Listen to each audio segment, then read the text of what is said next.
How many people are watching? 3 people are already watching. Oh my god. Okay, 2 people are watching now. Okay, the stream is How you doing very today? delayed. Okay, now it's 1 person. What have I done? No one's watching now. That went down fast. Okay, now 1 person's watching.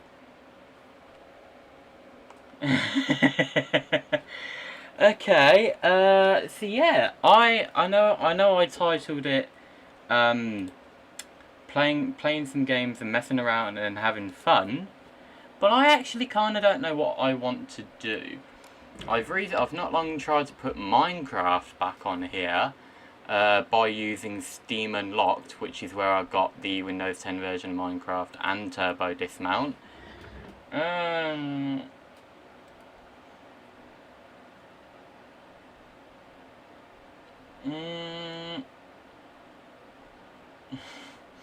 I legit don't know what I want to do. Crap. I look like an idiot. Oh yeah, I forgot the quality is low because it keeps lagging for some stupid reason. So maybe if I put it on high, I'm not too sure. I hope it won't lag too much, but right, I've never been able to figure out this fan-made version of Five Nights at Freddy's. Hold on, let me just turn the lamp off real quick. I mean, I highly doubt it will make much difference, but give me a second.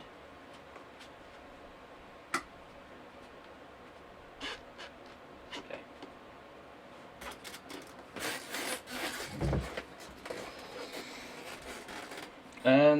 Yeah.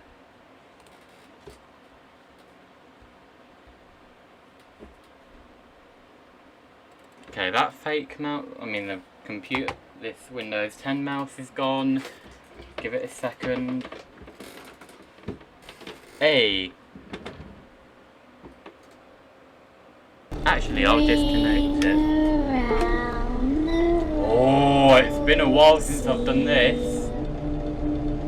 Here's a little tip for you. Do not do this.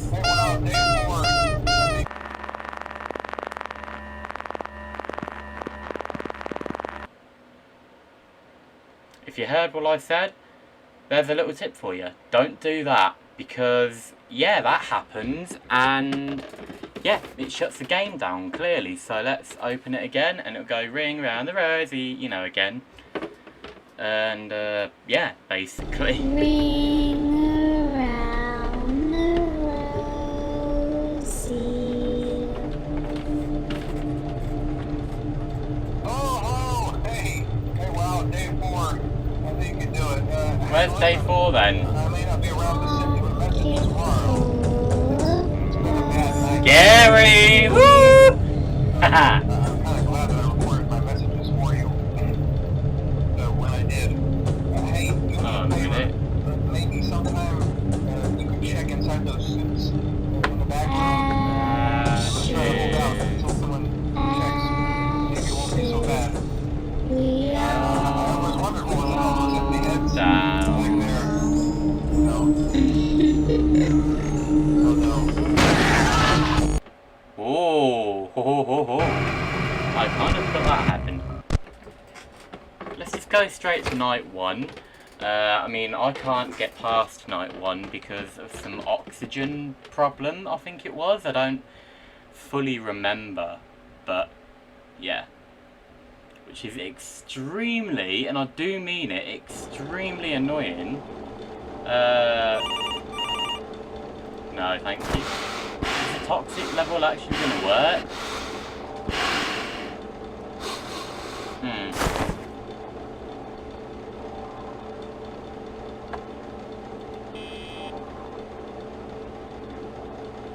Every time I use the camera, watch. 98, 97, 96, 95, 94, 93, 92, 91, 90, 89. So every time I use the camera, it goes down by 1. So So and as you saw not long ago, there it is. It goes down on eventually on its own as well. So I don't know what that massive glitch is at the bottom there, but oh yeah, and it does the same with the doors as well. Ah, no.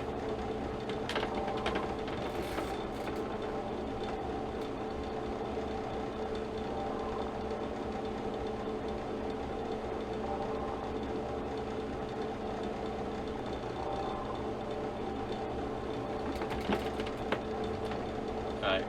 What about if I try and honk Freddy's nose? Oh, let me! Let me! That sounded scary. Okay, forget that. Created with the game's yeah, whatever. It just said at the bottom here, created with games thingamajiggy. I don't. Ah, there's a game that I've just realised there's a game that is not on here, but I certainly want on here at some point, and that is. PC game. Aha, found you. Let's move my giant ball of blue tack. Well, it's not a ball. Out of the way for now. Because it's in the way, so I can't quite get it. Aha, here we go. Is this it? Ah. I actually don't remember this one. Hold on a minute. Hold on a minute. This isn't the one that I was looking for. I was actually looking for... Ah, this is what I was looking for. I'll put this on first.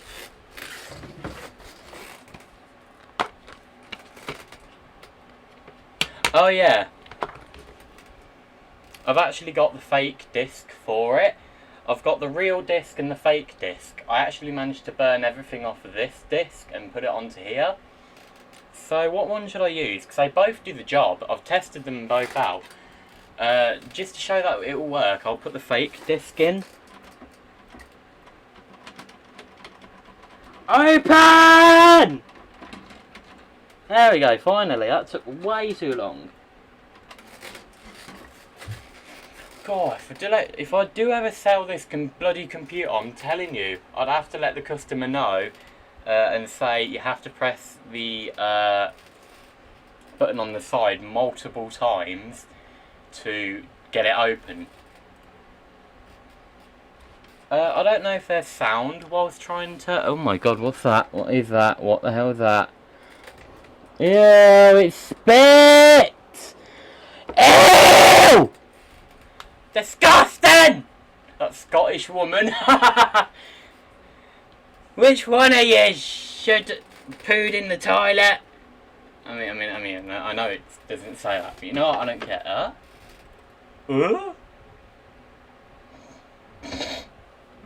Hold on, it should have came up by now, but...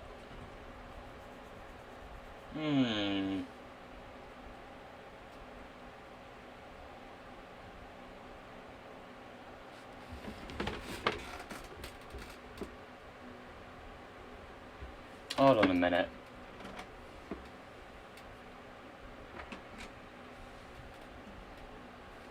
What the hell is going on with this? I'm telling you. Telling you, boy. Let's put it back in. This doesn't normally happen, by the way. It must just be some sort of, you know, like it's warming up or... I don't know, but it seems to not be working, which is kind of strange. It should come up saying 4GB, 4.727 gigabytes I think it is. I think that's what the Philips disc is, I'm not too sure. I have an itch on my leg. I need to scratch it before I go insane. Ah! I mean, I'm already insane anyway, but before I go even more insane, I mean, I'm probably the maximum insane possible, but my body's that strong that it can just handle anything. Where's the disc? Yeah, here's the real disc. I have absolutely no clue what's actually going on and why it's taking so long. Because normally it shouldn't really take this long. Oh, and it might be... Is it scratched or damaged or something? I don't know what...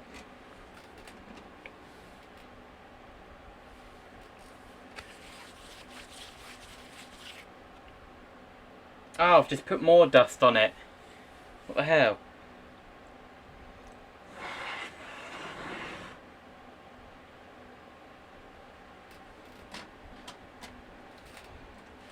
Okay, what the hell is legit going on with this computer? So I'm actually getting really concerned now.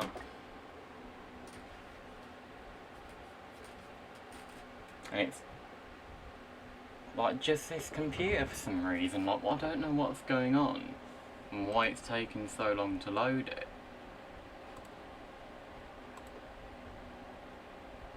Ah!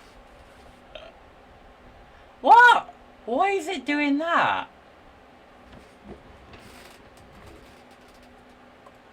Hold on a minute, let me restart. I know this disc actually works. I know it because I've done it and it's worked before. Like, this one's just covered in like scuffs and fingerprints and marks and all that good stuff, you know. It might be a little bit gross, and it might be like what Miley Cyrus did with that hammer in Wrecking Ball, but I'll have to lick it and then use my shirt to wipe it off. I know that sounds really disgusting, but we've got no wipes or anything, and a lot of the stuff we have will scratch the disc, so yeah. Sorry, I tried to make that as quick as possible. Okay. Okay, good. A lot of the fingerprints have gone now, which is good. Like I said, I tried to make that as quick as possible, so I am sorry if that looks really disgusting. Like, even I'd be like that a little, so... This is fine at Markiplier.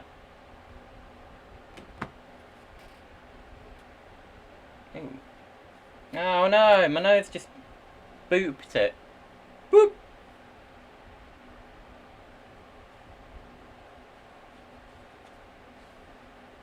Ah, much better.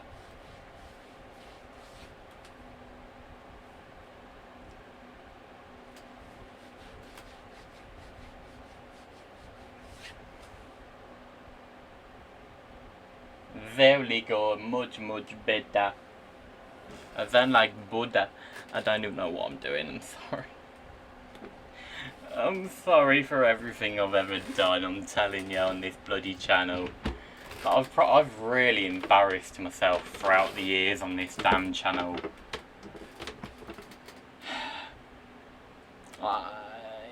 Especially live streaming.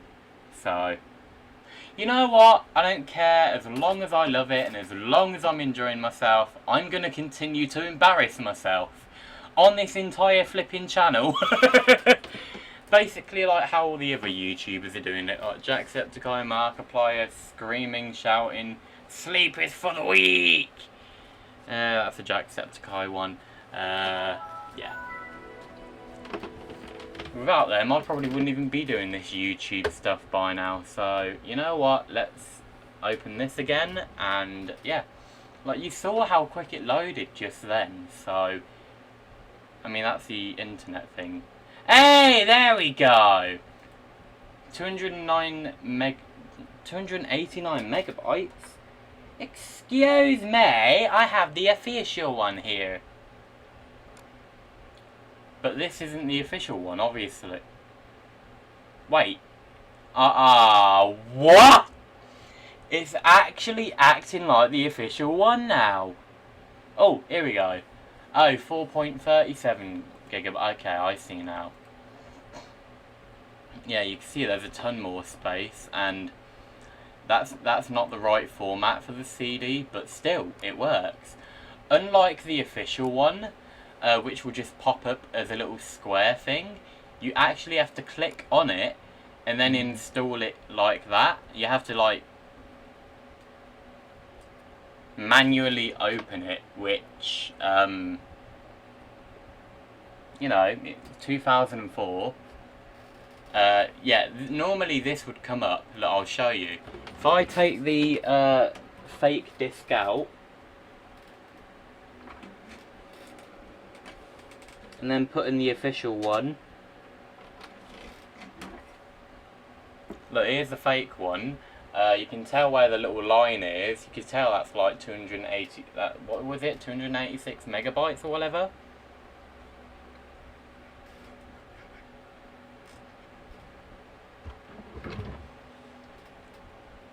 The official one should pop up any moment now.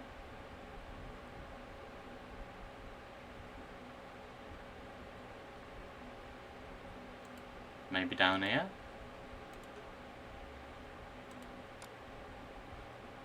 That's 288.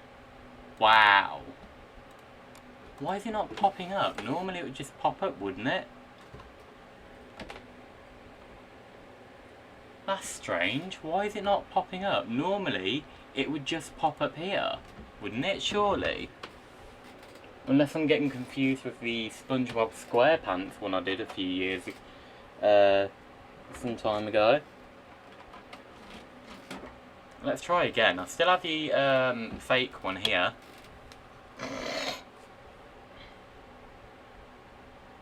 Not going to touch anything. I'll just move the mouse down, you know, to here.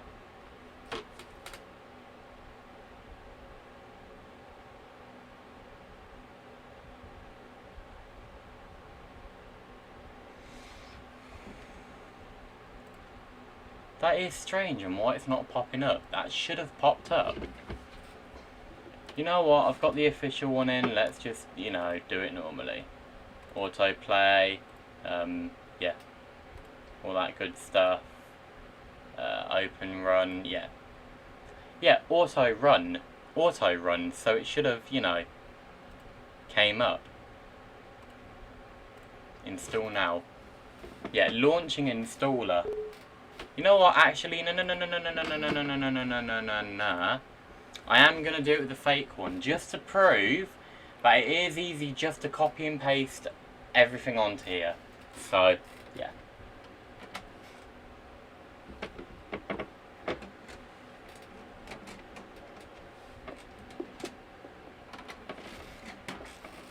This disc is like in mint condition. This is like, okay, actually, yeah, never mind. There is a little bit of scratching, but as you saw, it did work. This disc is 13 years old. It's 13 years old, this CD. The same age as my 13-year-old sister, who's not long gone out to get some KFC with my mum. And of course, we live in Britain, so yes, there is KFC in Britain. We do have electric cars and... Wait, do we have electric cars yet in Britain? I don't actually know. We do have cars in Britain. Some American people actually still think that we stupidly have horses and carriages. Like, what? I mean, it's the 21st century. I mean, I understand that some people still have horse and carriage, but come on, it's the 21st century. As you can see, here's the official disc, and I'm using the fake one to actually install it. So this just shows here that this works. Don't launch it now. Quit. I don't need... Actually, yeah, let's see what's on here. I don't need the disc in anymore. It's a one-time use disc. It's a one-time use disc unless you have multiple computers like I do, and you want this game on every single computer, basically. There we go. Hey!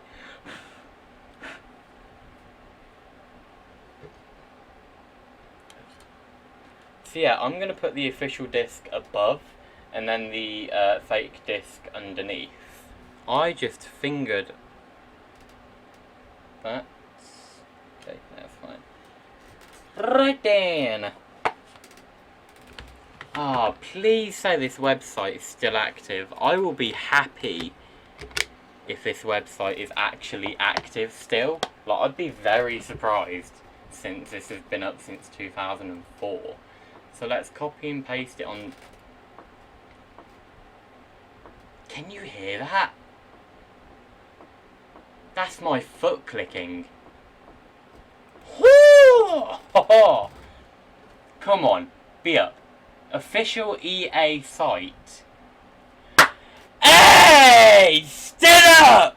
Hell yeah! Oh, wow! Oh, okay, but Bejeweled! Oh my god! Who remembers that? Menu.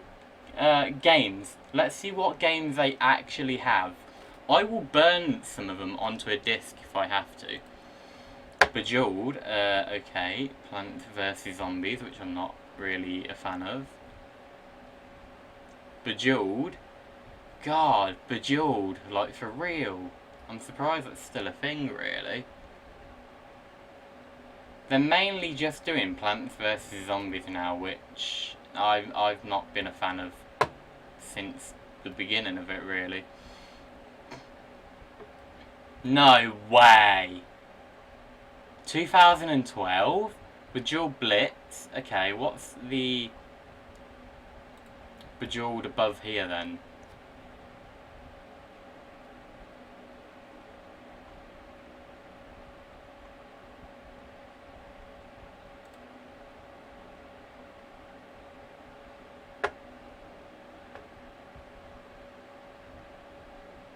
Download on App Store, download on Google Play App Store.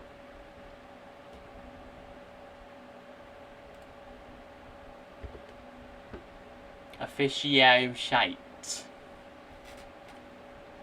The shocking.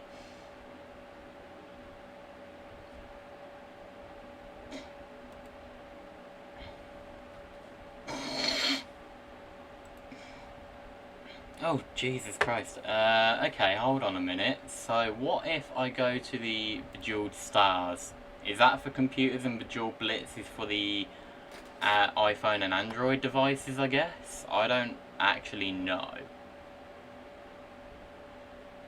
Okay, that's like a modern version of Bejeweled.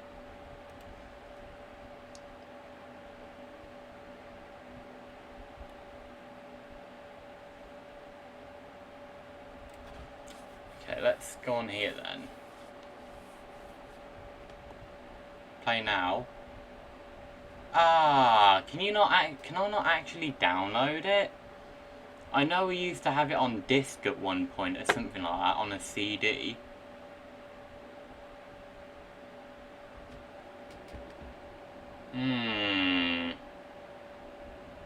There's more?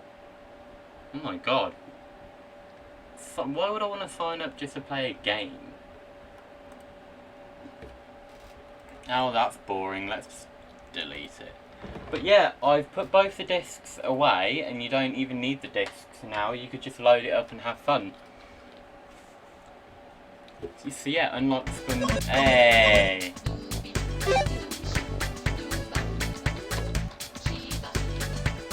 I know this one's weird. I can certainly admit that. But it's like Bejeweled, basically. You have to match the colours and everything. So, yeah. Ooh, it's surprisingly loud for a 13-year-old game. But Jesus Christ. Hey! Hey! I've missed this. I really have. Oh. Hey, ooh. Okay. Soon there'll be a big boy. Oh, was that a big boy just then? Ah, bloody missed it.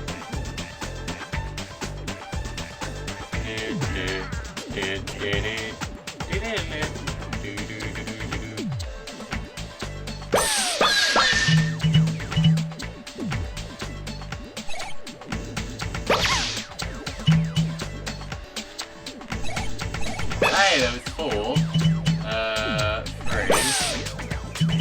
this round's easy because it's just level 1. It does get really hard actually. Watch, if you constantly click on them.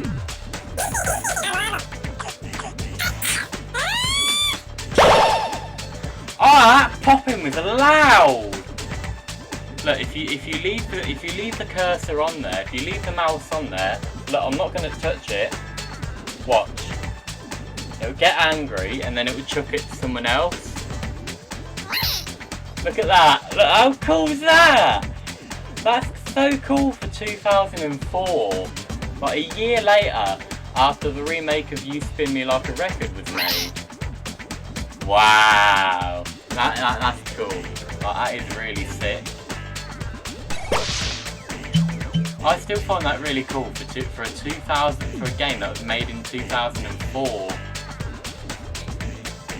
Like, you'd probably think this was made in like what, 2010, 2013 or something like that, but no.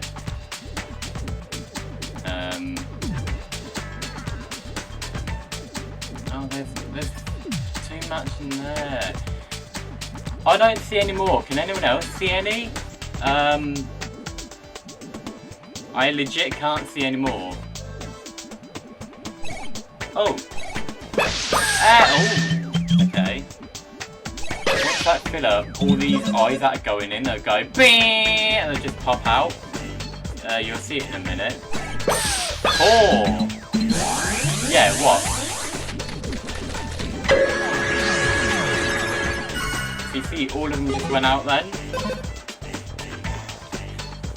By the way, this game is running at 60 FPS on this 10-year-old computer. So, yeah. For you guys, it looked like it would be 30 FPS, but I think we can. Can you now? Hold on. Yeah, that is smooth.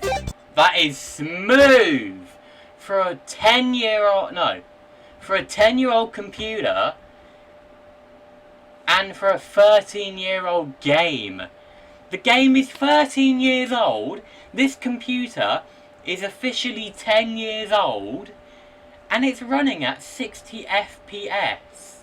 Like, 60 frames wasn't around back in 2009 and 2004.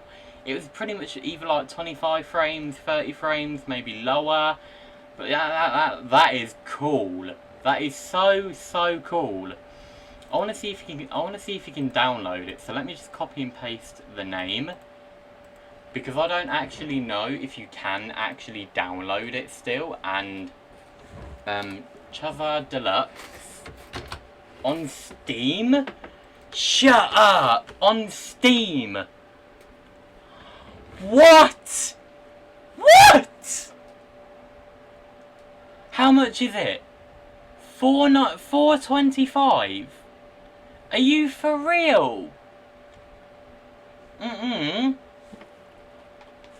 This is an official one since 2004. Why does it say 2006 on it?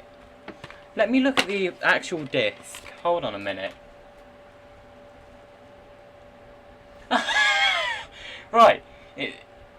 When we first loaded it up, as you saw, it said 2004.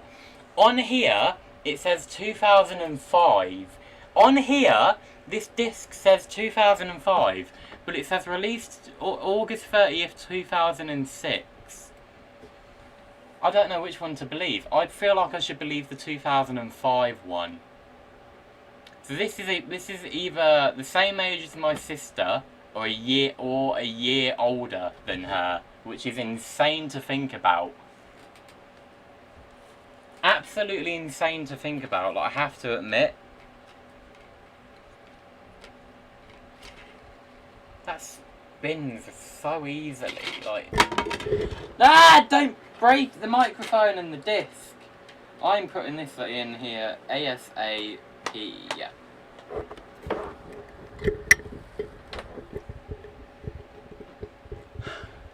Don't know how loud that was, but hopefully that weren't too loud.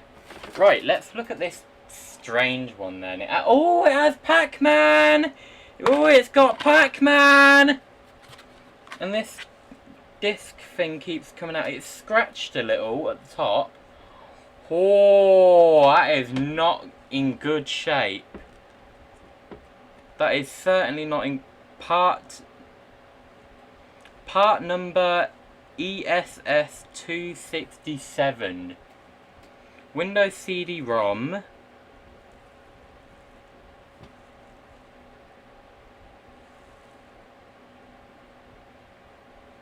Does it say a year? No. Let's put it in, let's give it a try, and... Oh, don't go back in. I don't know what's going to happen. What do you think? What do you guys think? What will happen? I have no clue. Let's see what will happen, because I genuinely don't know what the hell will happen. So, yeah. Actually, let's move my microphone back here, so that way I sound closer. It came up.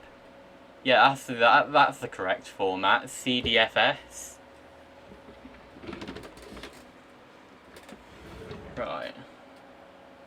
513 megabytes.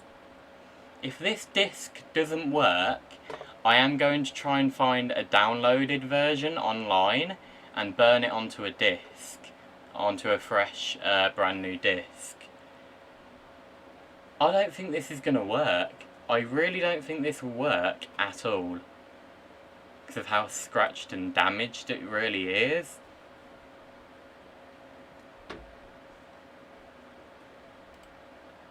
Properties. I don't think this is going to work. It is really, really scratched, so...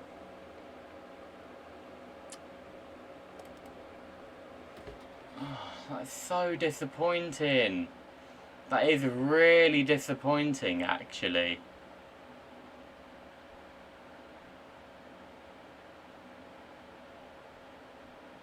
Come on, work, please. Come on, yo. Ah, that is so disappointing.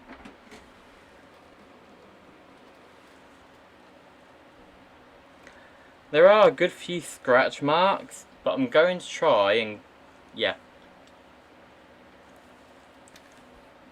Ooh, some proper saliva came off of that. Ugh, I shouldn't even be talking about that. I'm so sorry I even said that.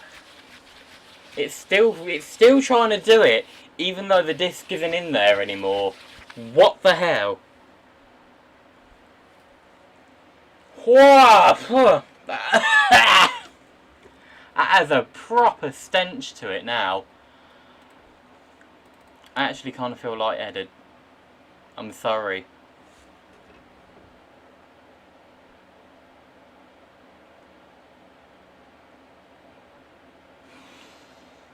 Oh, okay, hold on. Let's yeah. It's not in there! Stop trying to load it! Oh my... It's right here! And it's still trying to load it. Like... Bang! My mind has been blown. Bang! And the dirt is gone. Are they back yet? Let's see if they're back. I don't know. Okay, no, they're not back yet.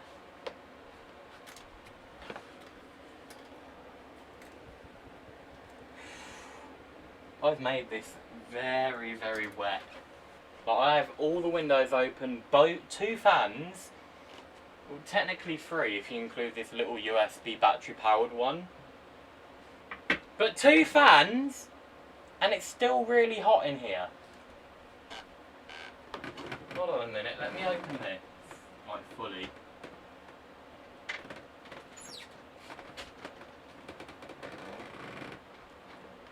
There we go, they're both fully open. That's much better. What's that?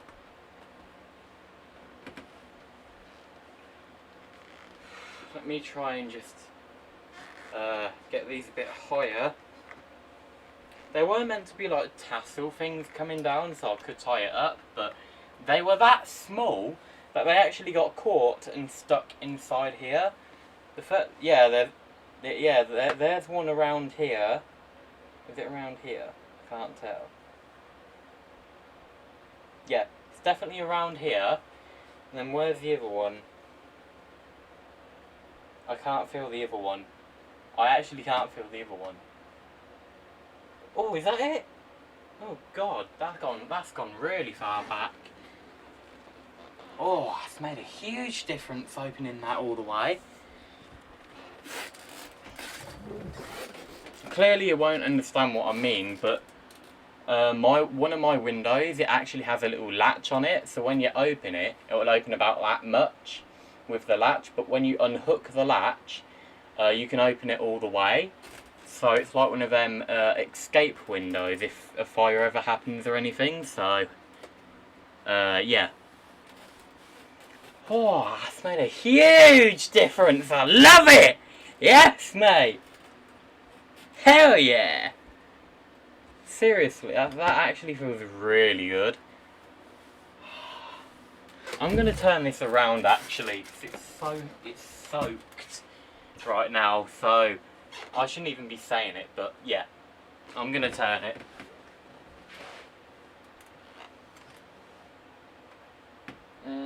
How am I meant to get this off? Oh, that makes a huge difference. Oh, that feels so much better. Like really, it actually does feel so much better. Whoa! Why did that just shut on its own? What the hell? That kind of scared me a little actually. I thought I heard was vroom! I was like, whoa, flipping out, what the hell's that? So, no way. Whoa! That don't smell too good already, and I've only sat on this for like a day or two already. This is a brand new one. So in case if my other one gets smelly and dirty or whatever, that can be washed, so I can use this one. I mean, I won't be able to tell, neither will you, because yeah, they're both exactly the same, basically. Smells like my nan's house, to be honest, my nan Bowers. A little, so sometimes their chair can smell like that. Sorry for calling you out there, Nan, if you're watching. But it does kind of smell a little. Oh, that could be. Yeah, they're back.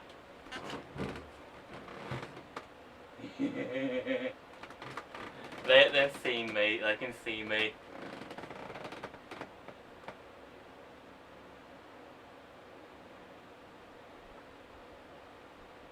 Hey, Mum. You gonna hurry up?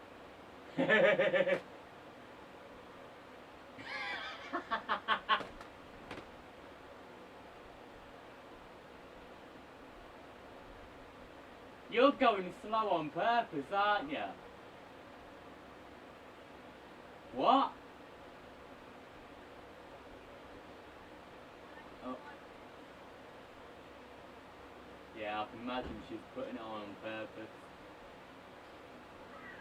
Hey, that can't be Bella. I thought I just heard her bell then. I'm sure she's inside. I think she's inside. I don't know.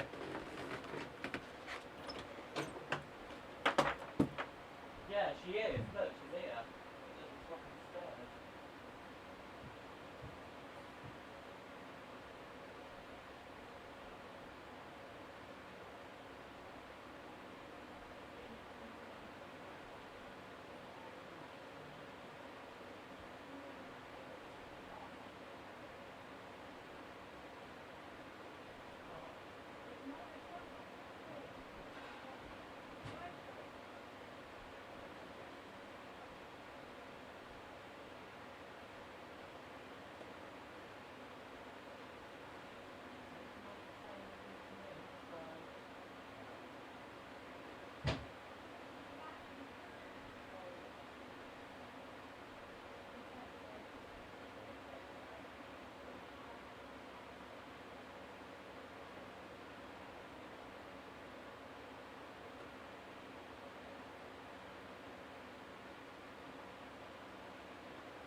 mile away, I can tell you that.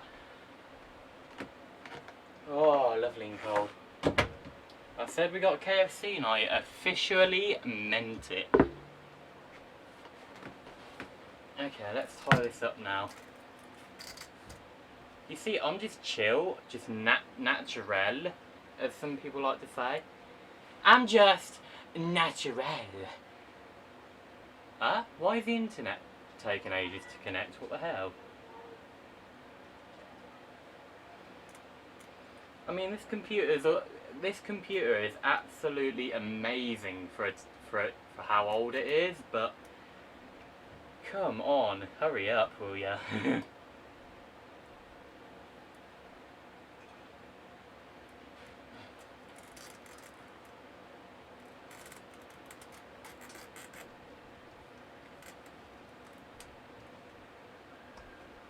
One side is looser than the other. I mean, does that really matter? Actually, no, it doesn't. No, it doesn't. Okay, great. I like things to be even. I'm like one of them people where if there's a door on one side, and like in Minecraft, for instance, if there's a door on one side, and it's not in the middle, I have to rebuild it. Not the entire thing. I have to rebuild it so the door is in the middle. Why do you think when I always start up the Windows XP virtual machine, I always put the mouse try and put it as middle as possible. Right, it's out. I need to move the actually, yeah, I'll move that there. Move you here. Using the microphone.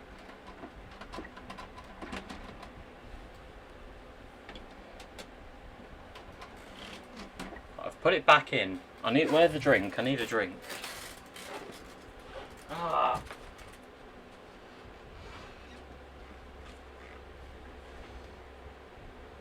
Is it actually going to load up? Okay, it's loaded up. I ain't going to touch it yet.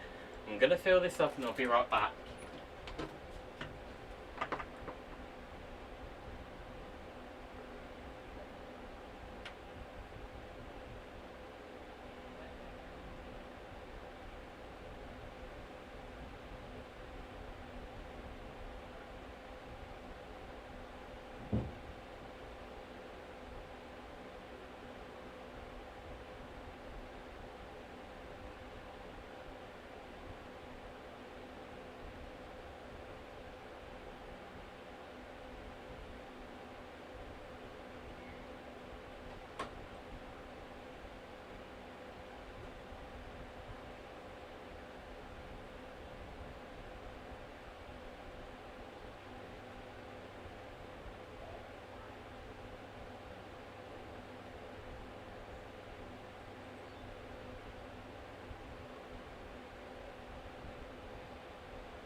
I guess you guys could hear me from downstairs. I was just moaning about Doctor Who being on. They keep repeating the same Doctor Who ones. It's on W. I don't know. Yeah, the channel that we have is called W, and they just keep basically repeating the same Doctor Who over and over and over and over and over again, and it is so annoying.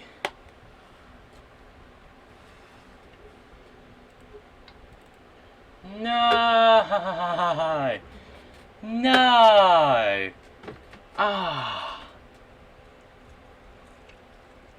Oh, man. Yeah, a few more.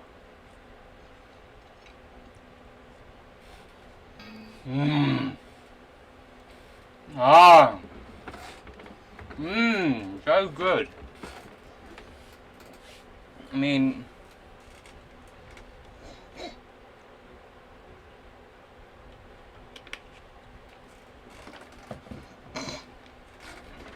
you know, like the Xbox 360, and you know the Xbox 360, right? You know when the disc gets scratched and the disc won't play on the Xbox unless you install the actual game on the Xbox, so it still reads the disc and everything? I don't know if this computer can do the same. Like, if I somehow try and install this onto here, I don't know if it will recognise it enough to actually, you know, try and read the disc fully and open the games and everything properly.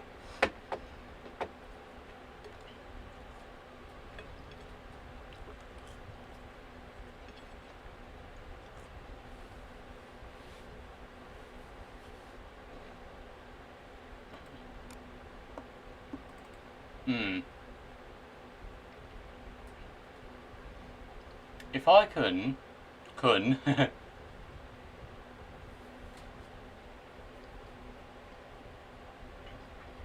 if I can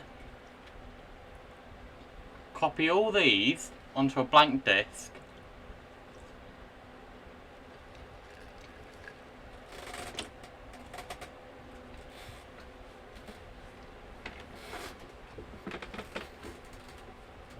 oh, so dry.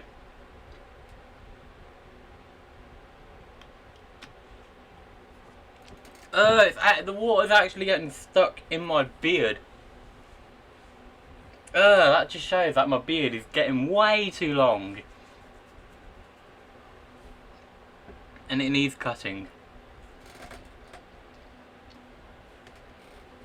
Right, okay, calm down.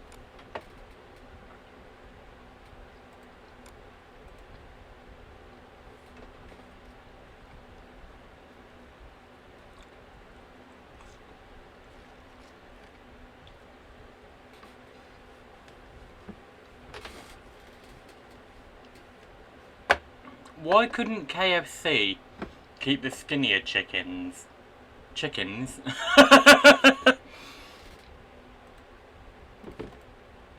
Why restart the program? And then shut it, and then everything should restart going but why couldn't KFC just keep the skinnier chips, you know? They tasted much better. Yes, we do call these chips in Britain, not fries. But since it's an American food, I'll call it fries.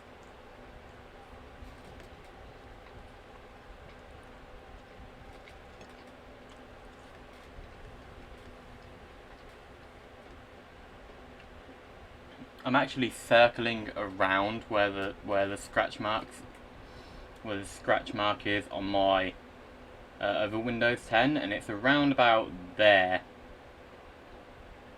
Hold on. It is exactly there.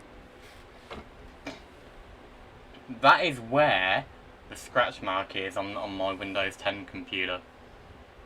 And the scratch mark that's on this Windows 7 computer is right here. What is taking it so long to restart? Yo!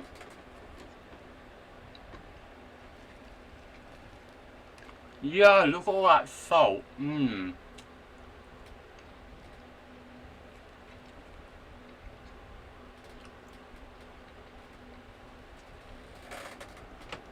Oh!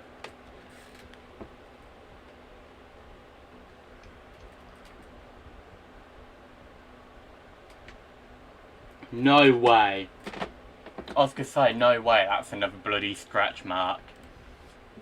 I mean, the one up here, and the one on the Windows 10 computer right here, is already distracting enough.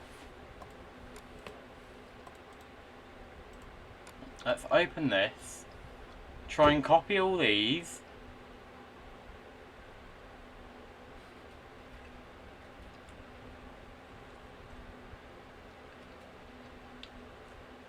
I'm not losing this. I can tell you that now. I'm not losing this.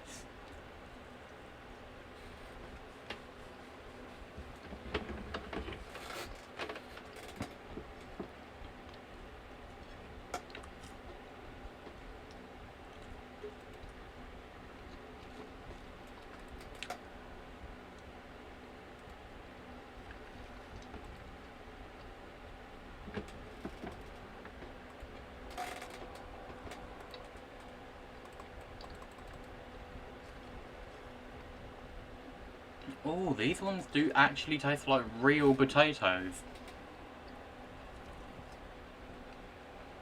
Mmm.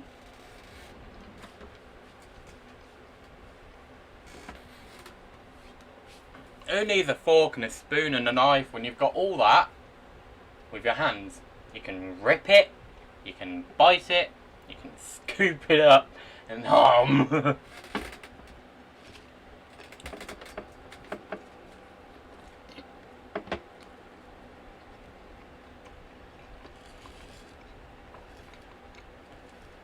I know KFC is fattening, but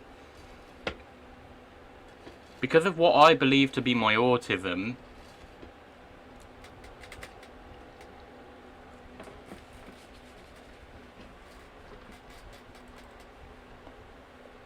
the way I am with my autism doesn't force me to gain weight as quick as anyone else.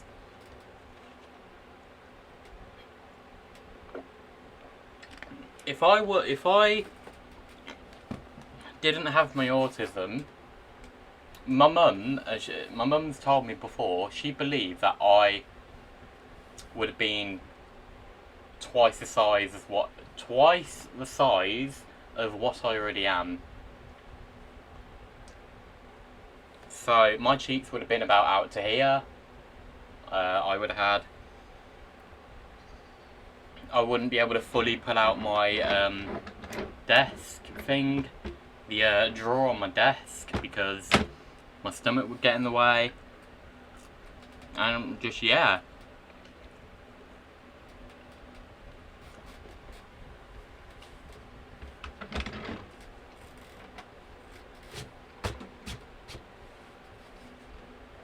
Oh, come on. Stop already, will ya?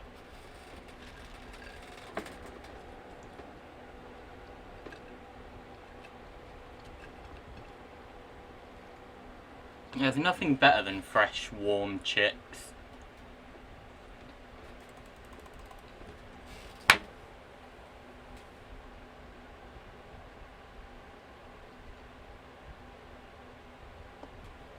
I'm going to try and find this online and download it.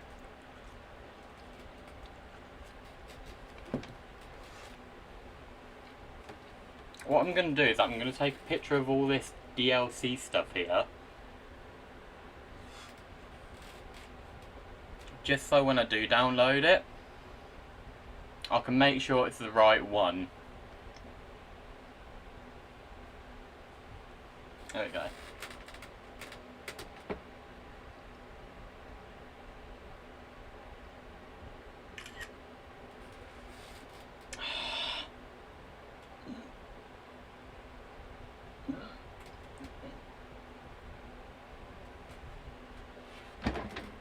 Right, so now let's restart this computer because it's being a little douchebag at the minute.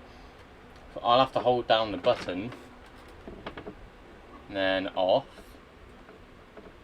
and then on again.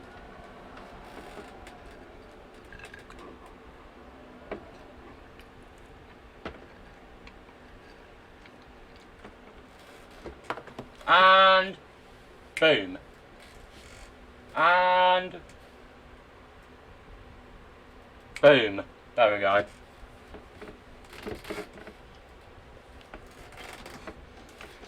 Thankfully I've took a picture of the official one. So now I'm just gonna, of course, restart all this and just basically, yeah.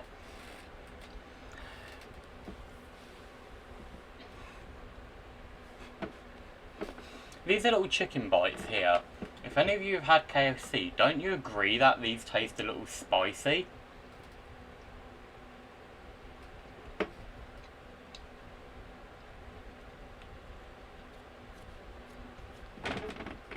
Oh, oh.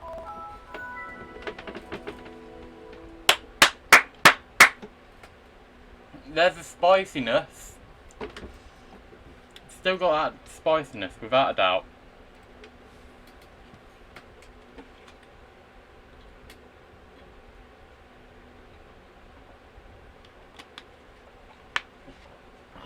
There we go. Oh, now my mouth smells like spice. Power! Old Spice body wash. Power!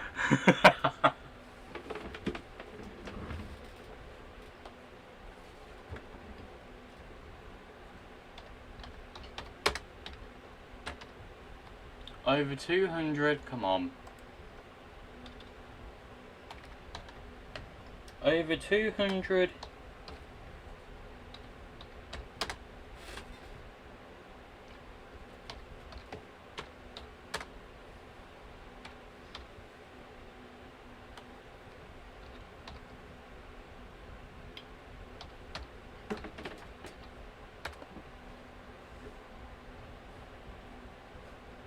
That's what I'm looking for right there, that exact one there. Download, yeah.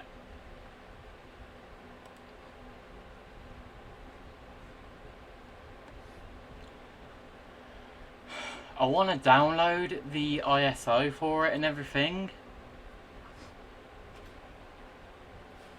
I guarantee there's a way to download it. I guarantee there's an official way to download it. Download ISO.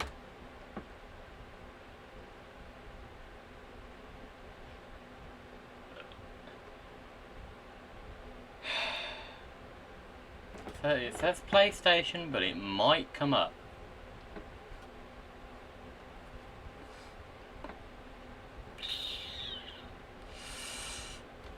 USB ready games download 32 GB from Arcade Man. Arcade Man! Gotta catch 'em! Okay, no. Over 200 games, game... The hell was that? That came right behind me.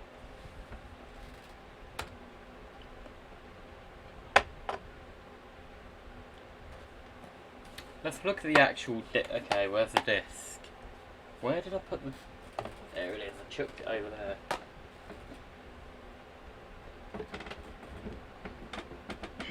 Okay. Game... Arcade... Game Arcade... Windows...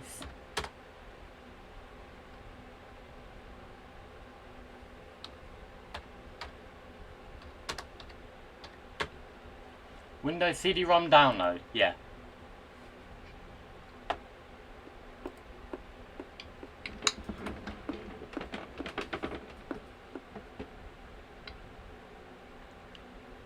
Mm-hmm.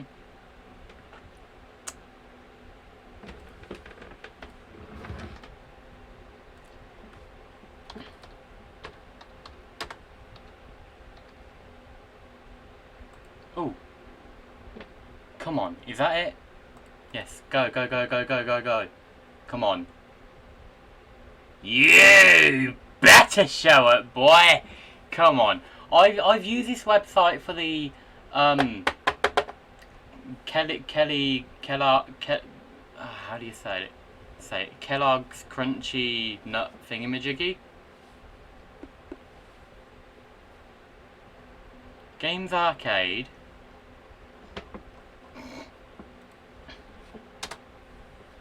Windows, yeah.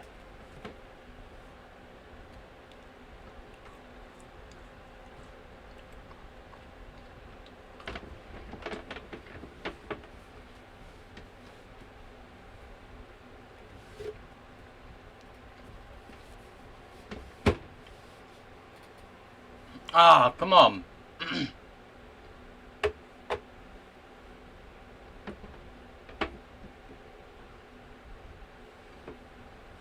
Yeah, it's stuff like Pac-Man. It's got Pac-Man on it. It says it has Pac-Man on it.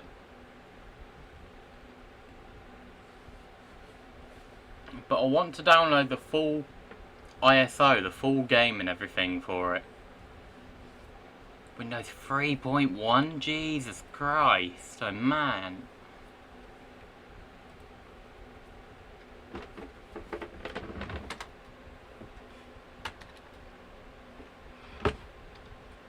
Over 200 games.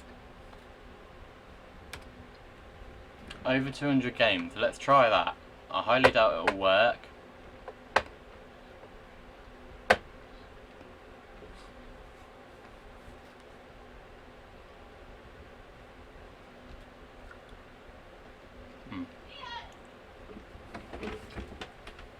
Shut up! That was my sister Lucy. I'm having my dinner, what?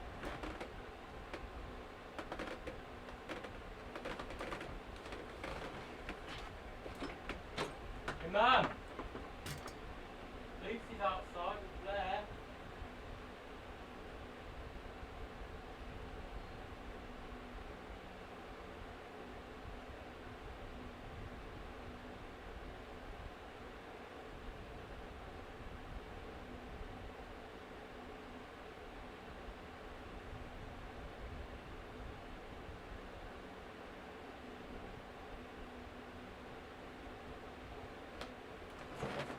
She's being mean. She's in her nightclothes and she's freezing.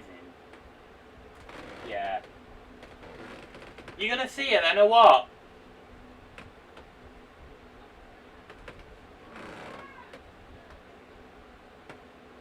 Yeah, Mum said, I think.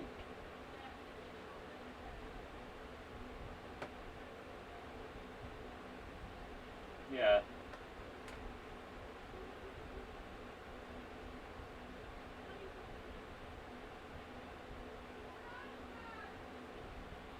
She's in a... Wait, did you hear her? Oh, is she at the door?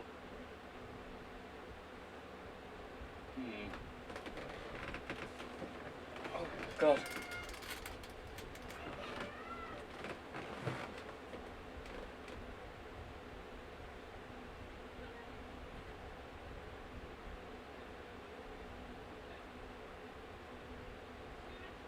Right.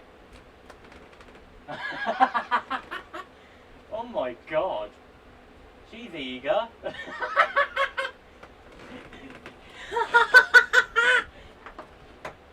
She ran like flipping Sonic the Hedgehog, didn't she? Here in the back. She was like that. No, she weren't like that. Blair, her dog, was tugging her along and she was like... That's so funny.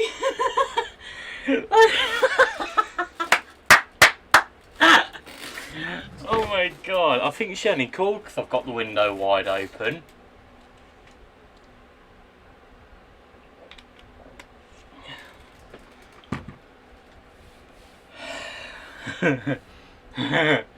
That was funny. Come on, 2,000 games, okay. Over 200 games. Game. Okay.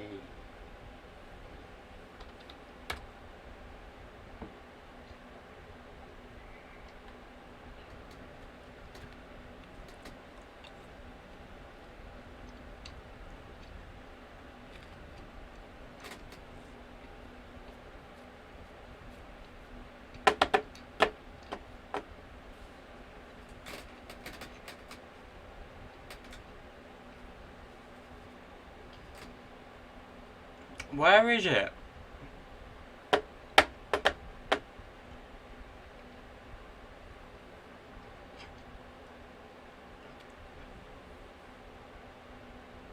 It's a black and white disc.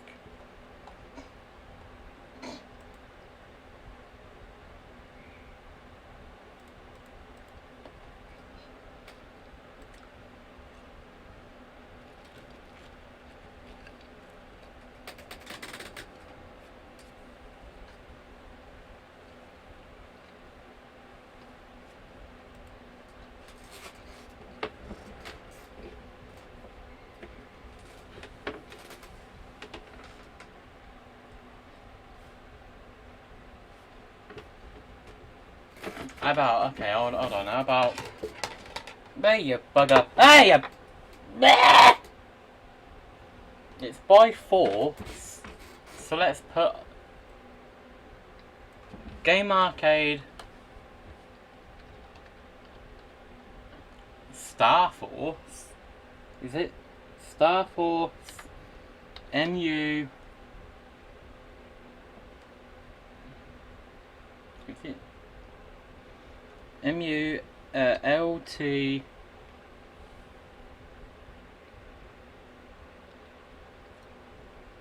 Multimedia.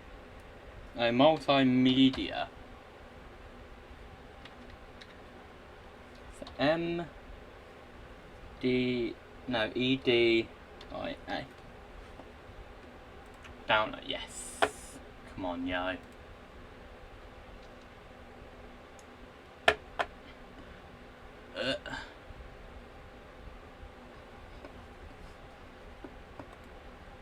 Did I put over 200 game? Okay.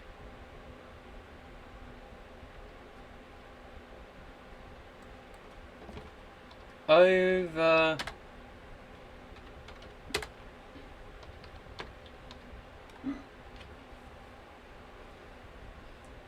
Over 200 games, Game Force... Okay, let's try that. This might... Ooh. Could this work, maybe?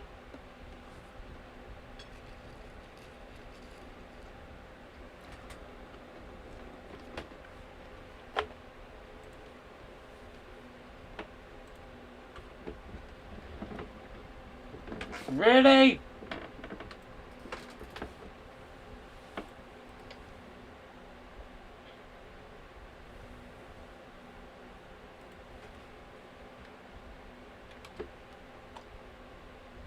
Force download and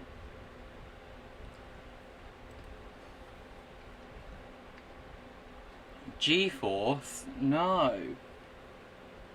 What else can I put? Okay. Part NO dot ESS 6 7. Oh! Okay. Windows XP. Now that is the exact one I'm looking for. $5.99. No.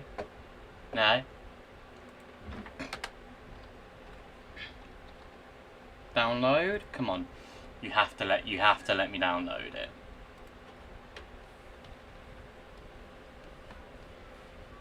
You have to let me download it as an ISO, surely, come on.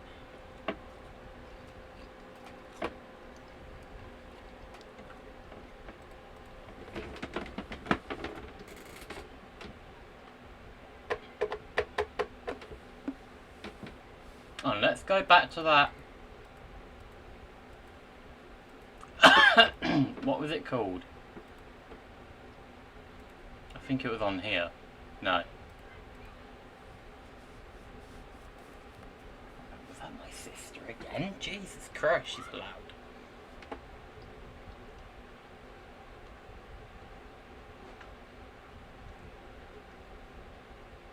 Oh yeah, I was doing something else earlier with Wrecking Ball, but nothing nothing came up. Jesus Christ, who the hell is that? History, oh yeah. Go away, Siri. Both of them came up at the same time, what the hell, man? Ah, here we go. This is what I'm looking for.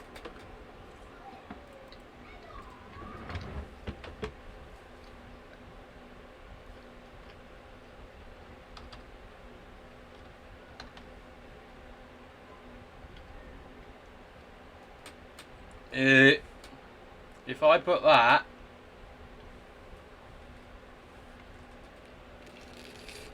get some salt on that. Get some salt on that bad boy.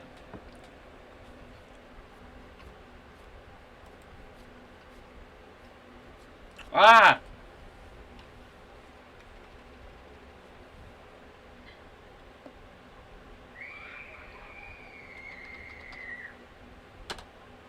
Oh, someone's being killed, clearly.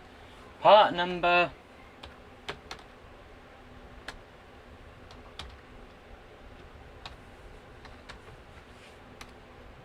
Maybe that.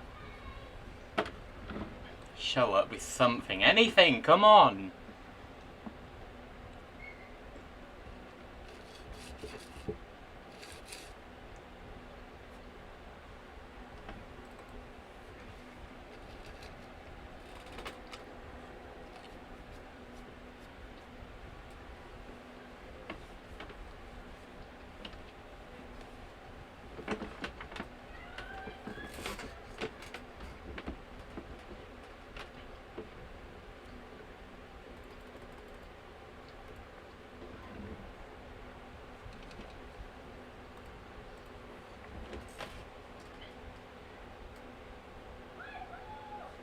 Alright, how about...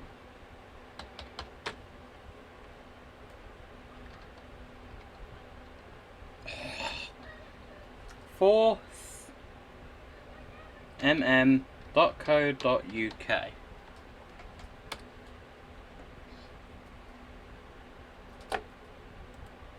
I'm sorry.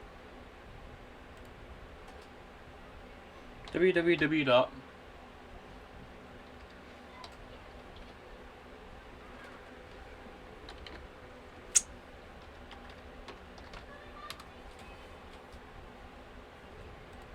Wait, is this it?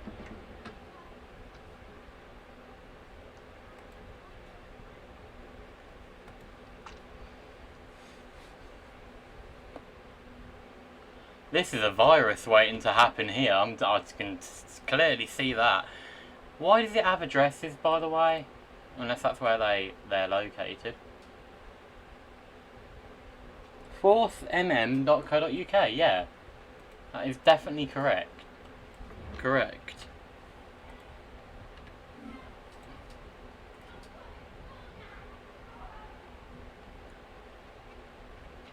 Well, did they get taken down or something?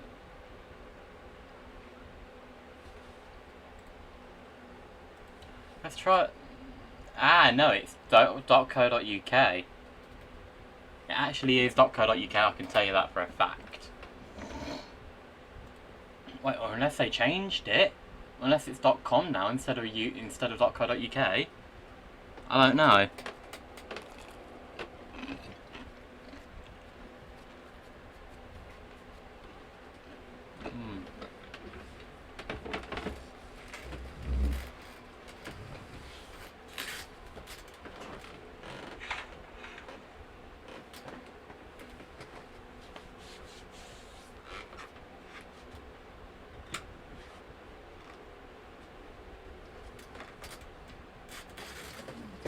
I'm still trying to load it.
Bullet Force Crazy Game, okay.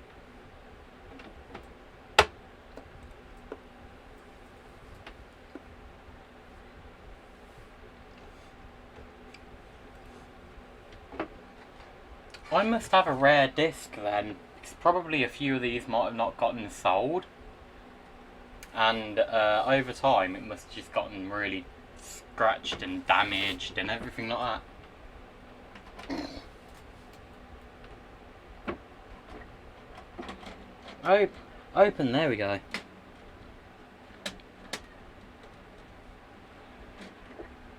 I'm gonna try it again.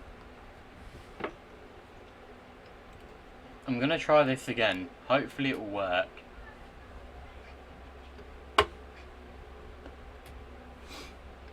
It definitely recognises it as arcade.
Don't check for a solution, just shut it, end it already.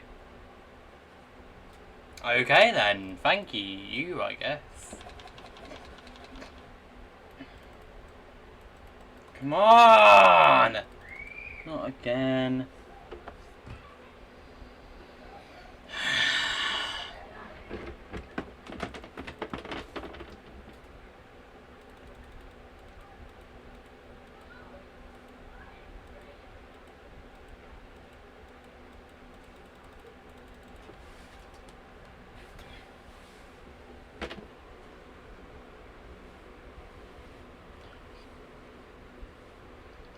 The Late Late Show, BTS, behind the scenes. Ooh, okay.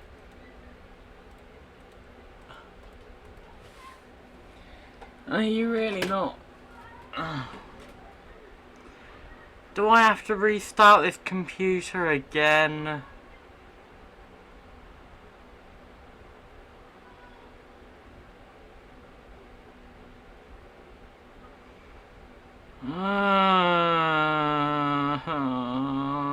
You know what?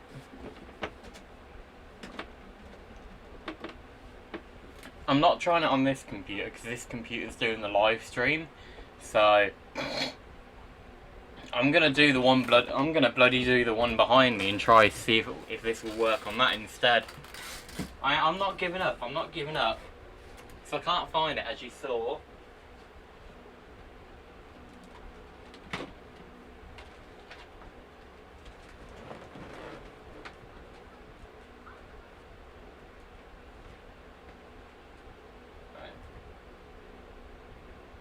I smelled pencil lead then for a second. What the hell?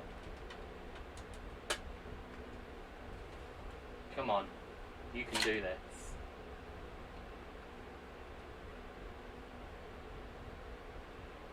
You can do this, you can do this, I know you can do this, so bloody do it! Oh, okay. Okay. Open. Control A, Control C. Oh, it'll let me copy it. Oh my god, it's letting me copy it. Okay. So if I go onto the downloads folder, and since there's nothing on this computer anyway, I'm just going to paste it all.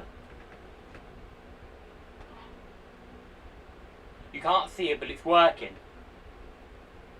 How long is it going to take? Calculating time remaining. Okay.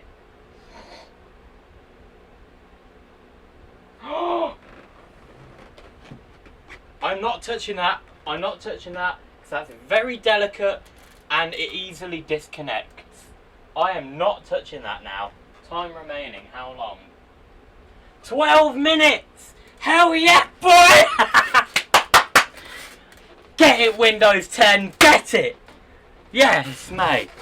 Ah, screw you, Windows 7.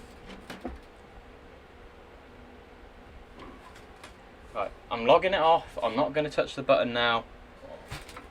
But it's actually working. It's actually working. Oh, it's actually working. Great, perfect. I'm happy now.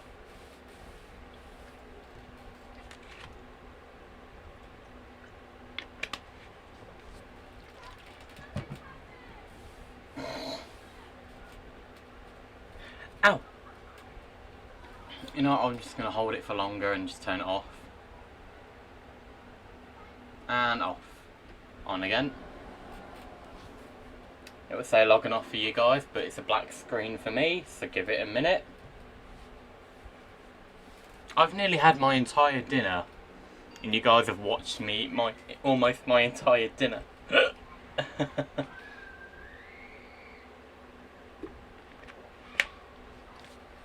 It'll come up with that, yep, and then that. Oh, look how little that chicken is.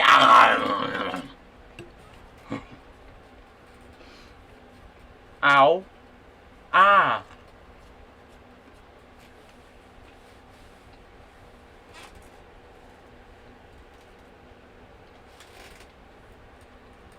Some parts are really sharp then. Right.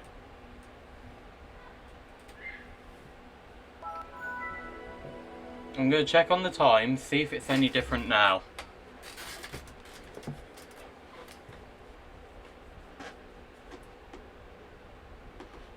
$10 minutes. 10 minutes, which is amazing.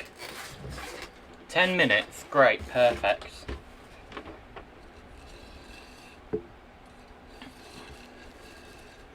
I'm hoping it will try and do it and not go like infinite numbers or anything and just get stuck.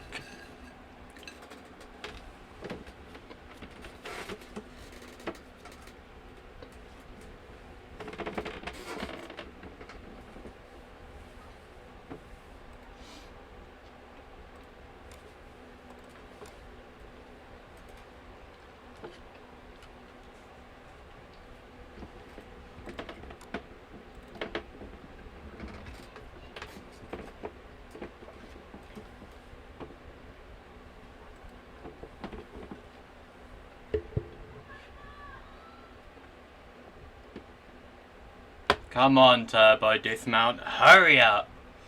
2014? Wow.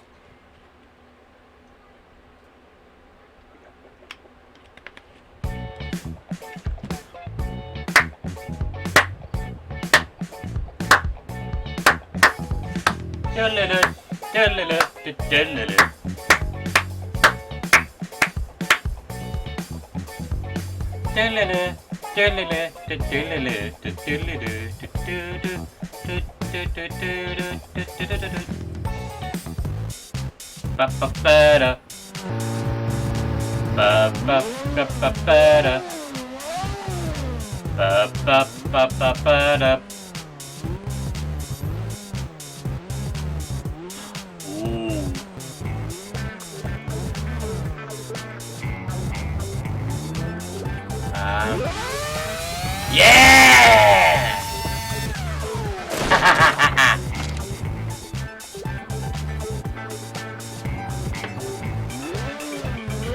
That's boring. Next!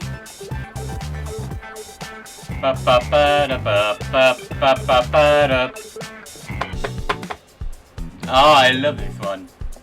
Not this, the music.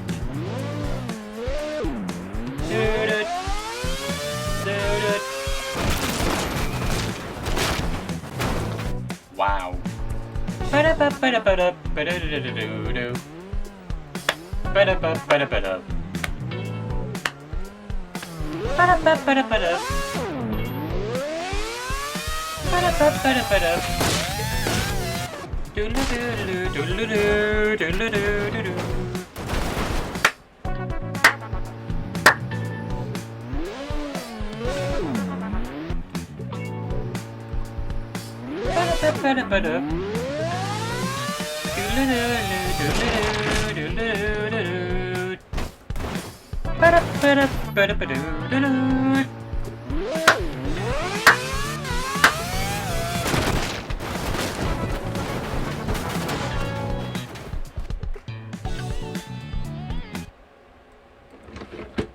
What's going on? What's going on? Why is that? What's going on?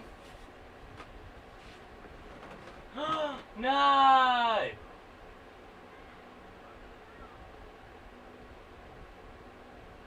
Try again.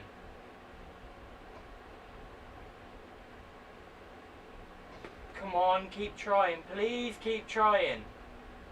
Please just keep trying.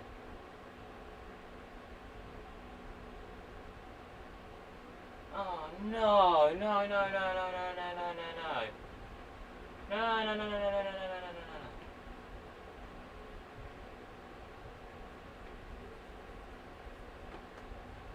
Calculating time, time remaining. Come on, you have to do this. It's only 10% complete. 10%. Come on.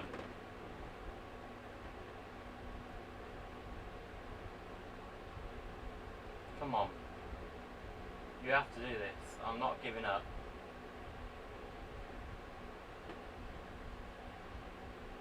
Let's skip it.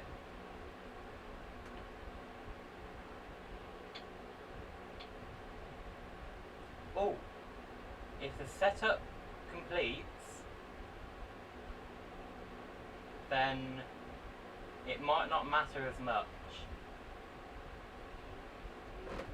If it gets all of the setup, it might not matter as much because it skipped one thing for now. 21 minutes? 21 minutes? No! Come on. You dare, you bloody dare. BBGL, yeah, BBGL US. Oh, okay, now it's going, it's trying.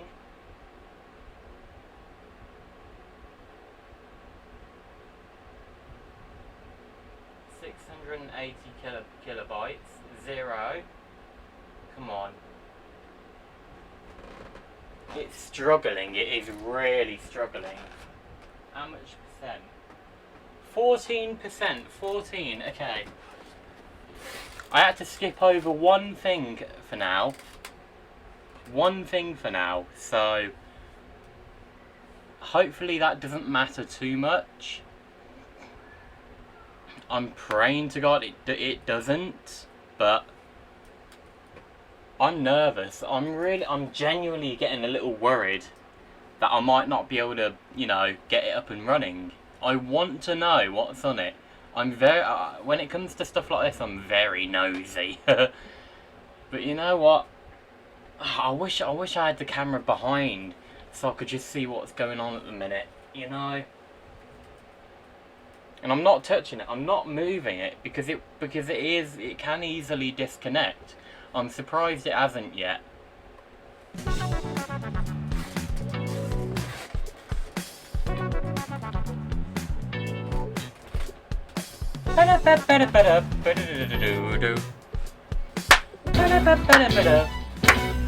New score! New score!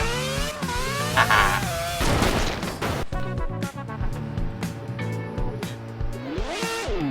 Damn it, not full speed. Oh, yes! Yes, break it!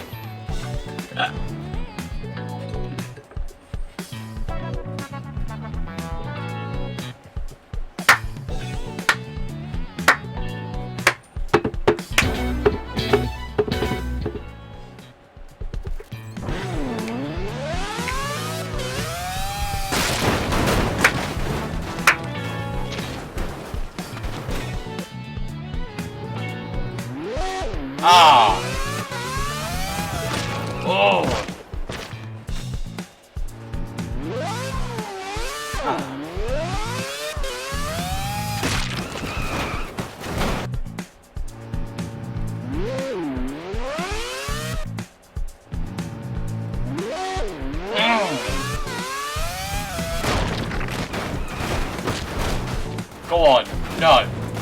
Go on.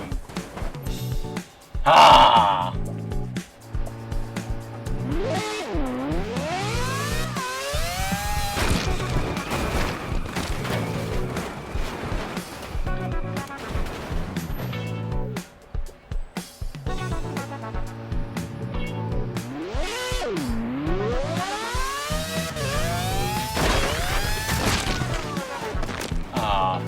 Nowhere near.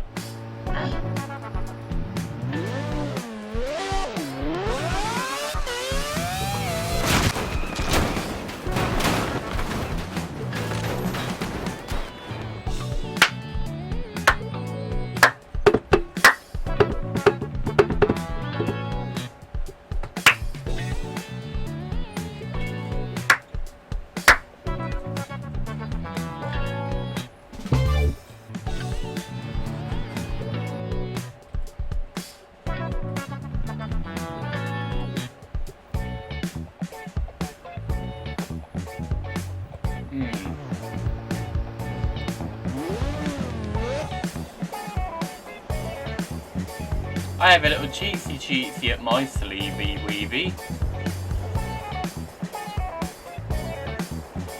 But if you get ahead of me, you're dead, mate. Ha ha ha ha!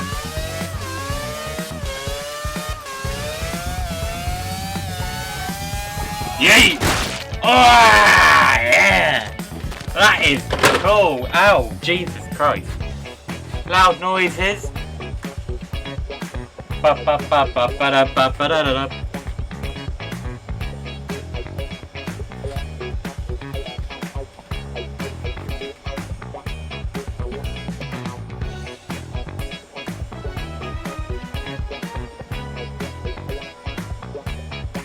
Come on.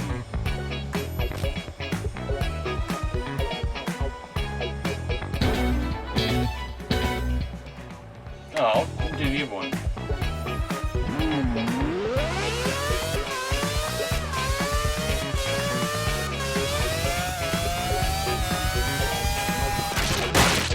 Hey, ooh, wow.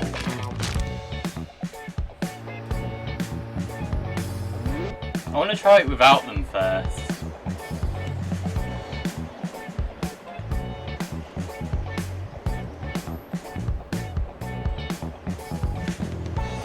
I mean, I've already tried it, but I want to see what it's like.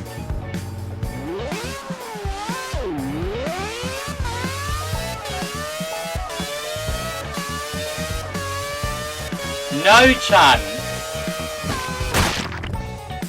Woo-hoo! No chance! Ba-da-ba. Let's get a car that looks like that.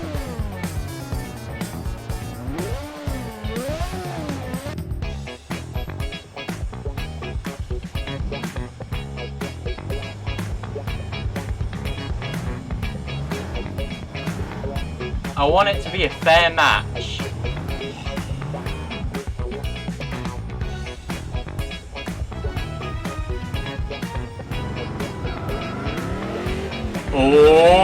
Oh, who's gonna win? That one's taking over the lead.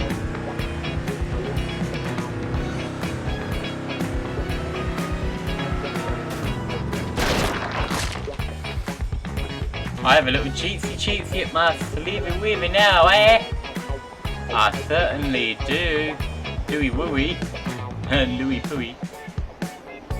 Oh, I'm ready. Full speed, baby!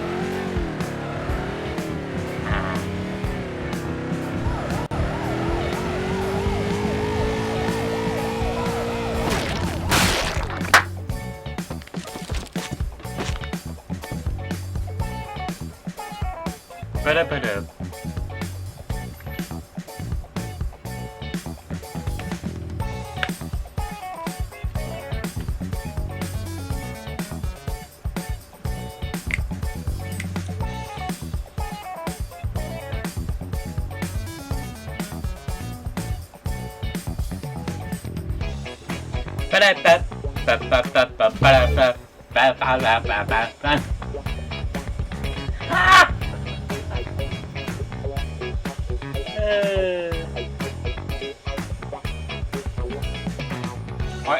absolutely adore this game.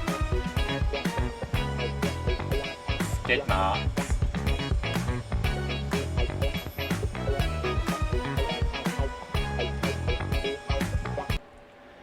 Ah, love it, love it, love it, love it, love it, love it, love it. Love the game. Garry's Mod. Will this actually... Oh yeah, it will work. It's just that it needs...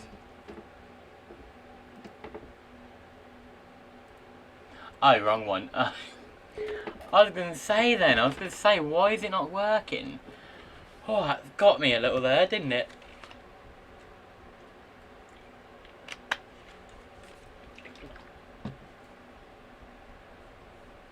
Yeah, it has to be stretched. I don't know if I've shown you guys, but if I try and play Garry's Mod at a higher resolution, like 1280 by 720, it will crash, like, straight away. It won't even load the level or anything. So, give me a minute. What is this at? 1024 by 760, yeah, okay, that's fine.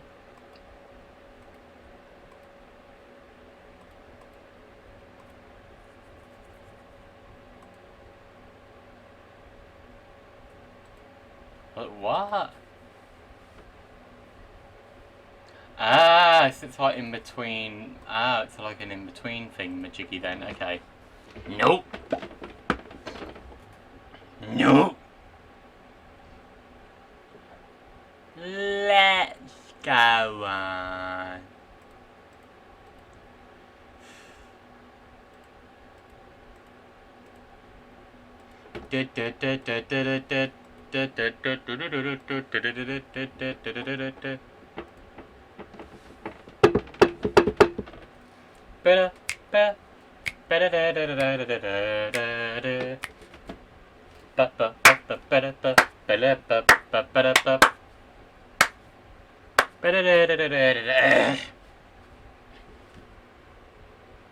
Bing ting ting ting ting ting ting ting ting ting ting ting ting ting ting ding ding ding ding ding.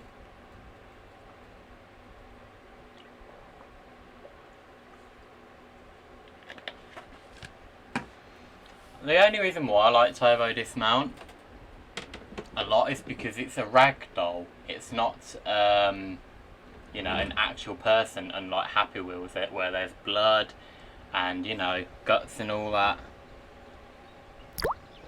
Oh, that lag spike though, you know, man.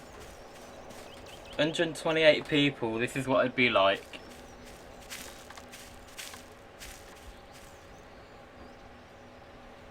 I believe I can fly. Ah!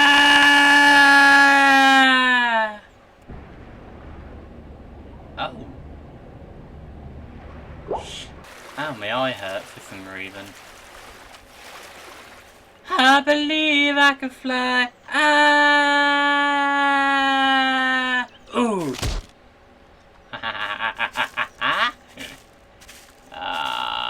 I bet no one's gonna join. Wow, this is amazing. There is a... I wanna fly away. Yeah, yeah. Oh, it's done! It's done! It's done! I'll do that in a minute. Actually, no, forget it. I'm doing it now.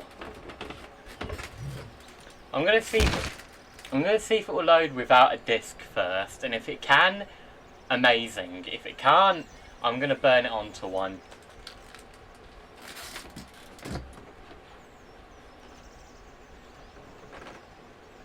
Oh, come on. Yo! It opened! It actually opened! Yo! No way!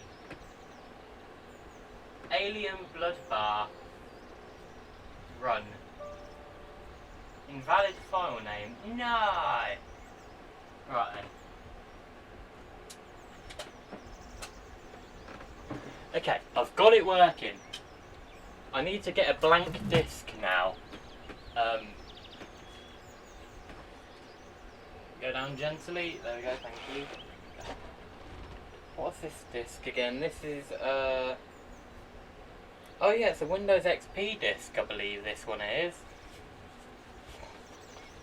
Where I could actually put Windows XP on the computer.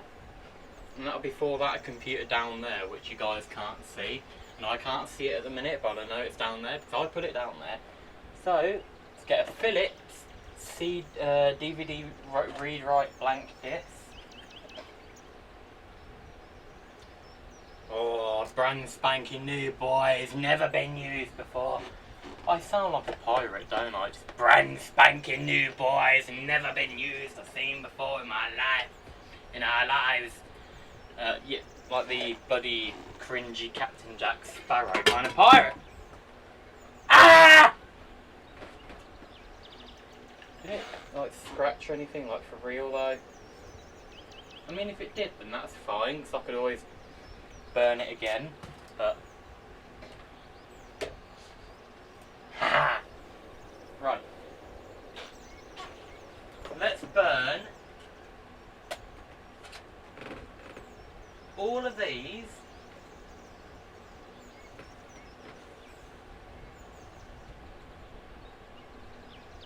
new volume. Is that the CD, I believe?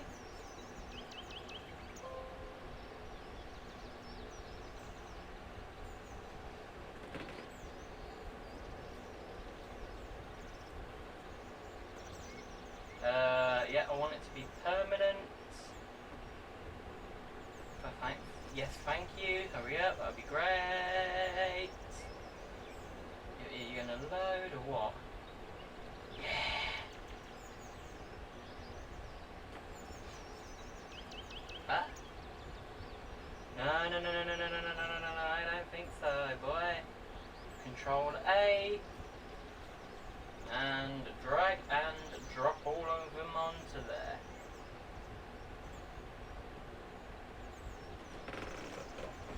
Right, of course, remember, it won't be every single one, because only one couldn't go on there. Thank goodness for that. Everything else is going on there, and it opened. It won't play the games, because I think it's a newer computer. But like I said, what I'm going to do is I'm going to burn them all onto the disc. Hopefully it will somehow try and recreate that one missing file. That of course wouldn't go on there because it said it was unreadable. Yeah, apart from that, hopefully if it does, it should work again.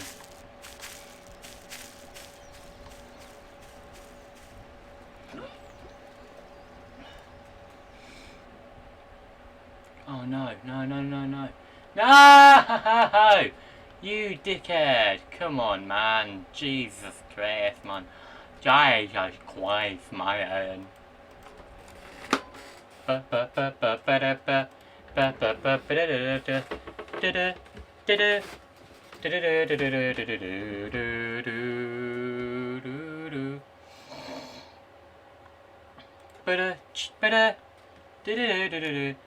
This is for my Bluetooth for these headphones, and I chose this version here, and I actually just set it up, and it came in a disc about that big. I'm not even joking. It came in a really small disc, and it's not a normal size disc like, you know, the read-write discs, or, you know, it's just not a normal size disc. It's a really By the way, ah! Yeah. Netgear, which is my internet. Does this work actually? Ooh, clearly it does.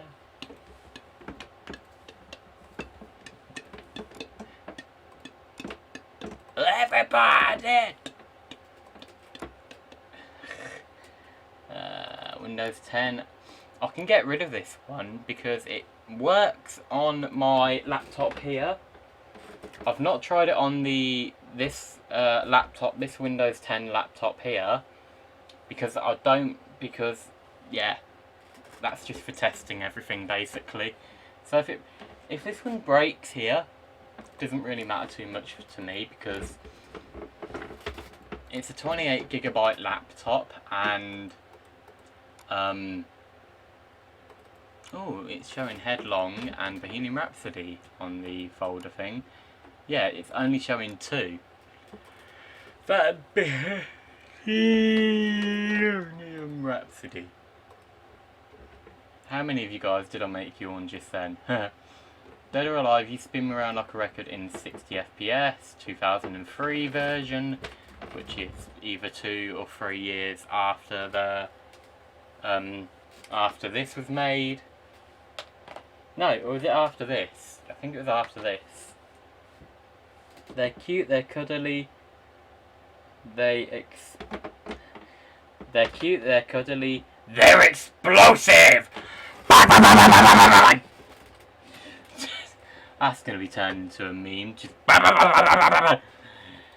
you know what? I'll help you guys out. There we go. Let's turn this back on. Well, that's too powerful. No, not really, but let's see if any more friends are going to be on today. My imaginary friends. I swear, if the beginning of this stream is cut off, like the last few, I'm going to lose my mind. Okay? I'm really going to lose my bloody mind. You know, I actually might play that song now because it's really stuck in my head. I think, was it this one? I don't know. I don't know what one's what, so...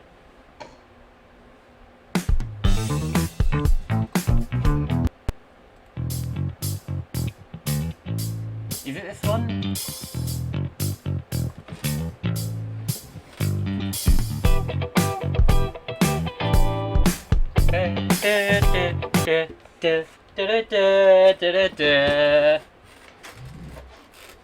I'm gonna burn them all onto the disc now. All I did was copy and paste them over, so they're not really on there yet.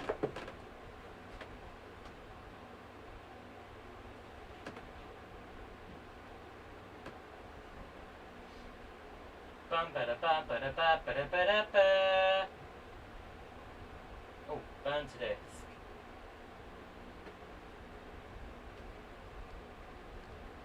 Ah!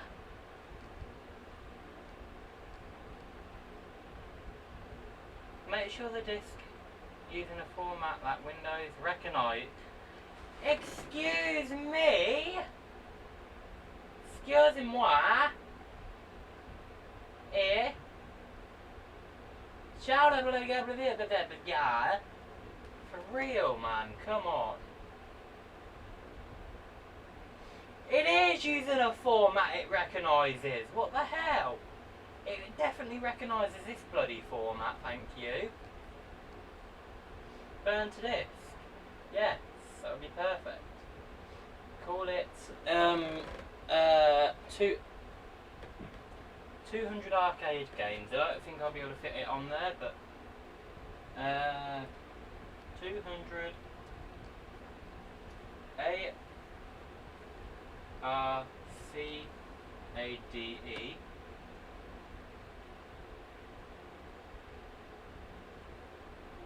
Oh, I just about managed to fit it on there. Now it's adding data to the disk image, so it's burning it on there, I believe.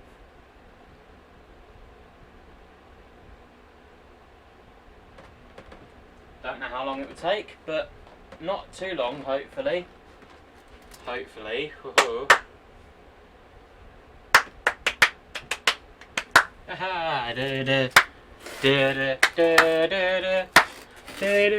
Everybody get up singing 1, 2. I think that was Backstreet. I think that was the Backstreet Boys that sang that. I don't know, but anyway.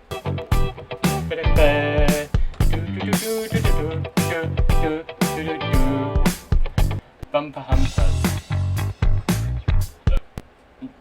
Yeah, this is my favourite is this one.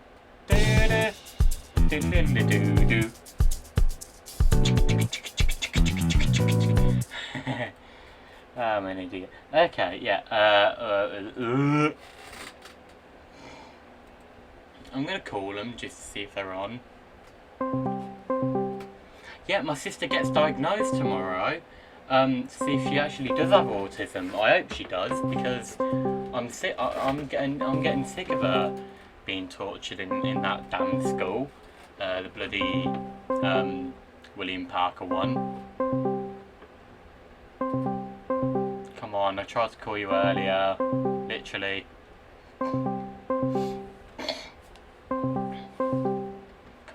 No! Ah! Let's ask if he's still busy. Are you still busy? I'm live. No. I won't say that, I'll just wait for him to reply.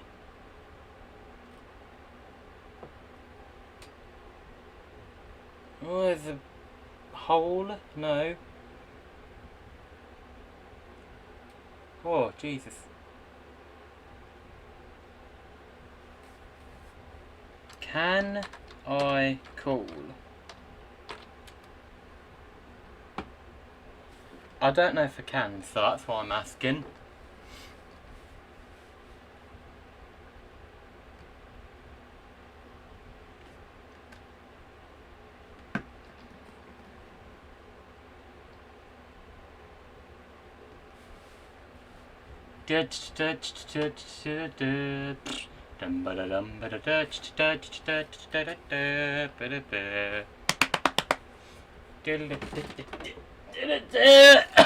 Oh, Jesus Christ.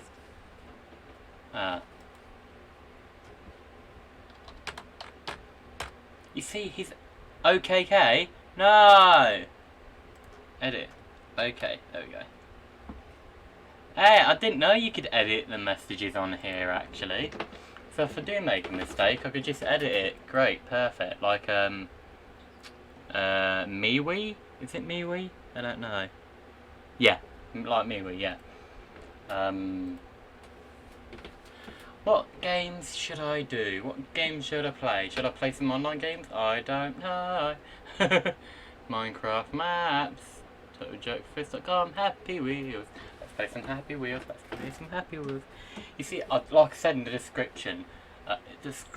Like I said, on the title of the video, or video when you do eventually watch it, but if you are watching this as a live stream right now, like I said, I am going to be messing about, which I pretty much have been. I've been all over the place. I feel like I haven't had my ADHD tablet, even though I have.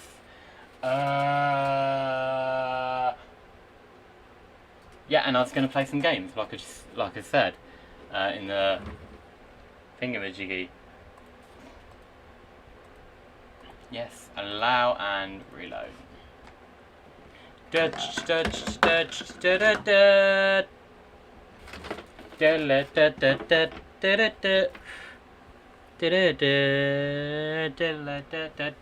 Happy Wheels, Happy Wheels, happy Wheels, happy. Happy, happy. I don't even know.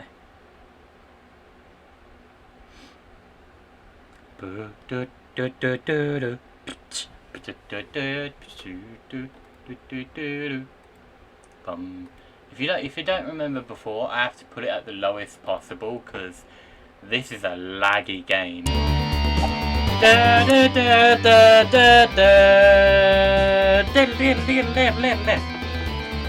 WN multiplayer.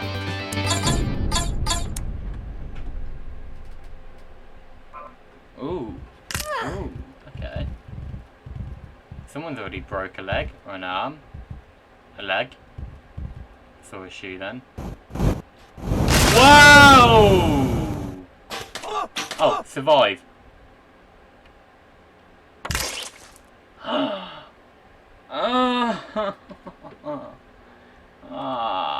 Let's choose a big boy.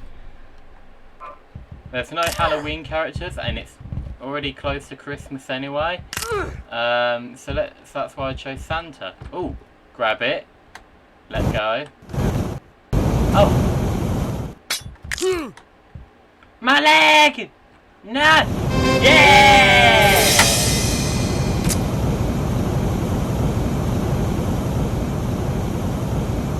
Next! Just... Oh, did it work?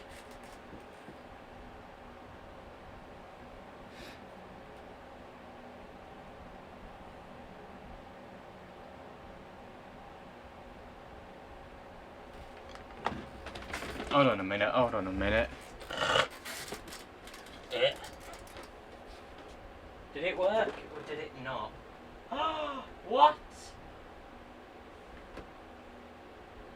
What? Why is it just formatted it back? Why is it just formatted in insert a disc. Okay, so if I put that in, will it work? Will it play? I have no idea. I'll try it on here first and then I'll go over there and show you guys in a minute. Come on. Oh, 200 arcade games. Come on. Oh, Alien Bloodbath. Is that gonna work? Will this work?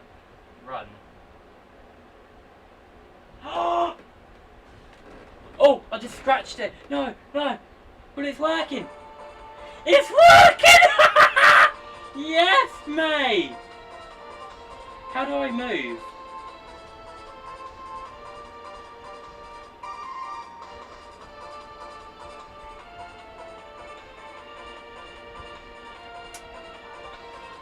It actually works! Yes! Yes! I've not done that in ages! Oh, how badly scratched is it? I am so happy with that! I am so happy with myself! Oh my god! Yo! Look, I have to show you! I have to show you! I'm genuinely really happy now!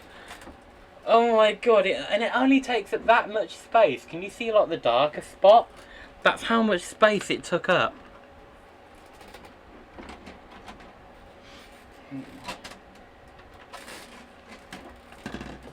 Oh my god, yes. Give me a minute, give me a minute.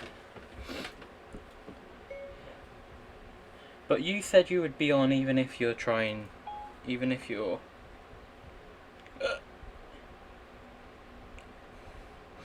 Even if you're... let's see. Yeah, just someone that promised to... Yo! Look at this! Look at this! Look at that! It actually opens! Yes! I managed to save it! I managed to save it! Oh, hell to the yeah, man! Listing that at about -1. Okay. Hold on. I don't know what the resolution size for it will be. Is it 800 by 600 or is it smaller? I believe it might... Yeah, it's smaller. But it's working though. It's actually working, which I'm so happy about. I honestly thought it wouldn't work because of that one thing missing. Ooh. Ooh. Okay, so what resolution size is it then? Is it this? Is it that? Ooh, okay. Okay, it must be this then.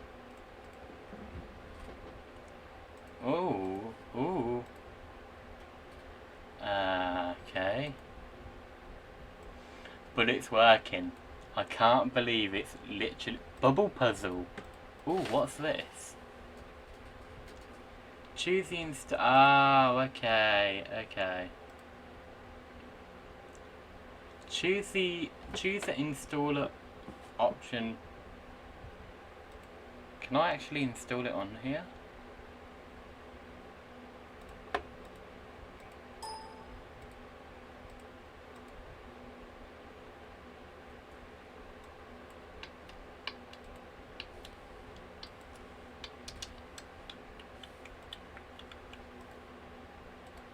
a lot of these the same?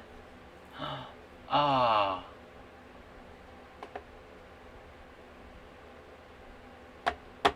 Ah, due to 64-bit. I see. Okay.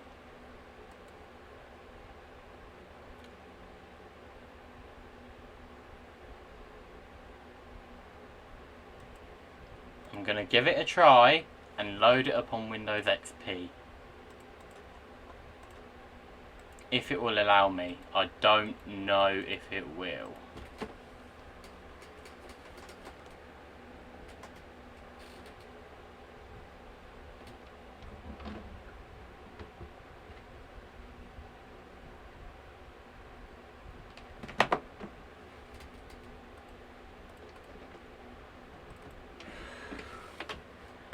I'm happy it's working. Like, I can't believe that it actually managed to do it to work. Like, I'm so happy. I'm ridiculously happy right now with myself. It's a kind of magic. How dark is it outside? Oh, there. Not that dark actually, but it's still pretty bright. I can't wait for the 2nd of November because we're going to go to a fireworks display at my sister's school. The one where she's going to be pulled out from hopefully in a few months or whatever. To hopefully, like I said, she'll get diagnosed. Will it show up on here? No way! No way, no way, no way, no way. Oh my god. Let's get rid of this first, actually. I want to get rid of this. Eject. Goodbye! Oh, hell to the yes, please. What was the one that wouldn't work directly? It was, oh, I had it then. Break free, run. Oh, is it this? Can I type? Yo, yo, yo, yo, yo, yo. 1995! Yo! Oh my god. New game. Can I? Oh, I have to use the arrow keys. Okay. Yeah, you guys can see my computer mouse, my Windows X. That's my Windows 7 mouse. New game. Easy. So I've never played this before. Wait, can I? Oh, wow. How do I turn? Oh my. Ah!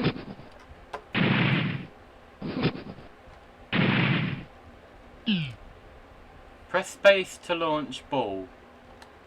Oh, but I've been using the mouse. Hydrogen 1. Ah! I'm happy this is even working right now.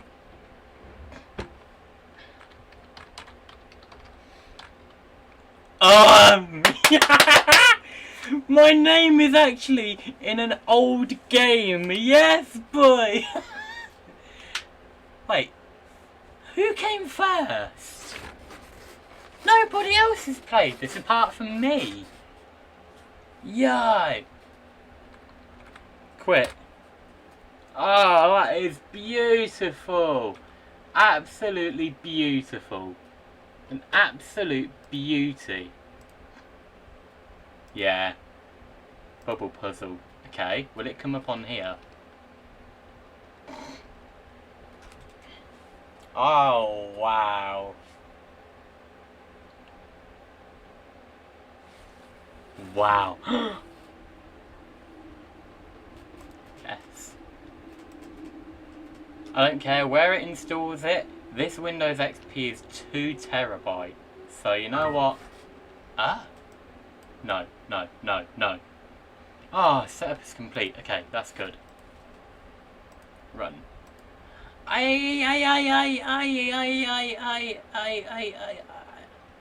What? Download? iOS?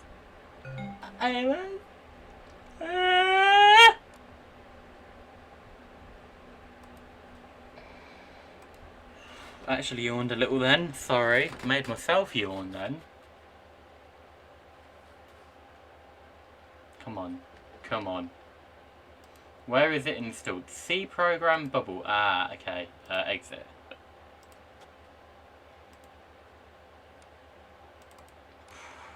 C program and beep beep beep beep beep beep bubble. Start. Oh, start without profile. You need to run. What? I didn't read it. I just clicked yes. Ooh. Ooh. Ah. Man.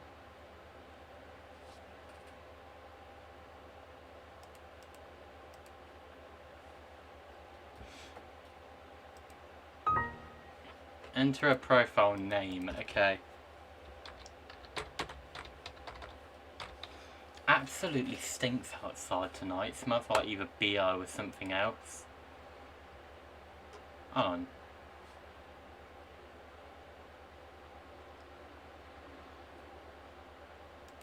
What? It's not gonna work?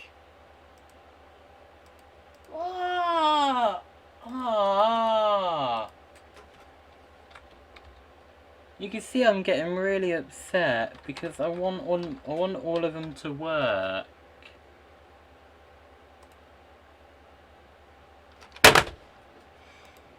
Work! No! Bubble! It's like that Markiplier thing. Yo, for real though, come on, that is so upsetting. Okay, English, high performance C,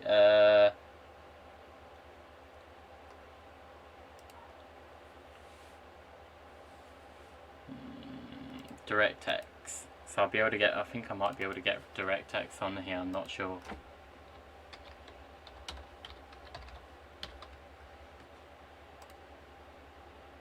Ah! I want to play a puzzle. Puzzle!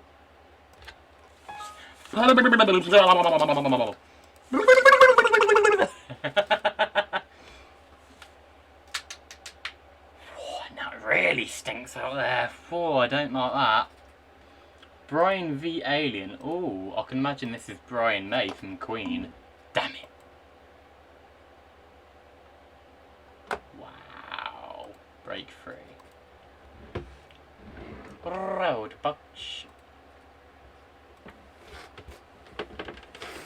I want to see. 3D maze. Okay. Damn it. I want to keep the windows open, so I'm not windows as in this Windows here, obviously, but windows as in windows outside. Yeah, install.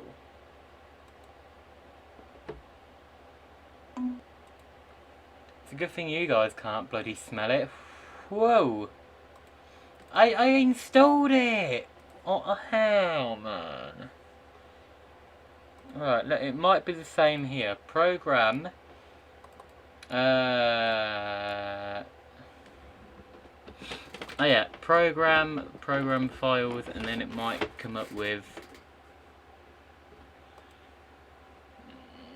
Okay, let me check then, because I don't actually know. Hold on, let's smell now.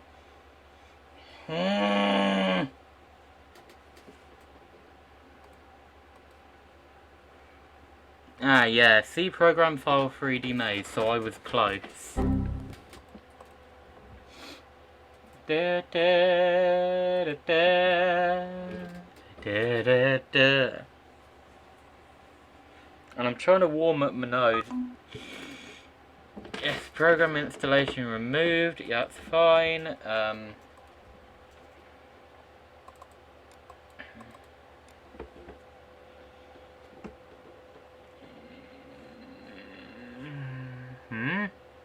It's not on here. Where the hell is it? It's not on here. Let's actually try and install it again then. Yes. Yes.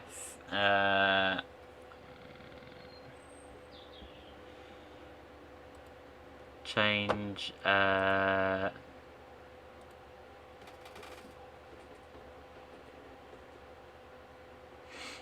Wait, what? Wait, what? Wait, what? Wait, what? Okay, the smell isn't as bad now. Thank God for that. There's always a horrible smell. Someone's polluting. I can bloody certainly say that for a fact.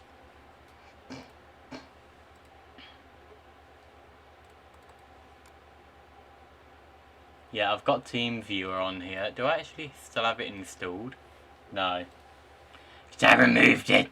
Because I removed it. Okay, for real though. C program file.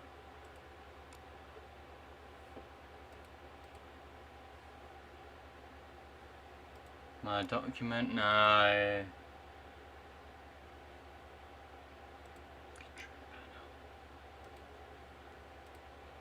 My next places.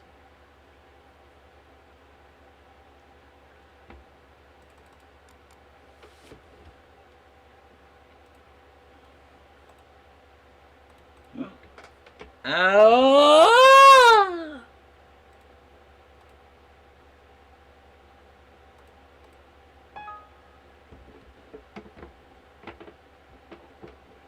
Okay, C program file 3D maze 3dmaze.exe. Boom! Serious setup error has occurred. Removing current filing.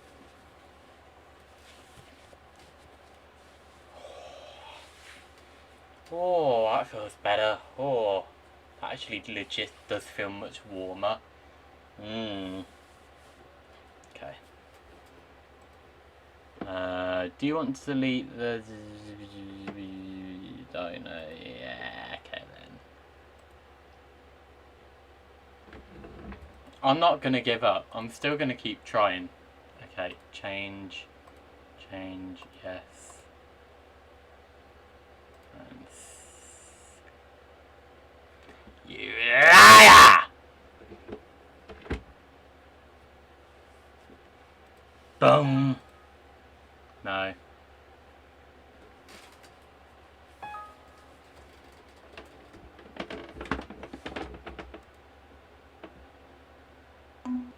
Oh!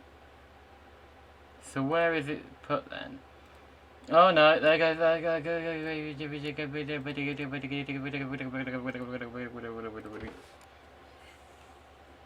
was trying to say, there comes that smell again.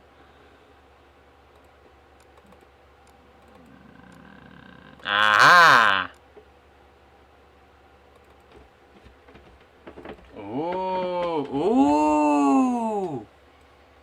Okay.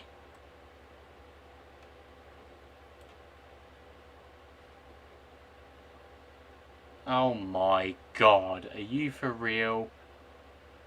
Oh my actual God.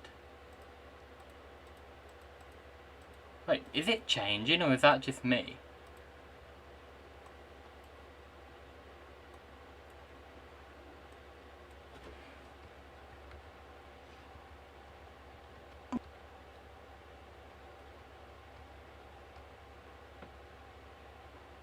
I need to get over there. That is a good time waster. I have to... ICO. Ah! Zoom in! Zoom in! Oh, I can't zoom anymore. That's as small as it is and that's as big as it is. That's a good time waster. Like, holy crap. Wow. That's mad. 3D 10,000.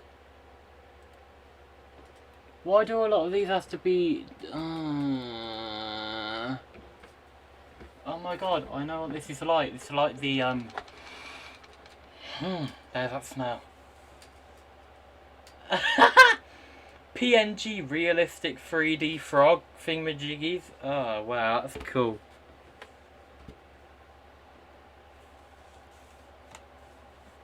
I can still see, don't worry. But yeah, there's the frogs. Nobody, no. 5, 6, 7, nobody. Zoo. I look so stupid, so I'm gonna stop. And man up. Wait, no. It said joystick. I don't even have a joystick. Oh, what? Excuse me?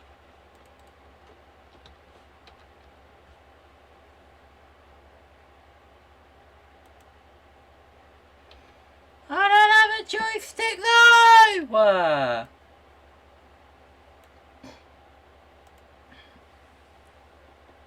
Crash and burn. How do I escape? I wanna leave, yo. Get ready for round 2. Am I? I'm not doing anything.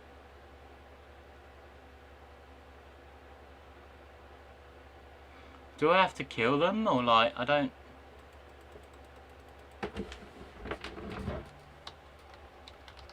I'm not... I literally cannot do anything. Oh, wait. I thought I gained control for... Crash and burn. Like, for real, how do I escape? It won't let me! Holy Christ, oh, Jesus mighty.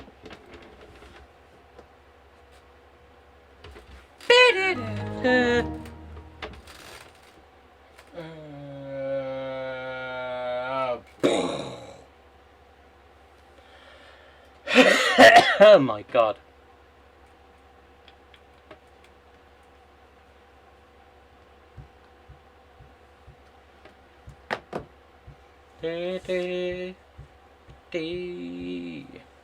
I still have the KFC, by the way.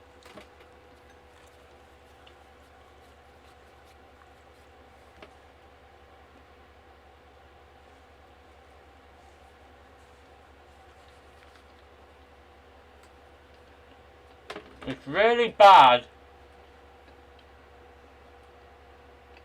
It tastes really bad when it's cold. So hold on a minute.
Come on then.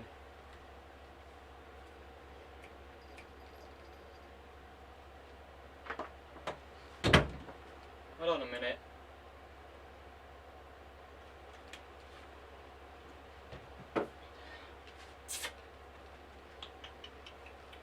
Hello.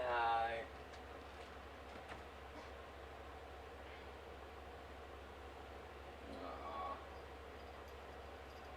Hello, my baby.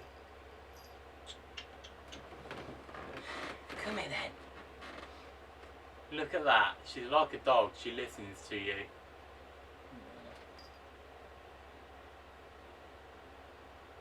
What's the matter? Hey?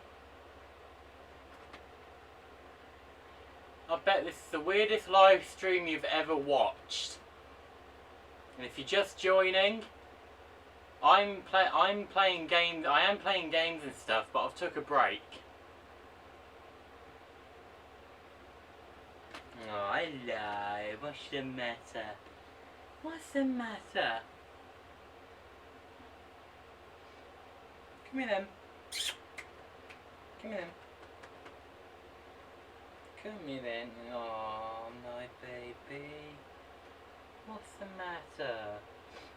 Hmm? What's the matter? What are you doing?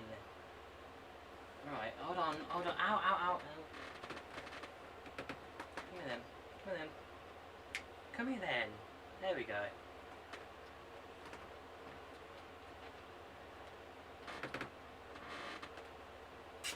Lay down then.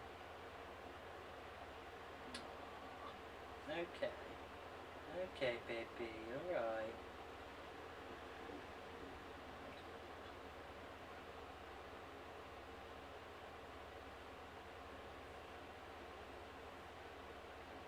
She's really loving that. She really is. Aren't you, baby? Eh? Aren't you a pretty girl? Good girl. Good girl, aren't you? Eh?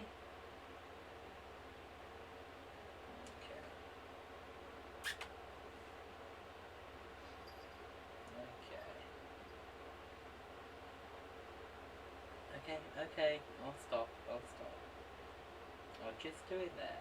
I'll do it just there, okay? Good girl. What? She's not allowing me to leave. Look, she won't allow me to leave. Why? What's the matter? Why are you not letting me leave? Hey?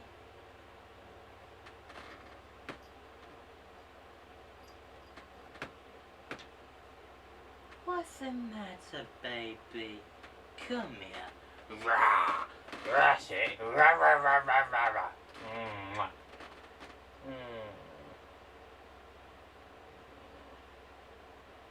Look how chill she is, you know? Come on,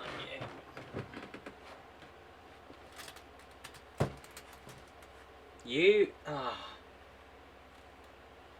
I'm done with YouTube. I'm letting her take him over my channel. Bye. Come on. Over it. Good girl. No. Oh. Come here then. You've got more than enough room there, haven't you? Let me put my legs up here then. Come on then. Come on. It's okay. It's okay.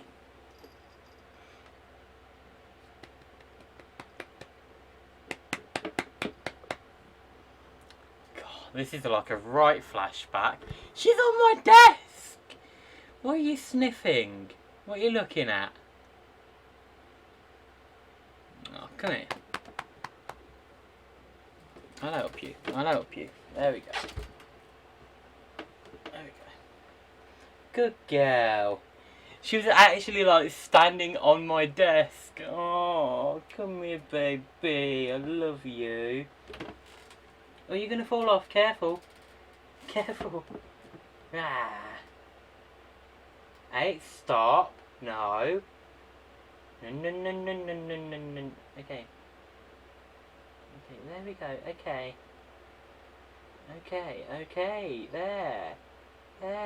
There we go. Gosh, she's acting like a right I don't know what you call it. Can I go? Please, Bella.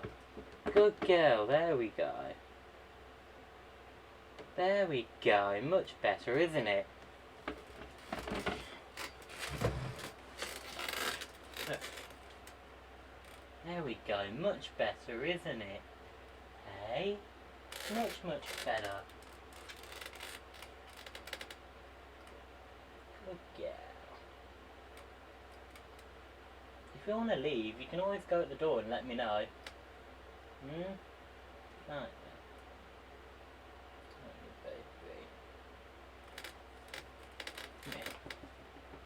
Come here.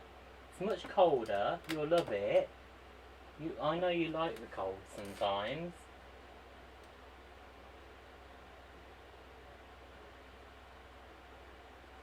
Okay, I've got your hand.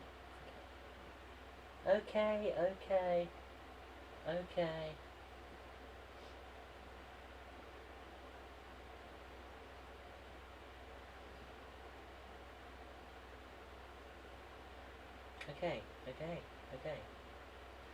Like, she's literally digging her claws into me and pulling my hand to her face. Aren't ya? Do it again then. Okay. Ow. Okay. Good girl. That just shows that you want me to fuss you, don't ya? Okay. Remember back in 2014 when I did my very first face reveal? I brought my cat along. I brought my cat along and she started hiding underneath my desk. There's like a middle section and she was hiding underneath that where I normally put my Xbox controllers and stuff. So at the minute there's me.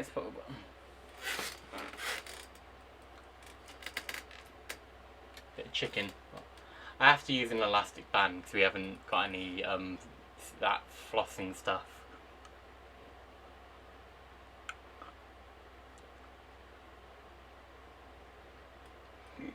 Did I get the right one?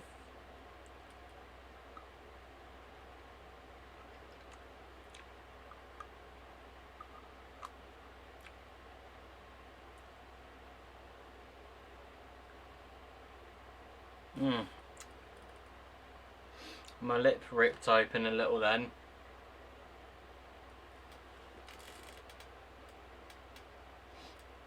You okay?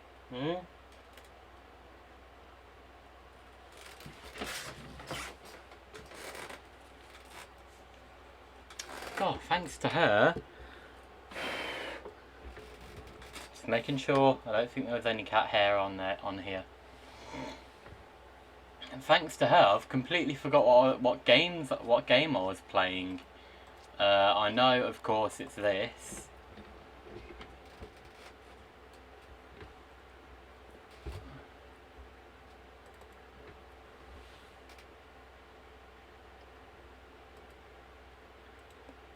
Can I rename it over to 200 arcade games? Of course, I'm going to put the fake CD in the box, but then have the real CD above it to make it look like that it does work and everything, when really it doesn't. Jesus. Yeah. I'm surprised it works as well.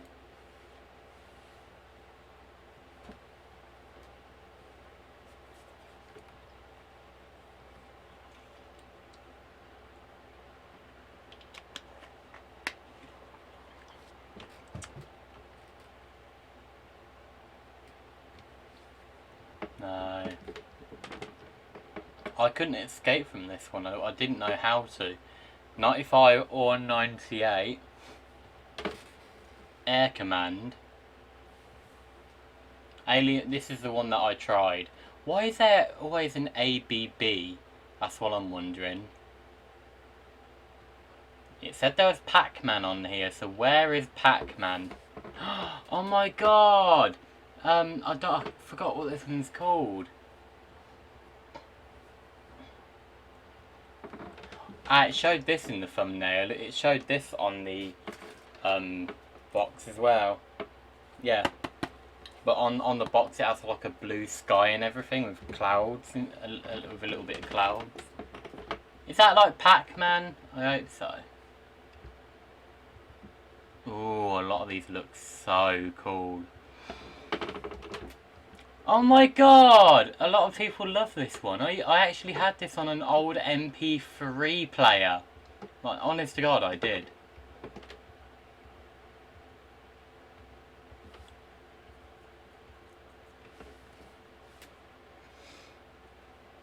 It says it has Pac-Man!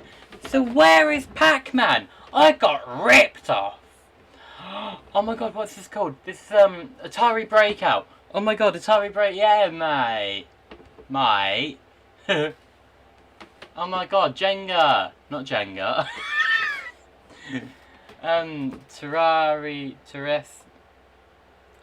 Fudge, what's it called? Something. Oh, what the hell is it? Tetris. That's how you say it. Brian versus aliens. Pew, pew, pew, pew, pew, pew. Boom. The ones that I want to try, let's try this one. Fudge!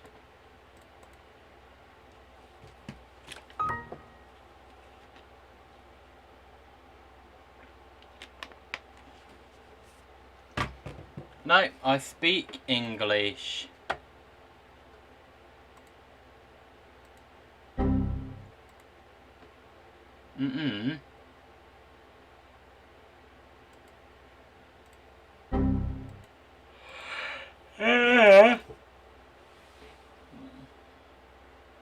Hold on, what is this talking about?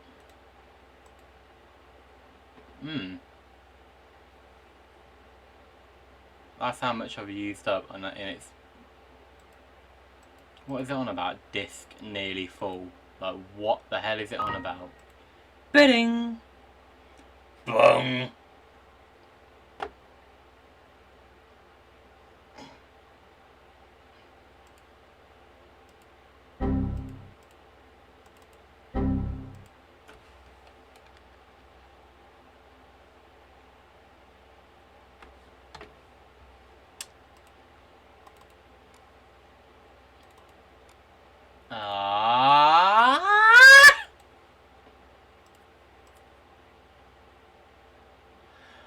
Delete!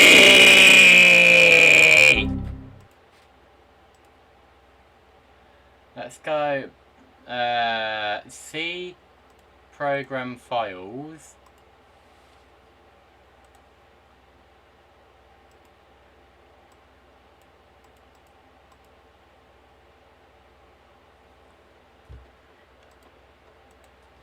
Okay.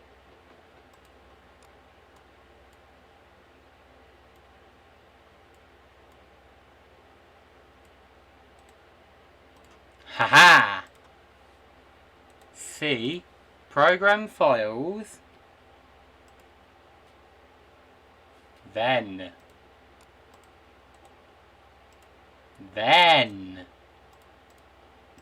Aha. Ha.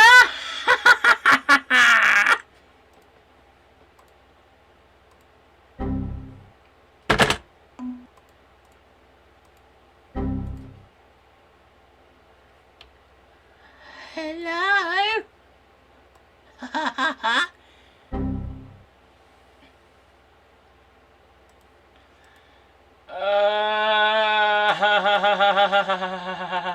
Very, very, very, very, very, very, very, very, very, very, very, very, very, very, very fucking funny. Yes.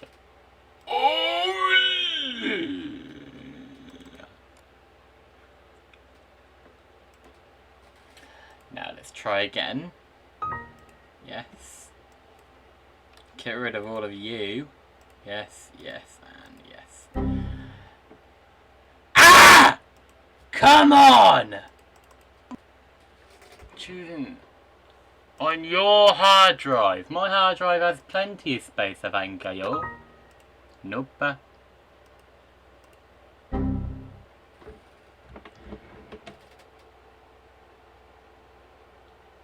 That is, German. That's German.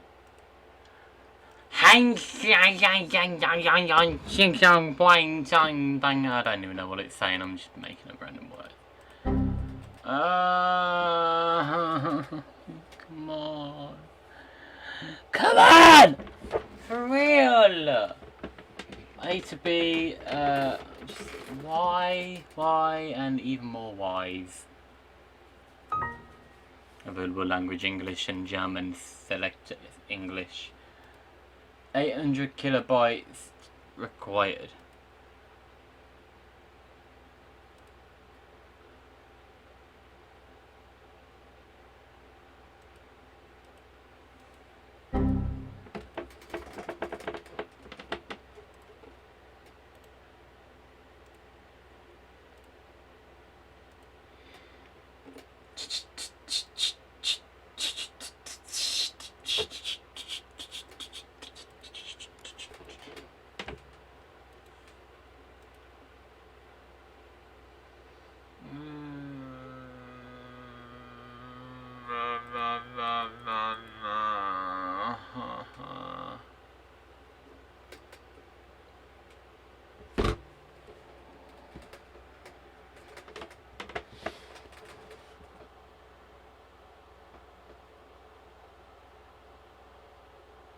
Ah! For real. You know what, whatever. Let's keep going. Let's keep going. Let's play this one. It better be Run. I swear. I swear. Yes. Yeah. Yucky. Stupid. Oh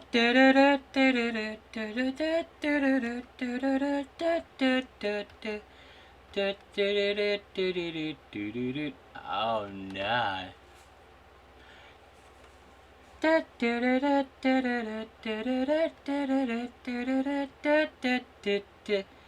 Hey.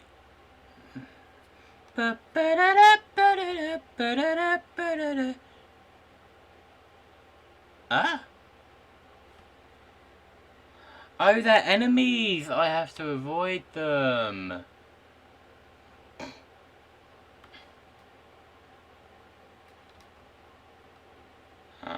No, they're gonna get me! No! How am I meant to win? You know what? Screw this. This is embarrassing.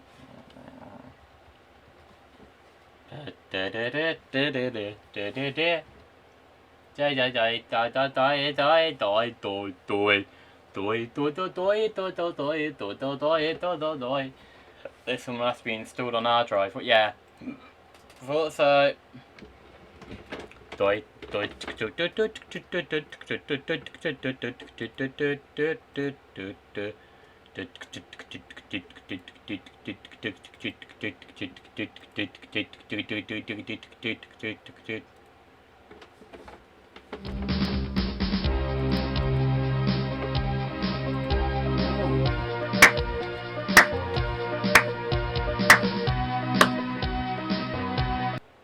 Hold on a minute, let's... Can you remember...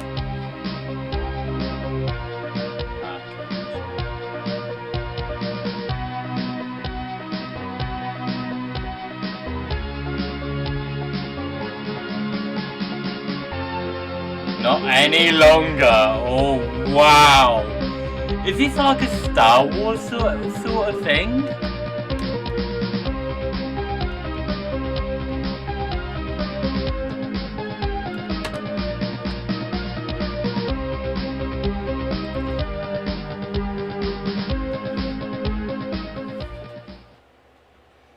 That was amazing! Oh, but it's in German. Huh? Yeah, what? Oh, okay. I actually have to...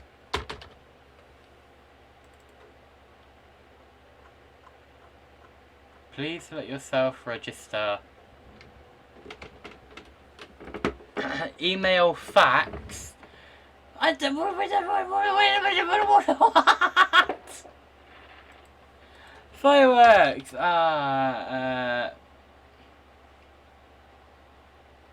Can I just exit?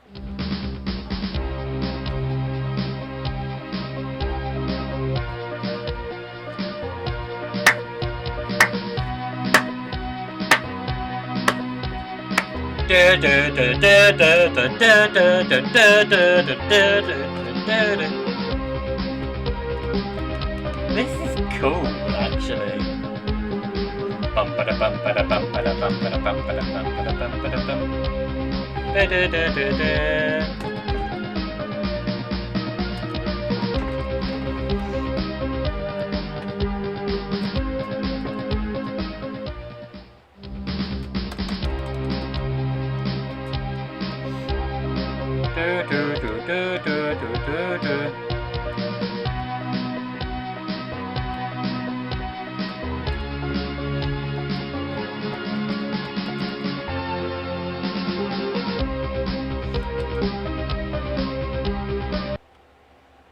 It wouldn't let me start.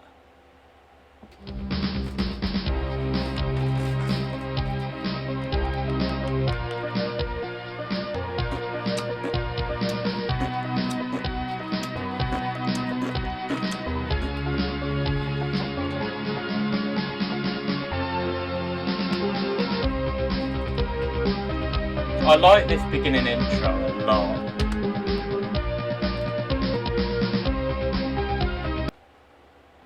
That's cool. Alien Force 2. That is amazing. But I can't play it! It's not the 90s anymore, sadly. Let me escape! Ah!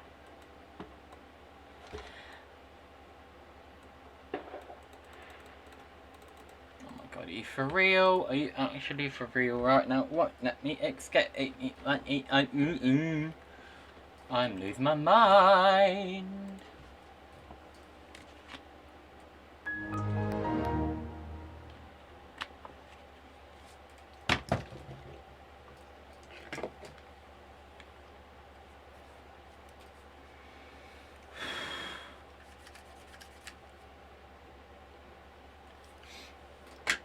Because, my lovely, lovely dear friend, it's not the 20th century anymore.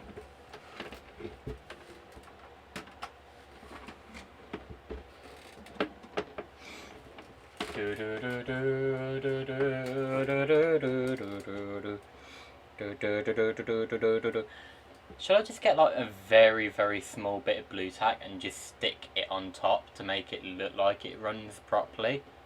Even though it doesn't run at all. You know what, yeah, I'll give it a try. I've got plenty of discs.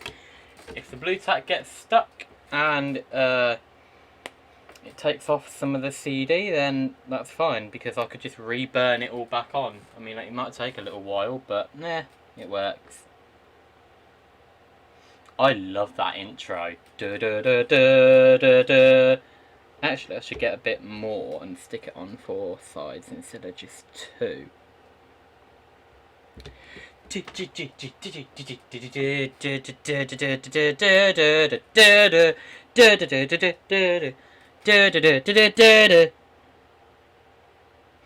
Bum bum ch ba bum ba bum ch ba da dum bum ch ba dum ba dum.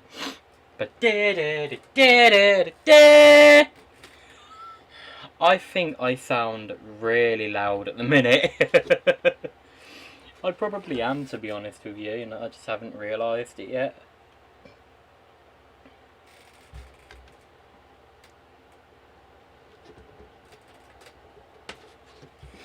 It's like that guy in that shop when he's going dun dun dun dun.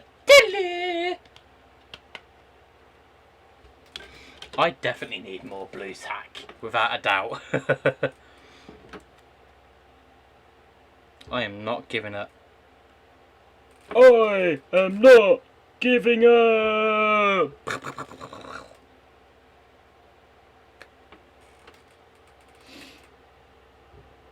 This is like extremely soft blue tack, which is actually quite surprising because the ball itself is a lot harder than, you know, these little bits that I'm putting on here.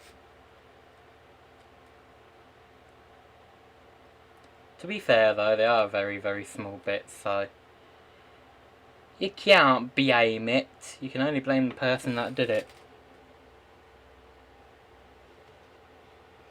I have the power!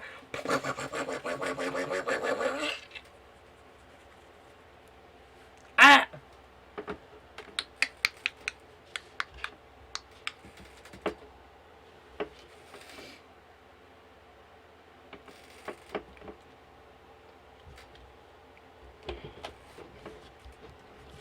It is going to get finger marks for a minute, but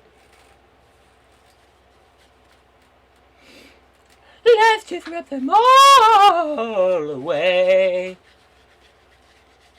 Like they were never there in the first place. That sounded great, didn't it? Oh, that is flipping amazing. Now it looked like it's, you know, one piece.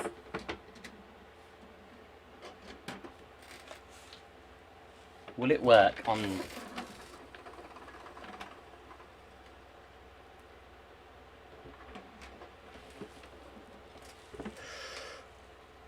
That did not sound good. That did not sound good at all. Oh no, no, no, no, no, no, no, no, no, no. I can't, I need to take these off.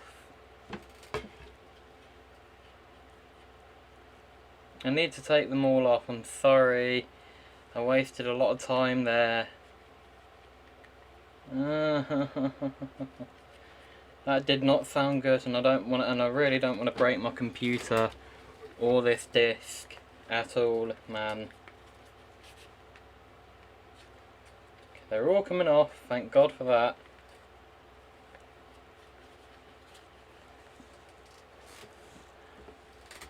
Oh yeah, I know now. It's dun dun dun dun dun dun dun dun dun dun dun dun.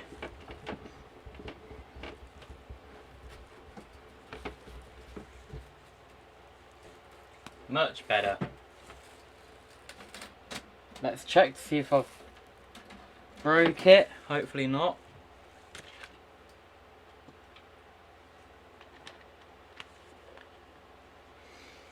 Stop dripping! Ah!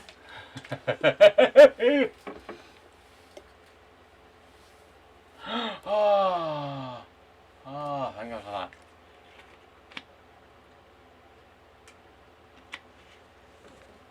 My neck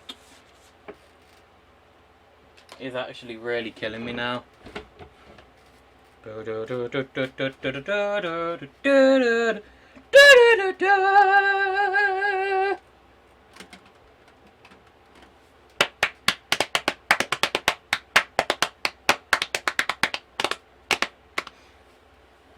If I did ever have to sell this, all I'd do is put the fake disc in, and shall I just break this already? Like, it doesn't work anyway, and I've got it working now, so you know what? Yeah, let's break it. Let's break it. Let's throw it like a frisbee. That's not a solid wall. This is though.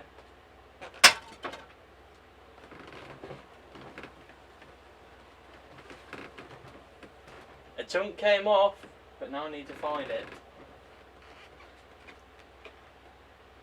That is like the perfect Like, smiley face. Oh, now I actually need to find it. Hold on a minute. Found it!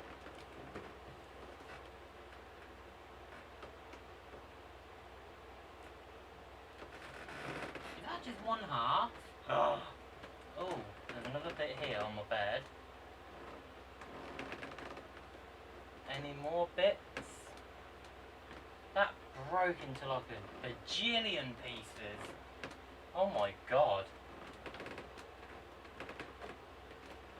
You know what, let's put the little pieces down here and just forget that they ever existed. And yeah, keep going. I thought it'd just go snap, like in half. Or one half would be snapped and the rest of it would be fine, but no.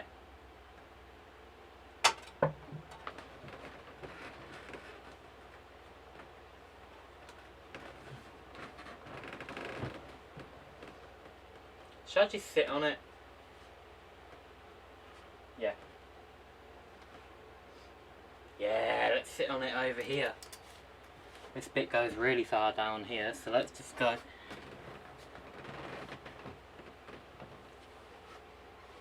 Actually, yeah, I'll do this. I'll go.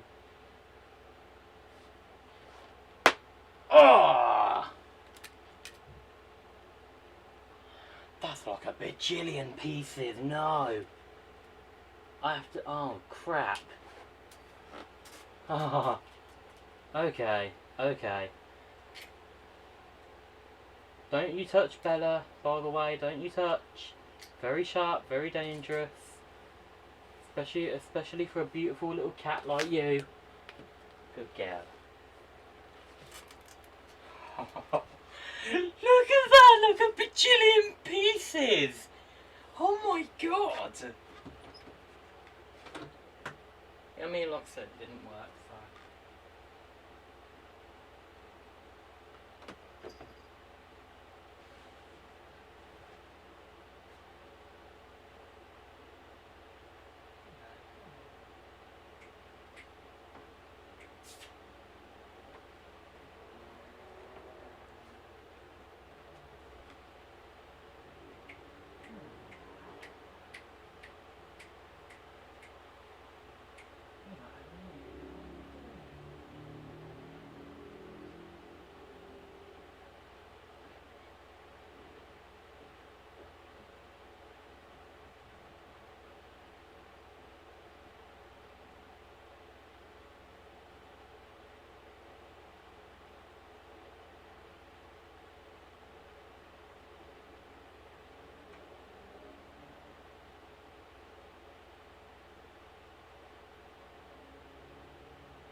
I'm back!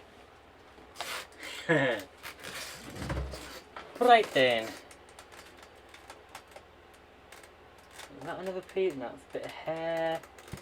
Okay, great, perfect. That's everything. Wait, where's my phone?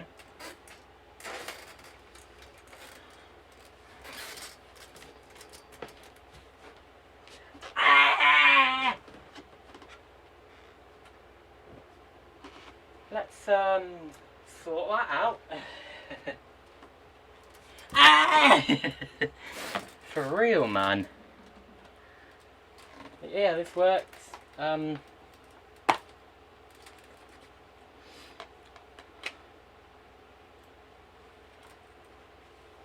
It hardly holds it. What the hell?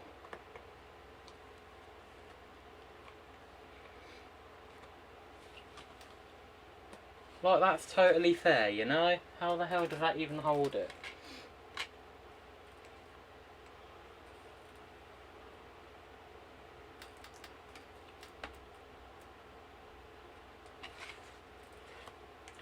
No, no, no, no, no. I'm gonna find a case that can actually hold it. Give me a minute. They're all green. Any black ones? Right. Here's an old Tom and Jerry one. Same, well, similar. And it actually holds the disc. And it's a double-sided disc. This is a legit double-sided disc. And it still works both sides. So let's take you out. Whoa, that's dusty.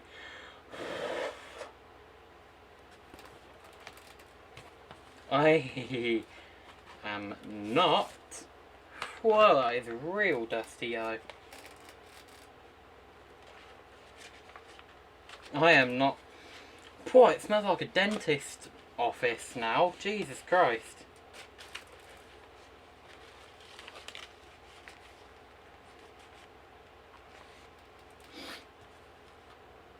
Oh, much better. Wrong disc. Wrong disc. Oi! That's like alien sort of stuff there, yo. And in. Will it hold?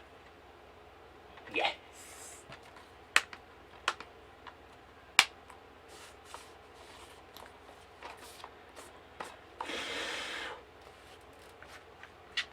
This Tom and Jerry one thingamajiggy can go back in here.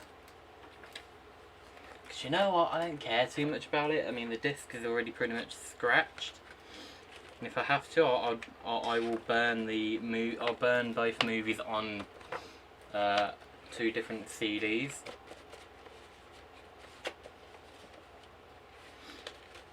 This is very priceless, so I'm trying to be careful.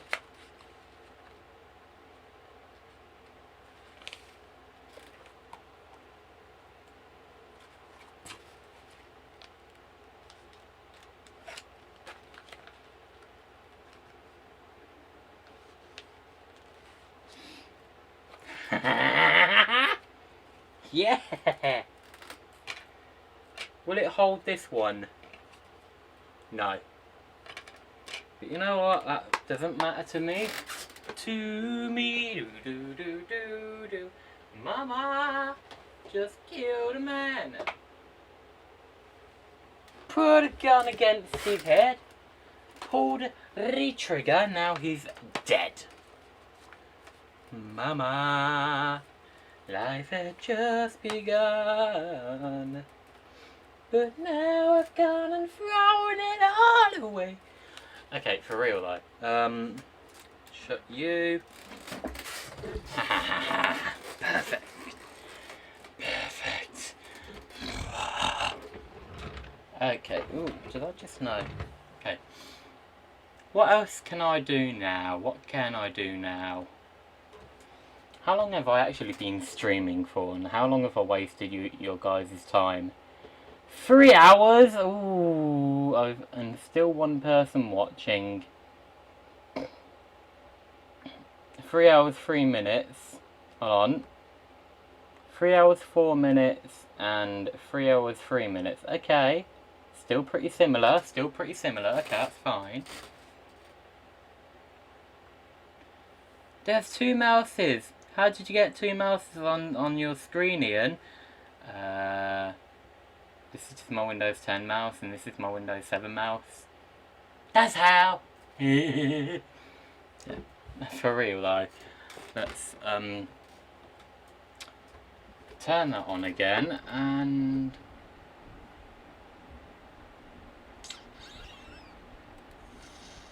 You know what? Since it's coming up to Halloween, let's react to some Halloween stuff.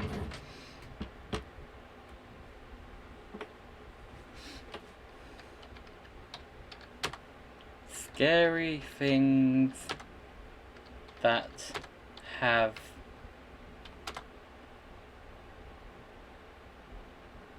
happened to YouTubers at school on Halloween. Oh my god.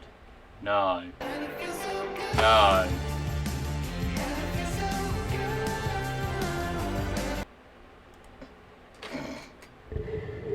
Number 8, The Hanging Woman.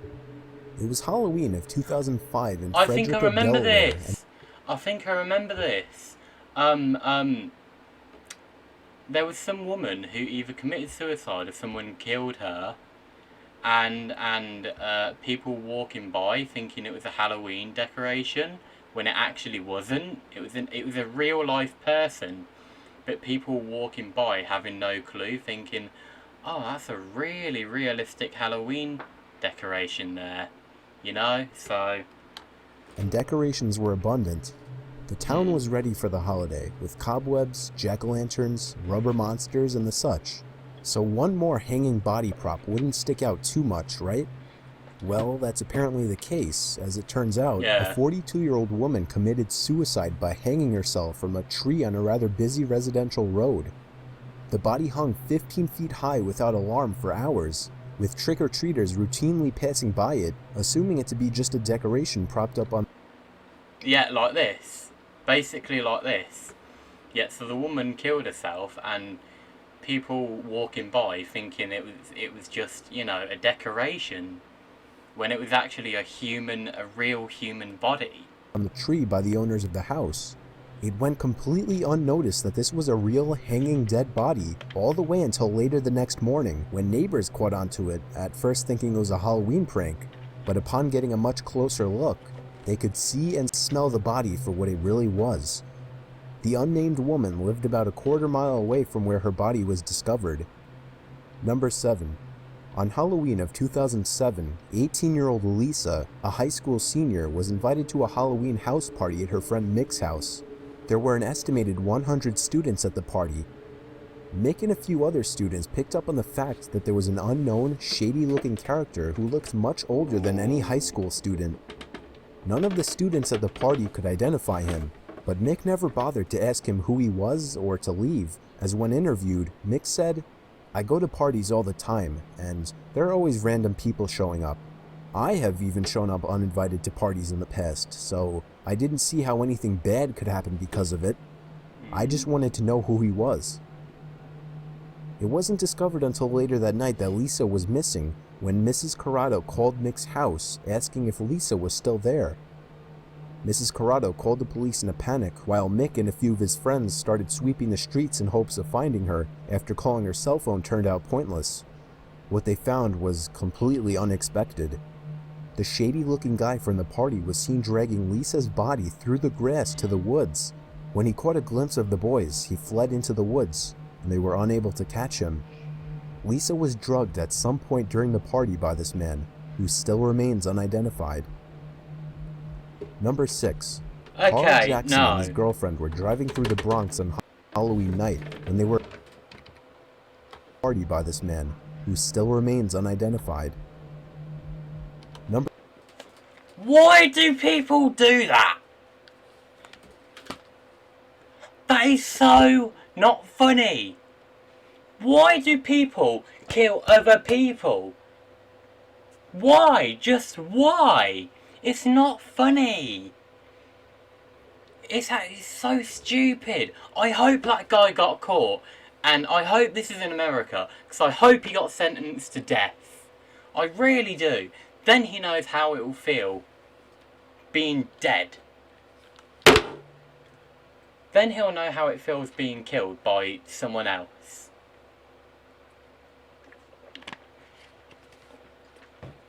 Why do people do this? Why do people do this? It's not funny. It's just, and suicide as well. Just why? Why? There's so much to live for. You can literally do whatever you want, near enough. But just no.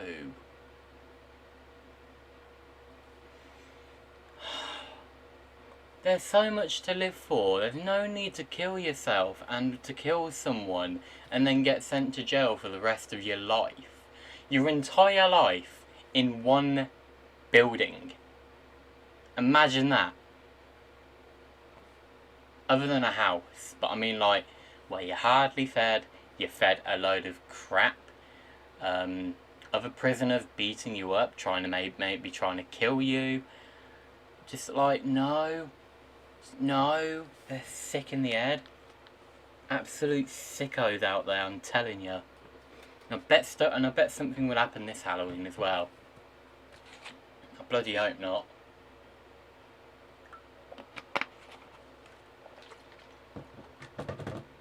Number 6.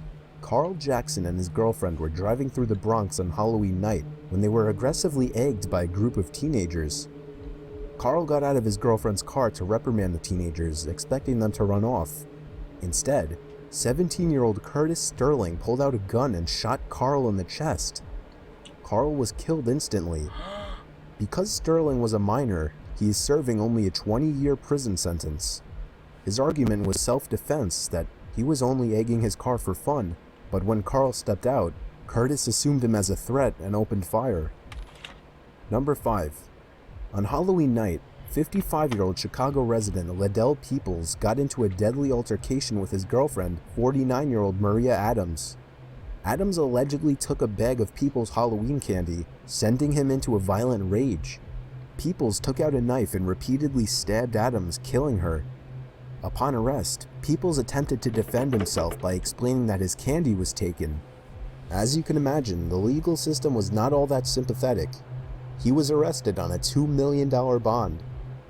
Number 4. It was Halloween in the year 2001 in Ohio, many kids' favorite night of the year, as they get to run around with friends. That's not even a month before I was born. I was born November 16th, 2001. So this is like 20, 32 something days older than me. So asking complete strangers to fill up their bags and pillow sacks with cavity-inducing sweet goodness. Now, many kids complain about getting coins or apples or pretzels thrown into their bags, but those things all seem great in comparison to receiving human appendages. It wasn't discovered until late that night when Kathy real human body Jones parts. reported finding a human finger sealed in a goodie bag in her children's candy bag. This may have been the first report to police, but it wasn't the last. The next day, many parents were reporting finding human body parts, including fingers, toes, and even eyeballs in their children's candy bags. Police had to conduct a whole thorough investigation that started with finding out each and every house the parents and kids had been to, and then investigating each home that was visited by all of them. No solid evidence was ever found in any of the houses that may have included foul smell, other body parts, or even just suspicious behavior. It was never determined who could have been the one distributing the not-so-goodie bags. Number 3. If you thought that was all you were going to hear about human body parts, think again. In a small Minnesota town in 1999, an unknown couple was giving away large and heavy paper bags full of supposed treats inside. According to the few unfortunate kids and parents who chose to solicit candy from this house, the brown paper bags weighed anywhere from 2 to 4 pounds, and the woman who answered the door would look to someone hiding behind the door to hand her the bags. It was said that before leaving, the woman would say to wait till they got home to open it. The first big twist to this story is that the couple who was handing out candy at this house didn't live there. In fact, it was a vacant home. When one of the neighbors drove by the house, they were suspicious when they spotted a couple getting into a car that was parked in the driveway and trick-or-treaters walking off the property. When the mysterious couple had driven off, said neighbor went to warn parents not to take those bags. They opened one of the bags to see what was inside, to find a human hand. Apparently only 3 to 6 bags were given away, each one containing hands. 2 left hands and 1 right hand were found, meaning at least 2 likely dead bodies were needed. And the big question is, where and how did this unknown couple get them? Number 2.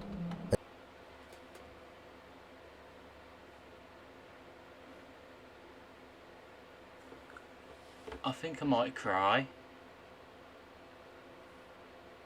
A real hand. Why? A real human hand. Why?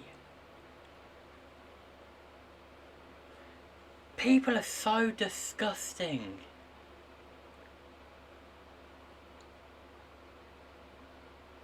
Why? Just why?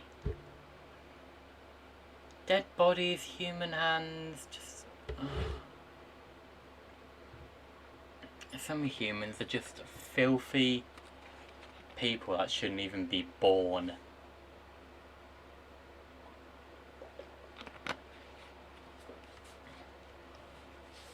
I saw a quote once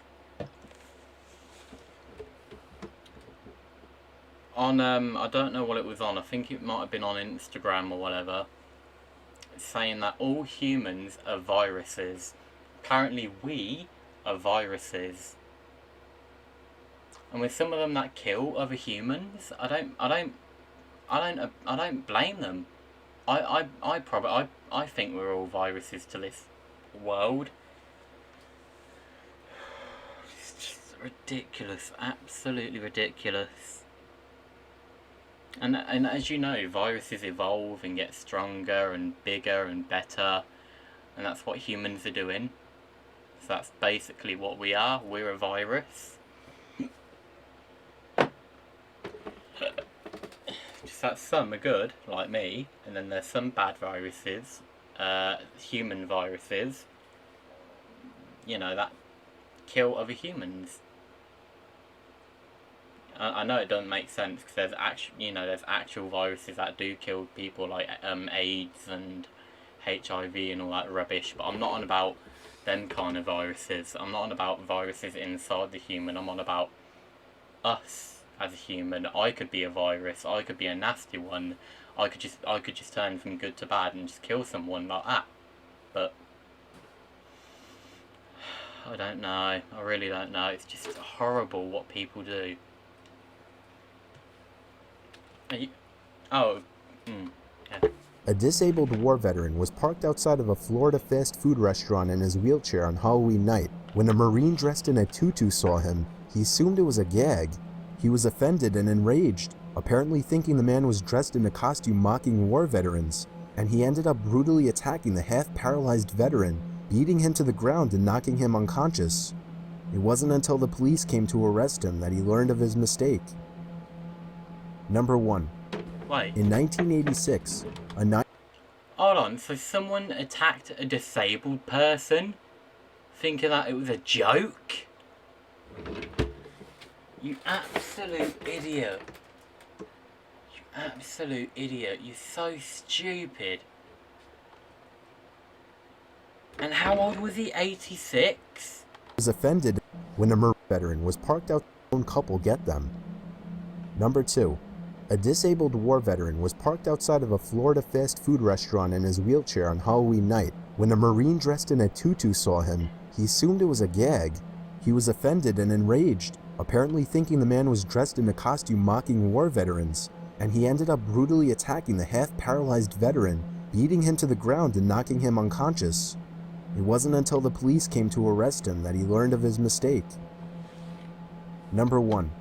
Yeah, you judgmental cock. Yeah, you judgmental idiot, judging people before you actually meet them and see them and stuff. And what was it, a man in a tutu? You stupid idiot. You're even worse than the actual veteran, and he never did anything. A war veteran, are you for real? That's one of the people that bloody saved our country. being offended and then brutally attacked? No.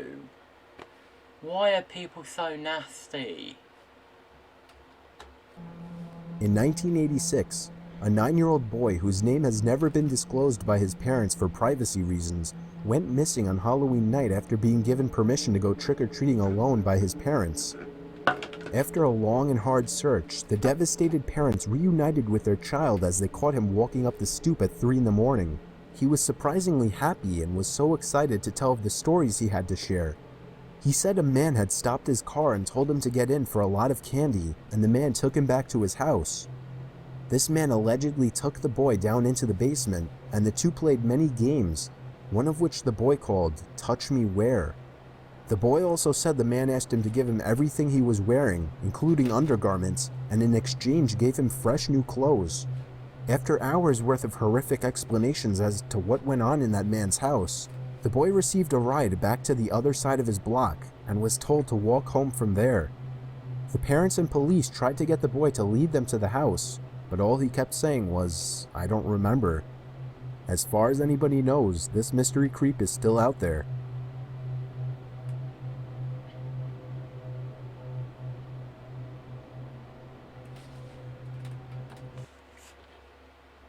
That boy got very, very, very lucky. He got very lucky escaping alive. That's rare to even escape alive. Just... I need to shut this. It's getting really cold now. I'm certainly not going to shut it all the way, without a doubt.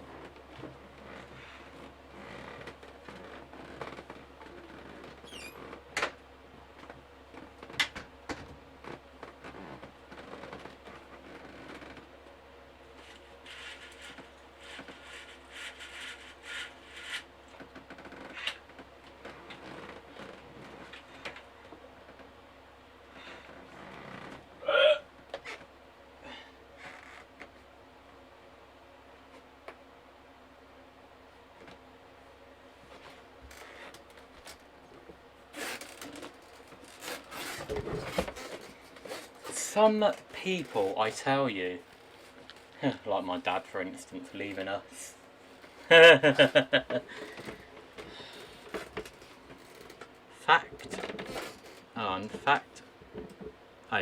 Factions.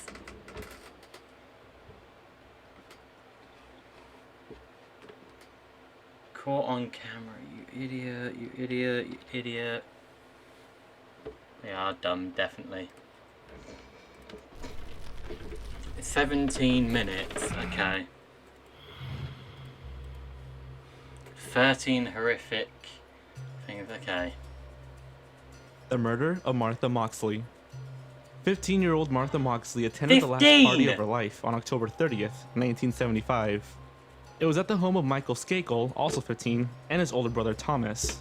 13! Martha was last seen leaving the party with Thomas She's at around 15 and the guy was 13. p.m. And sometime in the early morning hours of October 31st, the high school student was viciously murdered with a golf club.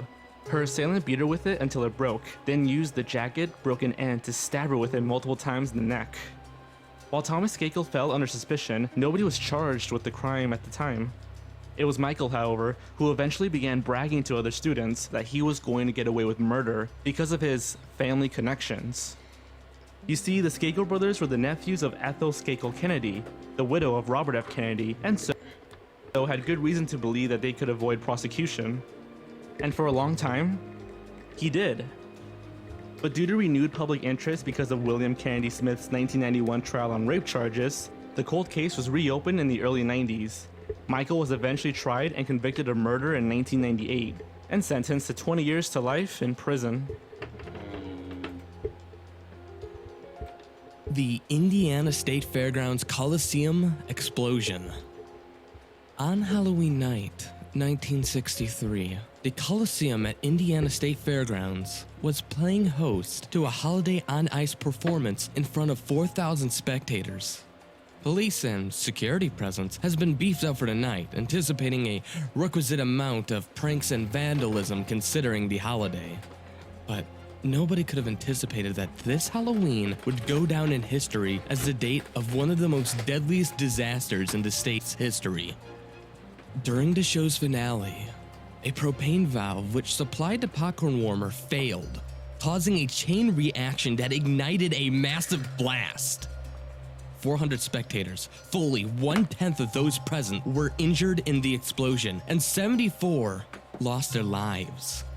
The incident was handled poorly by responders and changed the way state officials coordinate emergencies. Oh my God, And look at that although kid. many indictments of officials and Coliseum management was handed down, they only resulted in one conviction, and that was overturned. Amazingly, the venue was renovated in time to host the Beatles the following year. Renamed the Pepsi Coliseum in 1991, the structure still stands today.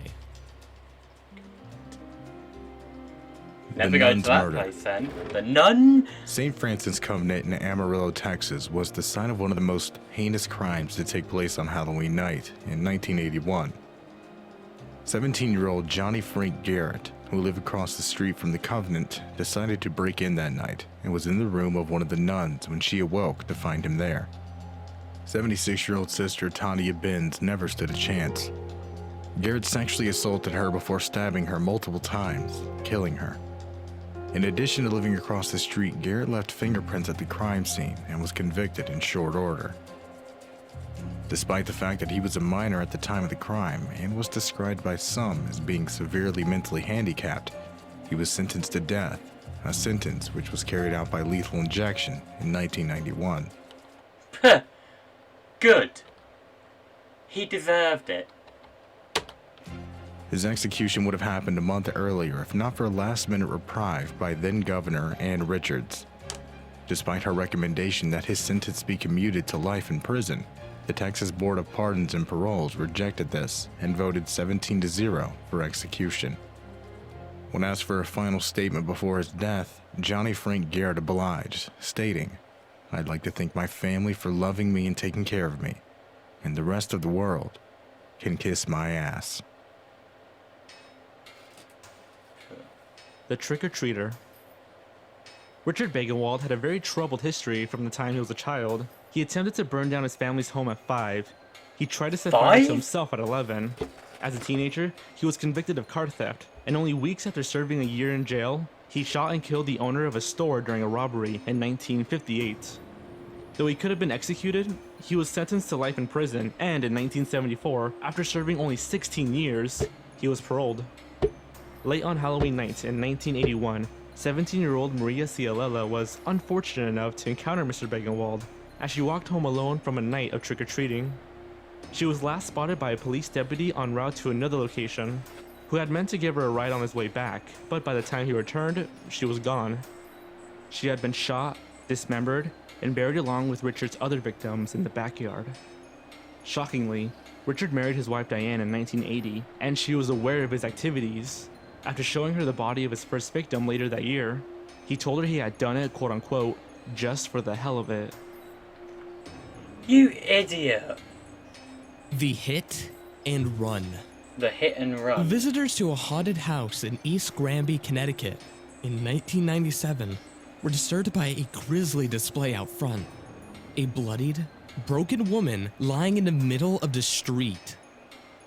Convinced that it was a simply tasteless and rather dangerous stunt being pulled by one of the haunted house's employees, patrons walked right by the woman as she reached out towards them, unaware that she had been victim of a hit and run only an hour earlier, and that she was dying. By the time the ambulance workers arrived, the 40-year-old woman was dead. Police were able to use a broken mirror and paint chips found at the scene to track down the man responsible, who claimed he hadn't seen anyone in the road and thought that someone had thrown a brick at his car, like as a Halloween prank. Despite this, the man took steps to hide his car and repaired it in a out-of-town body shop. When police began a door-to-door search for the car, he was finally spooked enough to turn himself in, face charges of evading responsibility, and finally, tampering with evidence. The Red Death. On Halloween night 1993 in Pasadena, California, 3 young boys, all between 13 and 14, were out trick-or-treating in their suburb. Despite being known as a relatively safe area in the midst of California's explosion of gangs at the time, the 3 boys would come face to face with the type of urban violence that was threatening to encroach on even the most sheltered of suburbs. In what appeared to be a horrifying case of mistaken identity, 3 members of a Bloods gang laid in wait for the boys, believing them to be part of a group responsible for killing one of their friends days earlier. Without warning or provocation, 3 boys were caught in a hail of gunfire, and all 3 died at the scene. The 3 men responsible were convicted of the crime and sentenced to death in 1995. Good. Upon conviction, Good. one shouted obscenities at the jury, while another flashed gang signs. At the time of this video's production, all 3 are still on California's death row. Death by magic. Joseph, the Amazing Joe Burris, was an up-and-coming magician and escape artist who was making a name for himself with difficult illusions artist. inspired by his idol, the great Harry Houdini. In 1989, Joe pulled off an incredible stunt in which he was buried in a plastic coffin under 7 feet of dirt, and then emerging unscathed. For his next trick, a year later on Halloween night, he upped the ante by introducing handcuffs, chains, and wet concrete to the mix. Unfortunately, he failed to take the weighted concrete properly into account as spectators, including his wife and son. The hole suddenly sunk 2 feet, meaning only one thing. The plastic coffin had collapsed. It took emergency workers 30 minutes long to dig Joe out. He, of course, was already dead from asphyxiation. Last night at the Viper Room. Those who are familiar with his work know that River Phoenix, the older brother of Joaquin, was poised to become one of the greatest actors of our time. His untimely death at 23 cut short what was supposed to be a brilliant career, and the circumstances surrounding it make it even more tragic. Phoenix spent the night of October 30th, 1997, partying at LA nightclub The Viper Room, which was owned by fellow actor Johnny Depp. The actor and his friends had done Speedballs, the infamously lethal combination of heroin and cocaine that killed beloved comedian John Belushi. River approached one of his friends inside the club to tell him that he wasn't feeling well and that he might be ODing. However, his friend dismissed it, partially because River wasn't displaying any big symptoms, and partially out of a sense of self-preservation, as he was also high on Speedballs. Moments later, early on Halloween morning, Phoenix was convulsing outside the nightclub as his horrified girlfriend cried for help. He was rushed to the hospital, but by most accounts, he was already dead, even before being loaded onto the ambulance. His death had a profound effect on the film world, and he is still remembered as one of the best actors of his generation, despite his limited body of work. The friend who might have saved him, Bob Forrest, wrote a book about the incident in 2013 titled Last Night at the Viper Room. Wow. The grisly display. Neighbors at a Los Angeles apartment complex were unnerved by a fellow resident's Halloween display in 2009. Although it didn't look particularly realistic, it consisted of a slumped figure with some kind of head wound sitting silently on the man's balcony. But of course, looks can be deceiving. Although the neighbors all would say later that it looked unreal and like a decoration, it was not. It was the decomposing body of 75-year-old Mustafa Zayed, who rarely spoke to them beyond the occasional hello, but was always well-dressed and pleasant. He had died of a self-inflicted gunshot wound to the eye, leaving his dead body for the whole neighborhood to see. Residents were shocked to learn that the grisly display was in fact real, not to mention that their quiet, soft-spoken neighbor would commit suicide in such a shocking and public fashion. But as one visitor succinctly put it, there doesn't seem to be a lot of community involvement at this particular complex. The Smiley Face Killer. 21-year-old Christopher Jenkins was out in full costume, celebrating Halloween at local bars in the Minneapolis, Minnesota area in 2002. That's all that anyone is really sure of, because it's the last time he was seen until 4 months later, long dead in the Mississippi River, still in his Halloween costume. The death was ruled as an accidental drowning until a police detective hundreds of miles away in New York connected it to a series of deaths he was investigating of college-aged men, all of them also ruled as accidental drowning deaths. He was convinced that there must have been something else, and he would eventually be proven right in a manner that nobody could have anticipated. Enlisting the help of a fellow detective, he eventually uncovered upwards of 40 similar cases in 11 states, some of which featured an eerie calling card, a smiley face, painted on some surface or another near the water's edge. At one such crime scene in Iowa, a note was found as well, which simply read, "Evil happy smiley face man." While the FBI remains skeptical about the serial killer theory, those two detectives are utterly convinced of it, and that the killings will continue. The eerie crash of Flight 990. Few things are more terrifying than the thought of being on a plane as it is going down, knowing that there's nothing you can do to avert your fate. For the passengers and crew of a Halloween 1999 Egypt Air flight from New York to Cairo, though, the events leading up to their deaths must have seemed especially prolonged and excruciating. The flight's co-pilot had a long history of sexual misconduct and of being reprimanded for the same. His latest reprimand had come just moments before takeoff, with an executive informing him that this transatlantic flight, routes which carry extra pay, would be his last. This executive was also on the flight, and it would be his last as well. In an unthinkable act of revenge, the co-pilot waited until the captain had briefly left the cockpit before ordering a young officer out, pushing the plane into a nosedive and cutting the power to the engines. The captain returned to struggle for control of the plane, succeeding in pulling it out of the dive, but the stress was too much for the plane, which broke up over the Atlantic Ocean. One man's vendetta consumed the lives of 217 people and exasperated already tense diplomatic relations between the US and Egypt, who flatly denied that their pilot could have done such a horrible thing. The murder of Patricia Ward. A well-liked 66-year-old language professor, Patricia Ward shared an apartment with her 35-year-old son, Derek. Near Halloween 2014, she became the victim of one of the most bizarre and strange murder-suicide cases ever recorded. Derek, who had struggled with mental illness and had been discharged from psychiatric care just a few months prior, apparently attacked and killed his mother with a knife inside of his home. He then dragged her body through the lobby of the apartment complex and into the street, where he beheaded her and left a result for all those to see.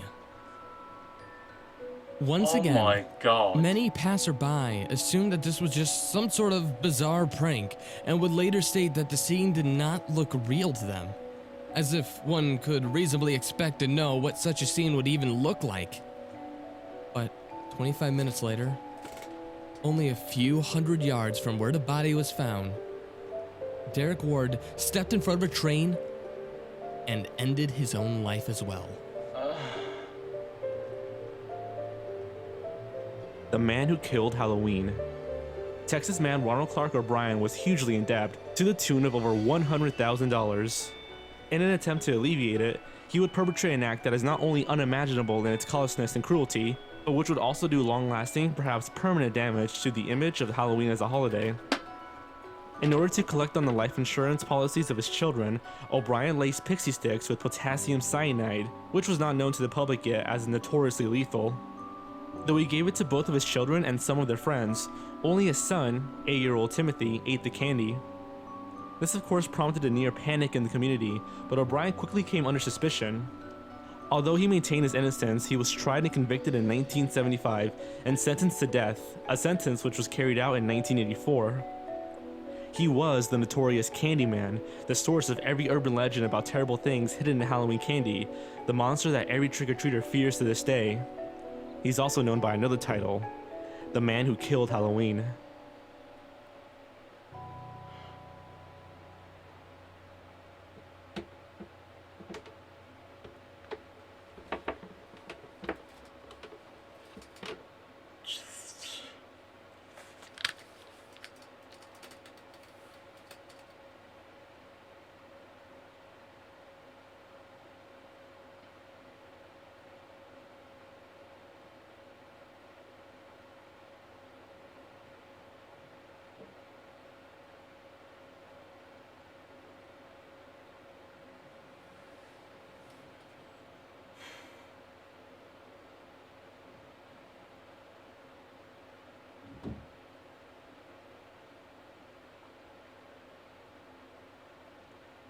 I hate that I'm even a human.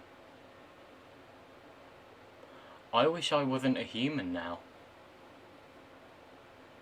Because I'm disgusted by humans. The stuff that they do.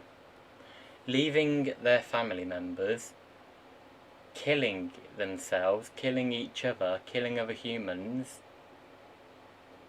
They don't deserve it. They don't deserve it. I can't talk at the minute.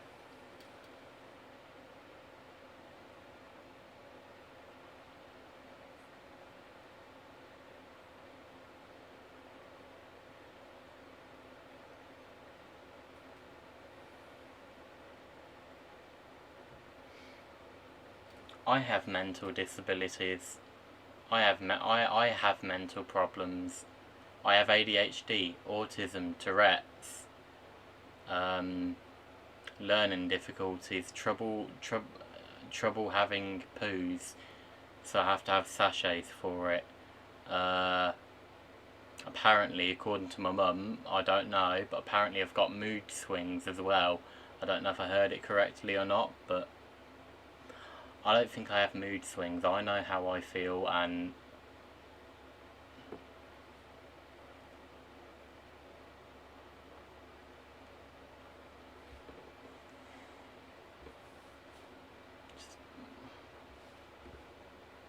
why? Just why?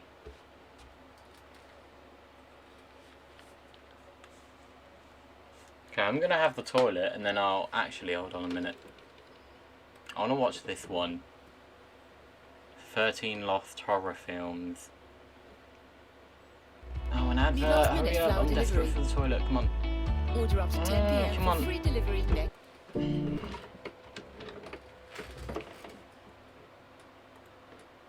Come on, come on, come on, come on.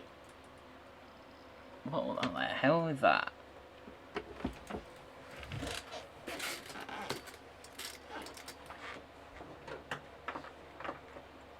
What's that smell?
If you heard me go ow then, I hiccuped and it hurt.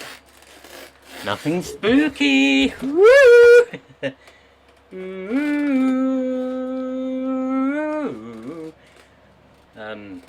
Silent Hill. Oh, it's a movie. Yeah, I thought I heard of it. I thought I've heard of it before. In the early 1900s, when film, or moving pictures as they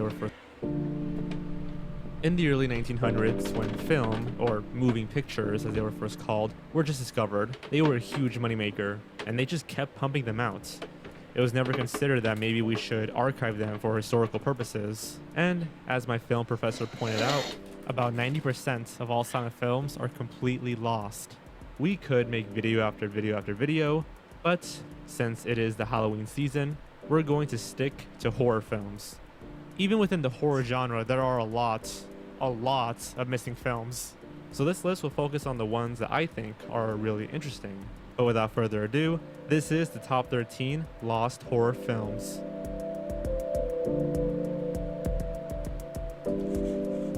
Robbing Cleopatra's Tomb. There is one name that made a profound and legendary impact on filmmaking back in the earliest days of cinema, and that name is Georges Méliès. This is the person who pioneered special effects, most notably in his iconic film A Trip to the Moon. However, one of Méliès' earliest films is actually missing. Oh, give me a minute. Ah, my ear. Right then, how done I, Jaygind?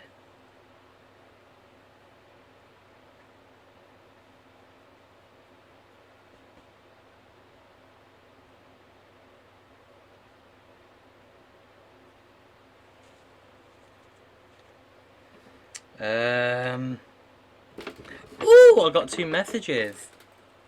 Oh, okay. Who by?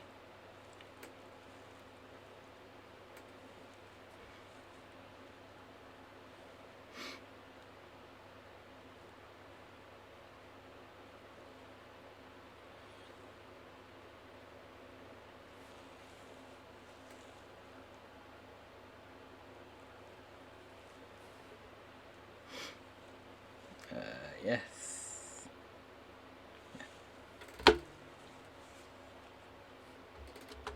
Missing.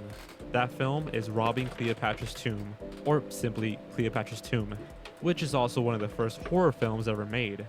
In it, a man chops the mummy of Cleopatra into pieces, and then, quote, produces a woman from a smoking brazier, unquote. Cleopatra's Tomb got recognized by producer Charles Urban, who would later distribute all of Méliès' future movies. This movie kickstarted Méliès' career. Simply put, without Cleopatra's Tomb, there might not have been A Trip to the Moon, and all the pioneering of special effects that came with it.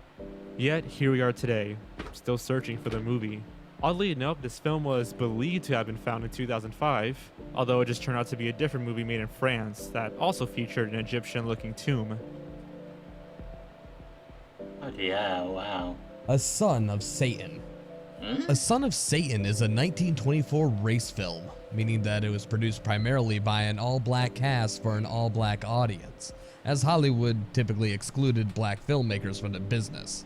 Since these movies were largely ignored by Hollywood, preservation is scarce amongst race films. It's believed that out of 500 made, fewer than 100 remain. A Son of Satan, on the other hand, ran into serious distribution problems due to censorship boards rejecting the film entirely based on its contents. Supposedly, the film depicted scenes of violence against women and animals, which the New York censorship laws objected to. Furthermore, the Virginia censors complained that the film referenced mixed relationships and believed that Southern ladies would have been deeply traumatized and offended. Eventually, the movie faded into obscurity even back in its day. And the last time the movie was spotted was 1924 during a New York State Film Exhibition. Oh, that's some weird stuff in my finger. The Monster of Frankenstein.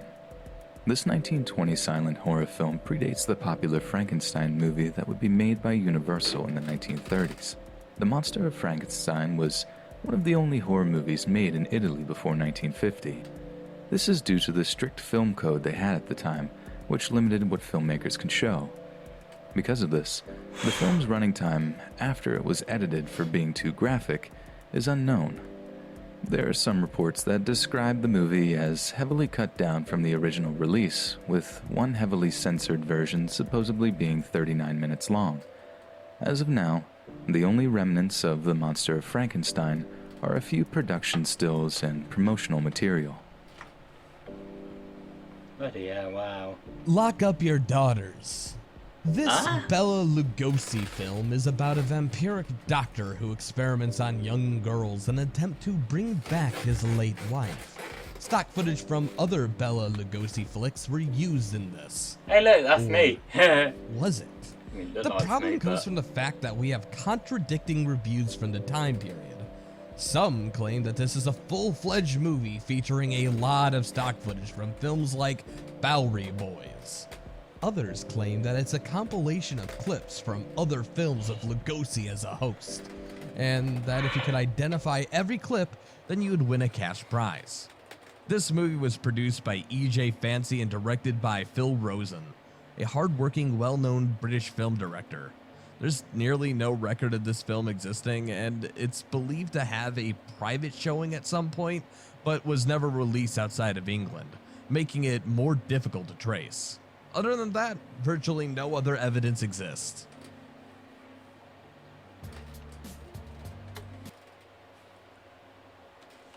I mean, if I could maybe find the horror film, then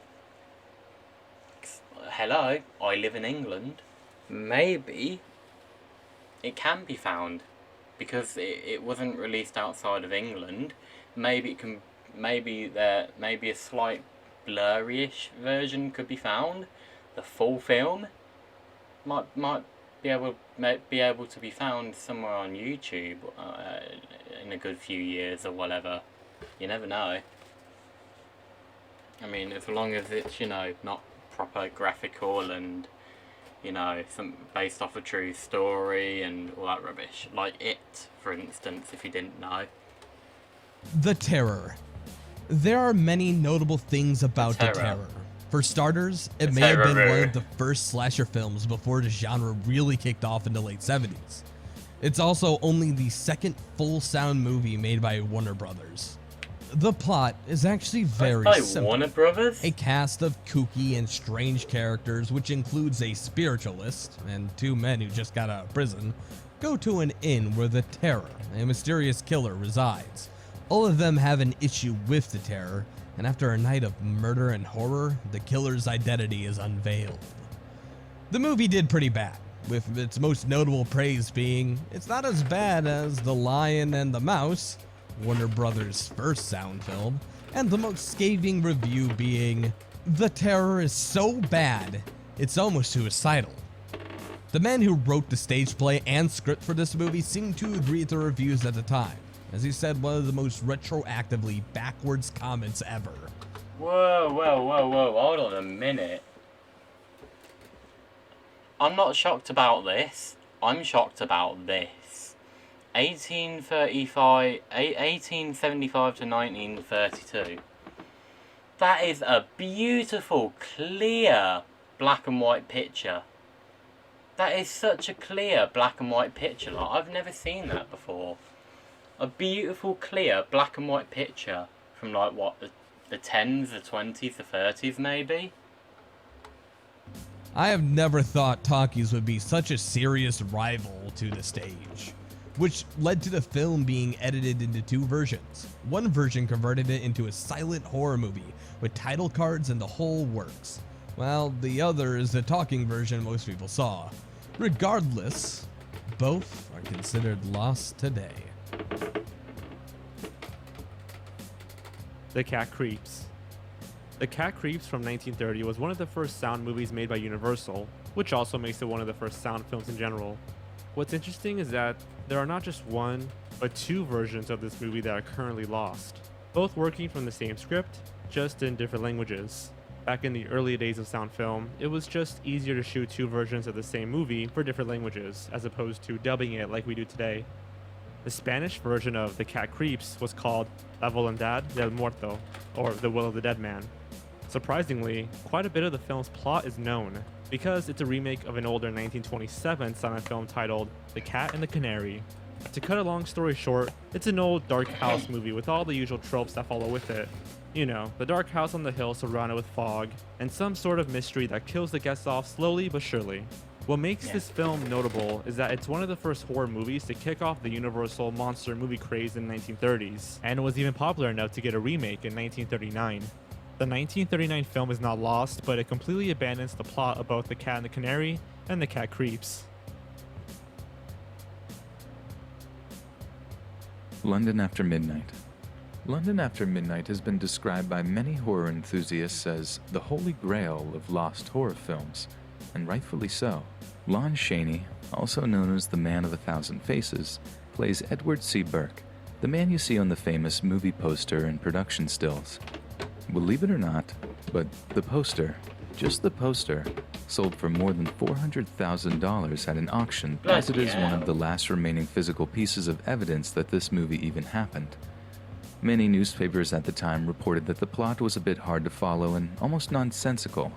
Sadly, the last known copy of London After Midnight was burned in the 1965 MGM Vault fire. Some people believe that there are some private collectors that have a copy of the film, but at this point, it's just hearsay. If you still want to experience the movie, you only have two options. The first option is to watch Mark of the Vampire, which is a remake made by the same director and made in sound, but without Lon Chaney. The second option is by getting a look at the 45-minute reconstruction made by Rick Schmidlin and Turner Classic Movies. This version uses production stills, photographs, and lengthy text descriptions based on the script. This version was released as a part of the Lon Chaney collection. Bloody hell, wow. Knights of the Werewolf. Las Noches del Hombre Lobo, or also known as Knights of the Werewolf, is your standard Universal-era horror movie. A professor finds out that one of his students has lycanthropy and offers to help, but instead of helping, he manipulates the werewolf into attacking people he does not like for revenge. The story behind this lost film is actually more interesting than the movie itself. You see, we don't know if this movie exists. According to Paul Naschy, the film's lead actor, it was shot, produced, and ready to go. However, the director, Rene Govar, was killed in a car accident after the movie was shot. They sent it off into production, and then nothing. The film essentially vanished. Paul Naschy himself claims that he worked with two other lead actors, Peter Beaumont and Monique Brainville, but we couldn't find any evidence that those actors with those names during the time ever even existed. Furthermore, we can't find a director named Rene Govar who was even working in the film industry. Because of this, people have speculated that Paul Naschy may have made up this whole movie to help boost his resume when he was just starting out. We do know that a documentary was made to honor the legacy of Paul Naschy, titled The Man Who Saw Frankenstein Cry. In that documentary, we have what they claim to be a screenshot from Knights of the Werewolf. Also, it's possible that this movie was made just under a different name. The Fury of the Wolfman, or La Furia del Hombre Lobo, is another movie that stars Paul Naschy. However, it's in color, and the screenshot from the documentary is in black and white. The plots of both films are very similar, which could contribute to Paul Naschy's confusion over them, and it's just possible that he misspoke. In the Mind of the Damned.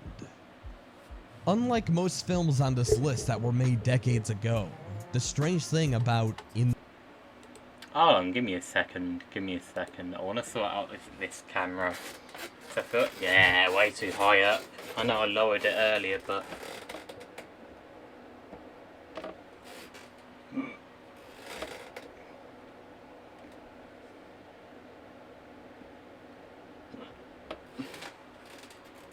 much better.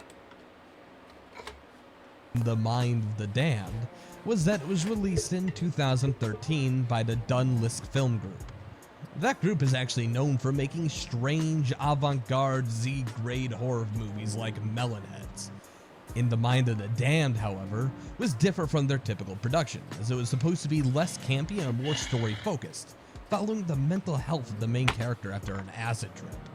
They supposedly employed advanced film tricks such as shooting the scenes out of order to try and convey the effects of a narcotic through the language of film itself. The film was primarily shot in Eastern Michigan University, a now demolished campus, and reuses most of the cast from Melonheads. The reason why the movie is lost is because of how the actors did not like the film's plot, as it apparently featured a lot of drug use and murder. The film was available on a public domain website, only for it to be pulled down a little bit later. It's likely that the only person who has a copy of the film right now is the director, and anybody who managed or bothered to download it when it was up for a couple of days. Dracula's death. Back when Dracula was not only a very popular and famous character, but was also copyrighted by Bram Stoker and his family, many filmmakers wanted to make a movie based on the vampire. Most could not, so they had to work around it. For example, Nosferatu, which is supposed to be Dracula, but they changed his name to Count Orlok for copyright reasons. This brings us to Dracula's Death, a movie that is not really about the Dracula, but rather an insane inmate who claims to be Dracula. The movie follows a woman who, after meeting the inmate in an insane asylum, begins to experience terrifying visions and cannot determine whether they are real or not. Right off the bat, we already have a huge departure from the story by Bram Stoker, which is strange considering that this movie was a Hungarian production, so close to the actual home of the real Vlad the Impaler, who Dracula was based on. Regardless, this would technically make it the first movie about the titular vampire. Some claim that there were a few before this, but there is no real evidence to suggest that that is true.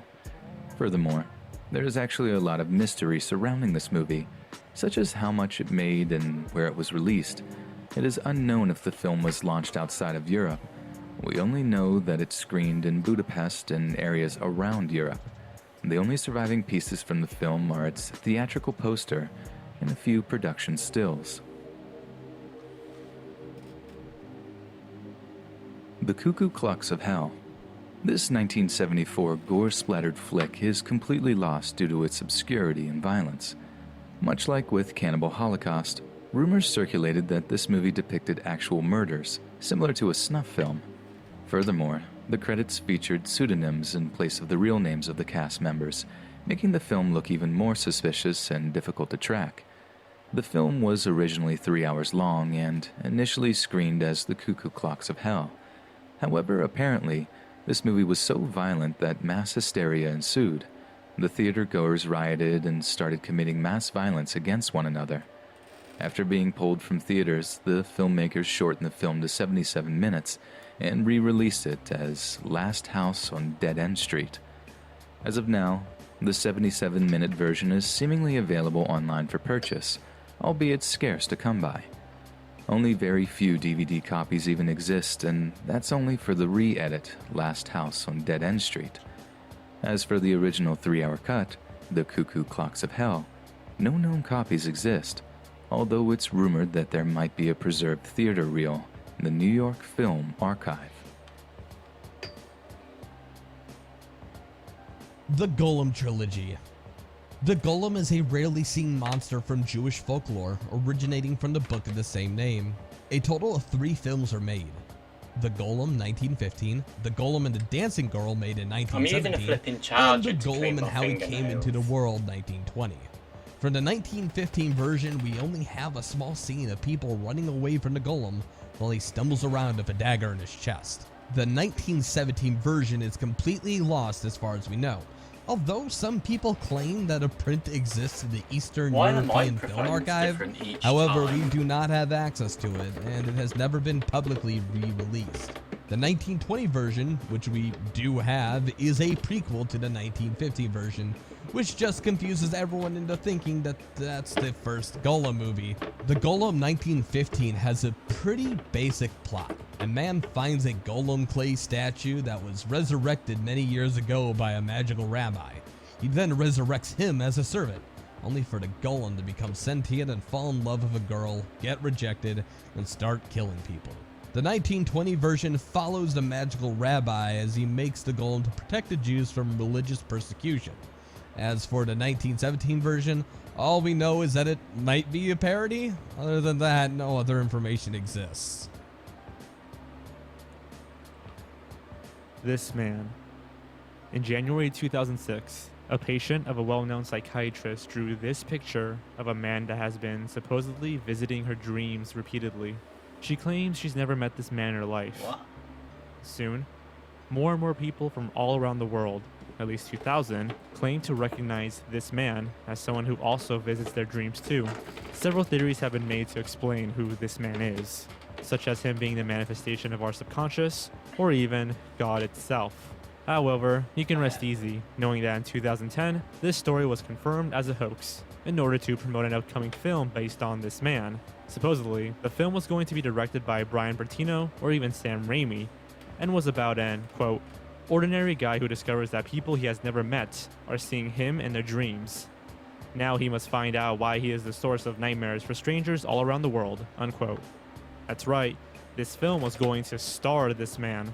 Unfortunately, after the film was announced, no promos, casting announcements, or even updates were made. It appears as though this film has been abandoned. This man has always been one of my favorite creepypastas, so it's not really a lost film, more of a cancelled film, but I wanted to share it as an extra on this list. The Phantom of the Opera. The Phantom of the Opera might be one of the most famous classic horror films of all time, and it is, in fact, a lost film. Now, you may be wondering, how is this a lost movie? It's famous. We have seen it, right? It's on YouTube. Actually, no. The Phantom of the Opera has one of the most convoluted, confusing histories of re-edits, re-releases in all of film history. Hold on, but there's a song in The Phantom of the Opera. I mean, that was a black and white version. Hold on a minute. No. There's a friend of mine, and she said that there's a song that she really liked from a movie called The Phantom of the Opera.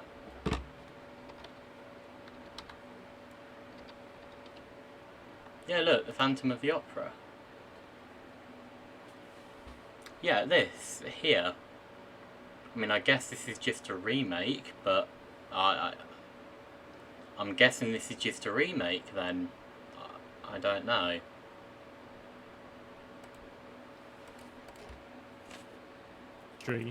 So much so that I'm pretty sure I didn't get everything right, because it's just that confusing. For starters, just in its release year of 1925, there were 3 separate versions of The Phantom of the Opera.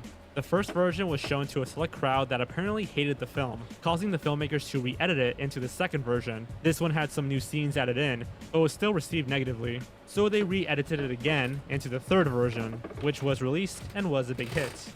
Out of these 3 versions, the first 2 are completely lost, while the third one is just mostly lost.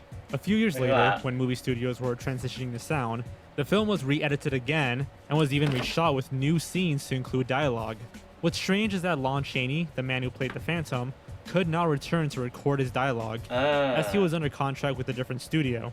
Also, the filmmakers weren't even allowed to dub Lon Chaney's performance over with a different actor's voice. So whenever his character showed up, they just used title cards, even though almost every other character had voices.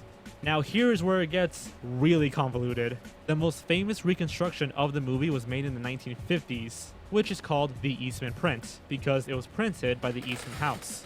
What's odd is that this version has slightly different shots of the movie. When Phantom of the Opera was first being filmed in 1925, they used 2 cameras side by side with each other, so you can very faintly tell that the angles are slightly different. Then there's also the 16mm show-at-home print made by Universal in the 1930s, which were take-home versions of the movie for consumers to enjoy at home. Most of these are lost or destroyed. The last one we'll be mentioning is the 2009 Real Classic DVD version, which interestingly displays the Eastman print and the show-at-home print side by side. We can see that the same scenes from both versions were filmed slightly different. And keep in mind that Lon Chaney, the Phantom himself, couldn't reshoot the film for the sound version, so any scenes with the Phantom must be from the 1925 silent version. Finally, there's one last thing to know about the Phantom of the Opera. The movie starts with an uncomfortably long scene of a man holding a lantern. He's clearly saying something, but the audio is missing. So obviously this scene is from the sound version. Remember that they did add new scenes, and the audio is just missing.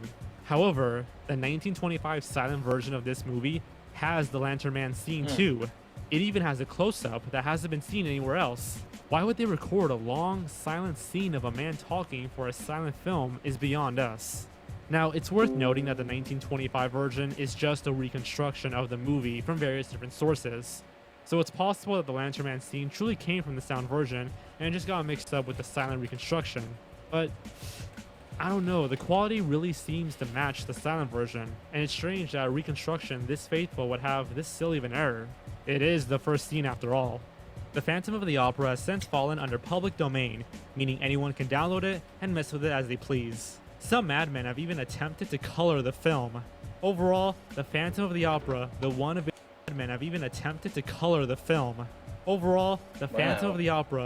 available today is just a mix of the 1925 silent version, which is partially lost, the 1929 sound version, which is also partially lost, different scenes from different versions, and even different camera angles. Wow.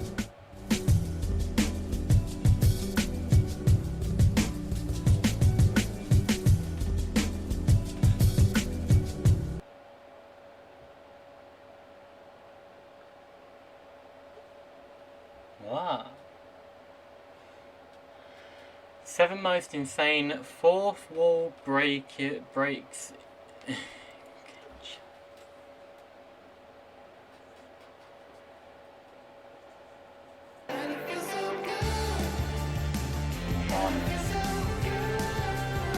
This Why- video is why- brought why to you is it by showing Audible, that? the leading provider of digital audiobooks on the web. Audible has the largest selection and many you can enjoy them on the go, such as while you're driving. Audible is offering a deal to you guys, a trial plus /blame it on Jorge. That's audible.com. Visual media you're consuming, be it television, movies, video games, cartoons. That's audible.com /blame it on Jorge. No matter what form of visual media you're consuming, be it television, movies, video games, cartoons, there exists a wall, a barrier that the characters never address. This is the fourth wall, which is the very screen you're looking through. Addressing the fourth wall breaks the immersion of the world, so it's often forbidden. Often.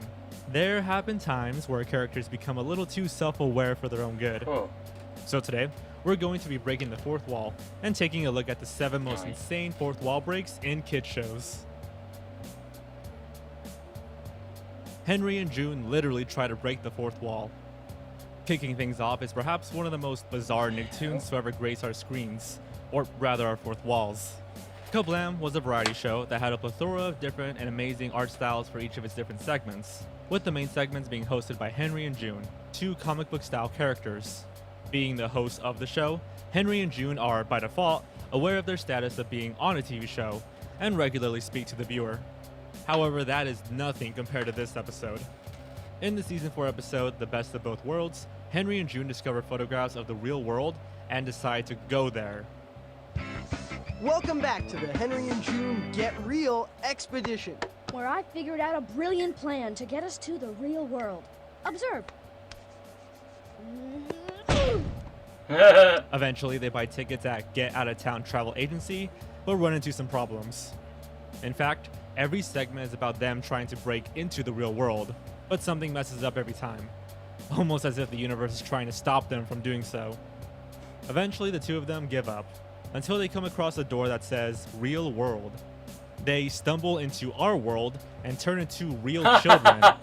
They Oh jump my onto God, bikes and are wow. excited to venture into the unknown, until they fall off and experience real world pain. They scramble back into the safety of the cartoon world, where they relish in the fact that they were the first 2 cartoon characters to make it into the real world. Well, until their boss, Mr. Big, orders a pizza from the real world. The usual, as the delivery man calls it. Yeah, Henry and June weren't the first characters to break the fourth wall, and they certainly won't be the last. Oh my god. Arthur switches places with the viewer. One may think that a tame show like Arthur wouldn't have a fourth wall break, but that would be naive. In the season 5 episode, This is You Are weird. Arthur, Arthur is reading Treasure Island and envisions himself as Long Nothing John more. Silver. He then thinks about pretending to be someone else, and decides to switch places with the viewer. I have an idea. Why don't you imagine what it's like to be me for a day, and I'll imagine what it's like to be you? From this point on, the episode becomes a point of view episode, where you experience everything through the eyes of Arthur. The experience comes complete with eye blinking and camera wobbling as Arthur moves. Of course, Arthur is still Arthur and narrates his day as it happens to him, so it's not like you really are him, but he still calls out the viewer, so that's, breaking the fourth wall. He signs up for a 3-kilometer race and trains with DW, Timmy, and Tommy, all from his point of view. It gets pretty weird when Buster apparently notices the viewer. Is there someone inside your head watching everything you do on a TV set? Cut it out. It's not consistent though. There are times when the episode just switches back to a normal camera view whenever it feels like it. It's a weird example of breaking the fourth wall, since it technically is referencing reality in the viewer, but it's still treated like a normal episode. Eventually, Arthur finishes the race after helping Muffy out, and is on the newspaper. Basically like a vlog then, when someone's holding the camera and you're there watching them vlogging, basically. And then it switches back to, you know, the person holding the camera talking, like Roman Atwood or Pointless Blog, Alfie Days. I mean, he's not called Pointless Blog anymore, it's just called Alfie Days Vlogs. Basically like that. But, of course, in a way that is kind of breaking the fourth wall. I mean, yes, Alfie Days, Roman Atwood, they're both real people, but it's like they're there with us, like breaking the fourth wall. So Mojo hijacks like the that show. kind of. In the Powerpuff Girls, the narrator is an omnipresent voice that seems to always know what's going on. In fact, he might be the one that controls the story. So, what would happen if someone were to take this power from him and gain control of everything that happens in the show? And what if that person was the evil mastermind, Mojo Jojo? That's exactly what happens in the season 6 episode, Simon Says, or Simeon Says. The episode starts out like normal, with the narrator talking about the city of Townsville, until he's beaten up off screen by none other than Mojo Jojo. The godlike power of the narrator is immediately realized by Mojo, as he turns the sunny, beautiful day into a horrible rainstorm just by saying it.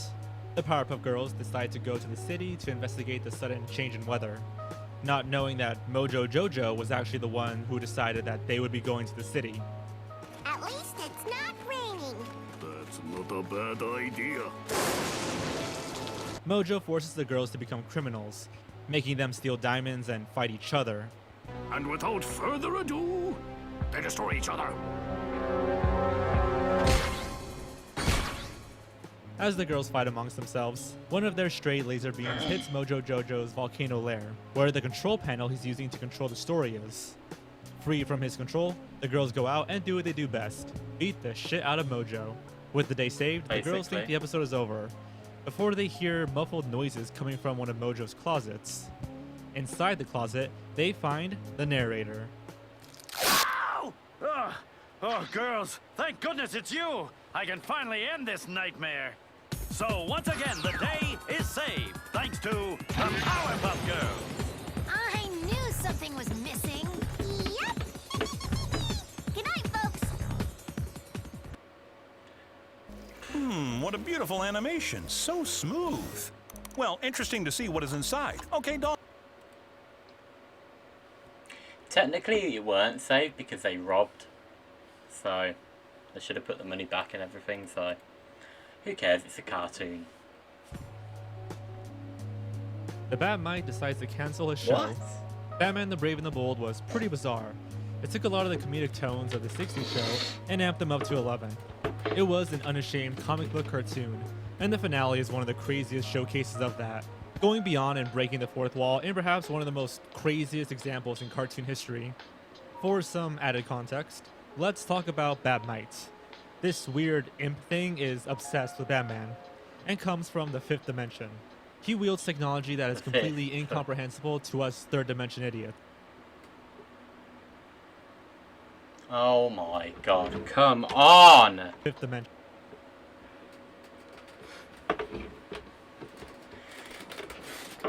My backside is killing me. He wields technology that is completely incomprehensible to us third dimension idiots. If anyone's gonna break the fourth wall in a Batman cartoon, it's probably going to be this guy. Episode 65 of the series, the finale titled Mightfall, begins with a parallel universe version of 1865 where Batman foils the assassination of President Lincoln. It's here where Batmite immediately breaks the fourth wall, commenting on how tired and over the top the show has become. Like most Batman fanboys, he wants something darker, something edgier. So he decides to make the show as bad as possible, so the network would have to cancel it and replace it with something closer to Batman the Animated Series. After reading up on how shows have jumped the shark in the past, he decides to cram the show with as many cliches as he can possibly find. His first course of action was to recast the voice actor who played Aquaman with Ted McGinley, a joke that no kid will understand. Ted McGinley played Roger Phillips on Happy Days, a character that replaced a much more popular character after the actor left the show.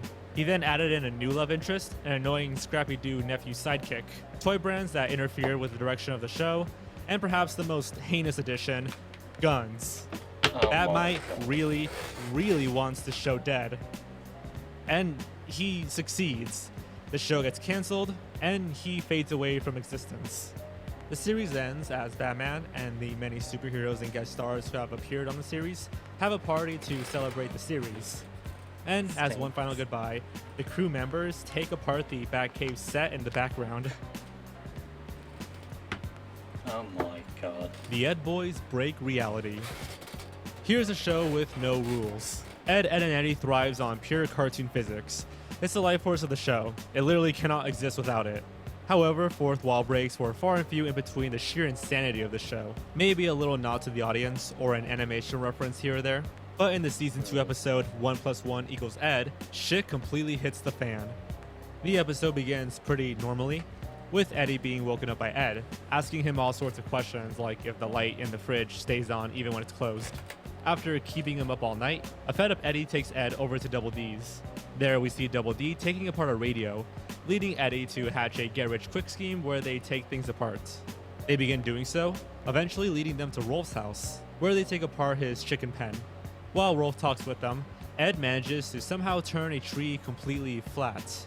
Shortly afterwards, Eddy manages to make his way behind the silhouetted houses in the background. Double D is alarmed by this and tries to make sense of it all, while Ed manages to get underneath the asphalt. Eddy then eats the goddamn sun, thrusting the cul-de-sac into nighttime. They come across Jimmy, scared by the sudden darkness, and pull apart a piece of fabric on his shirt, taking away his entire outline, causing him to melt. Physics and reality just continue to be broken, as Double D remarks that they are close to answering the all-important question.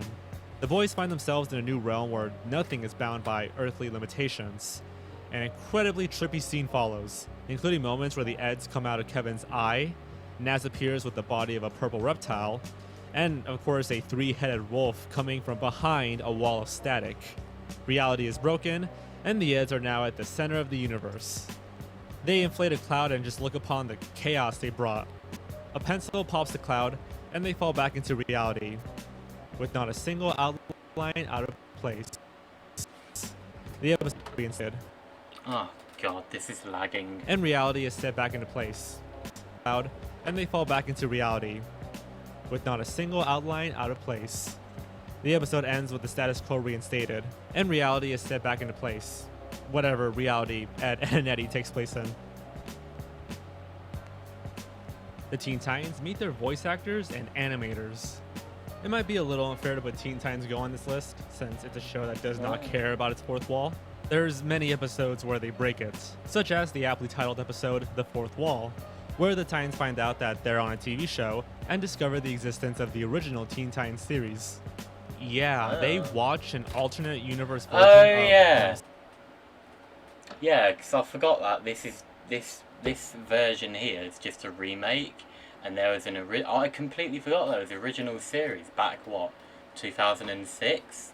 I've never watched it because I've never really liked stuff like this, but it is interesting to watch all of this fourth wall cartoon breaking stuff. I don't know why I find it interesting, but I think it's cool. Selves. Like this is a version of them when they're kids, and then that's the version of them when they're adults, or something like that. I don't know. What? That's how it ends? And there is no 6th season to resolve the plots hanging from the cliff? You ended that show?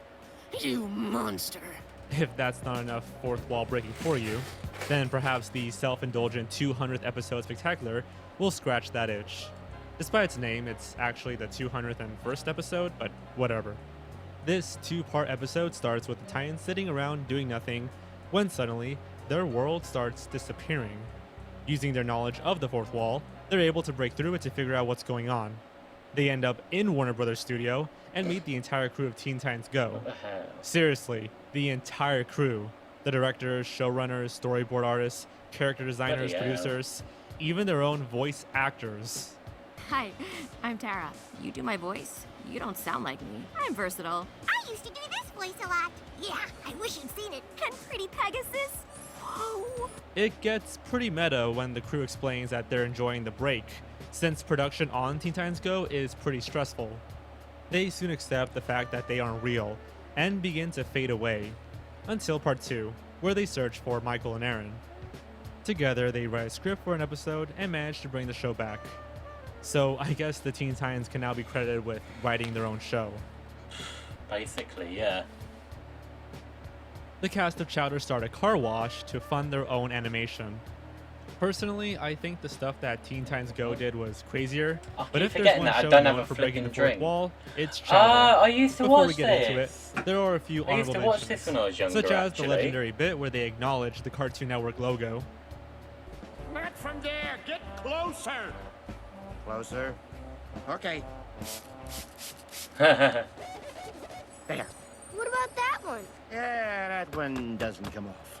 I tried. And when Schnitzel pretty much meets God. Hey, Schnitzel, it's me, your creator.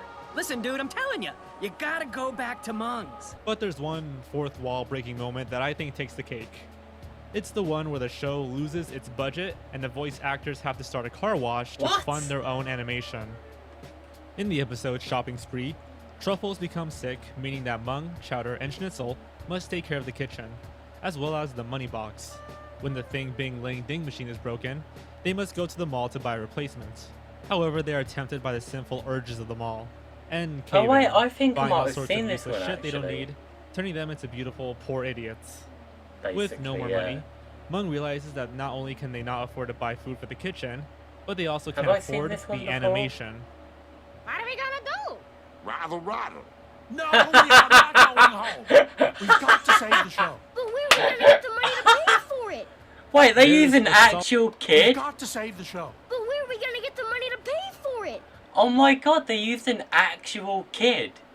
I thought it would have been some voice filter thing that made like someone like my voice sound really, really high. You know, like that. But they used an actual kid. Ah, that's cool. There's a solid minute of them just washing cars. It's Ah. awesome. Once they get enough money, they can finally fund the animation again, and the show and the plot pick up right where they left off.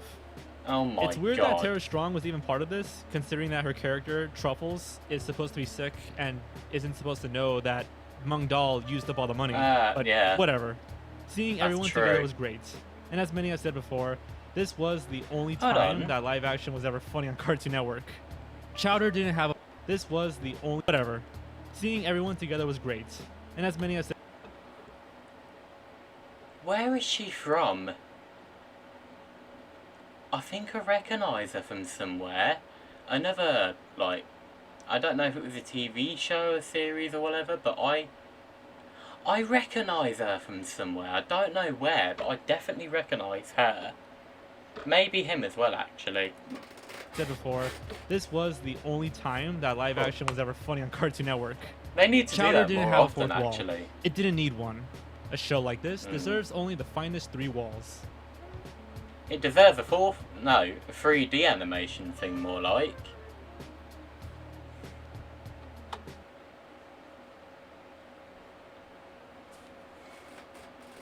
"12 of the wackiest kid shows from the 80s. I mean, I'd say the 90s are more weird.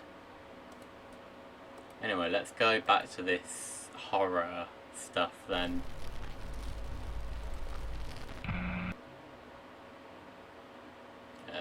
Let's watch this one. 32 minutes? Flipping out. Getting longer and longer each time.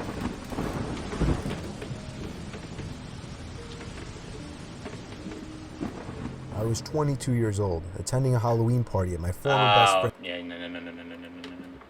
I like ones like these two here, where they actually show stuff.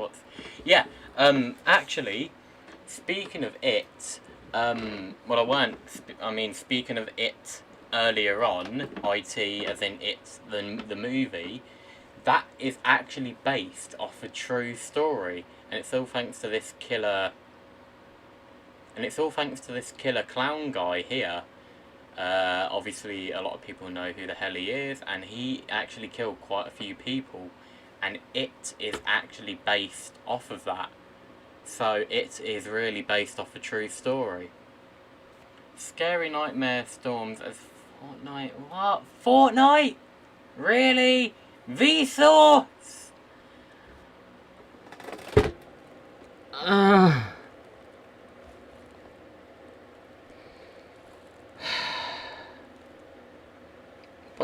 hell? Hold on a minute.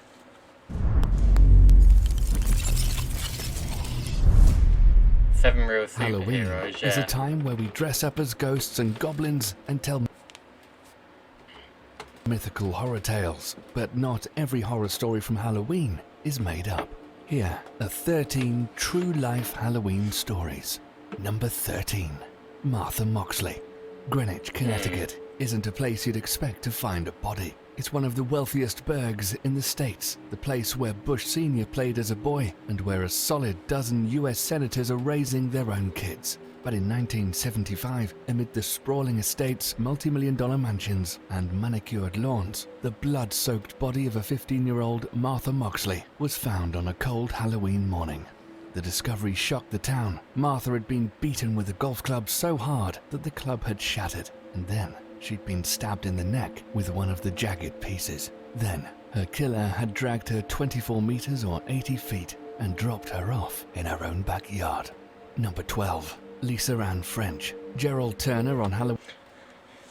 Sorry, by the way, I keep getting distracted. I keep finding dirty parts inside my fingernails, and I just keep having to put stuff inside of them to get it out. So I'm like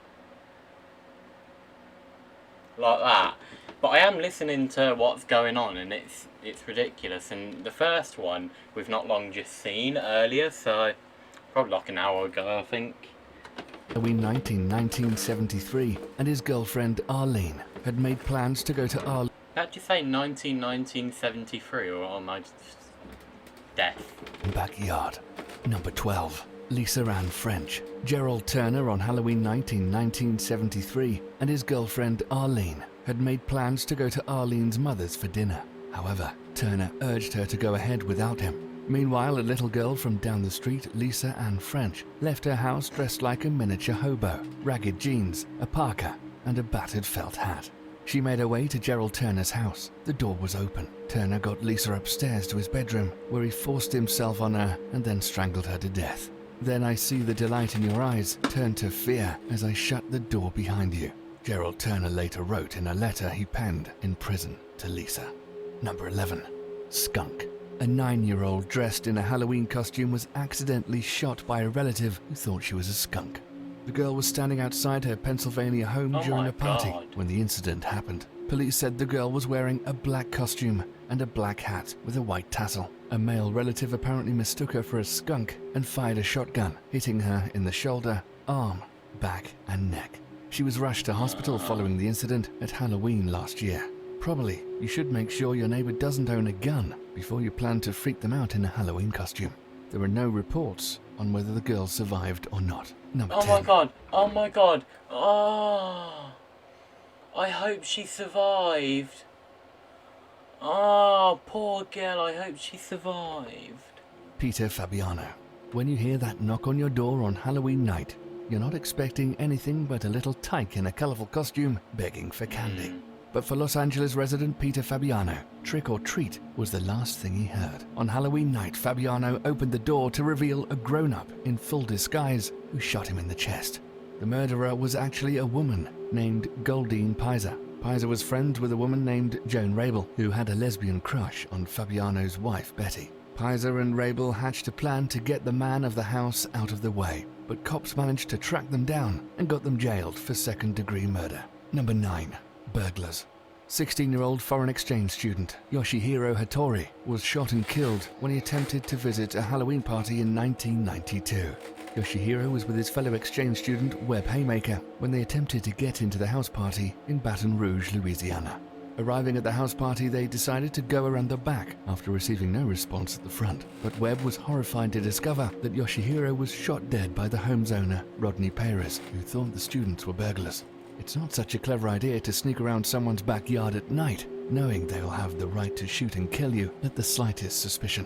Number 8. Jealous boyfriend. One of the most horrific events ever to happen on Halloween took place in Napa Valley, California in 2004. Housemates Adrienne Insogna, Leslie Ann Mazzara, and Lauren Minza had spent the evening handing out candy to trick-or-treaters. After going to bed, Lauren woke to the sound of Adrienne screaming at 2 a.m. She ran outside in horror, but after hearing screaming again, she ran back inside. She then discovered both her friends had been stabbed. and were barely alive. She again ran out of the house and called 911. Her two friends later died.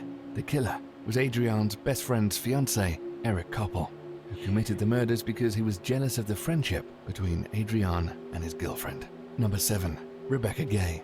When he wasn't delivering sermons, John White dreamed of necrophilia. On a cold Halloween night in 2012, White took a mallet and a zip tie and went to the home of Rebecca Gay, his fiancée's 24-year-old daughter. He struck her with a mallet and strangled her with the tie. He undressed her and took the body to the woods. He came back and dressed the 3-year-old in Halloween clothes and drove him to church. White asked his congregation to pray for Rebecca as the police combed the woods looking for her body. White was convicted and later committed suicide in prison. But the real horror of the story is perhaps that he also tried to kill his neighbor when he was 22. Number 6. Abducted. They don't call it Devil's Night for nothing. Halloween is often an occasion for masked marauders to flaunt the law and go wild. Sometimes this is just innocent blowing off steam, like throwing eggs at houses. But this is perhaps every parent's worst Halloween nightmare. 3 teenage girls were abducted in Woodbridge, Virginia during a night of trick-or-treating in 2009. Aaron Thomas threatened the girls with a gun before sexually assaulting 2 of them. The third girl was able to use her mobile phone to call her mum, which caused Thomas to run away. He was caught 2 years later. Number 5. Taylor Van Diest. On October 31st, 2011, Taylor Van Diest, an 18-year-old student, left her home in Armstrong, British Columbia, looking forward to a night of fun. She never made it to meet her friends. But before she went missing, she sent her friend a chilling text message saying that she thought someone was following her. It was the last anybody heard from her. Hours later, Taylor was found beside a railroad track. Her head was bleeding and there were bruises around her neck. She died in the hospital. The brutal murder shook the small-town community, and police were quick to nab a man called Matthew Forrester, who confessed in tears after a 2-hour interrogation. Number 4. Dead prank. When locals in Frederica, Delaware, saw a body hanging from a tree during Halloween in 2005, they assumed it was a scary decoration. It's not uncommon to see such things during Halloween. Therefore, residents often assume it's just another move to make them look silly. Sadly, they couldn't have been more wrong. It was actually the body of a 42-year-old woman. She'd been left hanging from a tree 3 hours before residents realized it was an actual person. It was not possible to immediately establish who could have been responsible. The whole situation was horrific as well as creepy, and the residents were left in dire shock. Number 3. Jordan Morlan. Sadly, there are many Halloween horror stories where people have accidentally hung themselves trying to trick friends and relatives. A Halloween prank led to heartbreak for one Kentucky family whose teenage son accidentally hanged himself while trying to scare his little sister. Jordan Morlan, 16, of Louisville, died early Monday after falling into a coma following the horrific accident. His grieving mom, Ginger Rodriguez, said Jordan tried to play a prank on his sister on Sunday by slipping his head through a noose they'd hung in the front yard for Halloween. Number 2. Patricia Ward. In 2014, just days before Halloween, witnesses saw a man drag a decapitated body out of a Long Island apartment. He laid the body in the street, then kicked the head to the opposite curb. It had all the signs of a macabre Halloween prank, and that's what everyone thought it was. For a while, no one did anything about it. One witness even said the whole thing looked fake. The horrifying truth only came to light when a good Samaritan tried to move the corpse out of the middle of the street and realized that it was a real body. It didn't take long for police to deduce that the body belonged to Patricia Ward, a 66-year-old professor. Oh yeah, this Number one. 1. Yeah. Headless animals. A Miami neighborhood was left horrified on Halloween morning in 2010 when they woke to find dozens of dead, headless animals littered along their street. In a scene reminiscent of a horror movie, the bloodied remains of the animals were laid out over nearly 2 blocks of the residential area. Decapitated goats, cats, and different kinds of birds, like pigeons. Cats! Oh my god, where's my cat? Oh my god, where's Bella? Oh my god, where is she?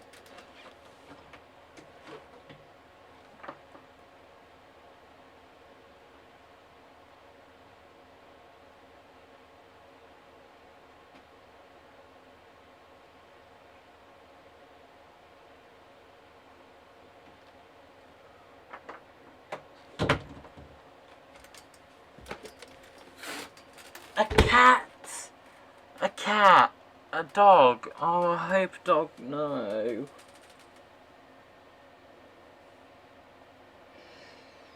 Oh, I hope that doesn't happen to my cat. I mean, it's coming up to Halloween. We've been lucky so far, 'cause hardly anyone comes around our area. I swear, if someone comes around and tries to kill me or one of my family members or any of my pets on Halloween, I'd kill them. You know, I wouldn't care if I get sent to jail. They deserve to die. Simple as. Hens and hens were strewn across the street in what some residents think may have been part of some kind of witchcraft or religious ritual like Santeria. Police were investigating if the bizarre find was in fact something more sinister or an early Halloween prank. Stupid. Stupid, stupid, stupid. That's all it is, just stupid. Jeez. Okay.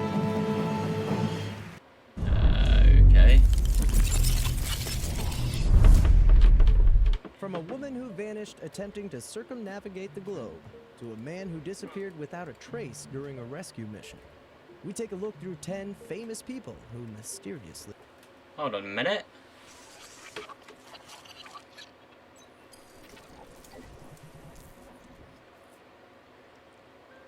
"24 years after this girl vanished on Thanksgiving, her brother made a disturbing confession.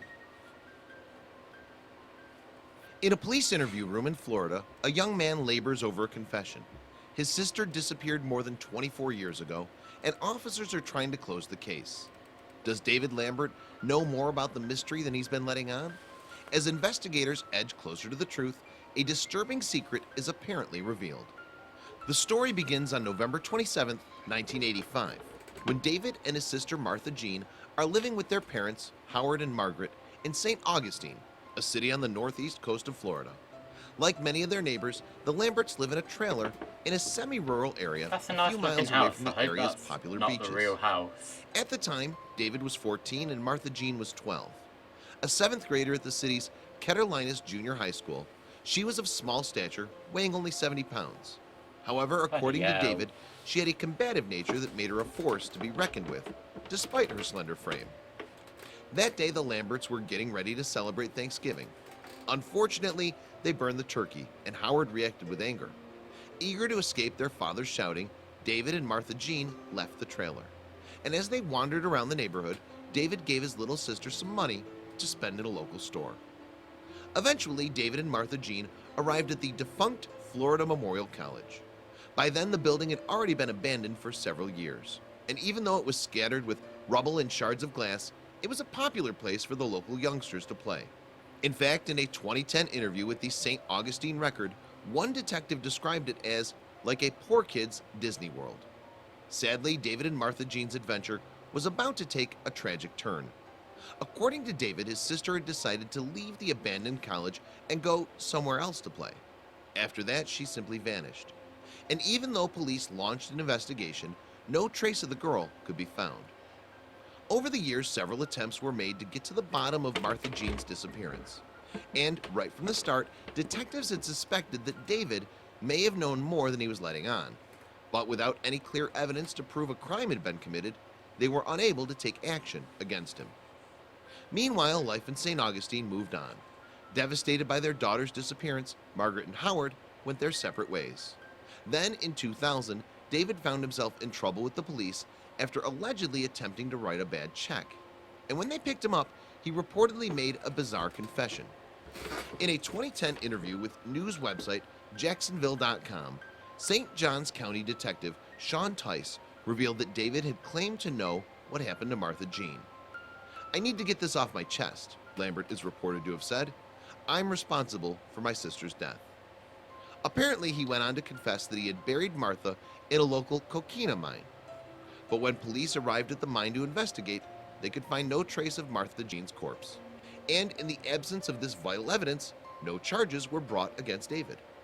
Then in June 2010, Tice and another detective, Howard Cole III, made a final attempt to solve the most lengthy missing persons case that the county had ever known. Initially, Tice and Cole began their investigations by interviewing friends, family members, and neighbors who had lived near the Lamberts at the time of Martha Jean's disappearance. Interestingly, a number of them suggested that the officers should take a closer look at David's story. Finally, in August 2010, Tice and Cole brought David into the interview room, and over the course of 3 sessions, he gradually confessed to his role in his sister's disappearance. Apparently, on that fateful day in 1985, Martha Jean had asked him for more money when they arrived at Florida Memorial College, but David had refused. According to David, the belligerent Martha had lashed out and hit her brother. Retaliating, David pushed her away, but the slight girl fell over backwards, hitting her head on a piece of metal jutting out from the ground. Apparently, it pierced her skull, causing a fatal brain injury. However, indirectly, David believed that he had been the cause of his sister's death. According to Tice's report, David said that he had tried to help the girl at first. D. Lambert stated when he lifted Martha up, there was a large hole in the back of her head and blood was pouring out, he wrote. D. Lambert stated he initially called for help, hoping that someone would be walking by and hear his cries. But when no one came, David took matters into his own hands. Allegedly, he used a broken road sign as a shovel to dig a makeshift grave. And when the detectives asked him why he had not told his parents the truth, he told them that he had been scared of their reaction. In fact, Tice believes that David was living in fear of Margaret, a situation that continues to this day. He was terrified of his mama, he wrote, still is. Eventually, spurred on by a photograph of Martha Jean that Tice had placed on the table, David wrote and signed a statement. In it, he finally admitted to his role in his sister's death. Alongside the written statement, David also drew a map for investigators, identifying the plot upon which the Florida Memorial College stood. It allegedly showed where Martha Jean was buried. Duly, a team was sent out to investigate, but even though trained police dogs reacted to a certain spot, the crew were unable to locate a body. However, Margaret has not been as easy to convince. According to her, David has been known to invent stories in order to get attention, and she doesn't believe his confession. Instead, she believes that her daughter was kidnapped. Adding to the confusion, David himself later withdrew his statement, claiming he had only told the officers what he believed they wanted to hear. Despite Margaret's protests, the investigation into Martha Jean's disappearance has been closed. Even though police believe him to be guilty, David will not be facing any charges. A 2010 press release from the St. Johns County Sheriff's Office states, changes in the law since 1985, statutes of limitations, the suspect's age at the time, and other mitigating circumstances would preclude charges from being filed.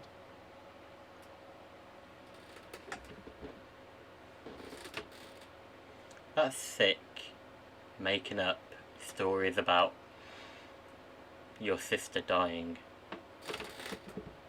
Trapped underwater for 3 days. That has happened to some people, and it has happened for longer with some people, for like 5 days or 10 days or whatever, which is absolutely terrible. It really is.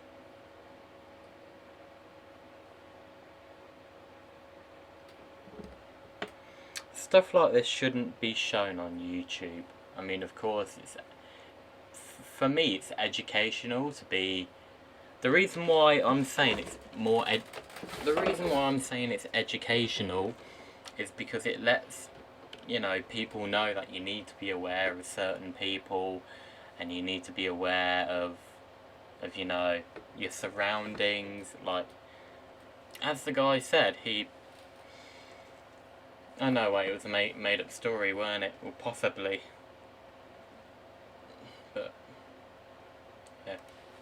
What's this one?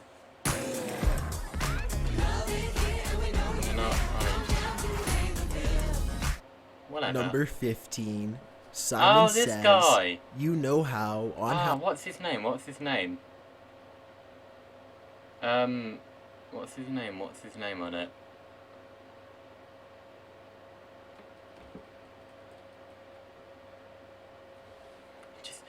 Number 15.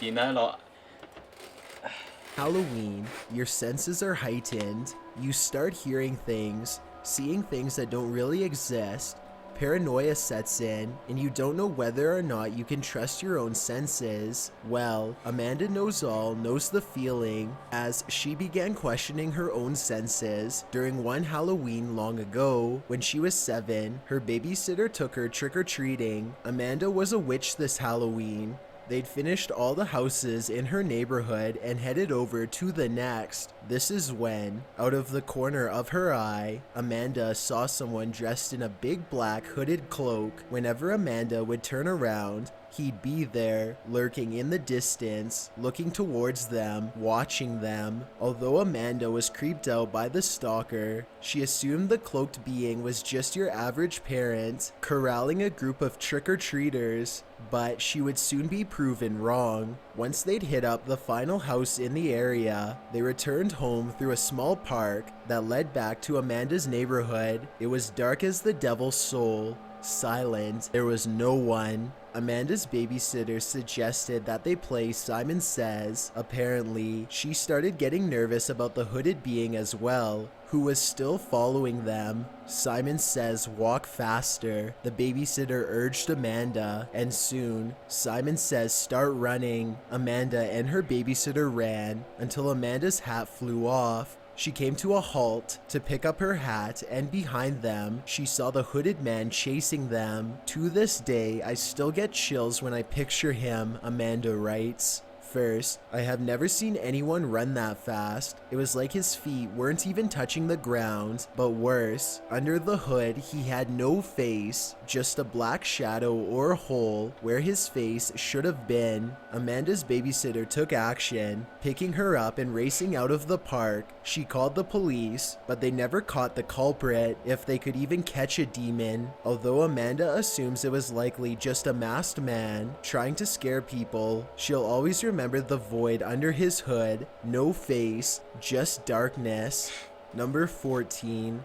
Horrific hayride. Halloween hayrides are at the height of fun. Usually there are some antics along the way that are supposed to scare you. Everyone knows they're just tricks, however, so it's all fun and games. That is, until it isn't. One group of around 40 hayriders viewed a haunting sight that was very real and very devastating. Brian Jewell often performed a stunt along the hayride route wherein he'd pretend to be hanging from the gallows.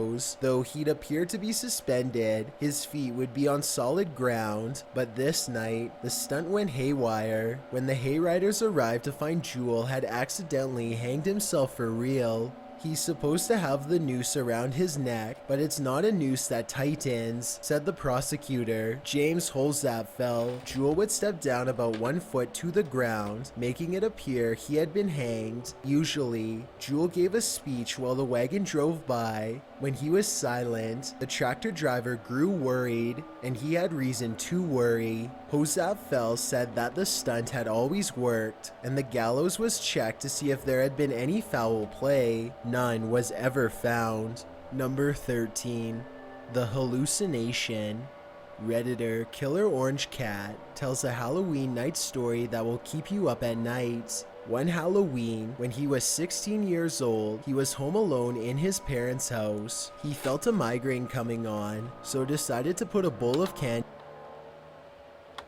with a note saying no one was home and to take one. He'd check in with security cameras just in case there were any problems. And so every time he woke up, he checked in. Everything seemed fine, that is, until one time he woke up and tried to turn and check the clock. He couldn't move due to sleep paralysis. During this paralysis, he'd often hallucinate as well, both auditory and visual hallucinations. The OP tried to go back to sleep, but he heard a creaking sound. His bedroom door was being opened. He peeked through the darkness, and what he saw sent his pulse racing. One of Jabba the Hutt's green goblin-like guards was peering through the crack in the doorway.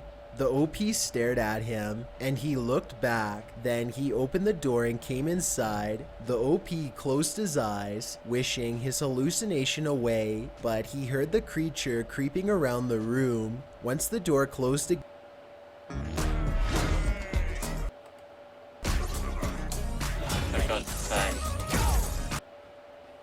again, and there was no more creeping. He fell back asleep. It was only later, when he woke up and could move, that he saw that the house had been robbed. It wasn't a hallucination at all. Someone had actually stood over him in a goblin costume while he pretended to sleep.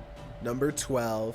Parents' first date. Halloween was roaring in like a ghost train when a Redditor by the username R.W. Bingham and his friends decided to tell ghost stories. One of these ghost stories would haunt the group for the rest of their lives. Although it doesn't sound like haunted material, one of his friends told a true story about her parents' first date that would win any scary story contest. The date went well, if a little awkward. As they were saying goodnight, his friend's dad said that they should head out on a midnight hike at Provo Canyon. Probably not a good idea. In fact, definitely not.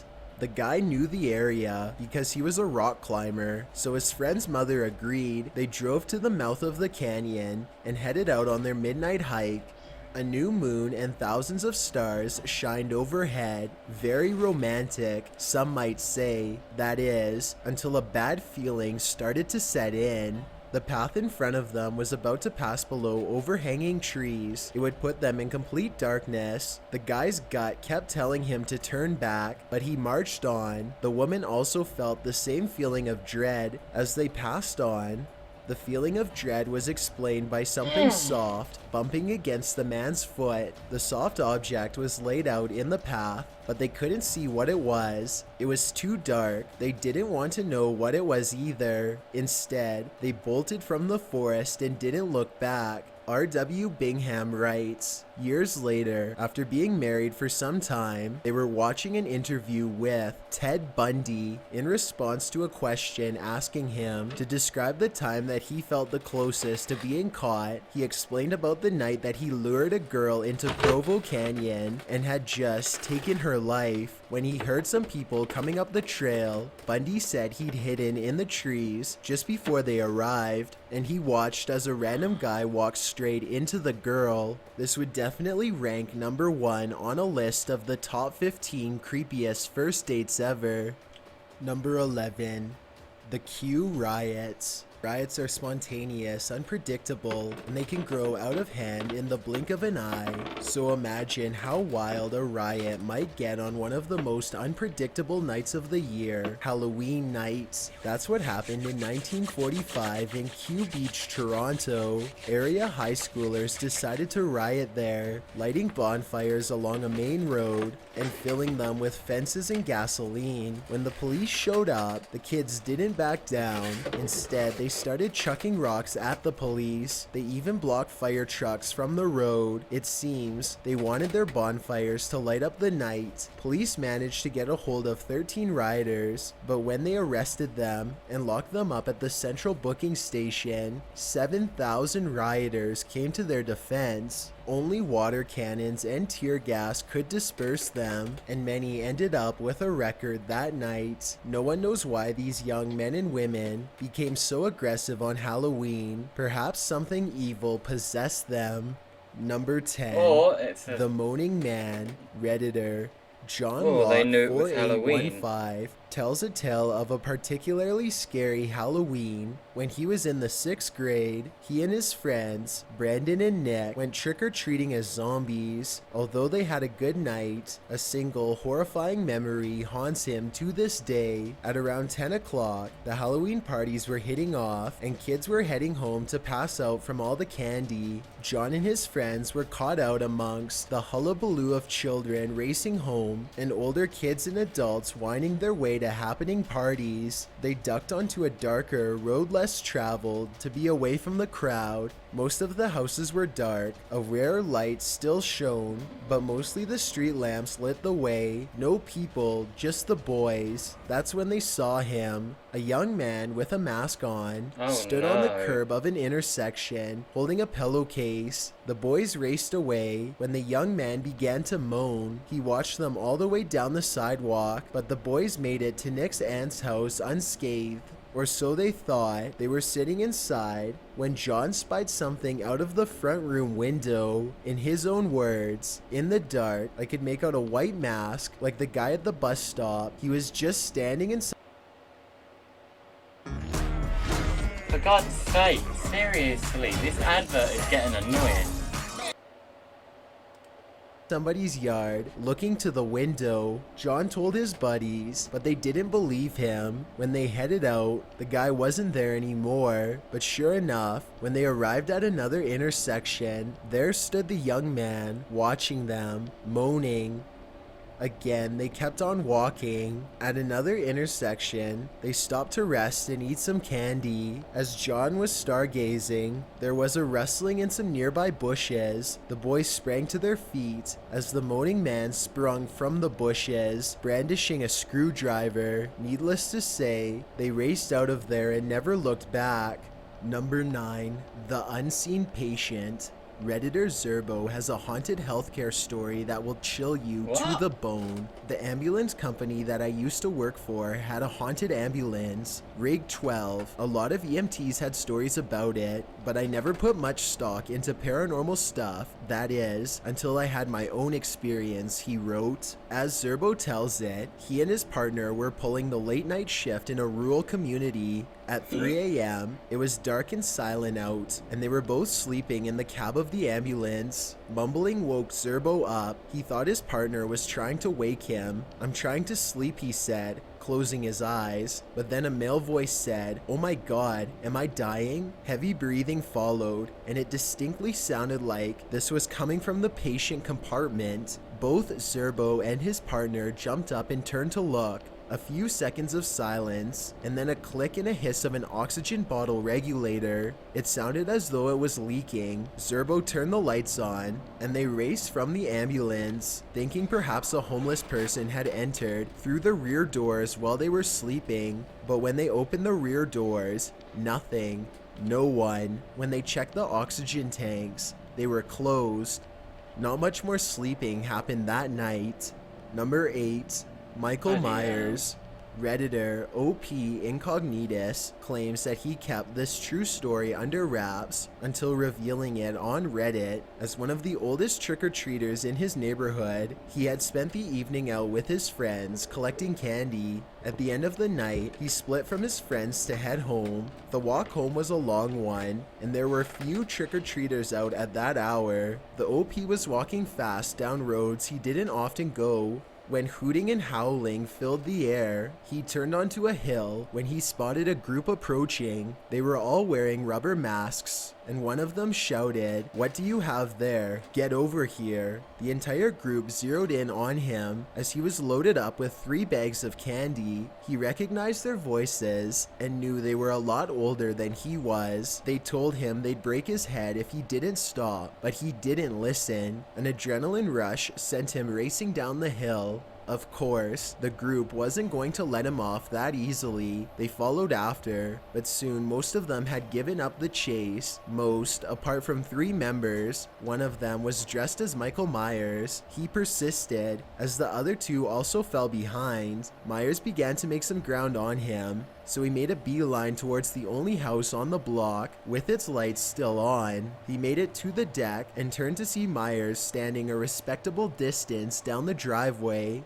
The owner of the house, a grizzly old man, came to the door, only to throw candy at him and turn back inside. He was alone with Myers again. He tried to talk to him. He said he wouldn't leave until Myers did. Myers yelled that he would break his knees. After he rang the doorbell again, Myers began to retreat, but the OP wanted revenge. Spotting a baseball bat in the man's backyard, he grabbed it, hid his candy, and followed Myers up the hill. He demanded an apology. Myers said what he would give him was a broken knee, but when Myers lunged at him, he was ready for it. His bat was ready. Mike Myers fell to the ground. He groaned there. The OP batted him a few more times for good measure. Myers begged him to stop. Although a group of masked men chasing after you would probably be one of the most frightening realities you might face on Halloween, he came out on top in the end. I kept that bat under my bed for the next 10 years, OP Incognitus said, and it kept me comfortable at night knowing it was there. Number 7. Good on The him. Hands. Halloween wouldn't be the same without a haunted house, and Redditor Shannon Taggart has just the haunted house story to send you running for the hills. A couple houses down from Shannon's mother, a young girl mysteriously passed away during the night from a brain aneurysm. When the family went on holiday for a while to recover from the incident, Shannon's uncle was asked to look after their pets. Shannon's mother and father, who were dating, accompanied the uncle on one occasion. Her mother was a pianist and her father wanted to be a veterinarian, so the home, which had a grand piano and plenty of pets to care for, was a win-win. When they arrived, Shannon's father and uncle went downstairs where the animals were kept while her mother headed for the piano on the first floor. As she began to play, something brushed past her feet, a cat she thought, playing on. Perhaps it crept up from the basement. She started playing again and soon felt the same sensation on her ankles. Looking around, she found nothing. Shrugging it off, she began to play the piano once more, but that's when the sensation took a terrible turn. Hands grasped her ankles in a firm grip. She broke away and raced to the head of the stairs, calling down to her boyfriend and brother. They hurried upstairs and went outside of the haunted house. "What's wrong?" her brother asked. "Hands. They grabbed me around the ankles," Shannon's mother replied. Her brother grew pale. That was a game the daughter who passed away used to play with her dad, he said. She'd crawl under the piano while he was playing to take him by the ankles and move his feet on the pedals. Chills, anyone? Number 6. Come on in. One Halloween, Jimmy Big Beans visited his cousin. All were teenagers. They were bored, and instead of doing the bad things bored teenagers do on Halloween, they thought they'd go out and try to score some candy. The neighborhood where these cousins lived was more than a century old, with ancient, decrepit houses that, according to Jimmy, looked like something out of a horror movie. After earning their candy by knocking on doors, Jimmy's cousin Double Dog dared him to knock on a rather sinister-looking house. Jimmy didn't know the area or the history of the place, so he approached the house like it was nothing. While his cousins hung back, Jimmy knocked, and the door slowly creaked open. The inside of the house was pitch black. Only a dull light shone from a room deep inside. Jimmy recalls, "I remember thinking these people had gone all out for Halloween because this place was so creepy." He shouted into the silence, but no one responded, at least, not yet.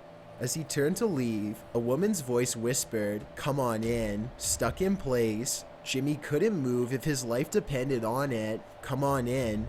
We're here," the voice repeated. Scared out of his mind, Jimmy stood frozen in place. It was only when a loud bang sounded, followed by pounding footsteps, headed towards him from deep inside the house, that he turned tail and ran. Of course, Jimmy's cousins thought it was a riot, but when he told them what had happened, their laughter quickly faded. That house has been abandoned for years, they said. Yet another haunted house on Halloween. Number 5. What? 666. The house has been abandoned for years, but the door mysteriously opened and an old woman's voice said, "Come on in." I'm getting goosebumps. Like, I don't think you can see it, but yo, that is scary to think about. Jesus, man. I mean, in a way, it's cool because knowing that it's been abandoned for years, and I mean, some of them knew. The guy that went up didn't. So. Redditor Zoinks the Miner was living in Zoinks her college Miner. dorms without a roommate when one night around Scooby-Doo. Halloween, she was typing out an essay on her computer with the door. Why put the cup on your computer? Instead of putting it there, where it could easily spill, why couldn't you just put it... Why couldn't you just move these two up there, so these two are in a straight line, and then put the cup here? You know? or shut. She left her room to go to the bathroom right next door, locking her room behind her because there had been some thefts on her floor. A couple minutes later, she returned to her room to find the devil's number written a couple paragraphs below her own work. 666, ghost, evil spirit, malware, you decide. Number 4, Vampire Slayers.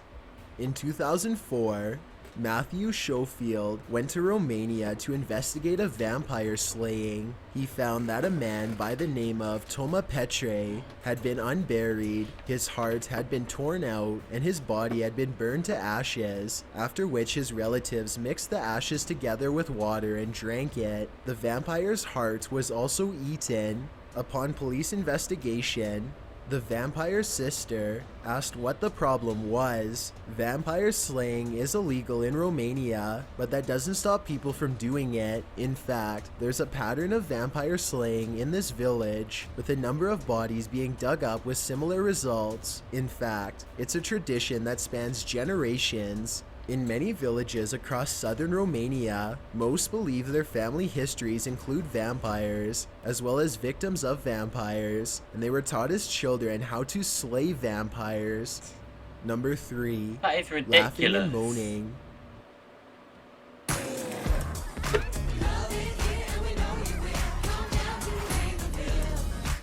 After 40 years, Anne still remembers the terror from Halloween night. Is it going to be the case of constant...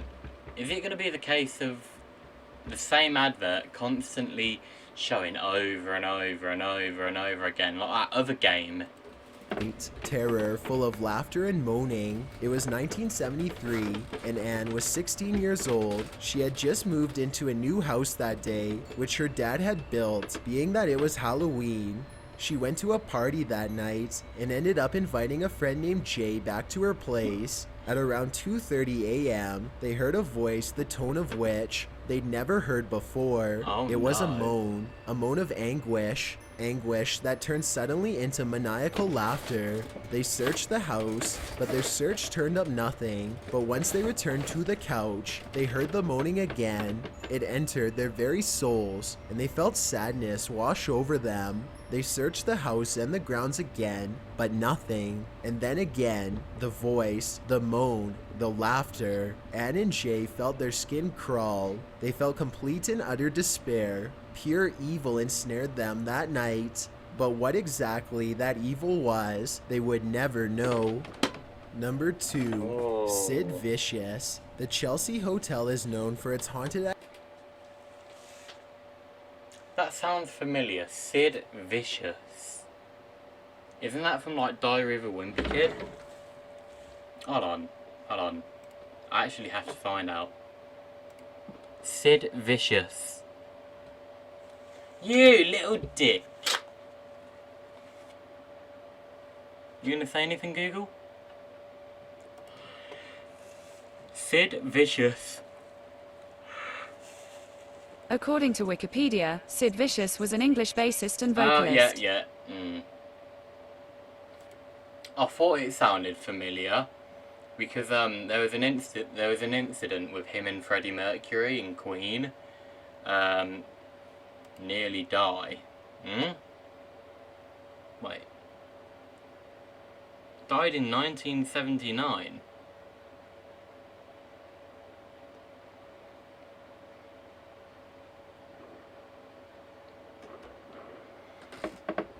So he died really young then, flipping hell.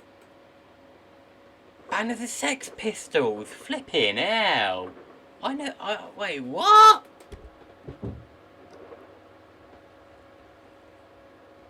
How did Sid Vicious nearly die? Heroin overdose. You dickhead! You flipping idiot. For real, man. I mean, of course, possibly back in the 50s and 70s. It was what, 20... Okay, so 50, 60, 70, 20. No way.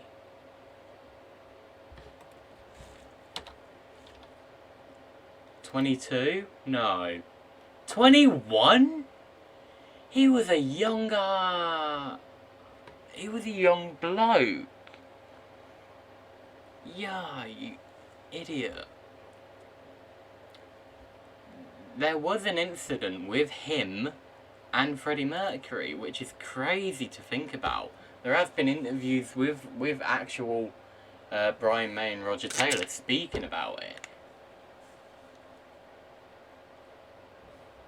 And Freddie actually said himself that about it.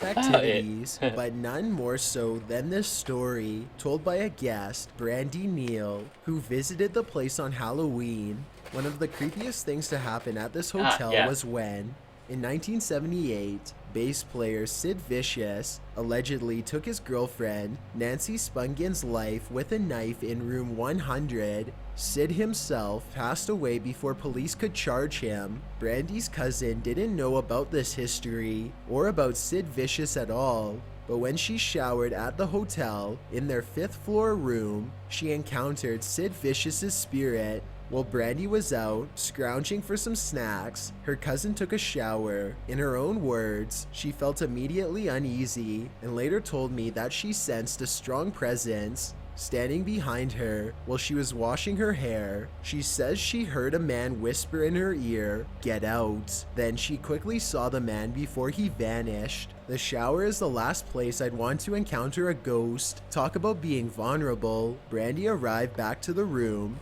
to find her cousin panicking and blocking the door closed. She tried to describe what happened and, later, when they were wandering the haunted hallways of the hotel, they crossed paths with a painting of Sid Vicious. The cousin came to a halt and claimed that was who she'd seen in the shower. Sid Vicious wanted them out of the Chelsea Hotel. The OP had read up on the hotel's history via the site Real Paranormal Experiences. The website claimed that these encounters with Sid Vicious's ghost were not uncommon. He'd been met in the elevator and in other areas of the hotel as well. Misery sometimes doesn't love company though, because regardless of others claiming similar encounters, Brandy's cousin couldn't wait to leave the hotel the next day. Before we get to number 1, my name is Chills.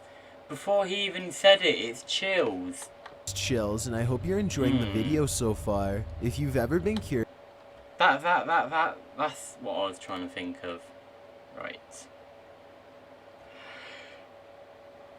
Oh, I keep forgetting that this microphone isn't connected to this computer. It's the audio camera. Sid Vicious's ghost. Yeah, the Chester Hotel, New York. What about Ghost Adventures? Sid Vicious. Yeah. Ghost. Oh.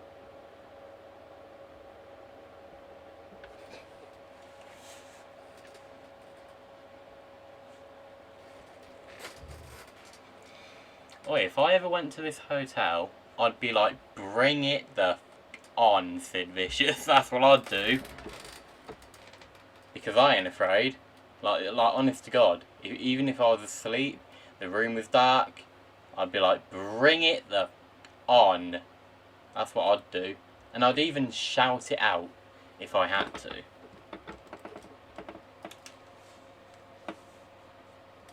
He was just a nasty guy. Clearly, so.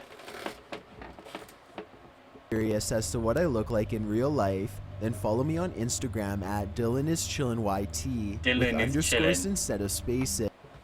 Let's actually have a look. I mean, the underscores should,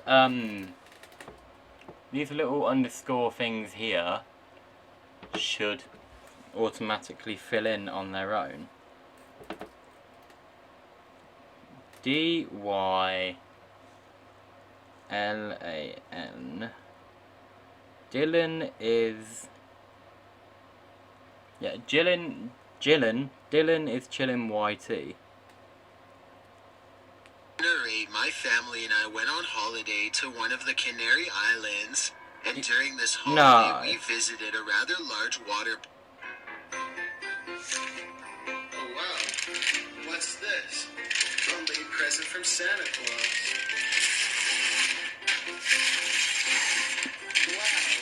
A diamond play. No, not a diamond play button. Thanks, Santa. Thank you for subscribing. Hold on, is that really? I always thought my dog would freak out if there was an intruder in my home, but it never crossed my mind someone could be inside my house so long. My dog thought they lived there too. I always thought my dog. Do you want to know what? If you don't have Instagram, let's give away his secret. Hold on a minute. Oh, I've coloured the camera though to make it look more natural. Oh, it's too blurry. I don't know which. I think it's reversed to make everything that's further away more clear. So hold on a minute. I literally have to go up to the camera and turn these like little dial things to make things more clear. Yeah, there we go. That's what it looked like. In my home, but it never crossed my mind someone could be inside my house so long. My dog thought they lived there too. I always thought my dog would freak out if there was an. It's because, and I don't know why, it's because for some stupid reason, whoever built this camera clearly never bothered to build in a autofocus thingamajiggy. Now I need to try and turn this back. I mean, with my long fingernails, ooh, that's a challenge on its own. Is that in? Yeah, that's in the middle. Good. Is that clear? I mean, that looks clear.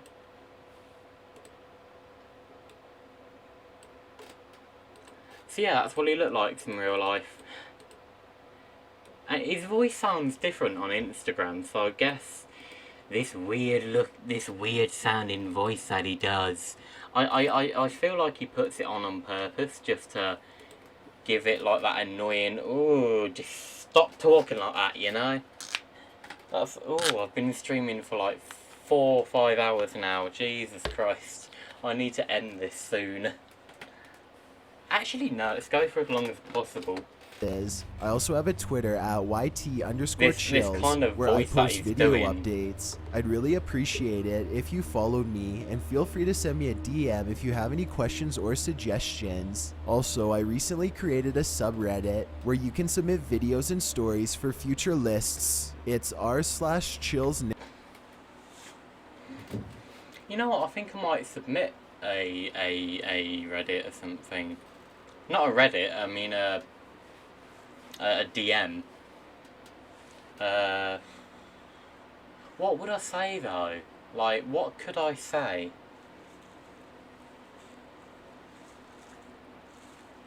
I don't know. So it's top 15, isn't it? Narrator, and the link is in the description. 15 of the most.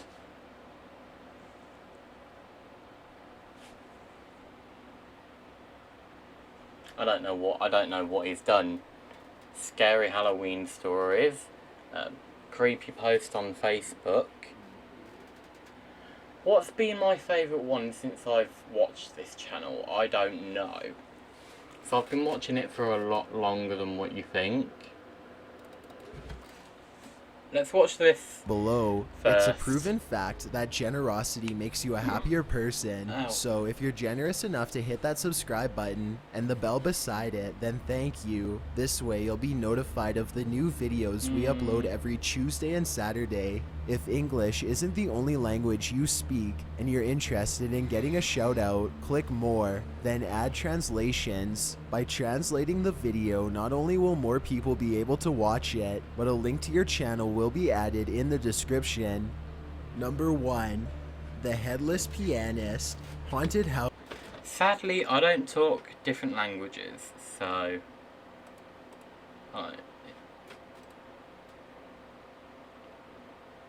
Oh, oh! Ah, okay. That's cool, actually.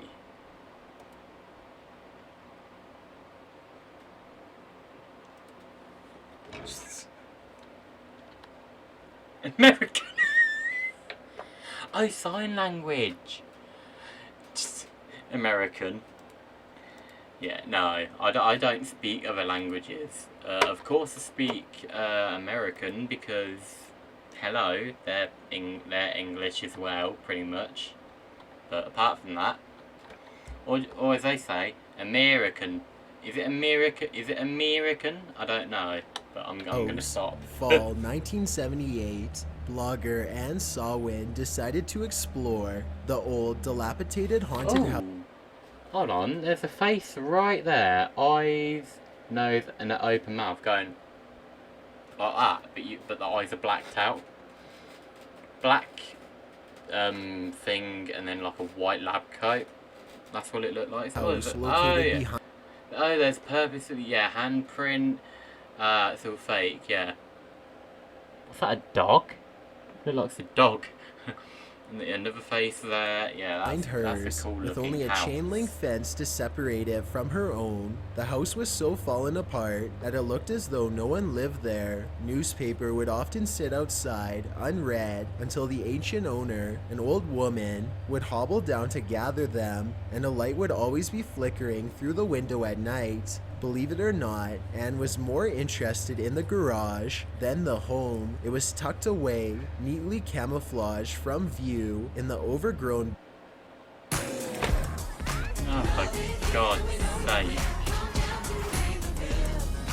Same advert over and over. Yeah, whatever. backyard. In it, Anne and her friends could just spy a wooden crate with chains wrapped around it. Needless to say, the locked box was a curiosity amongst the neighborhood. They believed it held the husband's body, probably a headless one, as most thought she did him in. Many claimed to hear the man's ghost crying out or seeing his headless body stumble around the backyard. It was Halloween night. When the 6th grade Anne was trick-or-treating with her friends, she stopped short at the haunted house. The house was alight, and the old woman sat outside with a tray of homemade cinnamon and sugar donuts. Anne and her friends believed the donuts were poisoned, so they ran around the neighborhood, warning everybody. No one went to the old lady's house. Later that night, Anne was gazing into the forest trees when she saw a woman racing across her neighbor's yard towards the garage. Anne knew she had to warn her. She jumped the fence, where she heard giggling emanating from the garage.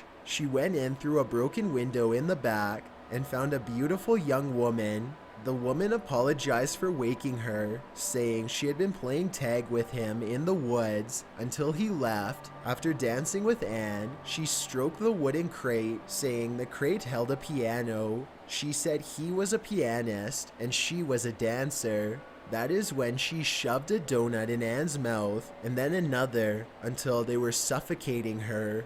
My hands clawed at my neck, Anne writes.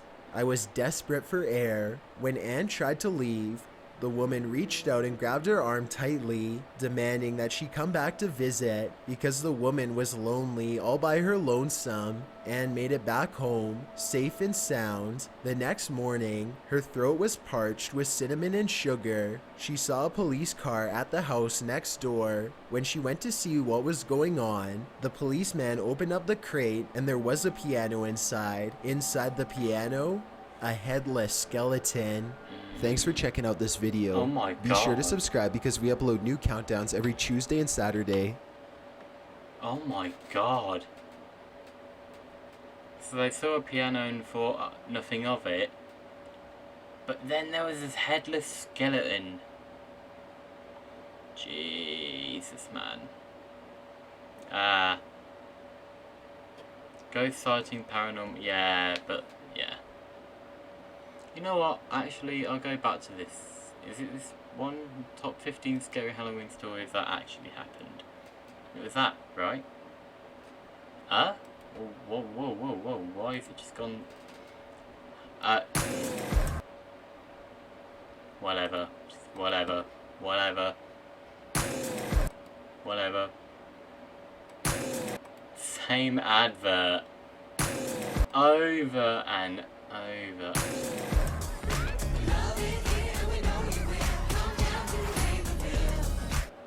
Number 15. Let's see if it will come up Simon again then. Says.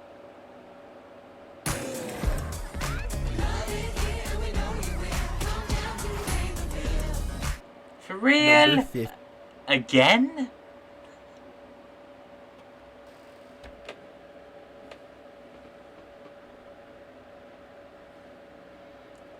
Right, top 15.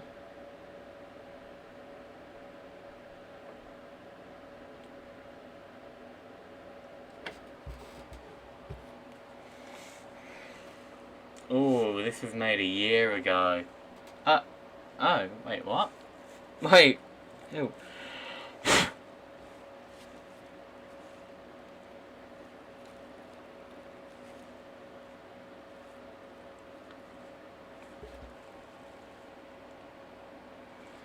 You know what? I'll send him a message. I'll say hello.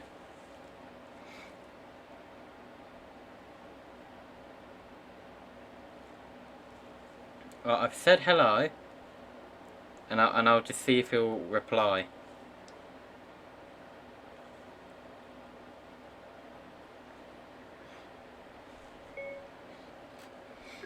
Actually, I'll do this live right now. I've already said hello. I know you can't see it. I don't know if you've already done this, but could you try to do a top 15 scariest things that have happened on Christmas Day?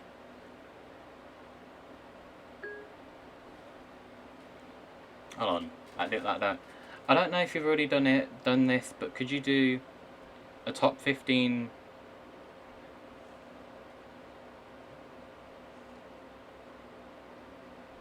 yeah. You might make a video off of that. I only got inspired because of him anyway, so narrated by Chills. I'm sorry. I mean, if that's really how he talks, then I shouldn't be doing that. 'Cause if that's how he talks, then I just feel bad.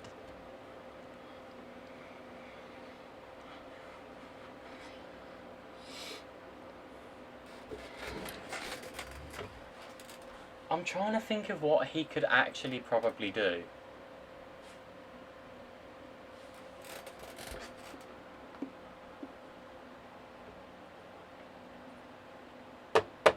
I mean, he might look at that message and probably think it's fake, being like, oh, it's probably just a bot or whatever, a robot, so... What the hell? Reload! See if it's the same advert! Reload!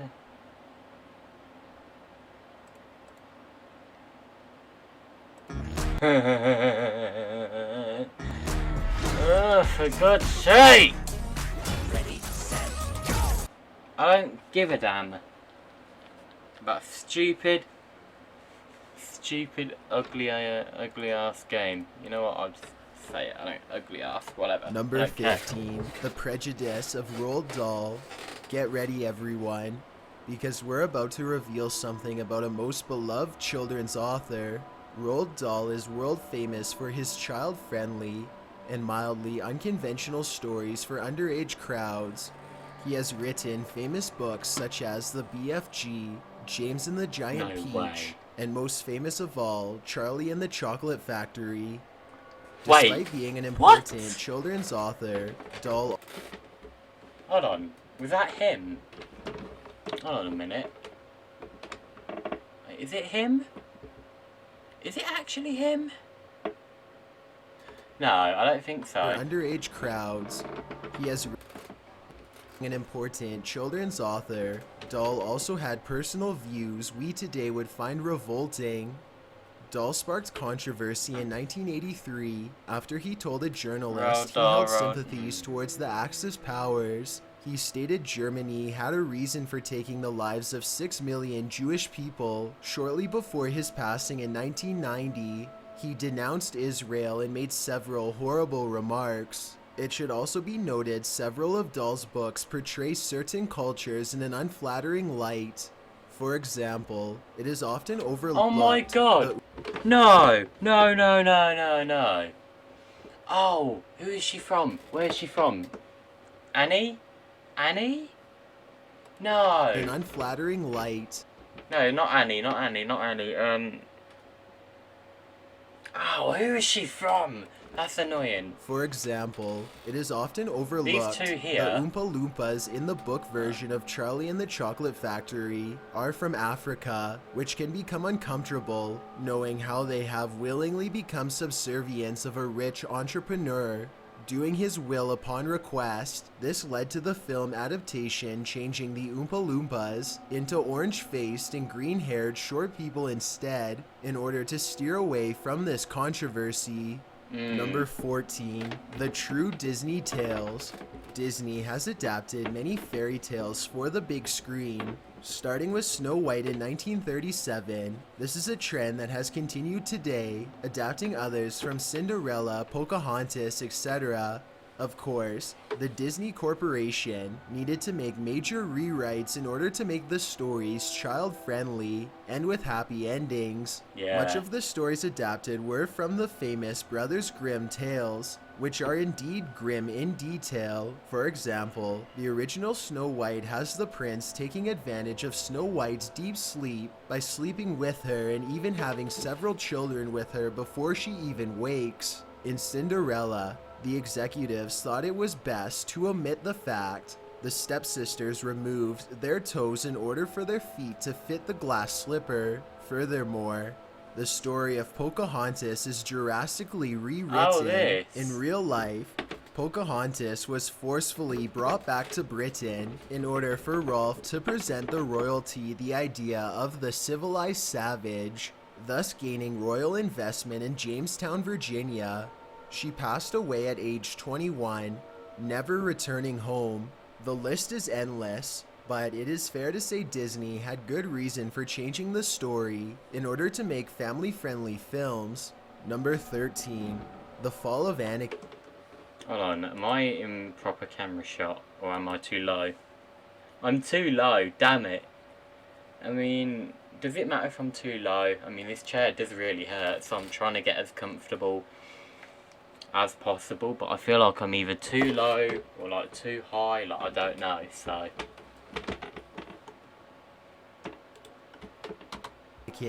It's no secret people were severely disappointed with the Star Wars prequel trilogy, whether it be due to the storyline or the acting or Jar Jar. Oh my People God, have that's found creepy. something to complain about. The Phantom Menace has by far suffered the most criticism for not meeting expectations and relying too highly on computer effects. Young actor Jake Lloyd starred as the young Anakin Skywalker, the boy who would go on to become Darth Vader. What should have been a breakout role turned out to be a nightmare.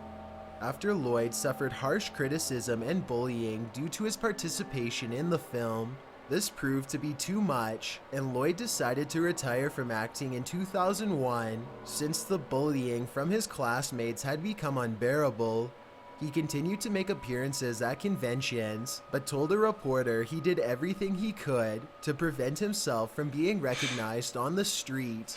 Due to the backlash, things took a rather sad turn when Lloyd was taken into custody in 2015 for reckless driving and resisting arrest. A year into his sentence, Lloyd was transferred to a psychiatric facility.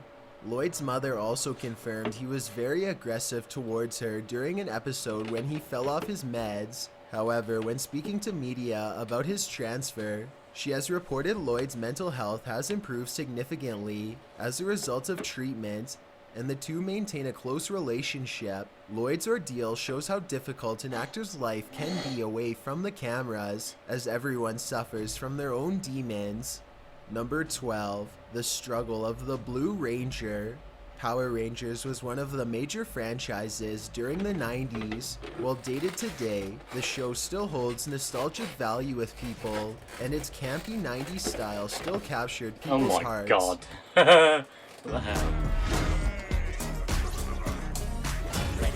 Do I care?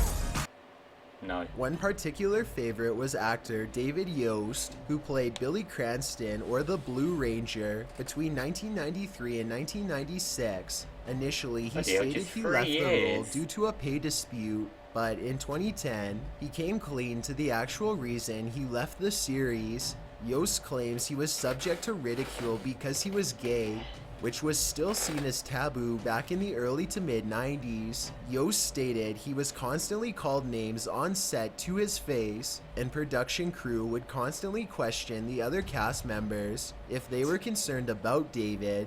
The torment led him into a deep depression and contemplation of taking his own life, which eventually made him decide to leave the show late into the 4th season. Horrified from the ordeal, he attempted conversion therapy, but this only resulted in a mental breakdown in psychiatric care. After a trip to Mexico, he came to terms with and accepted his orientation. The writers during Yost's tenure on the show have maintained Yost left due to insignificant pay, but have refused to elaborate further. It's sad to discover when a production sees conflict over such issues, especially when the tormentors resort to childish behavior. Number 11. Hold on a minute. So he left because he was gay, and the people that were doing the camera didn't like it, and they kept saying stuff to him and nasty stuff to him. What a-holes? Seriously, what a-holes? Like, that's not nice. I wouldn't be surprised if they don't support stuff like gay marriage and like rubbish now. Like, you know, I wouldn't be too surprised. That's just, you know.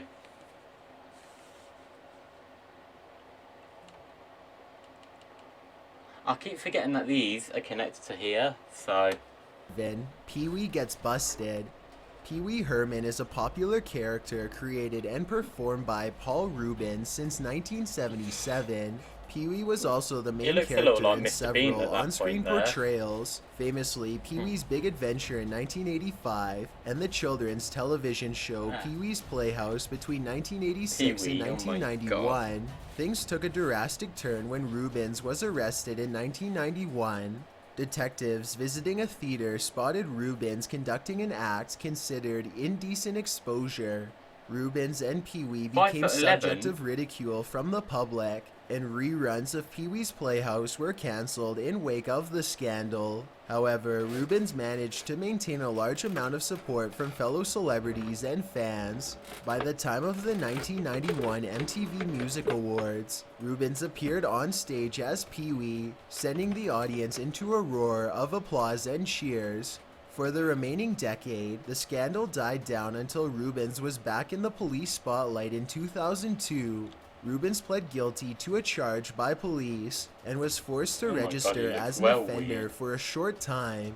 As Since a what then, offender? and was forced to register as an offender for a short time.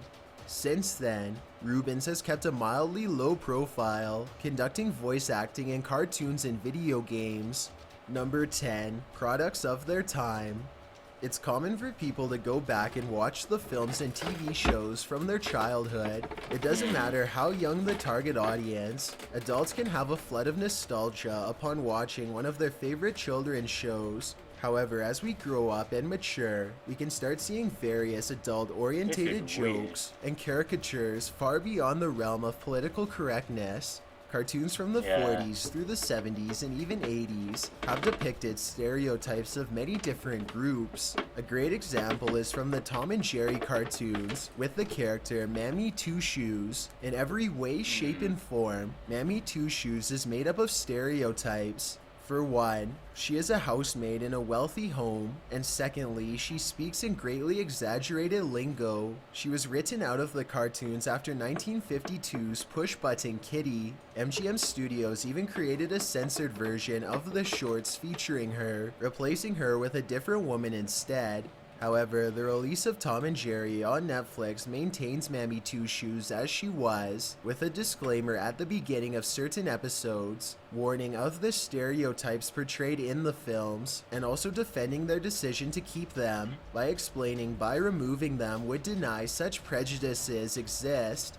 Warner Brothers also didn't steer clear of stereotyping, especially during the 1940s. In several Bugs Bunny cartoons, Japanese are portrayed as buck-toothed simpletons, which is enough to make any person cringe. These cartoons come to show how different attitudes were back then, and how it was acceptable to portray such stereotypes, with how much things have changed in the latter half of the 20th century. There is no way such portrayals would even get to the drawing board today. Number 9. Ferris Bueller's Dark Knight. The 1980s saw a cultural phenomenon with the release of several teen comedies. Arguably the most beloved of them is 1986's Ferris Bueller's Day Off. Star Matthew Broderick became an overnight sensation, and the film continues to have massive popularity today. However, Broderick has a dark secret.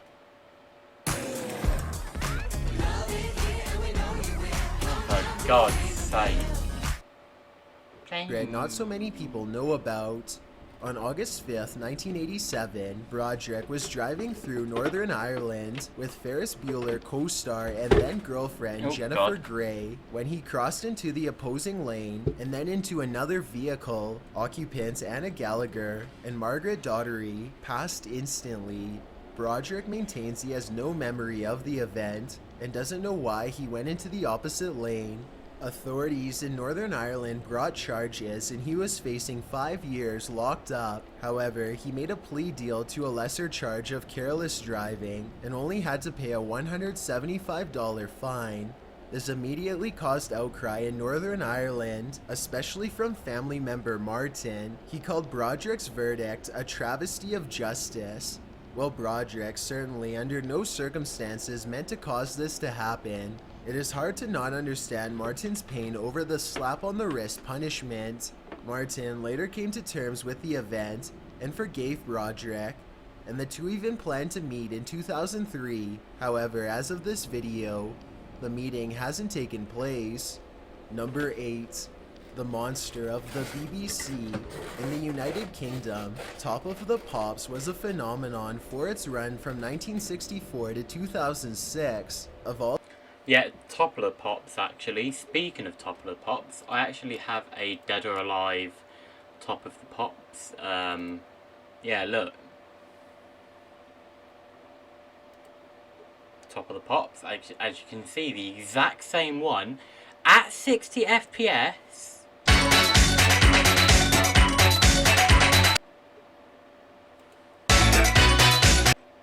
Just to skip some of it and not get copyrighted. As you can see, it's Pete Burns and everything, who I love. It's crazy to think that, I mean, Queen, he looked like that there, and that's what he looked like in 2000. And yeah, I have more Queen videos than actual Dead or Alive videos. Like one here, Cher. I mean, he looks a little like Cher. I believe he's trying to look like Cher a little, and then decided to go to someone else.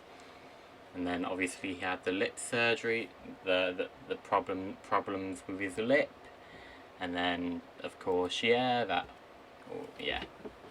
All the presenters the show had, none was as famous as Jimmy Savile.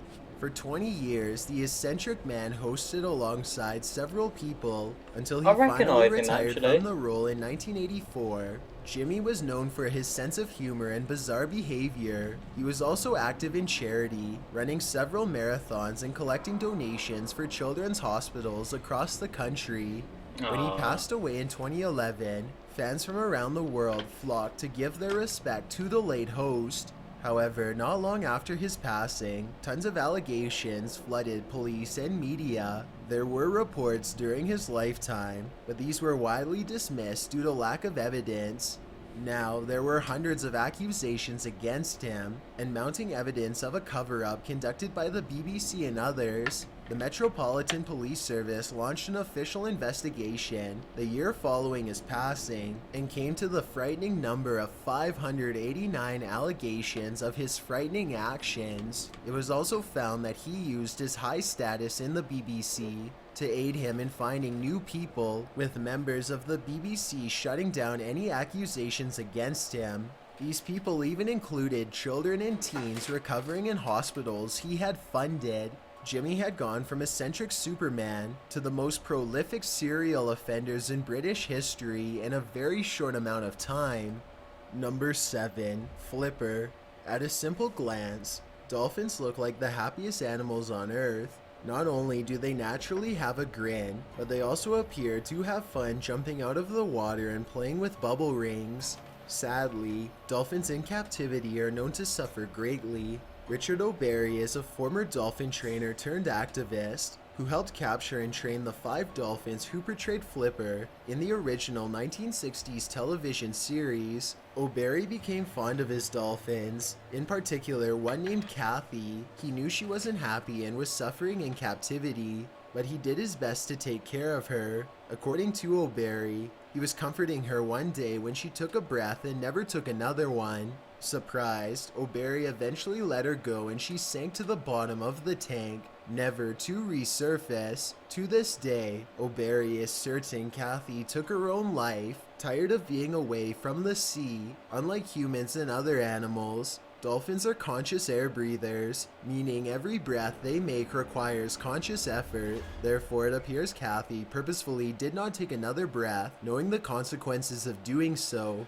The experience greatly affected O'Barry, and he turned his back on the profession and turned to activism in preserving the global dolphin population. Number 6. so Jeffrey sad. Jones' dirty hard drive. Most can be forgiven for not knowing who Jeffrey Jones is simply by name, but the moment you see his photo, it's guaranteed many of you will know who he is. He is probably best known for playing the principal Edward Mooney in Ferris Bueller's Day Off, as well as Charles Dietz in Beetlejuice. In 2002, Jones fell headfirst into hot water when it was discovered Jones had a collection of photos involving children and had attempted to solicit photos from a 14-year-old boy. He was taken into custody and pled no contest. He received 5 years probation, mandatory counseling, and had to register as an offender. 2 years after this happened, Jones was locked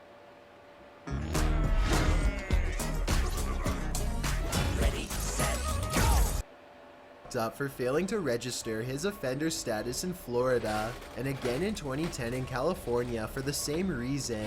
Since then, Jones has kept a low profile and appears to be following the conditions of his sentence. He has also made public appearances without incident, signing autographs, and even appearing with co-star Winona Ryder during a 2011 Tim Burton exhibit. Number 5. Judy from Family Matters. This popular family sitcom lasting 9 years and 9 seasons between 1989 and 1998. Even those who weren't fans of the show will know the character Steve Urkel, the nerdy neighbor of the Winslow family. It looked The like the young character version Judy of Will Winslow Smith. lasted 4 seasons Oh and my was God, played by she hasn't Jamie changed at Foxworth. all. However, at the end of the show's 4th Apart season, from a the few production's wrinkles budget on was her cut, face. leaving the On her writers and eyes, I crew mean. with major decisions to make. Having decided Judy made little contribution to the show, she was written out, with Foxworth being let go from the series. To add insult to injury, the further seasons never Hold on a minute. Why has it gone down? What the hell? explained her sudden departure, and instead moved on as if she never existed at all. Foxworth found the search for acting work difficult, and she was unable to find a steady job. As a way to find work, she began taking jobs in the adult movie industry under the name Crave. She worked in that industry for a couple years before leaving, and it wasn't public knowledge until 2000. Afterwards, she spiraled into depression. She later appeared on Celebrity Rehab in 2008. and became fully committed to going my clean God. after finding out she was pregnant. Today, she is completely clean and a devoted mother to her son. She is working on her memoirs describing her struggles, and it appears she is now in a good place. Number 4, Let's The hope, Not So yeah. Wonderful Oz. If there is an example of a timeless classic, The Wizard of Oz is definitely a frontrunner. However, despite the bright world portrayed, the set was a completely different story. In short, production was a nightmare and went through Yeah. 2 directors in a matter of weeks. Furthermore, the Munchkin cast were treated rather poorly, especially in terms of pay. In the 1989 book, The Munchkins of Oz, author Stephen Cox reveals the Munchkins' pay was $50 per week, which today equates to $900. Meanwhile, Toto and her handler earned upwards of $125 per week, which is about $2,100 today. Imagine being told you were being paid less than a dog for your work. However, on the other side, ex-husband of the late Judy Garland claimed in his memoir, the actors who played the Munchkins made Garland's life miserable. Of course, there is also the famous urban legend of a Munchkin seen hanging in one of the scenes. Yeah. But this And that's apparently the Munchkin there, but in the 90s remake, they replaced it with some sort of duck or dove or whatever has with been CGI. denied by the surviving cast and crew. For such a child-friendly film, it's horrible to hear about the alleged happenings that went on around set. It comes to prove how difficult the production world is from the world in which the story takes place. Number 3, Humpty Dumpty's Fall. We all know the story. Humpty Dumpty sat on a wall. He had a fall. The king's horses and men couldn't put him back together again. The rhyme has been around for centuries and even portrayed in picture books and films. In both contemporary and modern depictions, Humpty Dumpty is an anthropomorphic egg, hence why he breaks so easily upon falling. He is also portrayed as such in Lewis Carroll's Through the Looking As a Glass, human. where he educates Alice on the subject of semantics. Going a step further, Humpty Dumpty has been used by teachers and professors to explain the second law of thermodynamics. So what's the big surprise with this entry? Well, it will come as a surprise to tell you, in the original rhyme, Humpty Dumpty was not an Eggman. In fact, in real life it wasn't even a living thing at all. The truth is, there is evidence to suggest Humpty Dumpty was in fact a cannon. According to the Colchester Tourist Board, Humpty Dumpty was a large cannon which once rested on the walls of the Church of St. Mary at the Wall. As the story goes, parliamentarians damaged the wall beneath Humpty Dumpty during the siege of 1648, sending it plunging to the ground. Due to the weight of the cannon, the royalists were unable to lift it back up, and it was effectively out of commission. While not proven, the story does have merit. First off, the royalists supported the king, thus being depicted as all the king's men. Second, the rhyme never gives Humpty Dumpty a description, let alone identifying it as an Eggman, or even a human. This is an example of how things can change over time, as generation after generation interprets writings of all forms. Number 2, those we've lost and sadly forgotten. It's hard to imagine there are stars out there.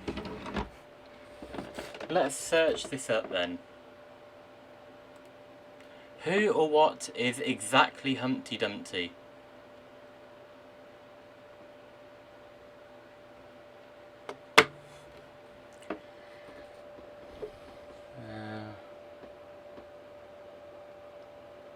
Of a cannon used during the English Civil War 1642, 1649 and 1648 in the... yeah.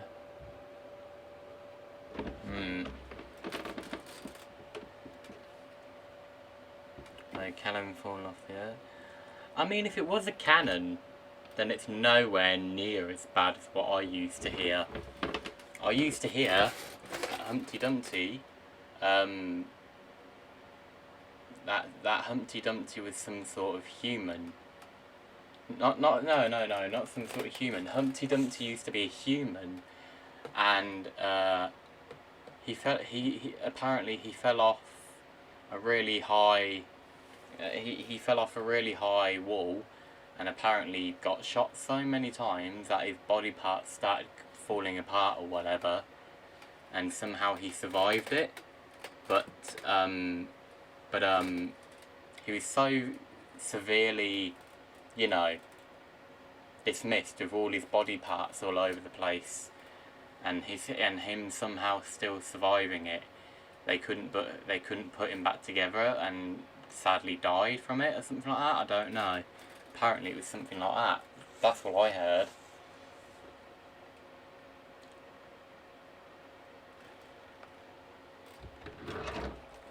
But let's just hope it was a cannon. Ooh. Sit on the wall.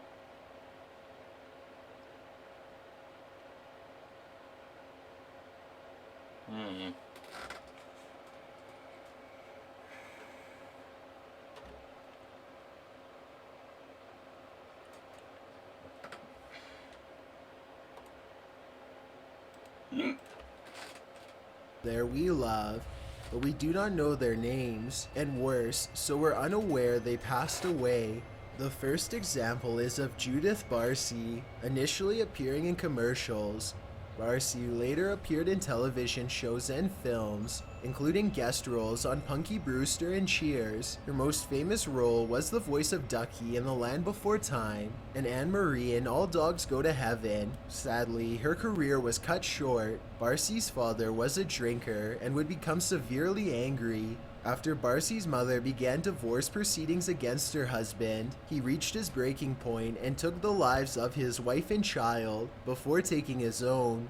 The cast and crew of Land Before Time and All Dogs Go to Heaven were devastated, especially considering the fact Barcy was only 10 years old when it happened. 10! Both films were released after her passing and were both dedicated in her memory. Oh The my actor who portrayed God. the child Grinch in How the Grinch Stole Christmas is a double whammy. Yeah. Surprisingly, at the time of his portrayal in the movie, he was 18 years old, but anyone would be forgiven for believing otherwise.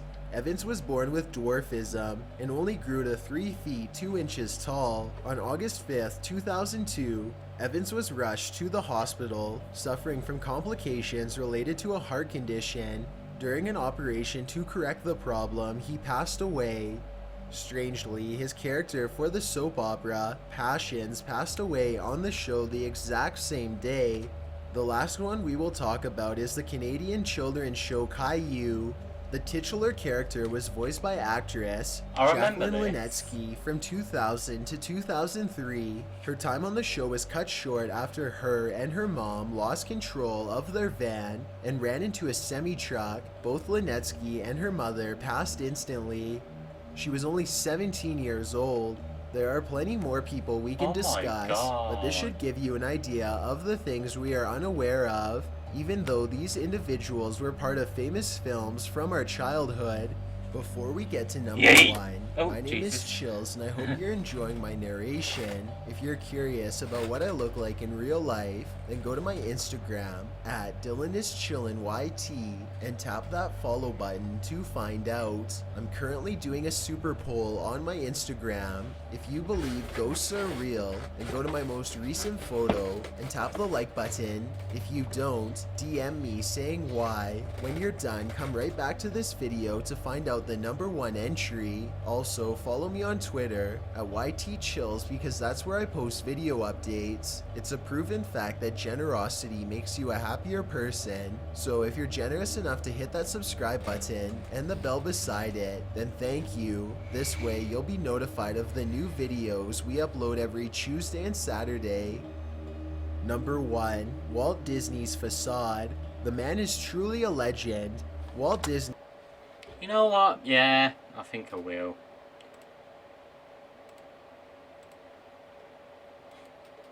Every Tuesday and Saturday. It's Sunday today. He so created the we most can watch popular the and latest one beloved later. children's entertainment the world has ever seen. Today, the name Disney is synonymous with happiness and fun. Despite his achievement and innovation in animation, Disney can't be considered a saint. While not fully proven, there have been rumors surrounding him claiming he was prejudiced towards Jewish people, which is hard to counter considering he attended meetings of the German-American Bund. He also hosted German filmmaker Leni Riefenstahl, granting her a tour of Disneyland and the Disney Studios. Furthermore, it's hard to ignore the portrayals of ethnicities in his cartoons, specifically African Americans, and let's not get started on other ethnicities as we'll be here all day. Something particular that is hard for Disney supporters to deny or defend of Disney is his staunch views of women. Ward Kimball, an associate and friend of Disney, once said he didn't trust women or cats. The most damning evidence of Disney's unflattering view of women is a letter received by Mary Ford in 1938 after she applied for work at the Disney Studios. In short, it stated only young men work in the inking and painting department and no women are allowed to work there. Well, definitely a man of his time. As the saying goes, it is still horrible to see the sorts of views he had and allegedly had, considering he is the king of children's entertainment. However, he has long since passed, and his company has moved on, becoming more and more progressive as time goes on. Thanks for checking out this video. Be sure to subscribe because we upload new countdowns every Tuesday and Saturday. That'll make you not want to drive. Ooh. Okay. Oh! I'm stuck now because obviously my mum's been driving for a long time and all that, and top 15 videos you can only watch if you are brave. Oh yeah, let's watch this then. I'm brave enough. Same advert, isn't it? Hoover believes in Finally. providing outstanding performance while meeting the needs of a healthy family life. Number 15. Monster Fish. This scary monster fish is the thing nightmares are made of. A mysterious white fish with pink gills and fins, no eyes, and the type of fangs that make you not want to touch it with a 10-foot pole. The person then puts the pole, which has a hook on the end, in the fish's mouth. It clamps down hard and won't let go for a few shakes. When it does abandon the hook, it just twitches there on the floor of the fishing boat. If you look closer, you can see the teeth are actually protruding from outside of its mouth. The scary catch happened in Thailand. You might think these eel-like albino fish are native to the area, and therefore aren't so surprising to locals, but apparently this creature was even puzzling for the Thai fishermen. Equally strange, the fact that the fish was able to survive outside of the water for a prolonged duration. The discovery left many guessing what this species might be. Number 14. I mean, to be fair, only like 5% of the ocean in the entire world has been discovered. So that might have been something out of the 95% of the ocean that hasn't been discovered. Wait, did I say 95% of it has been? No, only 5% of the ocean has been discovered. Let's check just to be sure. How much of the ocean has been discovered? Yeah, approximately 5% of it has been discovered, which leaves 95% undiscovered. Depending on what you ask, yeah. So that might have been, so that fish thing there might have been something out of the 95% that, you know, weren't there. That might have been Phobia something out trigger. of the 95%. If you're claustrophobic, get ready to think happy thoughts. Joey TV posted this video of some extremely tight caving in December of 2015. Joey notes that the boulders in the narrow passageway of the cave are just chilling, and all hanging out overhead waiting to fall and crush him. The mouth of the cave appears to be a not very big hole in a nearly vertical wall of rock. Joey climbs inside and somehow the cave seems even smaller. He says the main tunnel branches off into many other tunnels, but from the looks of it, are all equally narrow and seemingly impossible to navigate. But he and his friend make the impossible possible, crawling through the narrowest of gaps, squeezing through the smallest of holes. There is no panicking, because doing so might be the end of them. Instead of climbing down to suspended rock that leads to a watering hole deep within the cave, the cavers decide to stay on the cave floor and not risk rocks breaking away on them. They choose to go through the bunny hole. This route is aptly named. The passage is barely larger than an actual rabbit hole. A coffin looks roomier. The boys literally have to wiggle and squirm to pass through it. It's hard to watch and will make you cringe. Can you imagine squeezing your way through rocks and dirt in the darkness with no idea what comes next? Me neither. Number 13. Living behind the radiator. It's not unusual for a radiator to make noise, but imagine this noise coming from behind your radiator.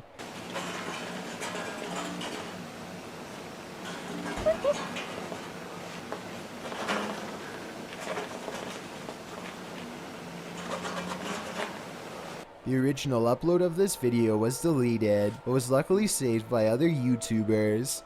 The creature who's been living behind his radiator starts to rattle it and makes a squeaking noise, prompting the camera to peer behind it into the darkness. After several minutes of peering and not seeing, the camera seems to focus in on something more distinguishable. An eye at the bottom of the radiator appears. It doesn't look like a mouse eye or the eye of any other small rodent, but rather the eye of a human-like creature. The sound of a monkey erupts. Watch it if you're brave, but be ready to jump. Number 12. Escalator malfunction. We've all seen mall escalator videos that make I've seen this one before. us cringe. This is perhaps the worst of them.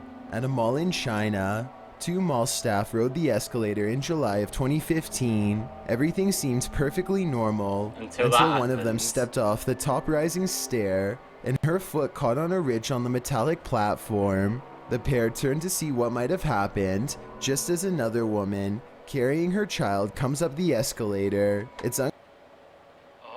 I really don't want to show you guys this. I want to skip it because it is really bad. What happens is that the woman, this actually breaks off and the woman gets pulled inside and crushed to her death. But thankfully the child survives. So yeah, basically this breaks off and yeah. Shall I show you? I really don't want to, but oh, no. The case, the platform gave way beneath her and her child. As a metal plate unhinged, the woman did not escape.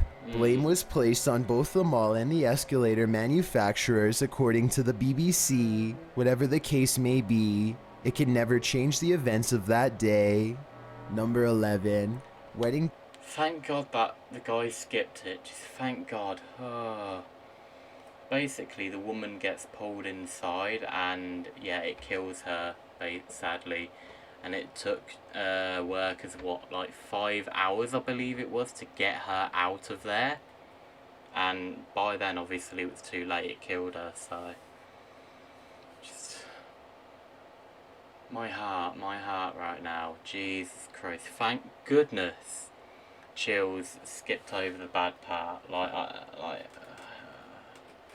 It's so bad. It really is. Day helicopter ride. If you have a heart, this entry will break it. It was this woman's dream to arrive at her wedding by helicopter. She decided to surprise her husband at the altar by doing just that. Alongside her brother in July of 2017, she climbed aboard the copter. The flight took off in Brazil, just 1 mile from the reception venue. The excited bride-to-be and her brother are both smiling at the beginning of the video as they take off. But soon they're swallowed up by fog, an alarm starts going off and the camera begins to shake.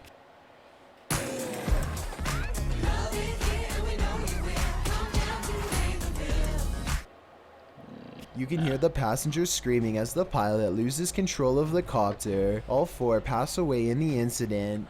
When the copter didn't arrive at the venue after 15 minutes, Despite the organizers being informed of its liftoff, the pastor was forced to tell the groom the devastating news, as neither he nor any of the other 300 guests had known about the planned entrance. The incident came as an absolute horror to the entire wedding party. It's painful to imagine and harder to watch. Number 10. My House Walkthrough, published by Nana 825763 in October of 2016.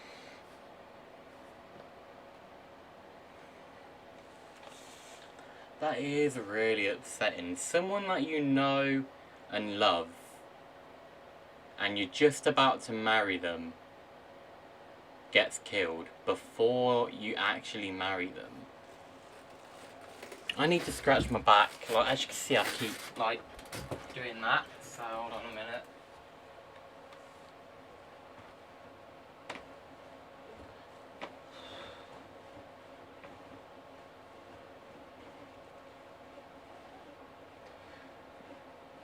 This hurts, but it gets rid of it. Actually kind of feels nice at certain points. Ooh, like right there. But then I can feel my spine. Ooh.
Good thing that chair is still alive.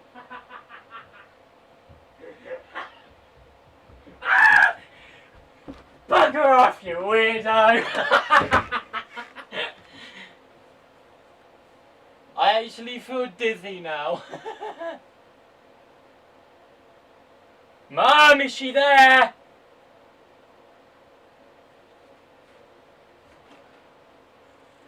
I knew it! I knew it! I knew it!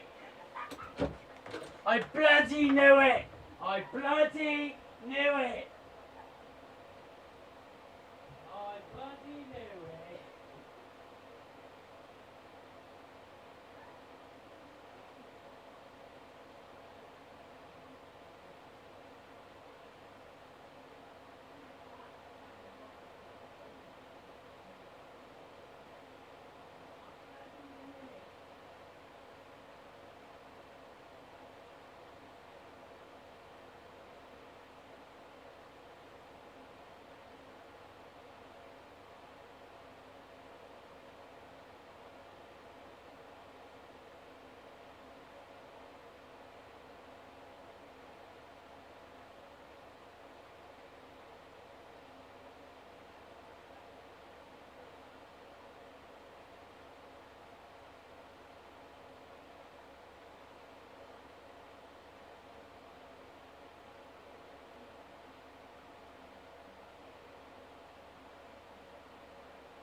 God. I need to put the fan on. We were just messing about, don't worry. If you heard me shouting calm down, that was just me and my mum joking.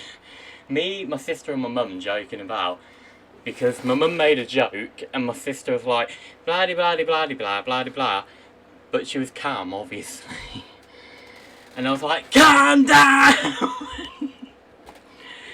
Oh, it was so funny. And then, since we've got an electric chair, it takes about 10 seconds for it to go down completely. And thankfully I managed to run up here, shut the door, which you not long just saw. And then I slightly opened the door to see her standing right at the door.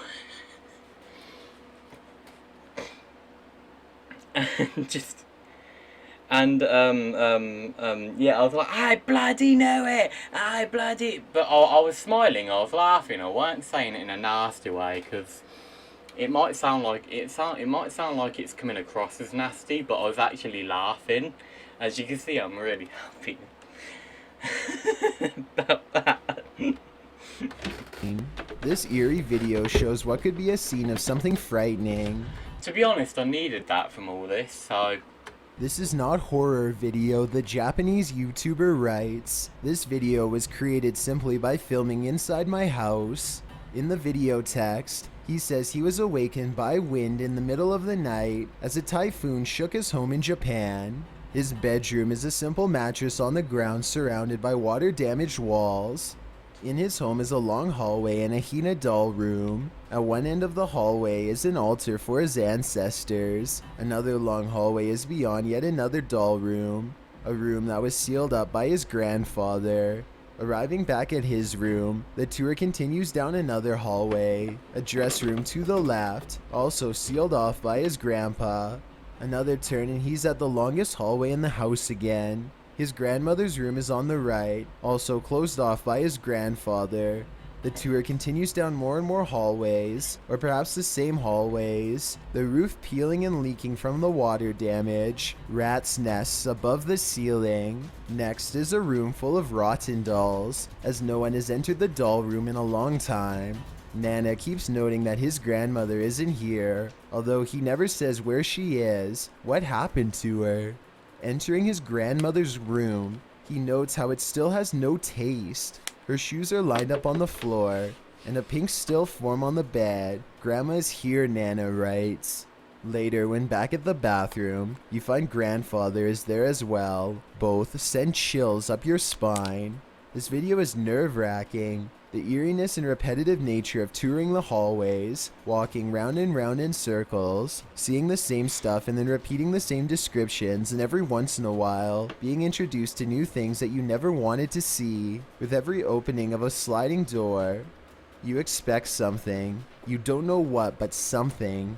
And yet the tour continues round and round the maze of hallways until you see what will stay in your nightmares for years to come. Number 9. Great Grandma.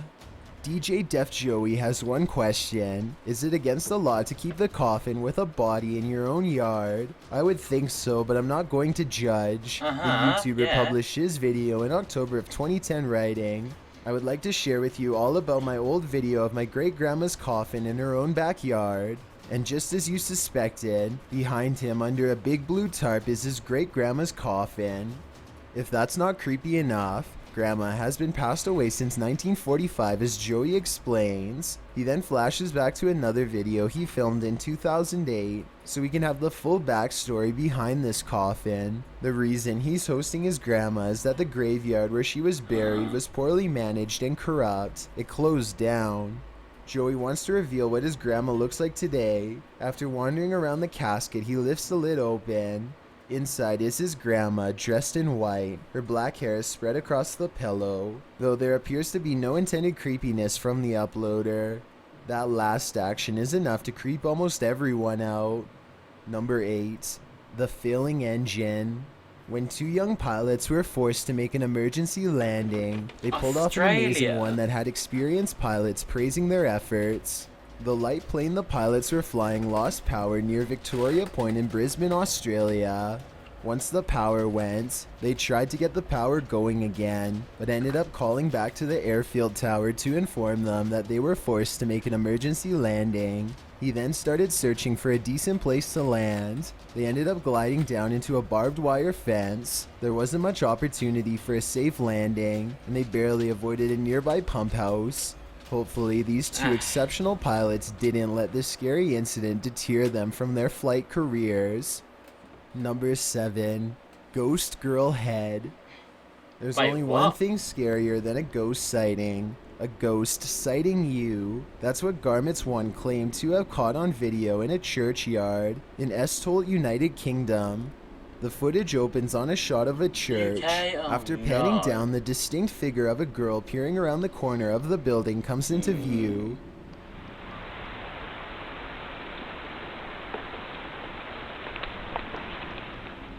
She quickly darts back and out of sight, and when pursued has disappeared into thin air.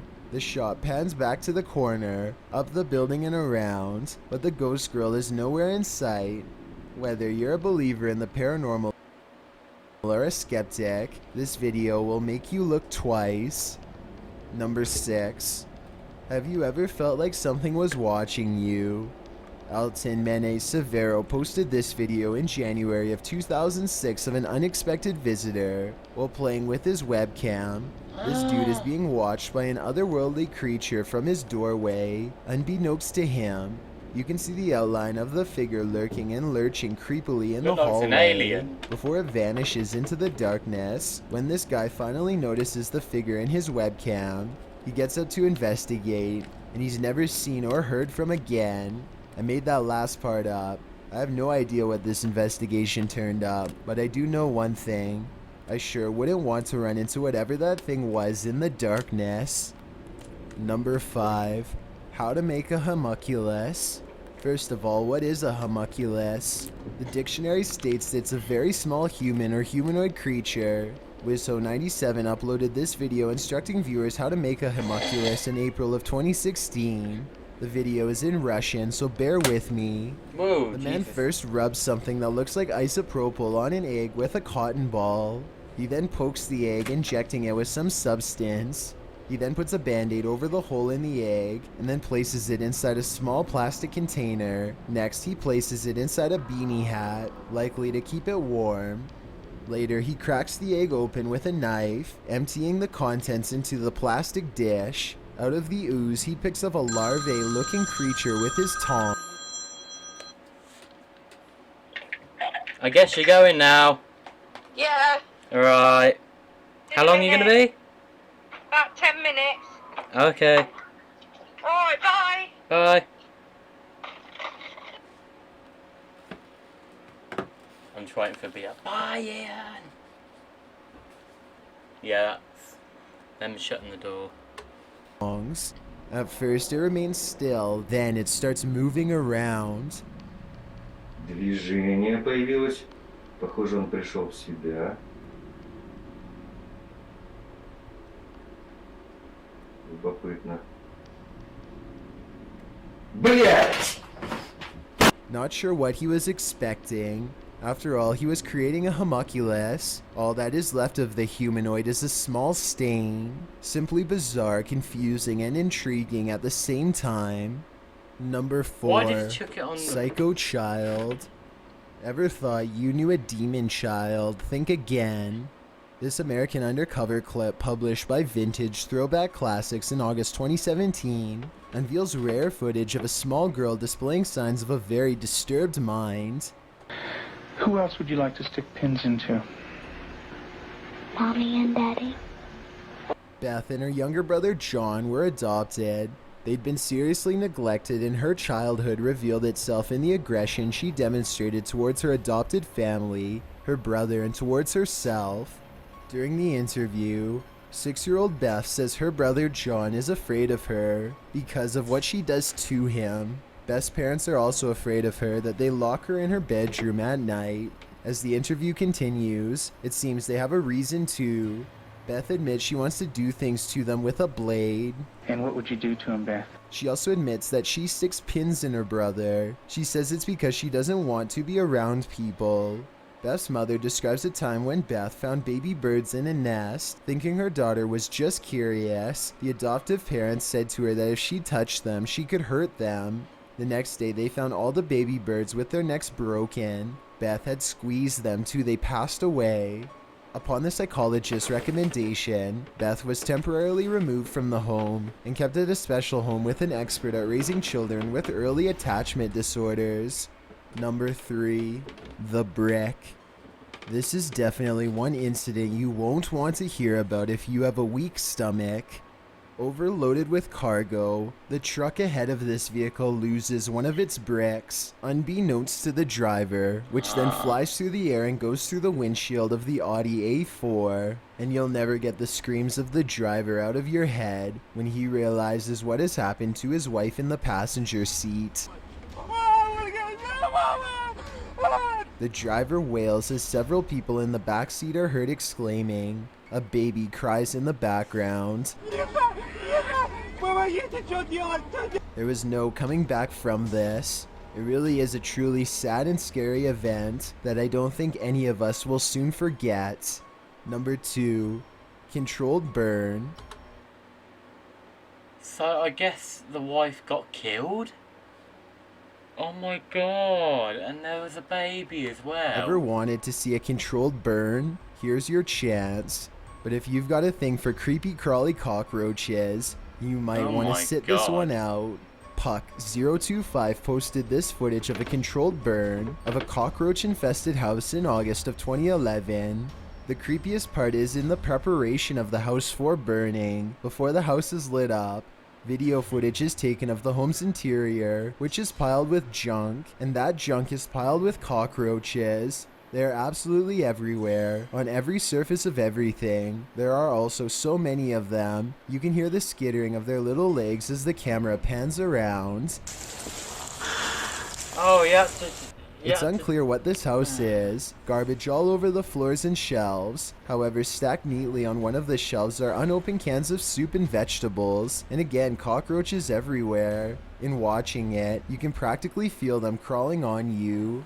They had to build a trench around the infested house in order that they could maintain the spread of cockroaches. They started a fire within that trench and burned the house down. It's been said that cockroaches will be the only creature left on Earth after the end of the in July of 2013. The result will chill and burn the house down. It's been said that cockroaches will be the only creature left on Earth after the end of the in July of 2013. The result will chill you. Whoa. The end of the world, right?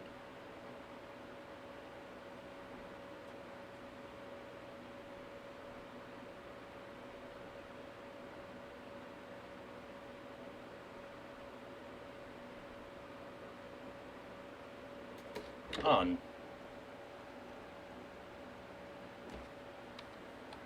On Earth after the end of the in July of 2013.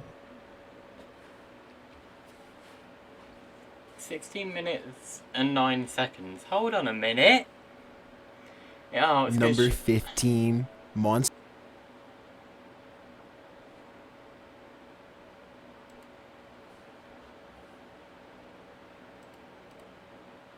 Cockroaches will be the only creature left on Earth after the end of the in July of 2013. The result will chill you to the bone.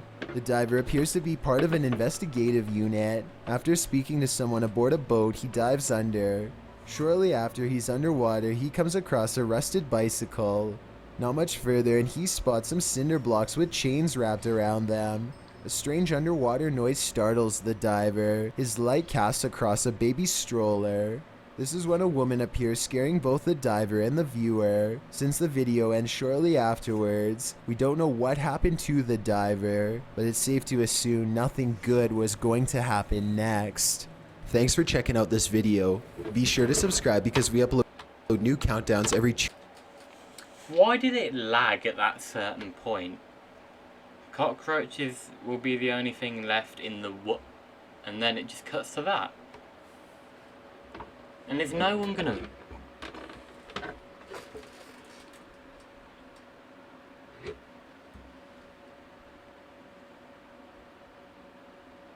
That eye on number 13 gave me creeps.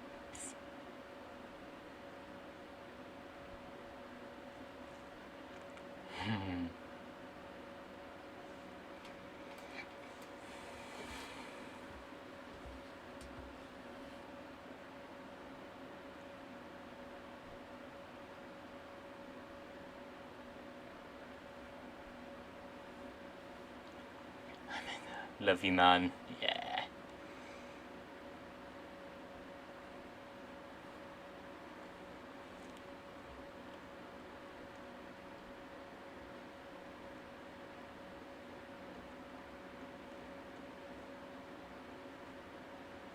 Hold on, let me try it on my phone. I'm gonna like it. Load up YouTube on my phone and then see if it will cut off on my phone. Because I don't know why it just cuts off like that, which is a little weird. And that was June 3rd of this year.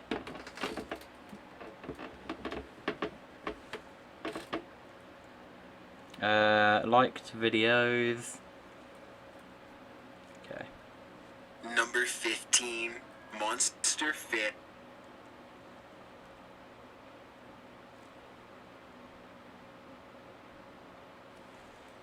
Okay.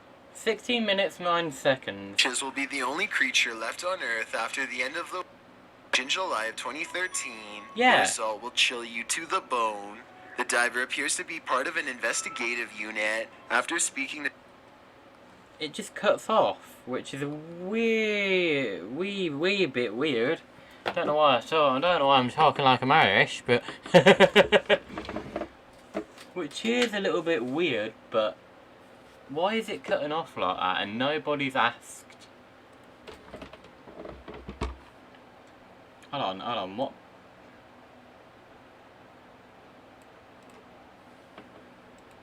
Cockroaches will be the only creature left on Earth after the end of the... Okay, it's 16 minutes. At 16 minutes and 10 seconds. Why does it cut off?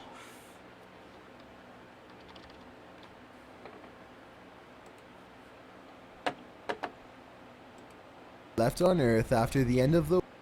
in July of 2013. Look, you see, it just cuts off and then goes straight to that. Left on Earth after the end of the... in July... Oh, and did? No, he didn't put a pinned post or whatever. Now that's strange. That is extremely strange.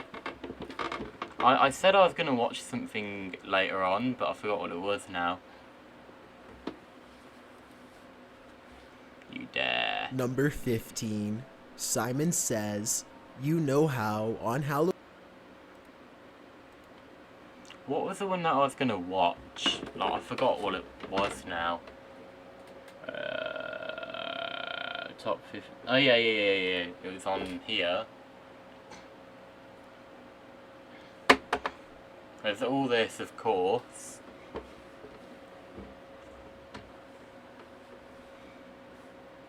What day is it? It's definitely Sunday. He said every Tuesday and Sunday. Saturday, I mean. Let's go to his latest video then. Number 15. Face reveal channel update 2 days ago. Okay. So let's scroll back 2 hours, 6 hours, 1 day, 3 days. Here we go. This was on what? This was on a Friday then. What?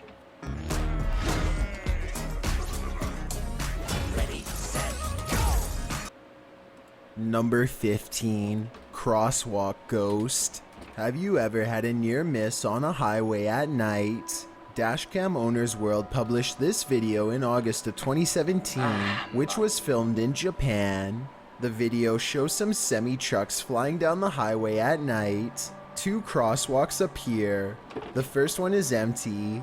But as semis fly through the second one on the right side of the road, what can only be a ghost appears out of nowhere. The woman is seen crossing the crosswalk without a care in the world. The other two semis seem to have passed right through her. Either that, or she appeared out of thin air on the other side of them, avoiding the trucks altogether. She walks smack dab into the dashcam vehicle's path.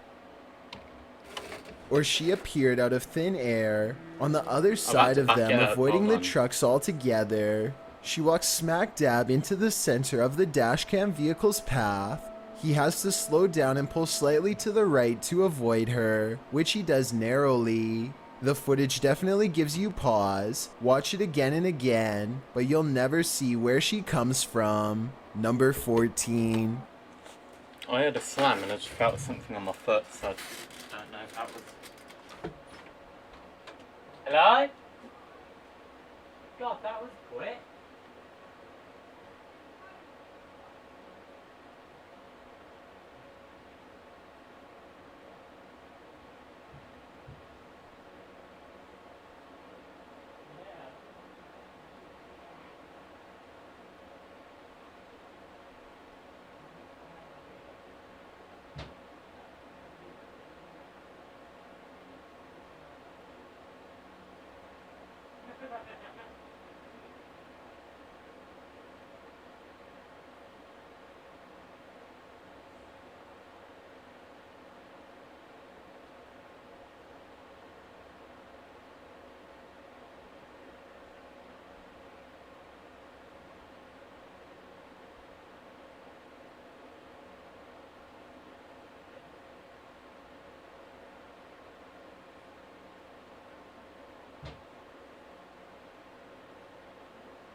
She knows exactly where to go. Watch.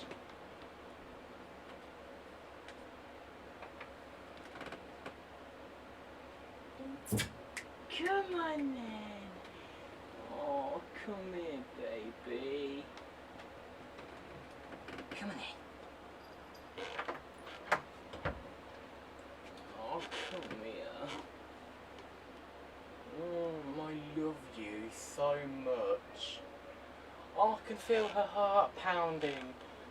I love you very much. Mwah. Do you remember that video earlier when it said chickens and hens and even cats got decapitated? Just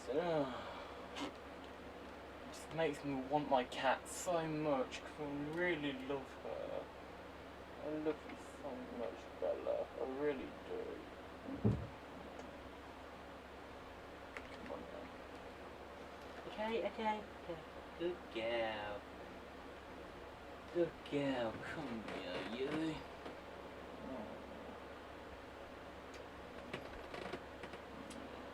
I love you very much. I wish nothing would ever happen to you.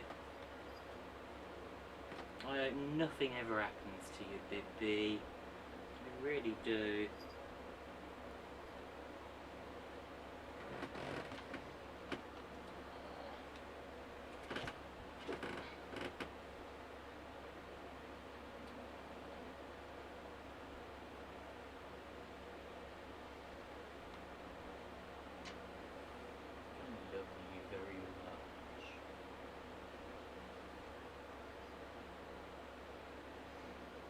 Trust me, she lives a great life. She really does. Don't you, baby?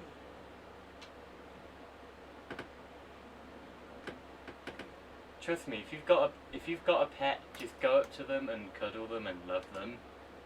Like really, like especially something,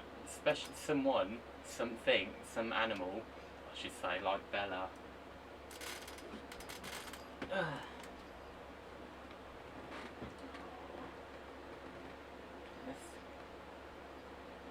Is that better? Is that better? Come on then. Take your time. That's all. Take your time, baby. Okay? Oh, it's not in your hair. Oh, it's a bit of string. Okay. It wasn't a bit of string, it was a bit of thing caught on the string. Are you loving that? Oh.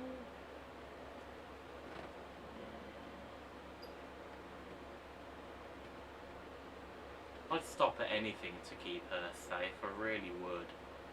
I love her so much, I really, really do.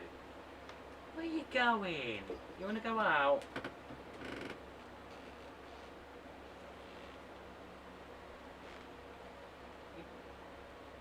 Oh, good girl. Go on then. Go on then, see you in a bit, Bella. What? Do you want me to come with you? Come on then.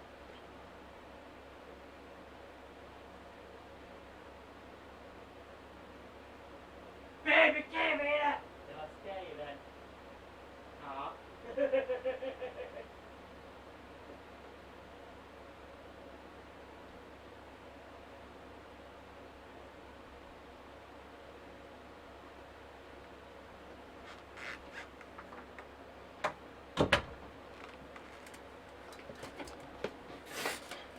Huh? Who did I get a notification from? It says Xbox notification. What? A notification from who? A notification from who? Yeah, a notification from who exactly?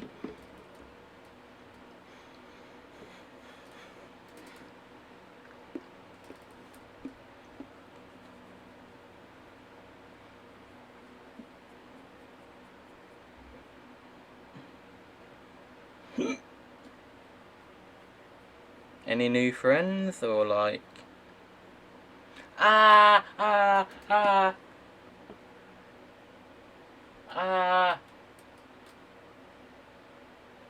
my lip.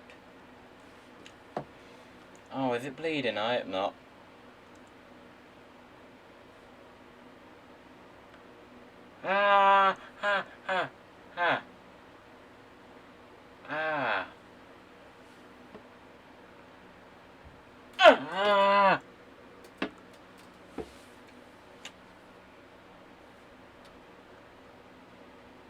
I suffer really bad with dry lips and they rip constantly.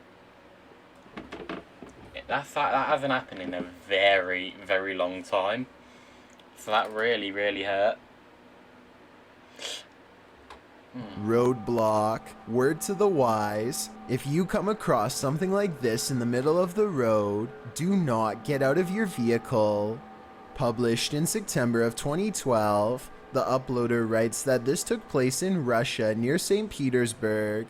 The dash cam footage shows a couple vehicles happening upon a homemade roadblock at night. The roadblock consists of large glass bottles, along with what looks to be a fallen branch. The driver in the vehicle ahead of this dash cam pulls to the side of the road and exits her vehicle to remove the bottles. The dash cam vehicle driver gets out to help while removing the debris. You can see a car approaching in the opposite direction and a couple of other people at the side of the road walking toward the roadblock. One of them appears to be dragging something like a push cart. The pair seems to be without a vehicle, but it's unclear if they had any part in creating this roadblock. The drivers then simply pass the spot. No ambush of any kind. My money's on your everyday hooliganism. But who really knows the intent of those who created this barricade? All I know is, it wasn't a great idea to exit the vehicle, because if the intent was more evil than just mischievous, this could have ended a lot worse. Number 13. Just standing motionless. Another figure in the middle of the road at night. Dave World published this video in February of 2019, claiming he caught a ghost on dashcam. He writes, just standing in the middle of the road, caught a ghost on. Published this video in February of 2019, claiming he caught a ghost on dashcam. He writes, just standing in the middle of the road motionless. The clip shows the car ahead moving into the other lane to avoid a man in blue jeans and a black shirt frozen in the road, while most in the comments say that this figure is a real person, not a ghost. It's still creepy, not to mention dangerous, to encounter a person in the middle of the road at night. What is he doing there? Just trying to creep drivers out? Or something more nefarious? Only he knows. All I know is that I would never want to encounter something like this while driving. Number 12. Cross path. You bloody scared me, that woman. What? Oh, shut up.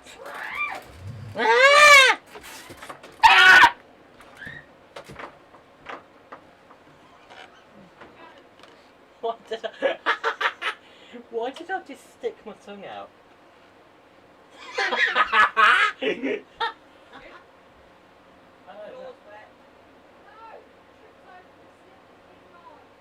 mother. Now ants are gonna come in. Gotta keep them motor out. Are you trying to do the version of sounds like it.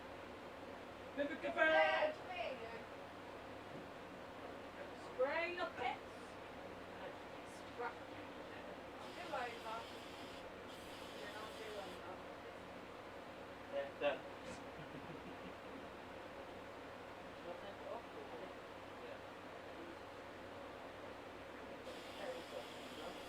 Has he actually? Yeah, I always get it.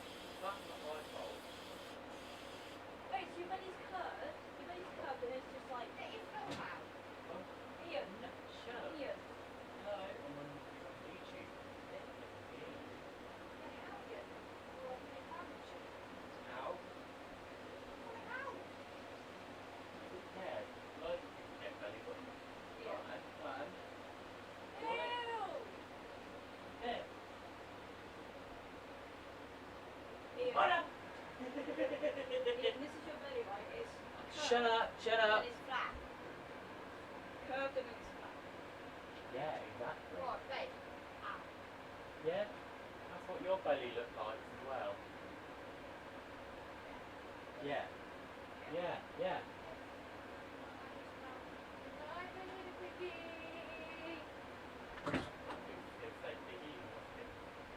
You going down, yeah? Oh,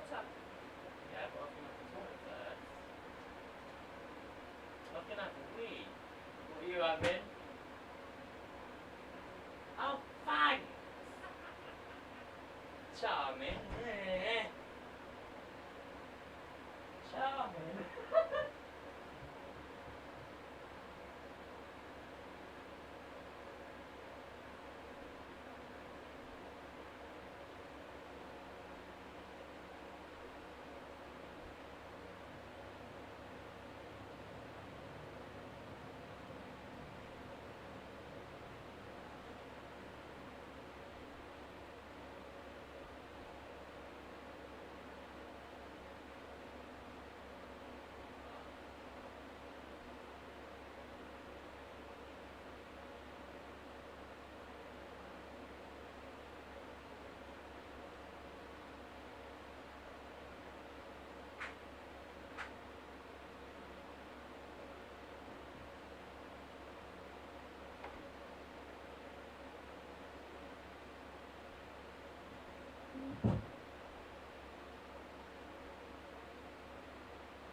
You see, unlike you, I'm holding a bottle and a bag of Maltesers, and I haven't spilt a single drop of my tea. Yeah, bet you're jealous now, Chubby, because I've got more tea than you.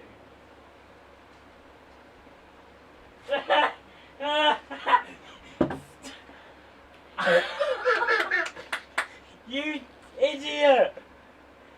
That's no! That's... You were saying? It's all over the door!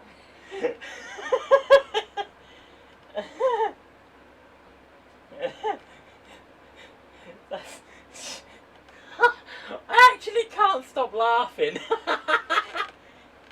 That's your fault.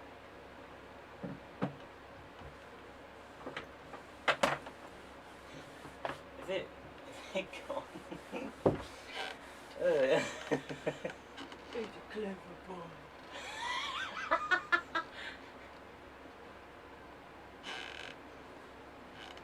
Oh, you idiot.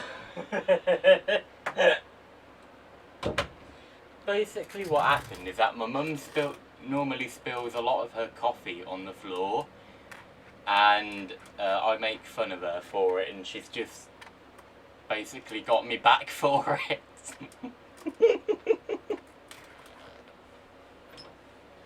I thought some of it went on the floor. Yeah, I thought some of it went on the floor on the door. The floor? Door, you mean? I think it did go on the floor. It was dripping. It was coming out from the bottom of the cup as well, and it's coming down off my hand. So, did you hear that? It was coming down off my hand. I don't know why I said it like it was coming down. Down off your hands, was it? Huh? Yeah, it was coming down off my hands. Oh my god, why?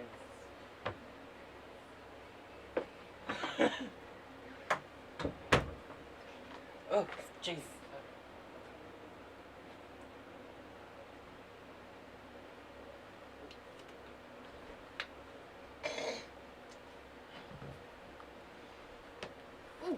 What's this? Oh. Is that hot? A little.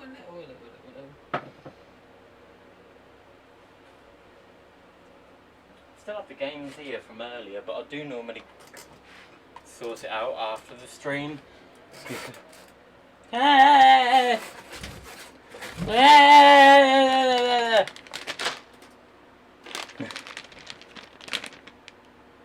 Huh? I'm so scared. Oh, a ghost. Like these videos I'm watching.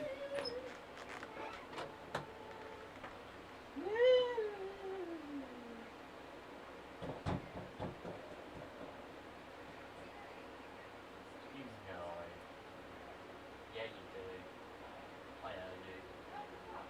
Banging on my door. Oh, yeah. He's banging on your door, promise. He's a liar. Banged on what? What? What, he weren't your door? Yeah, it sounded like it. It weren't, it was a long gear under it. Why?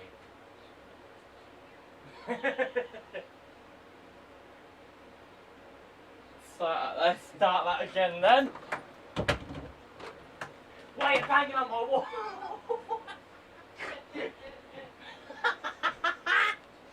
Why are you banging on my wall? Actually, no. Let's start it again. Why are you banging on your wall?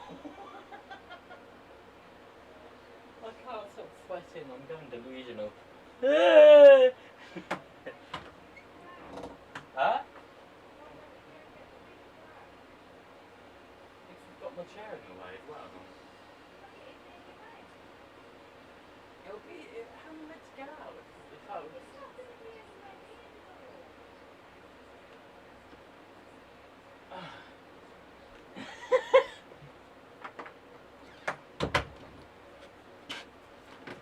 Let's open these again. Ooh. Yeah, I should have kept them, left them open earlier.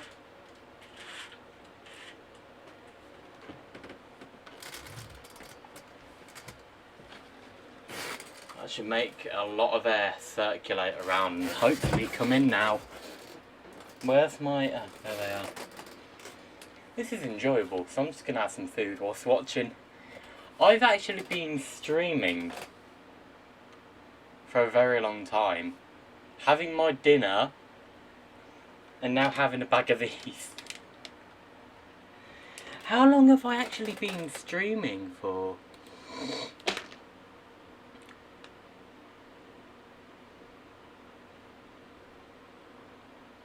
Seven hours.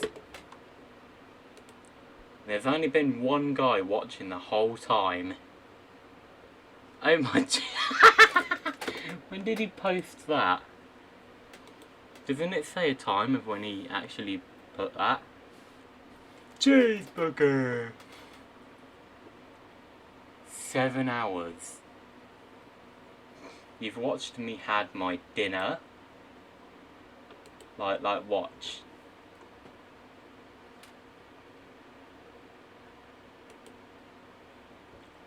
It will be blurry, don't ask why, I don't know.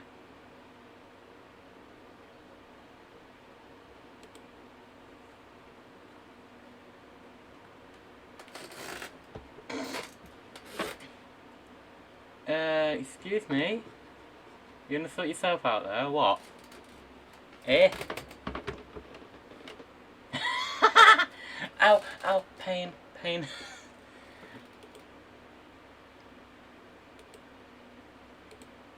You've literally watched me have my dinner. And now you're watching me eating again. Must be a great live stream, this one, I'm telling you. Let's try and go for 12 hours. Nah, I'm joking. I wouldn't be up for that long. Pain, pain. It's a what? No. Download? Come on. You have to let me download it. So what point was it when I was eating my dinner? Burn to this. Yes, that'll be perfect. Oh, yeah, at this point it was when I was burning this to the disc. Okay. Ah, due to 64-bit. I see. Okay.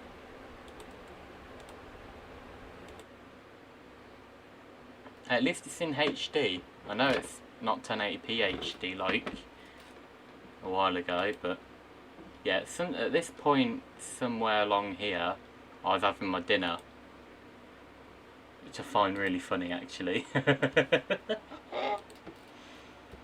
Let's just refresh that and continue. Hopefully without the audio. Will it? Will it not? Will it? Will it not? Okay, yeah. But 7 hours? Are you for real? Jesus, time sure does go quick. Make sure you do it. Make sure you use it. Make sure you use it enjoying what you're doing, and this is what I enjoy doing. Paths with the paranormal. I swear, hold on a minute though. You're... Yeah, you can hear it. Imagine if I was doing this for 7 hours and you couldn't hear the audio of the video. That would be annoying. Cruising along when, out of nowhere, in the middle of the road, this makes an appearance. UK07 Ryder published this paranormal footage in February of 2018. Ryder posted that he was heading to a wedding around 10 p.m. and went to take a shortcut when he crossed paths with the paranormal. I couldn't understand what it was he wrote. I was scared, so I headed back to my home. Whoa. Ryder appears to be riding a motorcycle when the typical looking ghost floats past. Take a closer look at what he captured on film. Many in the comments of this video believe this ghost is real, as it doesn't cast a shadow.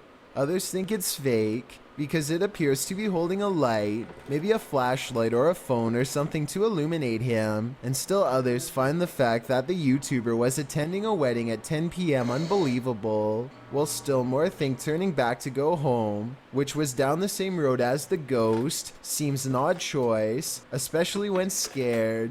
What do you think? Either way, the encounter was very bizarre, and I hope to never have a similar experience. Number 11. Truck Flame Ghost. This is what happens when you leave flammable liquids in your vehicle. Police happened upon a parked car in flames around 7:25 p.m. It was located on a hill near a roundabout. In the back of the vehicle, fuel jerry cans. The police couldn't put out the flames, but closed the streets and evacuated the area within 50 meters of the truck with aid from area residents. The whole vehicle was engulfed in 5-meter flames. That's 5 over meters? 16 feet. The handbrake was so hot that the cable disengaged. As you can see in the footage, the police rush out of the way as the ghost truck starts to roll. The vehicle, out of control, rolled downhill, plowed through the roundabout, and ran into an area. As the ghost truck, a blaze starts to roll. The vehicle, out of control, rolled downhill, plowed through the roundabout, and ran into an area apartment complex. One police officer is seen rushing after it as the fiery blaze from its earlier parking spot climbs higher. Luckily, the vehicle's flame only entered a single unit of the building and was contained within the main bedroom, which was soon put out. The truck flames didn't hurt anyone, but it probably gave a few of the witnesses nightmares. Number 10. Blocked. Nighttime drives often lead to some creepy encounters. This one comes from a YouTuber who published his creepy nighttime drive in February of 2015. He is driving down an unknown dark road when a strange figure blocks his path. Though its clothing choice is certainly bizarre, what I find especially creepy is his glowing green eyes. The figure tries to chase the YouTuber away, but in a turn of events you rarely see in these types of videos, the driver decides to chase down the figure, who has no choice but to run in the other direction. The identity of this thing was never determined, but nevertheless, it's not something you would want to encounter on your creepy nighttime drive. That's clearly someone dressed up. That is definitely someone dressed up, 100%. Number 9. Businessmen Encounter. This short and bizarre video shows someone filming while driving along a long, quiet road. After turning a corner, a man pops out who is standing on the road, dressed in business attire and with an associate. Oh, They're I've seen lucky this that the before. driver stopped in time. The men run back to a group who are all dressed the same, and the driver stops in awe of what he is seeing on the side of the road. There's a bright red light in the distance, and a man in a goat mask is seen before the video ends. Theories have spread about this being a nefarious group meeting in the darkness of night, and they didn't expect anyone to encounter them at this time of day. But with the video ending so abruptly, I could also see the possibility of this being an art project. What do you think it is? Number 8. Sarah Stern's car.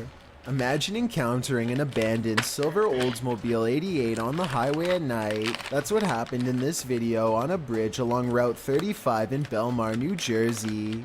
At 2:45 a.m., the found car, the keys of which were still in the ignition, launched the search for its owner, 19-year-old Sarah Stern, but she was never found. 2 of Sarah's friends were also part of the search party. The pair would later be charged in her passing. The Monmouth County Prosecutor's Office alleges that the young woman had her life taken in her home. The pair then allegedly drove Sarah to the bridge where her car was found and disposed of her in the Shark River below. One of the men had spent 6 months or more planning the event. Quoted in the New York Post, What? Sarah Stern's father said of the horrifying event, "The most important thing is to get justice for Sarah. She was a great kid, and this should have never happened like this." Number 7. The Chase. Would you dare drive down a haunted road? This footage was published by Stromedy in February of 2019. The video opens on the YouTuber and his crew outside at night on Clinton Road in New Jersey.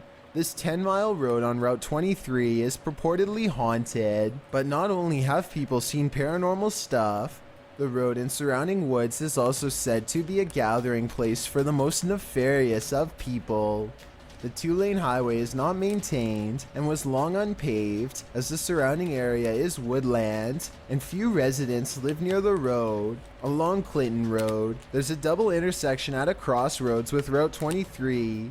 The local police chief said of Clinton Road, "It's a long, desolate stretch. It makes the imagination go nuts." Now, let's see how nuts the imagination can get. One frightening true story involves the discovery of a body in 1983 near the roadside in the woods. A cycling is said to have happened upon the body after spotting vultures. We turn to YouTuber Stromedy, who in this clip is crazy enough to take a turn down this haunted road. Stromedy says being here does give him a creepy vibe. Once the pair get in the vehicle and are driving down the road, the car appears to be malfunctioning. The YouTuber says the car just shut off on its own, and you can see emergency lights blinking in the dashboard. They get it started back up again. Later in the day, they decide to park the car and get out to walk along the road for a bit. When they do, they see lights in the distance down the road. As they focus in, they see the lights belong to people, and those people, well, they start chasing them. The pair race back to their car, roll up their windows, and then suddenly one of those in pursuit of them jumps onto the windshield of their vehicle. They back up until the guy rolls off their windshield and then start driving forward again, leaving the masked man behind. What were those creeps doing on Clinton Road that night? Are they just some kids trying to frighten drivers? Or could they be something more to fear? Considering the mystery of the road, I wouldn't be surprised. Number 6. Saudi Arabia Witch. If someone or something was standing in the middle of the road at night, what would you... Oh no! Oh no, these are starting to go flat. Hello? Hello?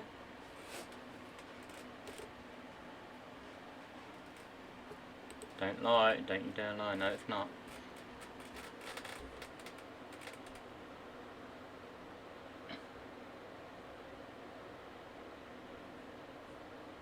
Wait, whoa, why is the comment gone?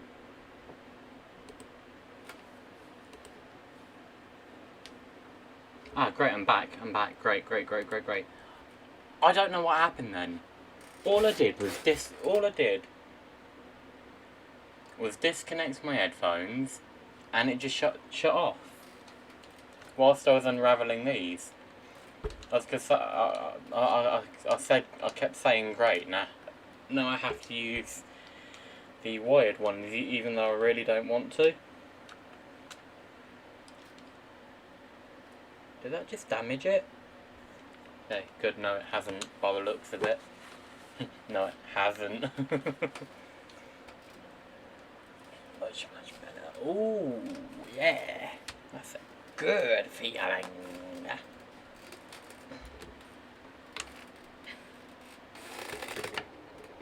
I think the headphone... Oh no, it's down here. Headphone jack right there.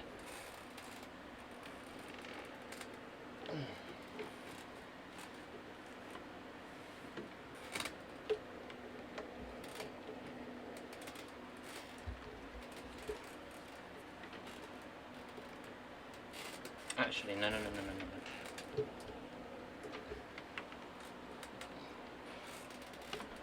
Ah, flipping hell.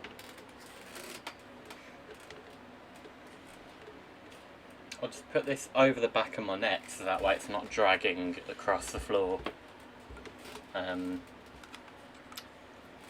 you to... Whoa. Am I still live? Why did it just disconnect all of a sudden? Why did it just disconnect? What the hell?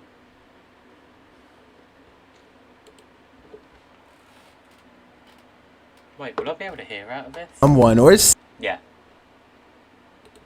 More... something. Yeah.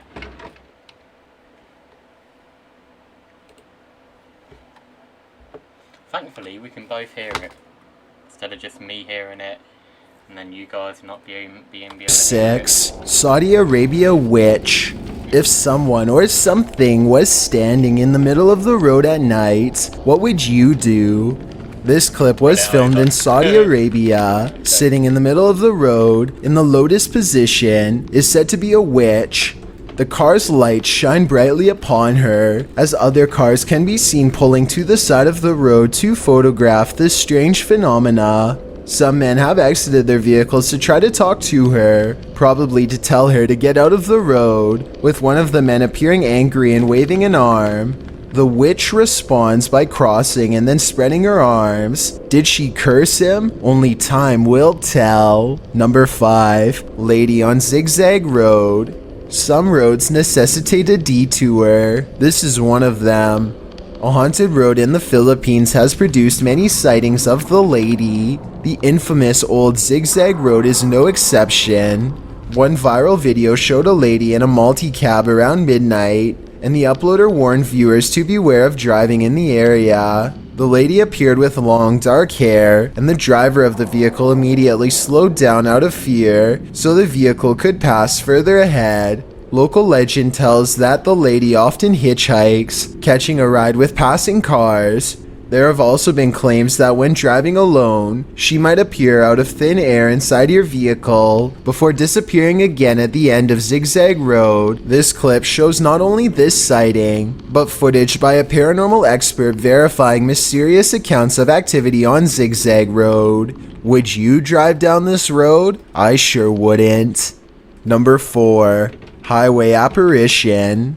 This may just be the highway you never want to drive on. CH3 Thailand published this feature in May of 2018, writing, over the weekend, Thai social media users widely shared a clip of a mysterious man appearing in the middle of the highway in the middle of the night. After appearing for a moment, this figure then vanishes as the car passes. To me, this is one of the more convincing apparitions on this list, especially considering the figure doesn't move an inch with a car speeding directly towards it. Some believe the figure is, in fact, a ghost. Others think it's a reflection from the car's mirrors and windows. What do you think? Number 3. Old Man in White. Well,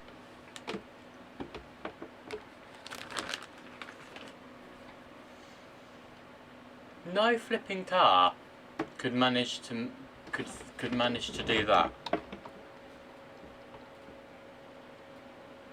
Exactly how can a car's windows and mirrors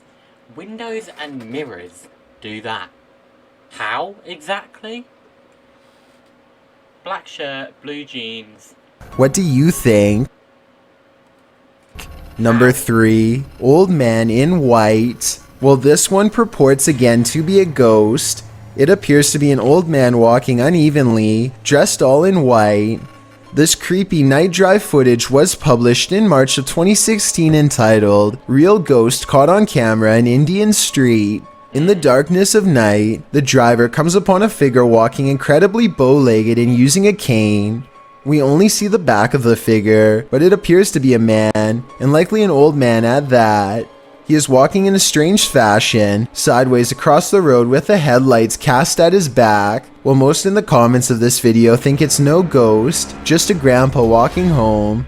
Either way, this man would be a scary figure to cross paths with in moonlight. Number 2, strange behavior. Although this video purports to show a real ghost in the road, it looks like this figure walking on the shoulder at night is just a real person displaying some odd behavior. Published in September of 2018, this footage follows a lady in a headscarf and what appears to be a sari or some other kind of long, colorful garment. Strangely, the figure is walking on the dirt shoulder of the road at night, sometimes bending over to assumedly pick something up off the roadside, other times disappearing from view as she walks further from the roadside. While this behavior is certainly strange enough, at one point she walks right out into the middle of the road, at another she bends towards a tree, placing both hands on it.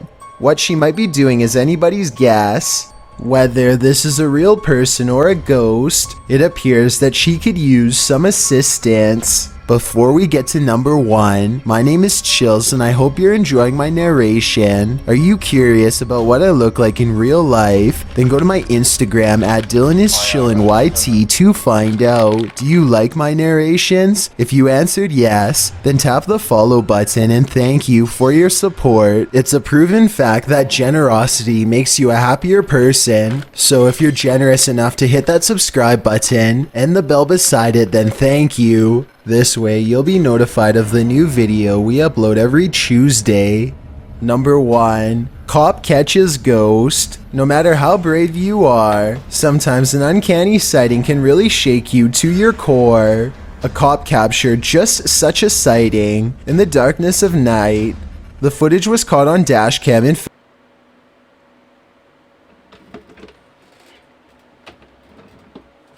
Since this is an American thing, that's it for me. That would be the fourth of the second. But since this is America, it's the second of the fourth. It's swapped around. So it's 2, 3, 4, 5, 6, 7, 8, 9, 10, 11. That's 9 months before I was born. Oh my god! So that's around about the time my dad and my mum, you know,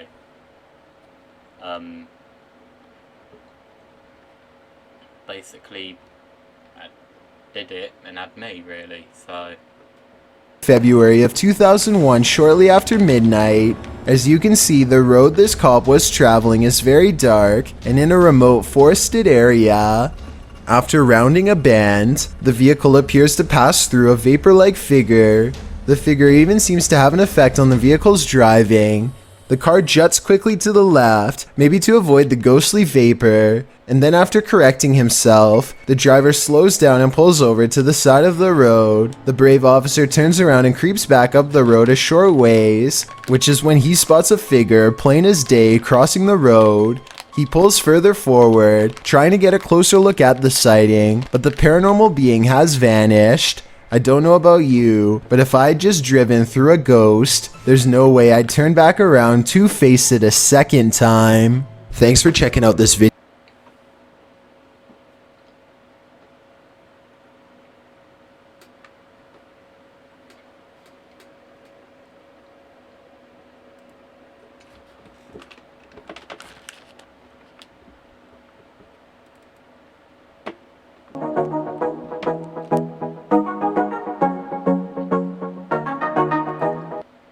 Number 15, Outside Lurker. If you feel you're being watched, that may not be paranoia, This nightmare may just be outside your window. CCTV footage in Queensland, Australia caught a man crouching outside a woman's home, watching the unsuspecting homeowner. The 30 to 40-year-old man, dressed in a t-shirt, baseball cap, and shorts, walks up the front yard before creeping and crouching around the home, leering inside. The lurker apparently looked into the woman's bedroom window. The man was scared off for a moment by a passing vehicle, ducking behind a van parked in the driveway before continuing his leering. He stood outside the house for around 20 minutes on this occasion. That's right, he's been to the house at least once more, for which he was also captured on film. Makes you want to double check your locks and maybe hire a bodyguard. Number 14, fishing fun. Fishing is supposed to be a relaxing pastime. Kick back with your pole and a cold one, and you're set for a pleasant afternoon spent out on the water. But this video, posted on Reddit by Caesar4321, reveals that fishing can sometimes take an unexpected turn. The clip shows a lucky fisherman reeling in his prize catch, a nice little fish which he pulls out onto the banks of the pond in order to remove it from the line. But as he steps closer to his catch, something pops up out of nowhere. Bet you didn't see that coming. Redditor iMoosker commented, "They are fishing in literal croc swamps, like they aren't asking for chomps. Asking for it or not, alligator incidents are on the rise in Florida. Moral of the story? Don't disturb those muddy waters, or your bones may be snapped in half by some seriously powerful jaws." Number 13, pure red sky. Sometimes nature is the greatest source of fear, but what if we're the source of nature's wrath? User Droid15 posted this YouTube clip to Reddit. In it, an Indonesian sky is burning red, an insanely bright color of red. It may seem like a strange phenomenon, or perhaps even something paranormal. Are unknown beings about to descend upon us? Redditor Evangelist thinks not. He writes, "It's the haze that's currently engulfing the entire region because palm oil farmers decided that slash and burn is better than clearing the jungle." This deep red sky occurred just a week ago on Sumatra Island, as suggested by commenters. The obscure skies are a result of sunlight interacting with fumes, causing low visibility and issues breathing. Very concerning to say the least. Number 12, caught in the dark. As it turns out, it's not a good time for camping. Campers in this video, posted in January of 2009, got the surprise of their life when they caught this strange creature on film. As a couple friends are gathered around the campfire, take a look behind them. A white creature makes a short appearance in the shadows. Well, you've been sharpening it for like 2 hours. No. You hear something? The dog. What is it? Is it the rake? Is it a man on all fours, as someone suggests in the comments? Whatever it is, the figure wasn't lost on the campers, as one of them asked what that noise was. Another suggested it was a dog, but we all know better. Number 11, the storm.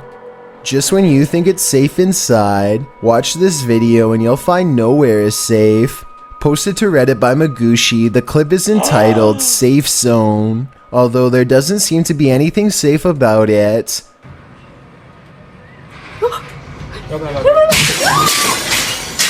The video shows a heavy storm. It's unclear where the footage was filmed, but a Redditor in the comments suggests it's Japan. The person in the video is capturing the raging storm outside, wind blowing, earth shaking. Across the way, a building stands, seemingly resilient, that is, until half of the roof busts off. The people watching this unfold realize just in time that the roof is coming towards them. They rush away, just as you hear the window smashing in. Safe zone. When it comes to nature, you're never safe. Number 10, turn around. Don't turn out the lights for this one. Posted to Reddit with the title, just a normal light switch. But there's nothing normal about what happens next. The video shows someone flicking the light switch, after which the camera turns towards a light on the opposite side of the room, which turns off and on when the switch is flicked, but hold your breath when the camera turns back. Look what I realized.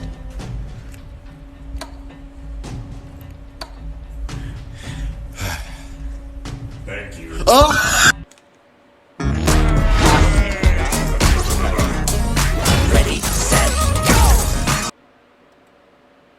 Capturing the dark hallway beyond. What is that?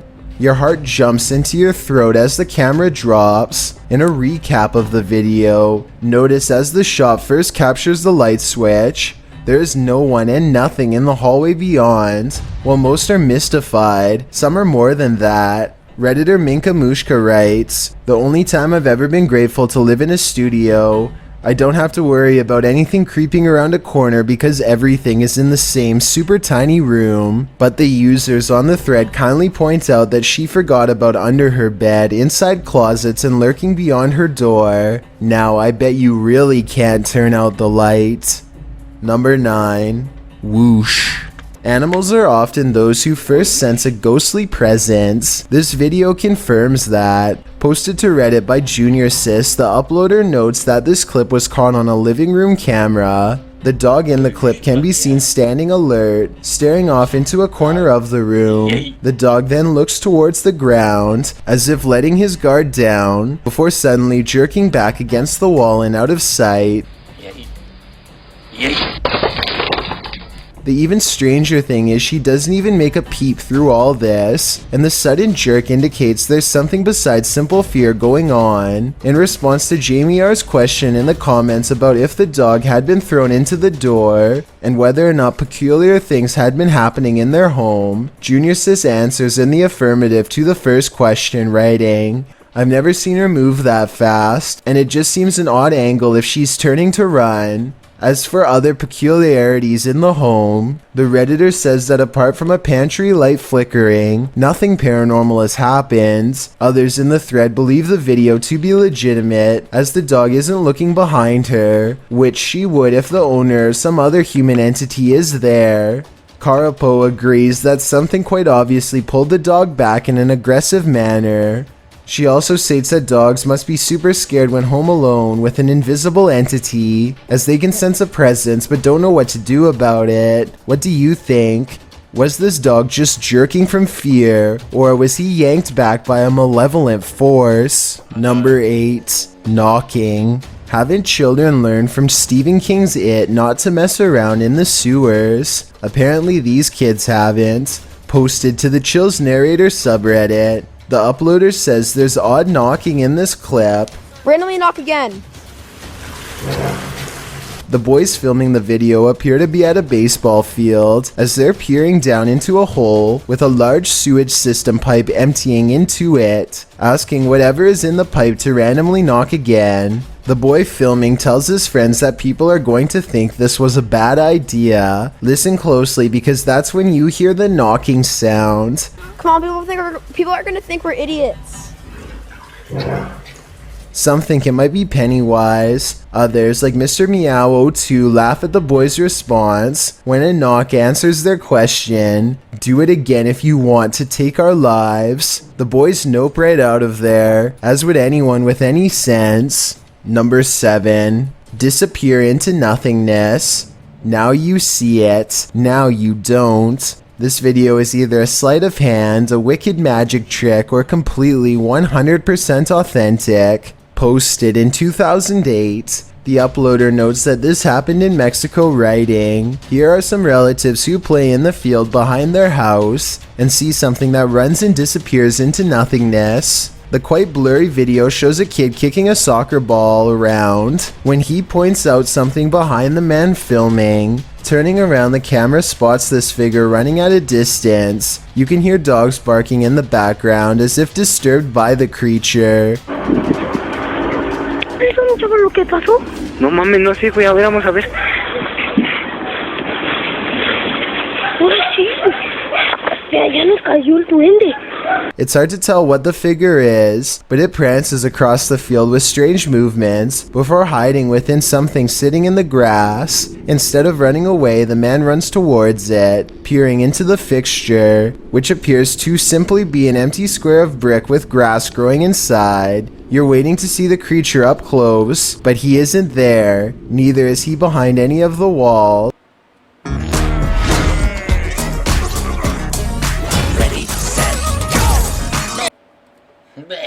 What was that thing and where did it go? Probably into your nightmares. Number 6. Unboxing my new daughter. This exceedingly unnerving video called Unboxing My New Daughter is a play on the highly popular unboxing videos on YouTube, but the YouTuber in this video, Beeble Fox, appears to know exactly what he'll be unboxing. His new daughter. Using plastic cans covered by pink mittens, Beeble Fox explains in his uncomfortable, wavering voice that you can adopt a child on Sims 3, which will be sent to your house to unbox. So why not do it in real life? We're gonna take a look at her. My new daughter. I have named her Leah. He cleans off an excessively large blade for the unboxing ceremony before slicing the cardboard box open, which lies on the bed. All the while he mumbles around looking into her eyes, which are the windows to the soul, and he explains the pink mittened hands, which he says he unboxed first. As he opens the box, he explains that his daughter is all dressed up for school and is a good girl. The timbre of his voice is enough to make you shudder. Disturbing footage of some super creepy hysteria or art. I suppose it can be both. Number 5. Paranormal Mountain Dew. Another paranormal video that's best to watch with a friend. Posted to Reddit by M. Holery, this Redditor writes that this is the original security camera video in which a can of Mountain Dew is pushed off a case. He writes that he was not in the room at the time and his fiancée was sleeping, but needless to say his dogs were scared by the strange occurrence. In the clip you can't really see where the can falls, but you do see it roll from one corner across the room, and it doesn't appear there's any place out of sight on that side of the room where it could have entered the scene. Some in the comments point out movement near the TV, saying it might be some type of vermin, though with no one in the room, the way the can is knocked over, and how the dogs react, I wouldn't be surprised if something paranormal was in that house. Number 4. Area 51 Creature. If you don't want to question the existence of other beings in the universe, then don't watch this video alone. Submitted to the Chills Narrator subreddit, the uploader purports that the film was captured near Area 51 by a security camera. The clip shows a creature lurking in the darkness behind a wall. He slowly extends his elongated head out from behind the wall before pulling back and returning to the darkness. The creature has dark, empty holes where his eyes should be, and pointy, defined facial features, as well as long, thin arms. He appears to be crouching with his arms extended to the ground. While some can't stomach the idea that this footage might appear to be legit, others, like Redditor Vicky Potamus, admit fear, writing, "I didn't plan to sleep tonight anyway." The Redditor The Waz adds, "I am not elitist enough to think that we are the only beings ever made, but what I find interesting is the timing of the release of the video, a little too close to September 20th for my taste. What happened on September 20th? A meme on Facebook inspired thousands to storm Area 51 leading up to the date. Well, no one ended up storming Area 51. Could this video's release and the meme somehow be related? Only this creature knows." Number 3. Night Vision. YouTuber Handle Bandle published this clip to YouTube in June of 2017, writing that a relative had contacted him, describing a strange occurrence that had happened near Bend, Oregon in May of 2017. A local man went camping at a place he always camped, but this time he didn't return. In Bandle's words, nearly all of his belongings were found at the campsite along with his car and camera, which contains video of his last moments. His family asks that if anyone has any information as to where his whereabouts, that they please come forward. In the video, the man explains that he's solo camping at this site, though it's off the beaten path. People are often here. In fact, he says he can hear people nearby. He says he's going to get a campfire going later. Then he zooms in on what he calls a creepy creation of what appears to be the structure of a teepee beyond some trees. He walks over to a pit, which he says looks like a grave and is surrounded by flies. Inside the pit are a pair of black garbage bags full of something. Although the man offhandedly says it would be crazy if he found a body, he decides that it must just be trash. He then walks over to the teepee structure, and there's trash inside that too. He says it looked like they built a fire inside the teepee. He again offhandedly says he hopes that they don't come back for a ritual or something. As day turns to night, the man is in his tent when he hears something outside, and it doesn't sound like an animal. It almost sounds like a bottle rolling over rocks. That can't be. That's not an animal. That's someone's messing around with the rocks out there. This dude opens his tent and runs out into the darkness, forgetting his flashlight. He navigates through the forest with his night vision. He is now lost, wandering through the darkness, having been chased off by who knows what. He might think he's alone in the darkness, but as he walks further, he catches a glimpse of a figure in his midst. After jerking the camera away, the clip ends. The video claims that Jeff Kessler was never seen or heard from again. Is this a true story or fiction? The uploader claims a Facebook page entitled Bring Home Our Jeff had been set up at the time, and it is a real page, though it's inactive now. Was Jeff taken? Your guess is as good as mine. Number 2. Black-eyed children. Trapezing through the forest in the darkness is nightmarish enough. Imagine running into one of these little beings known as black-eyed children. That's what Danny from YouTube channel Exploring with Danny set out to do. After someone contacted him on Facebook, requesting that he come check out these creepy woods. The woods in question reportedly were the scene of several black-eyed children sightings.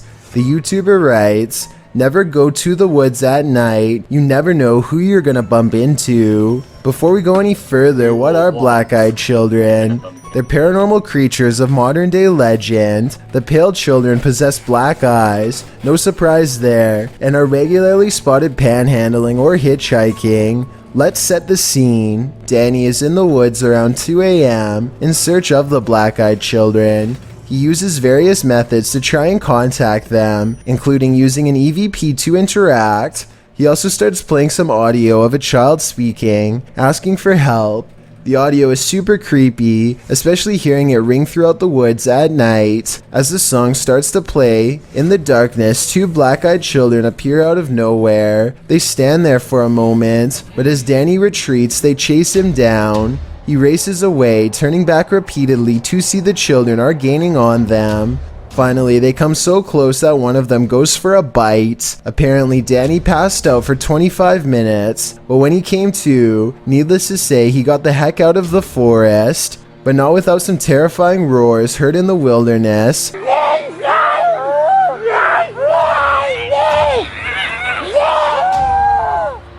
And another glimpse of the bungling black-eyed children. This is where the video ends, leaving us wondering what is really going on in this forest. All I know is you won't catch me exploring it anytime soon. Before we get to number 1, my name is Chills and I hope you're enjoying my narration. Are you curious about what I look like in real life? Then go to my Instagram at DylanIsChillinYT to find out. Do you like my narrations? If you answered yes, then tap the follow button and thank you for your support. It's a proven fact that generosity makes you a happier person. So if you're generous enough to hit that subscribe button and the bell beside it, then thank you. This way, you'll be notified of the new video we upload every Tuesday. Number 1, Nurseries for Adults. One YouTube channel you should never watch alone. Anything posted by the Hey Kids channel. Proj introduced this creepfest to Reddit, writing, "It's seemingly content meant for children, and some of the vids are seemingly benign, ranging from videos about tying your shoes, to videos titled 'How does your mother beat you and why are you scared?' Not outright horrifying, but unsettling. Watch 1, 2 buckle my shoe and you'll see exactly what they're talking about." 1, 2, buckle my shoe. 3, 4, touch the door. 5, 6, pick up the sticks. Oh man. The cartoon begins like any other children's cartoon. Playful music, bright colors, animal friends. The Redditors write that anyone might stumble upon this video. As the video begins, you're introduced to that horrifying CGI man that the Redditor describes, with an actual video teaching you how to tie your shoes in the background. The spliced man starts chanting the age-old rhyme in the title. The woman in the background also seems strangely aggressive. She holds it to the spliced man's head. Whatever the intention of this content is, I wouldn't want anyone to stumble upon it by accident. Thanks for checking out this video. Same advert, isn't it? Yeah. Ready, set, go! Number 15. Paranormal Rock Activity. Think you know the volatility of a poltergeist? Think again. Published by C's Crazy Crossroads, the YouTuber writes, "A rock comes off of the piano towards me. Absolutely insane capture. It is at the 247 mark. Apparently, this YouTuber hadn't caught the absolutely creepy capture until his viewers pointed it out to him after watching his original video, which is certainly surprising, as the paranormal behavior is quite obvious and alarming. As he walks through an abandoned church at night, a rock clearly comes flying at him from a nearby piano. You can see the rock actually fling towards him and ricochet off something behind him. Who or what threw this rock at Crazy Crossroads? I'd wager it was something or someone straight out of a nightmare." Number 14. Come on, for real? Haunted Attic. If you've ever had an attic, then you know what it's like to hear any kind of sound emanating from above. Absolutely freaking terrifying. YouTuber Sean Wells 2001 seems to agree, as he decided to investigate the rattling in his attic, which he says only happens at night. Sean writes, "Steven, my roommate, says it's the wind because I leave my windows cracked at night for fresh air, but not sure if it's the wind." Sean set up his camera in his closet atop a pile of jeans to catch the rattling while he slept. This is what happened.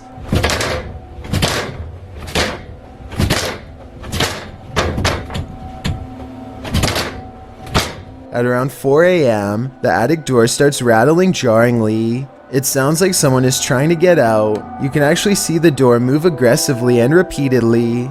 A while later, it happens again, and Sean notes that you can hear his dog whining in the background.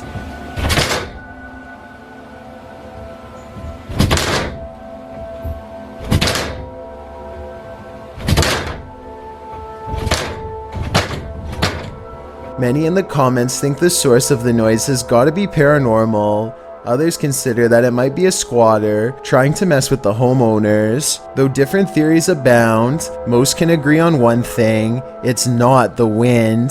Number 13. Face swap. Everyone's done a harmless face swap, but what happens when the swap becomes scary? Posted by Primal Chaos and later submitted to the Chills Narrator subreddit. This face swap between friends took a dark turn when one of the friends left the frame, only to allow a terrifying invisible being to swap faces with the remaining friend. The scary swapped face looks demon-like, causing the dude whose face it swapped to turn around and look for the paranormal being he's been partnered with. Many in the comments of this video find this unpleasant and unexpected swap upsetting. If this happened in a dream, what might it mean? Perhaps that your dream has taken a step in another direction. That's of a nightmare. Number 12. Total abandonment. This video will pull at your heartstrings while giving you recurring nightmares.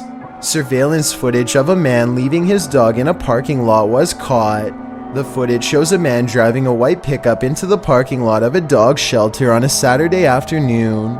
Here he exits the vehicle and lets the dog out without a leash. He then approaches the shelter's locked lobby entrance. The man then returns to his vehicle, with the dog trailing behind, leaping playfully at him. But the man pushes the dog aside, gets into his vehicle, and pulls onto the highway, the poor abandoned pup chasing after him all the while. The shelter's staff saw what happened and ran after the dog, bringing him back to take care of him.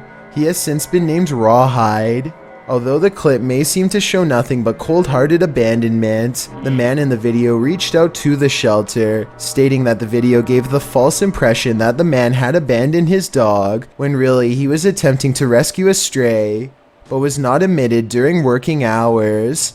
Led by the authorities, an investigation into the incident was launched, and Rawhide was put up for adoption. Let's hope he was welcomed into a happy home. Number 11, Red Highway.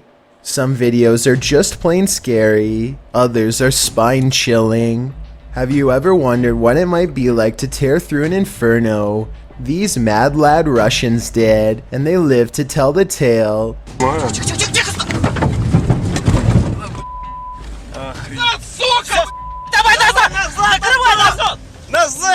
In the summer of 2010, wildfires broke out all over Western Russia due to record high temperatures. The inferno lasted from late July to early September. In total, they resulted in $15 billion in repairs. That's right, I said billion. This video serves as pure nightmare fuel for just such a fear. The amateur footage, delivered to Russia Today, shows a few brave men driving through the inferno, likely just hoping they might make it out the other side. With red ahead, behind, and licking either side of their vehicle, there's no looking back.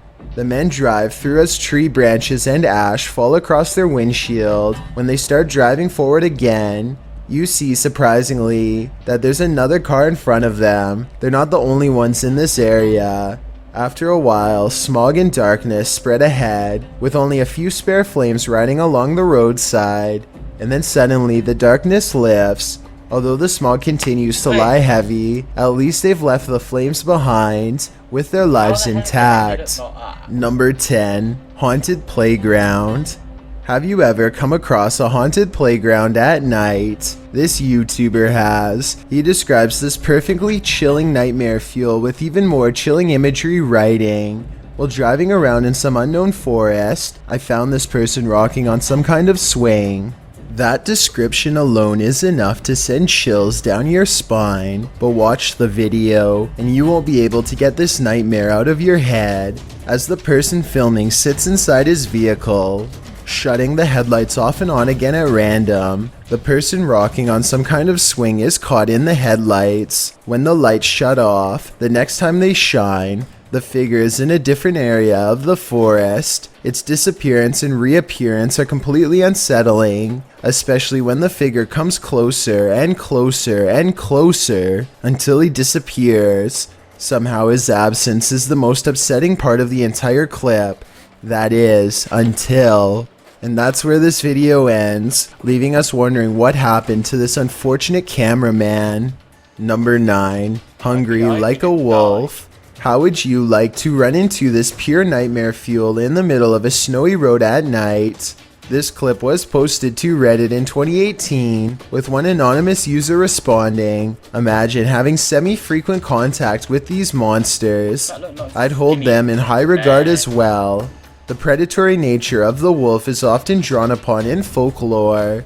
In both European and Native American cultures, wolves have been associated with witchcraft. In fact, wolves were viewed as witches transformed in Navajo culture. Big Bad Wolf dreams, anyone? With this clip, it looks like he'll blow your house down. Number 8, Mayfly Swarm. If you've ever been in a bug swarm of any kind, you'll know it can give you chills.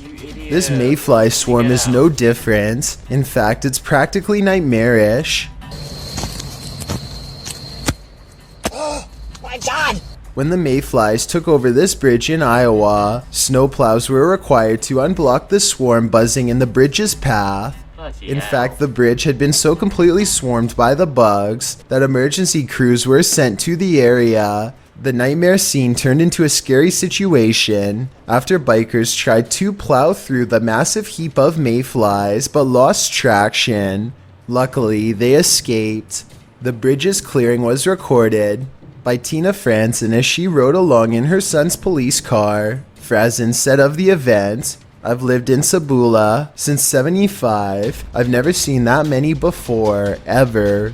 To clear the bugs over the following weeks, it was decided by the Iowa Department of Transportation to keep the streetlights off near the bridge as the lights attract the mayflies. Here's hoping it all worked out for Iowa. They don't need any more of this nightmare fuel. Number 7. Poltergeist activity. What do poltergeists want, and why do orbs appear in some paranormal videos? We'll talk more about that after you see this clip from YouTuber Mellowbird.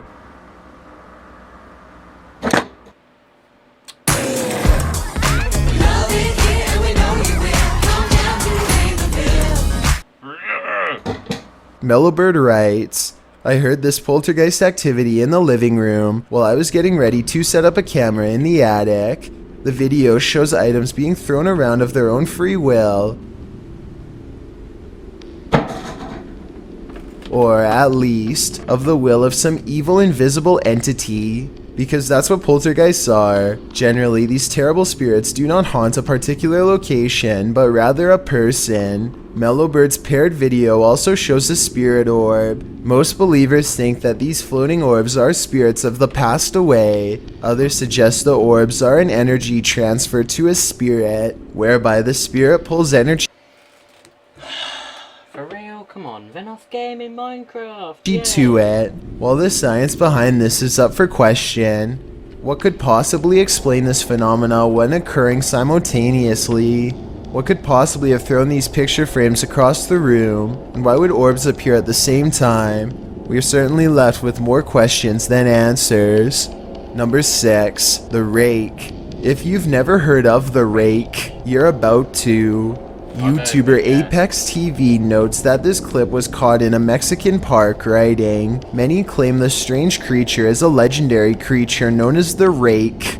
Now what's the Rake, you ask? Described as humanoid-like in appearance, the legendary creature is said to go after humans and other animals for no known reason, and is cited as a possible proxy to the mysterious tall and skinny woodland lurker.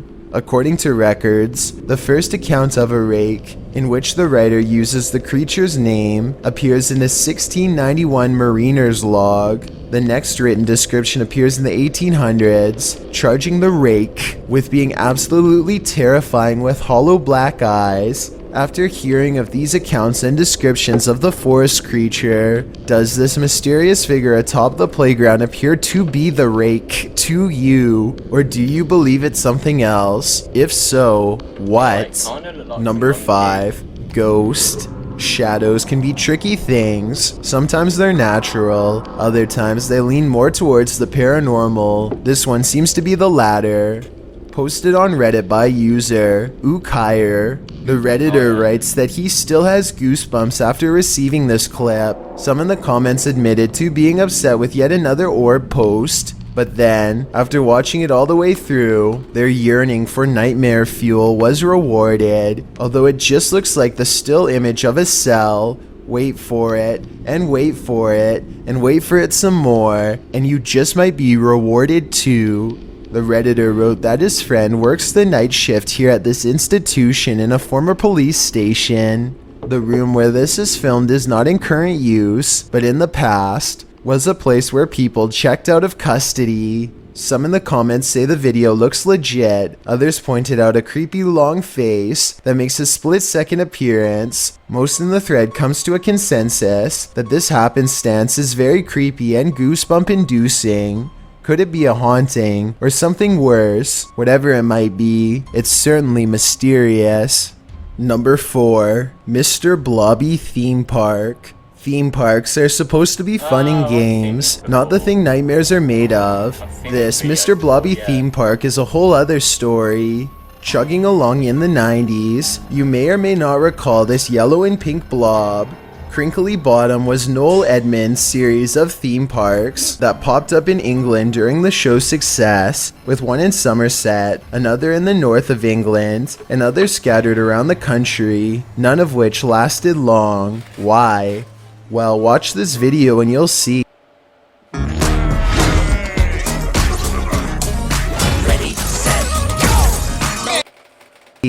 Not only were people unimpressed with the park's puppet shows and Blobby's kitschy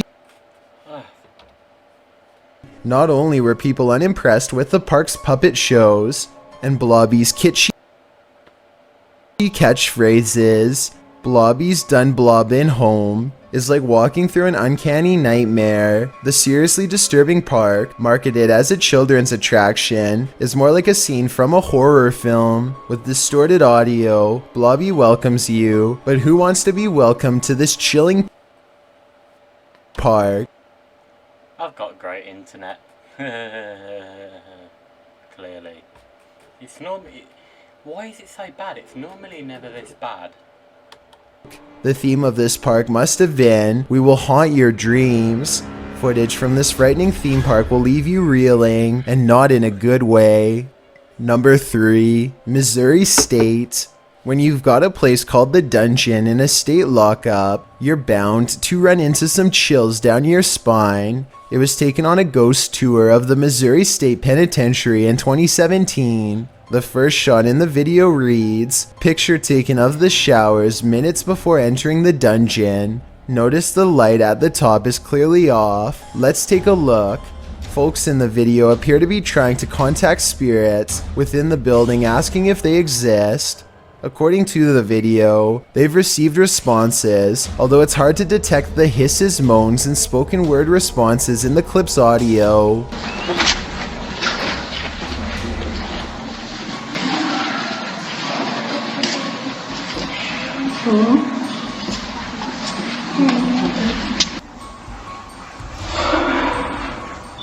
The video also claims that the light at the top before entering the dungeon was off, while the light turned on after leaving the dungeon. Curious, or did someone just hit the switch? Whatever the case, the paranormal seemed to be at large in Missouri State. It's probably time to plan a prison break. Number 2, Devastating Dorian. A family in the Bahamas recorded the horrors they endured. Posted to Twitter by Gilbert NMO Morris, he writes, "It has been 14 hours now with Dorian in Freeport, Bahamas, and this is the roof of a home there."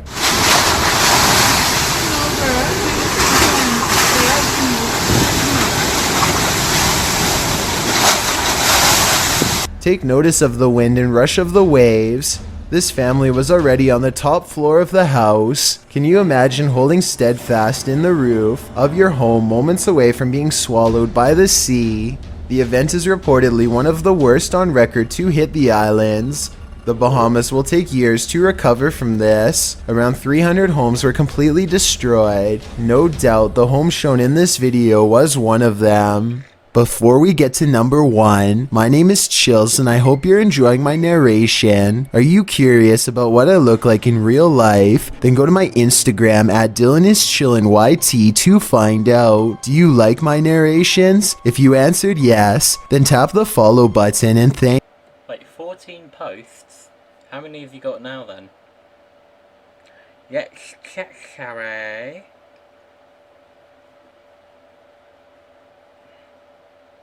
"19 posts, and he's got 971k followers, following 461 people. He's not really posted much. Number 15 mixtape out now.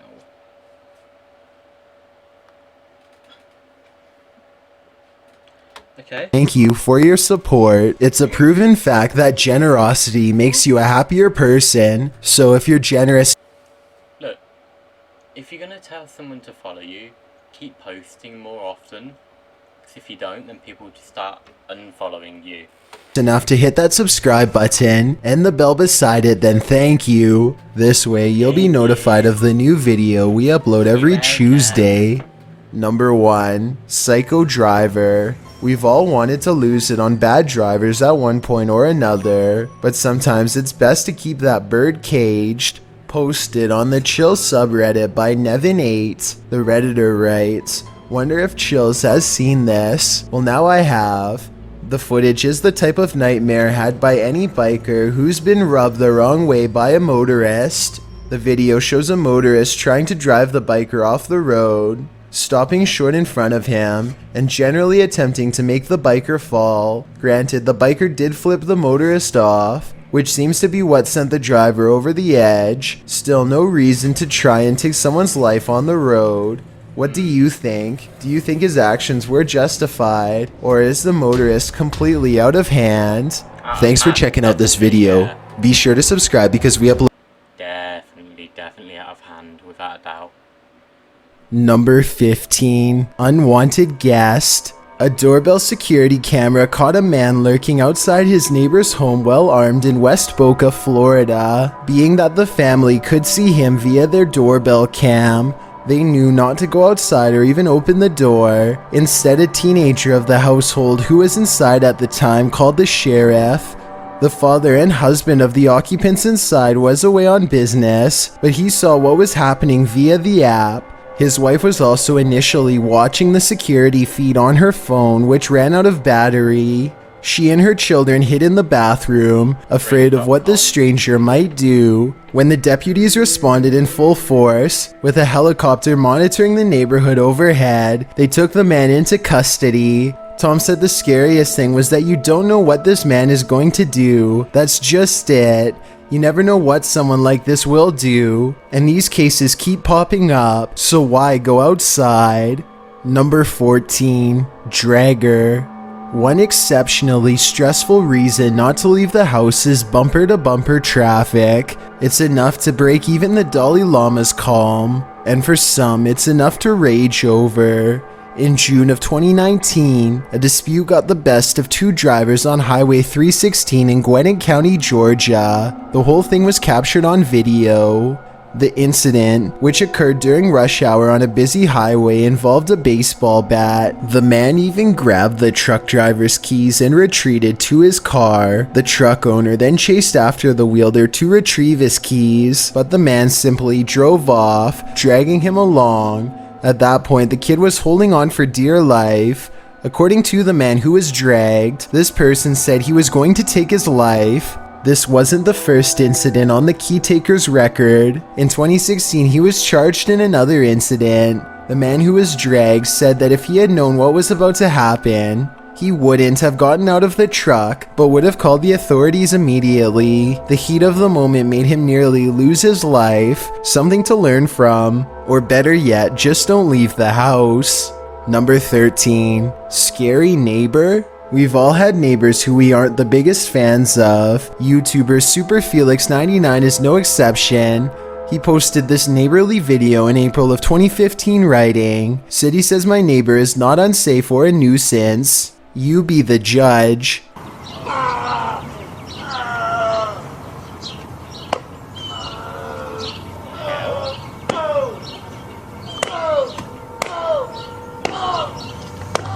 The footage shows his neighbor's driveway across the street. The door to a vehicle is left open, and it's unclear what exactly is going on, but then you hear repeated shouts, and finally a man who is bending into the driver's side door of the vehicle stands up, and you realize the sound is coming from him. He starts to growl menacingly, then he shouts while turning in a circle. He does this repeatedly, bending over to shout gruffly in front of the home. He stomps, pulls his shirt up, appears to be grabbing at his thighs. The sound goes on and on.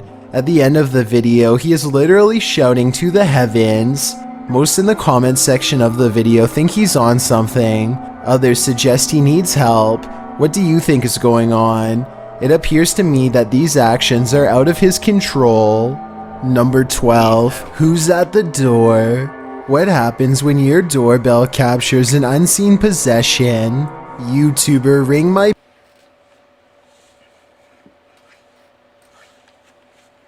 we've actually got a ring. You know, you know, the actual Ring doorbell. My mum actually captured something creepy, but recently deleted it.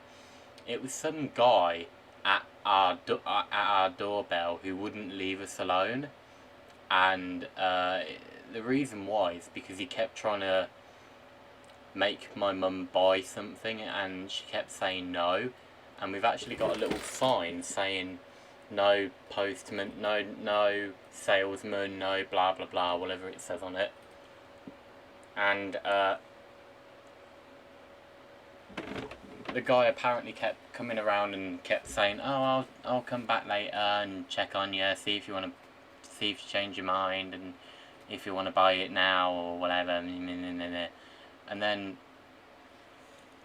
my mum actually caught a weird incident of the man actually at the door saying to himself, "Hello, hello, hello, hello, can I help you? Hello, hello, hello."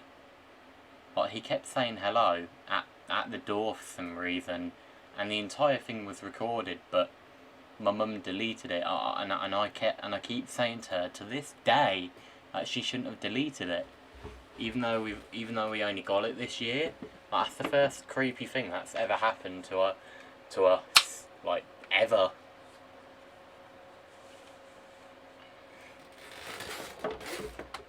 Belle found out when she captured this horrifying sound on video via her Ring doorbell. Published in October of 2017, you can hear the Ring doorbell going off, alerting the homeowner to someone at the door. Yeah, that's what we hear. Only the video shows that no one is outside. After a moment, you can hear a horrifying demonic voice speaking incoherently, whatever it's saying.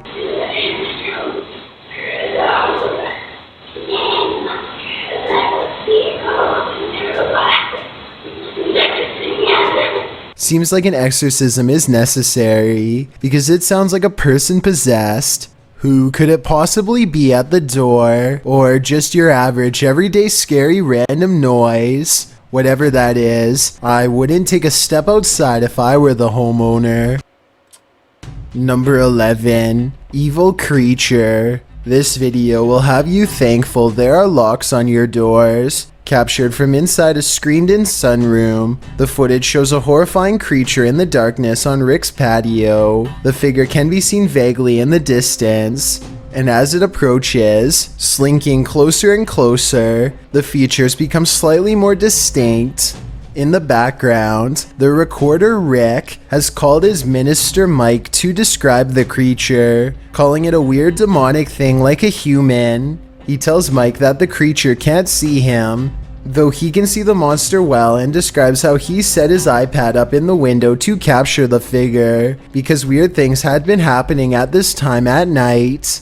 Later in the video, he explains that 3 days prior, he heard something open the door to the sunroom as he was laying on the couch, but when he came to, the creature had fled. Then he'd seen it with his very eyes 2 nights prior. When Mike asks if Rick is sure it's not a person, he says it's an evil entity in human form like a gargoyle. It slinks off again, only to return and hover there beyond the patio table.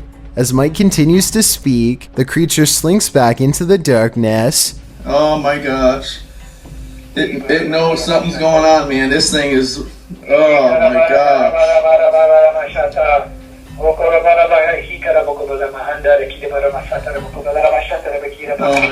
Did he retreat because of what he said? Your guess is as good as mine.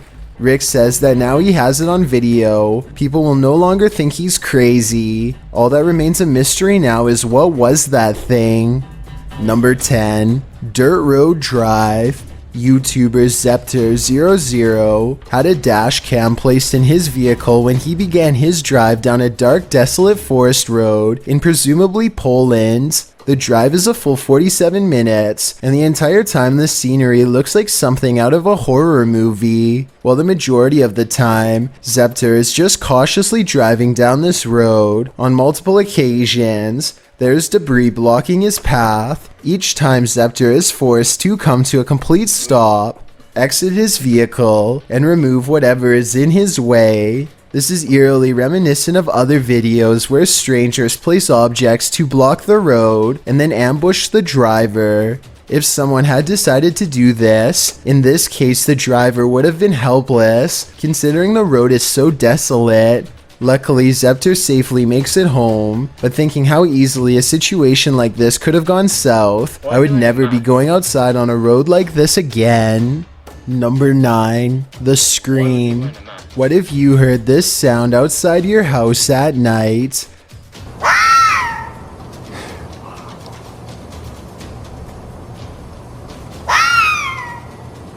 That's what YouTuber Smet Logic caught on camera right outside his house. Whatever it is, it appears in the footage like a vague shape with glowing eyes. It's definitely an animal, and not a sound you'd want to come across in the darkness of night near a forest. A commenter says she hears similar noises in the wooded area outside her home, so it must be common. Further saying, it sounds like someone having their life taken. The scary thing is, how would you ever know the difference? Number 8. Fake salesman. Don't open your door to just anyone. If you do, it might just be this guy. The San Diego Sheriff's Department caught a strange man they believe entered and took from 19 homes in the area. One of the would-be homeowners had a Ring video doorbell. The man approached her door acting like a salesman looking for his client. When Amy turned him away, not an hour later, a neighbor across the street had their house entered by a man matching Ramos's description. Amy immediately shared her doorbell footage with the authorities. After the video was posted along with a neighborhood alert on social media channels, tips flooded in about the subject, and he was captured and taken into custody within weeks. Again, don't answer your door to a stranger. Whether it's a man like this or some other scary encounter on this list, you'll probably regret it. Number 7. The Watcher. What happens when you're unsafe both inside and outside? YouTubers Life of Luxury claim they found a watcher in the woods writing, Parker and Chester encounter a figure a girl Shelby has been seeing outside her house. Shelby states in the video that a strange figure was lurking outside her window at night, a figure that filled her with fear. At around 3:30 in the morning, they finally spot something in Shelby's backyard. The figure seems to have crawled out from under her back deck. It has dark hair and a pale figure. They go to confront him, but he's disappeared from behind the deck. They then spot him amongst the trees in the nearby woods, but he's disappeared again. At that moment, the figure appears at Shelby's window, and she lets out a horrifying scream. They race into her room, but the figure is gone again. As they race off into their car, they spot the figure one last time beneath an archway. According to the video, Shelby is no longer living in that house, and they haven't been able to identify the culprit. Number 6. Yeti. It's a common belief that Yetis like it up in the Pacific Northwest, so this video of a possible Bigfoot sighting in Central Oregon may just be the real deal. Published in July of 2018.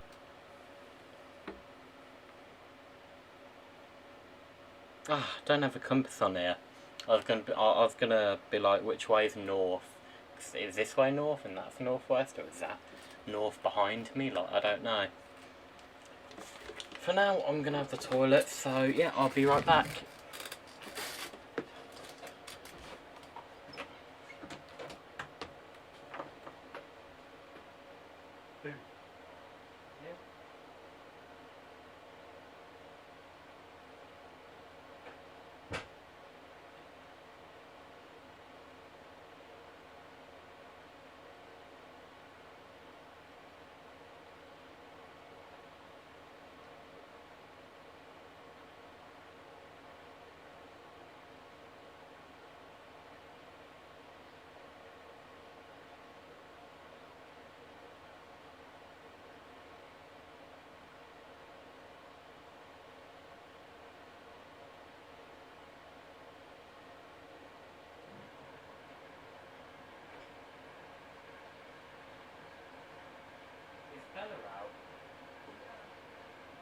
didn't know.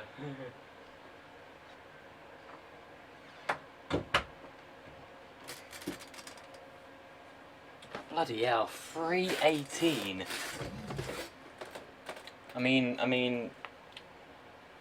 1118, that's it. What was I saying then? Duh. I actually need to text someone real quick. Hold on a minute.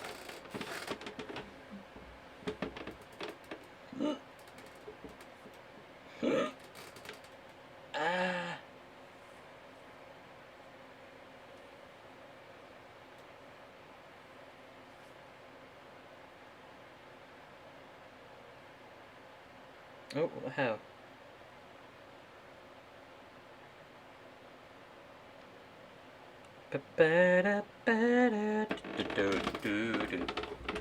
Kind of magic.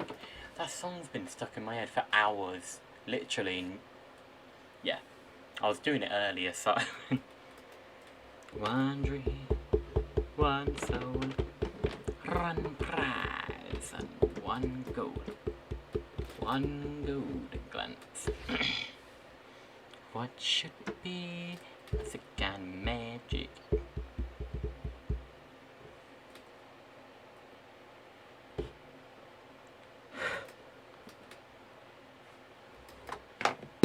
YouTuber Colin Haggerty writes, "We've seen this thing, whatever it is, multiple times. Initially saw it come up from behind a deer and try to snatch it. Haggerty also says that there's 3 separate videos because his friend's cousin, who was filming, kept getting scared and shutting his phone off to race inside. The footage shows a large figure at a distance in a field. It's moving towards the group at the beginning of the video until someone tells everyone to go inside.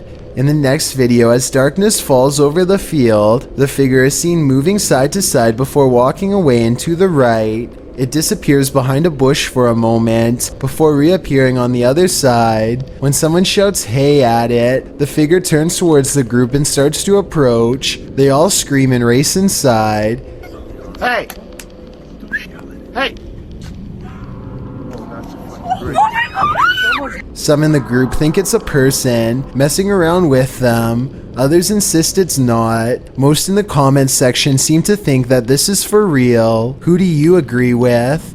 Number 5. Let there be light. Have you ever felt unnerved by a bright light? Probably not. That is, until you see this footage published by Martin Cook in June of 2019, entitled Masked Stranger.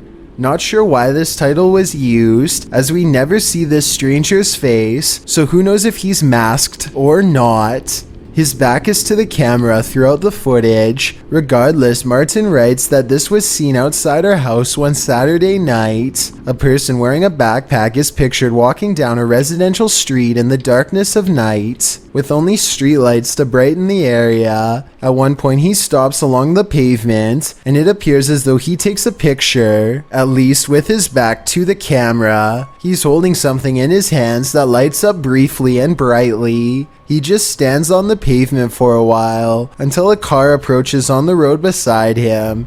He then holds up whatever is in his hands, a blindingly bright light. The wattage appears too strong to be a phone. He holds it there as the car passes, and for a while after. Then he screams to quickly walk away as if he is frightened. At one point he turns around to look over his shoulder, and a car can be seen backing up and parking at the lower right of the screen. The car then backs all the way down the street, perhaps to see what the man with the light was doing. What was he doing? Unfortunately, we are left in the dark. Number 4. Snake on the doorknob. Afraid of snakes? Then don't go outside this home in Spring, Texas. The homeowners were in for a terrifying surprise when their doorbell camera alerted them to an unwelcome visitor. When they looked at the footage, the Kellers saw a rat snake curling its way around the door handle and lock on their front door at around 2 a.m.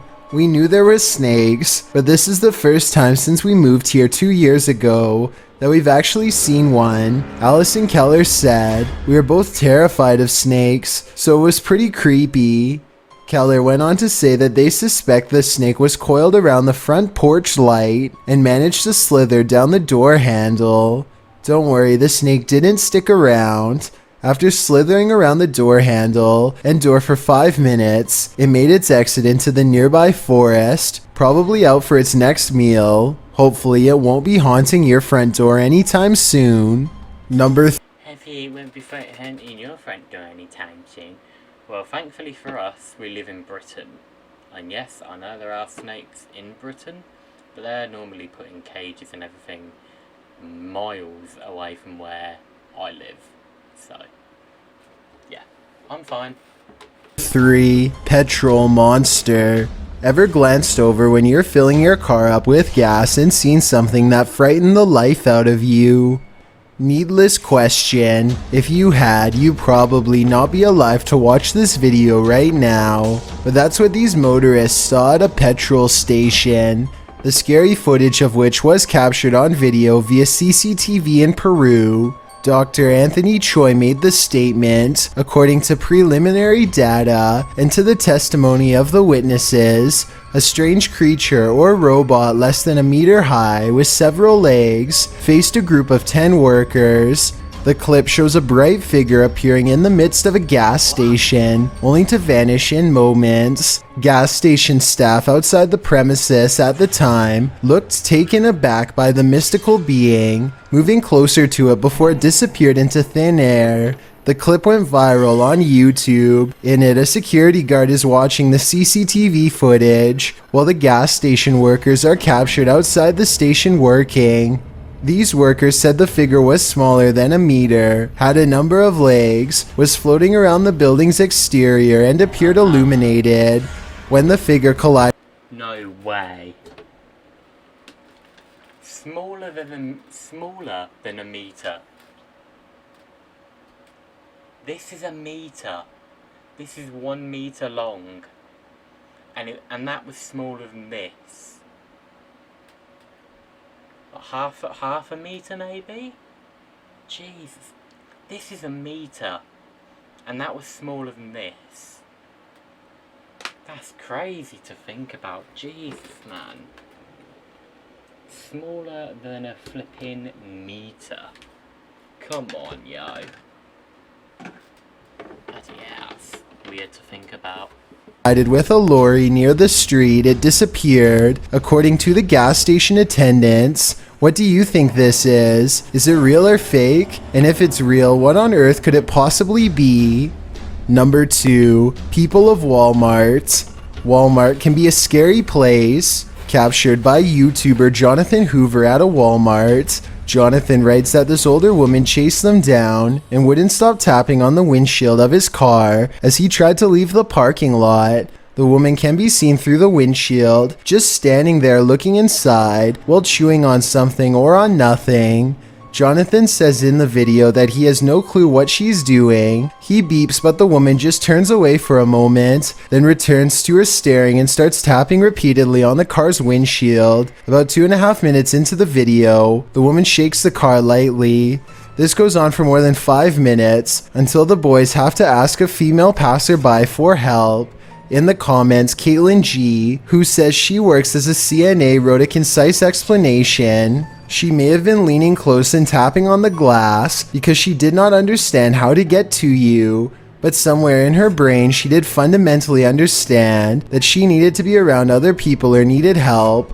Well, Caitlin writes that she understands how unnerving this behavior can seem.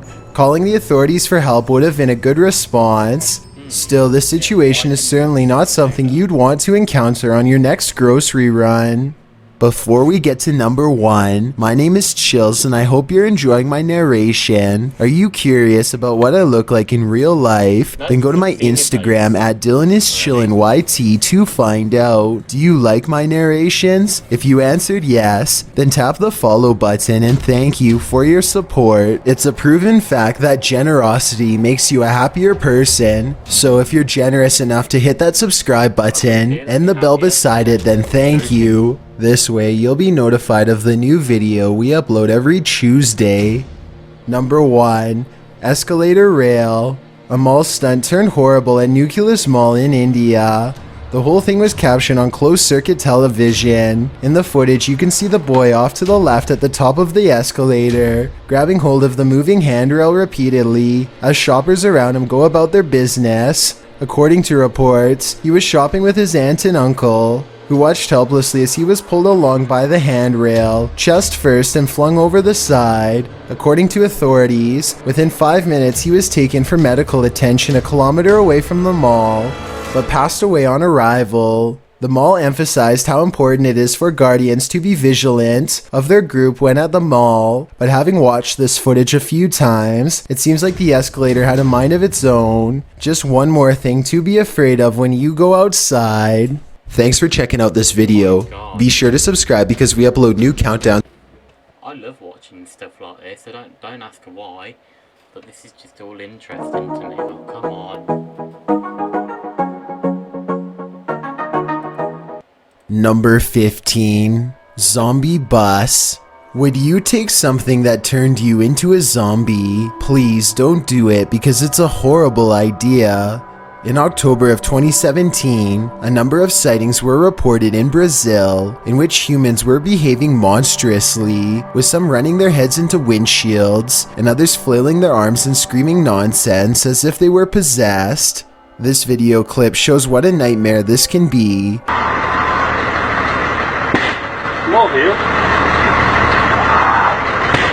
He pounds the windshield as well before taking a running start at it with his head. With his arms outstretched, the boy screams into the ethers, while one guy outside holds an arm out, seemingly trying to calm him.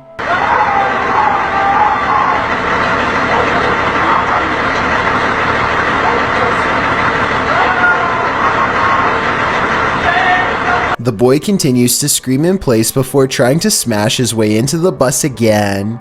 This goes on for several minutes. Whatever this man has taken to be acting this way, just remember, it's never a good idea to do the same. Number 14. Humanoid outside. Here's a freaky sighting. Imagine you're playing guitar with your friends when something decides to pay a visit. Published by Navigon in November of 2007, this creepy video shows some dudes practicing in a bedroom. One is playing the guitar, the other is singing, and the third is recording the session. But as it turns out, there's a fourth uninvited guest nearby.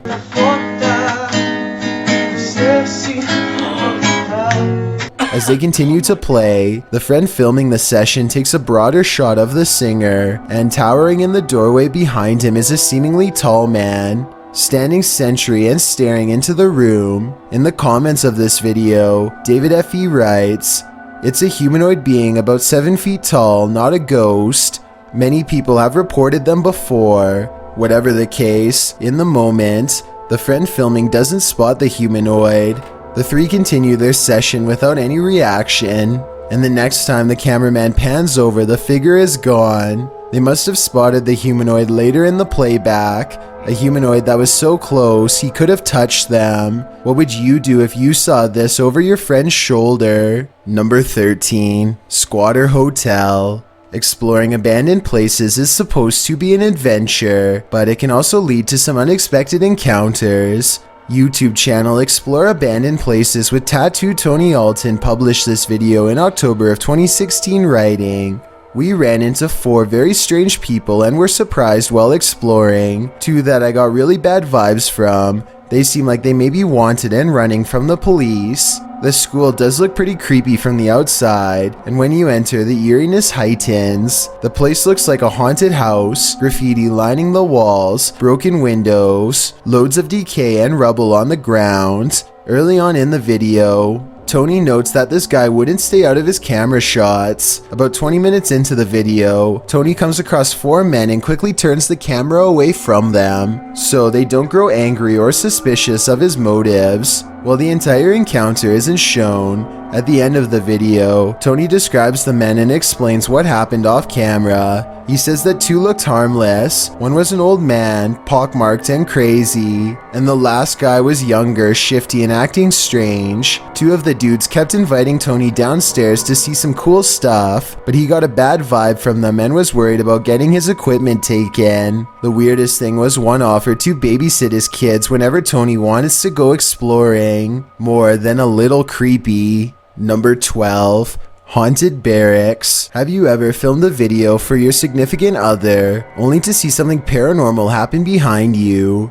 This video appears to show a military man sending a message to his girlfriend or wife, a woman named Trish, telling her he wishes he could be home with her. That's not the scary part, obviously. What's scary is what happens in the background. As he's filming his loving message, what appears to be a sweatshirt on the bed behind him moves of its own accord, and it's not just a small twitch. It's like someone is temporarily inside the sweatshirt. The movement is enough to catch the guy's attention. He looks over his shoulder, but that's when the fear is maxed out within him. Trish, I love you. I wish I could be home with you too. I know we...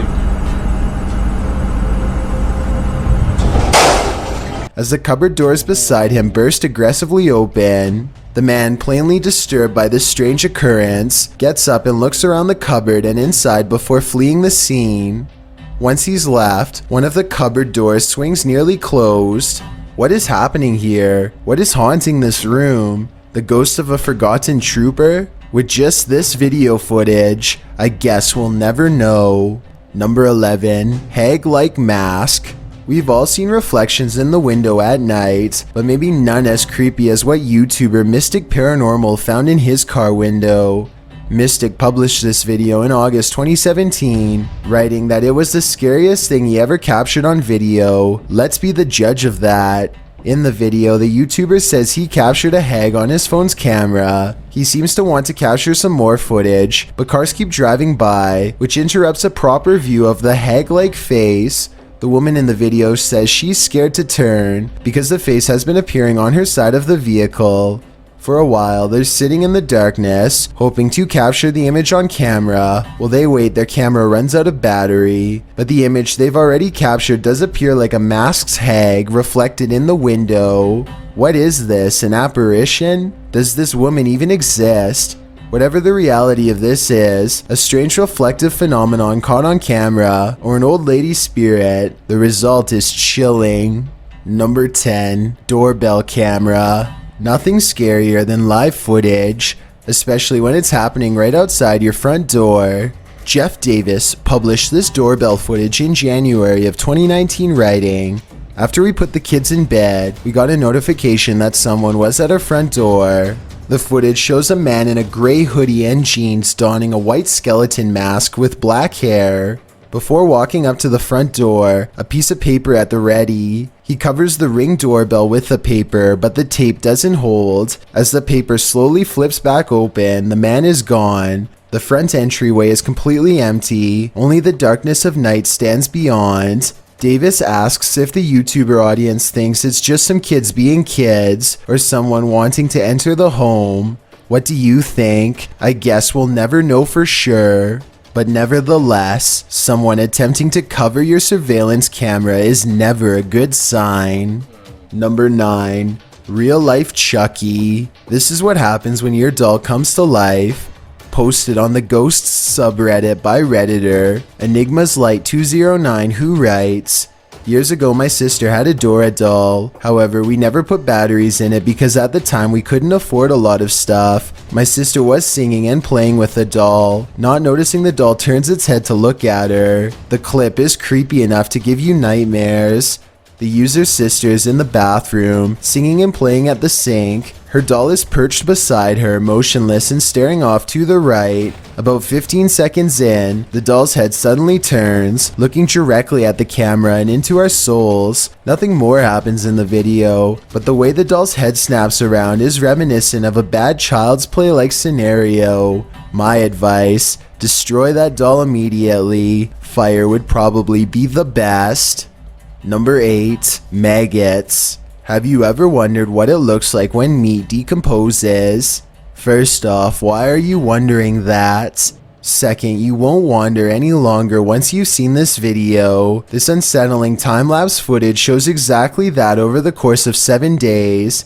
It's deeply terrifying. A bit of science. When meat isn't refrigerated and exposed to air, maggots appear, but they aren't produced by the meat as was previously theorized. If the meat is exposed to air and a fly lays eggs in it, that's when you see the maggots. They're the larvae of flies, and female flies tend to lay eggs in meat so that their young have something to eat when they hatch. Pretty gross to watch, but also admittedly good fly parenting. Regardless, the amount and movement of the maggots in this video will make your stomach turn. So if you're eating a big slab of meat right now, sorry about that. Watching this is a good way to lose your appetite. Number 7. The Rail Walker. Strange behavior from a stranger at night is enough to make your spine tingle. This video, published by Mostava El Press in April of 2010, begins with some intense music and a vehicle stopped on the side of a highway at night. At first, you may not spot what the people in the vehicle are looking at, but once they zoom in, you can see a figure moving on the railing at the side of the road. The figure is unclear and indistinct at first. It's hard to tell if it's a human being or something else. But what's clear is it's scary enough in reality for the men in the vehicle to back away. Later, someone gets out of the vehicle to film the creature. As it turns out, the figure does appear to be a human being dressed in white with long legs, walking across the railing in slow, deliberate movements. When it comes nearer, the man cries out in Arabic and runs away as fast as he can. Number 6. Salting candles. What would you do if the downstairs lights of a supposedly empty building next door kept turning on and off? Redditor JC1 posted this video to r/ghosts, writing, "The model apartment next door to mine has a 10-minute timer on all the lights, so every time the front door is open, the lights automatically turn on. When I showed the video to the maintenance men, they said they got chills and had to go buy some salting candles." This video shows the lights switching on and off of their own accord. While not altogether unexplainable, it is unnerving.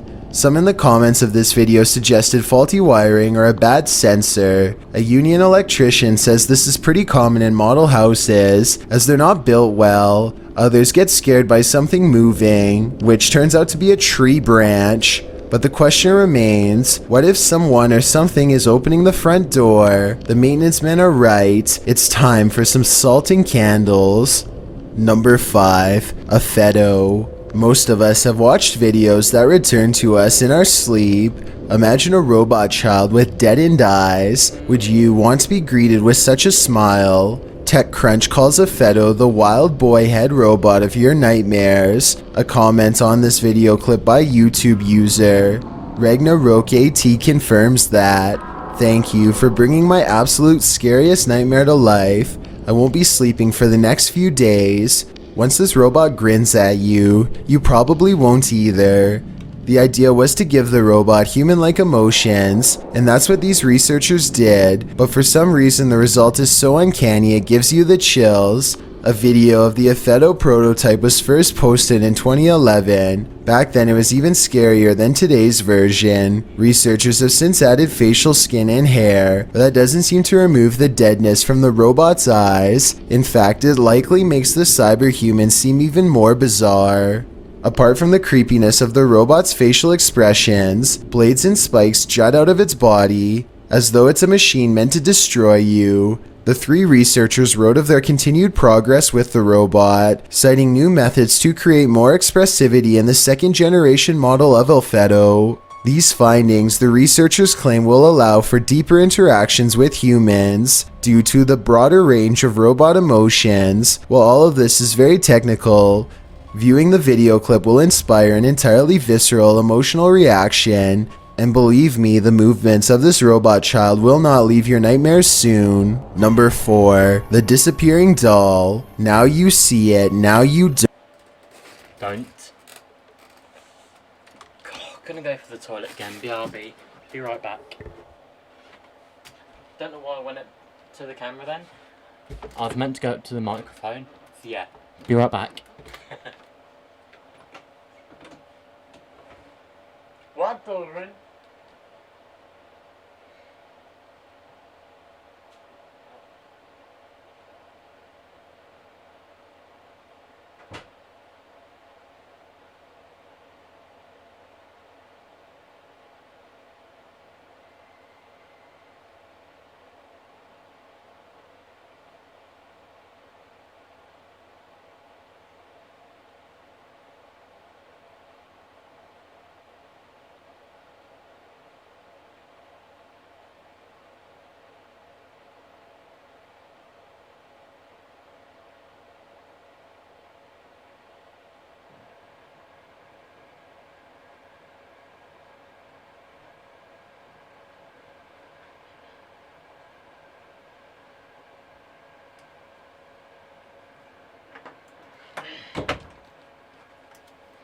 Okay.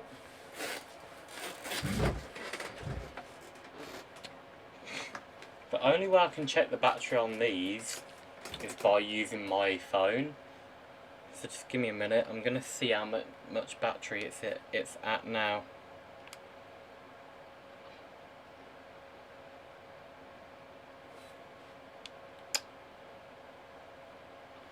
Do do do do do do do do do do do do. Da, da, da, da.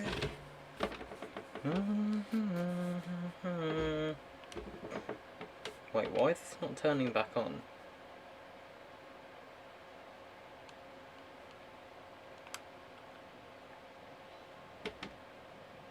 Yeah, yes, full battery. Haha, full battery, there we go.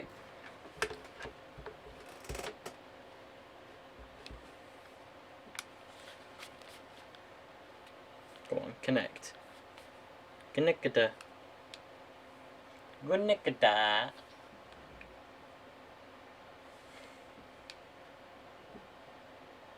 Come on. Yes, it's done its little sound. Gonna connect. Bam, bam, bam, bam. Come on, hurry up.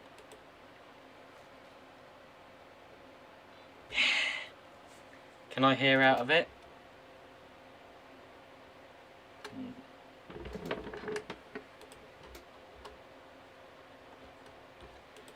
Right, hold on a minute. Let me do that.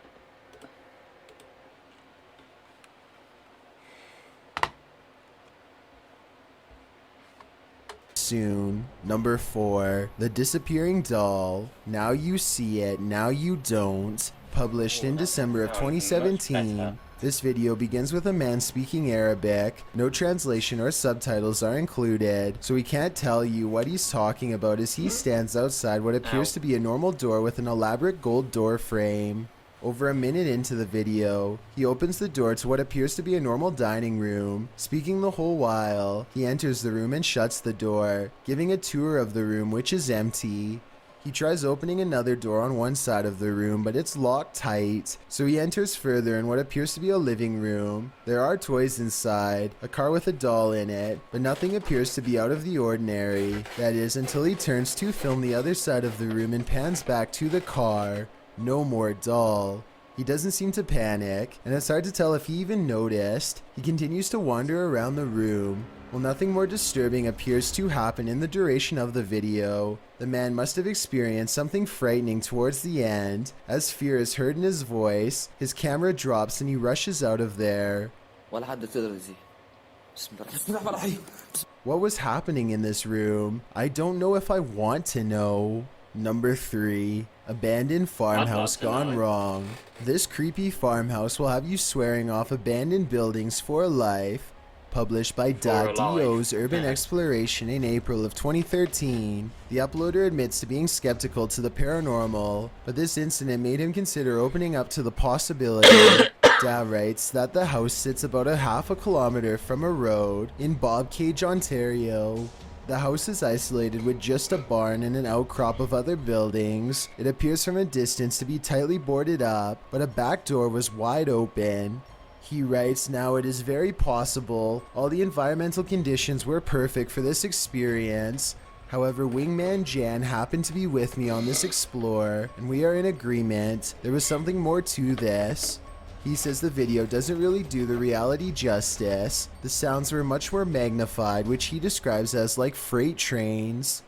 He writes, there was the sound of someone else walking, there was the sound of something heavy being dragged across the floor, and when exiting, it was like being followed out to the threshold of Inside and Out. Without further ado, let's take a look at the cryptic video.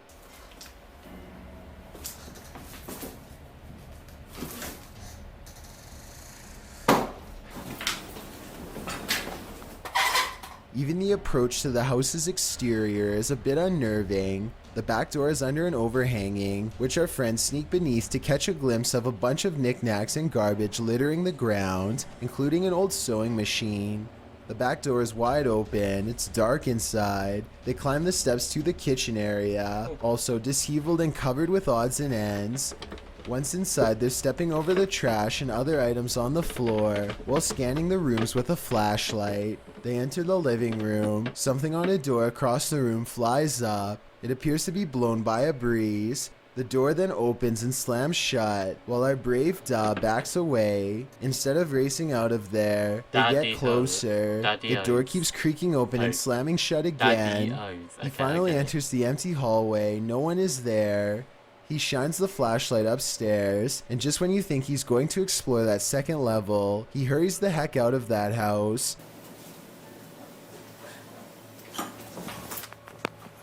Probably a smart idea. The house alone is unsettling. I can't imagine what being there in person must have felt like. Although Da knows some might call him a coward for being afraid, he insists that you had to be there to know what it truly felt like. On the contrary, most people believe in the comments of this video that Da was brave to stay in this obviously haunted house as long as he did.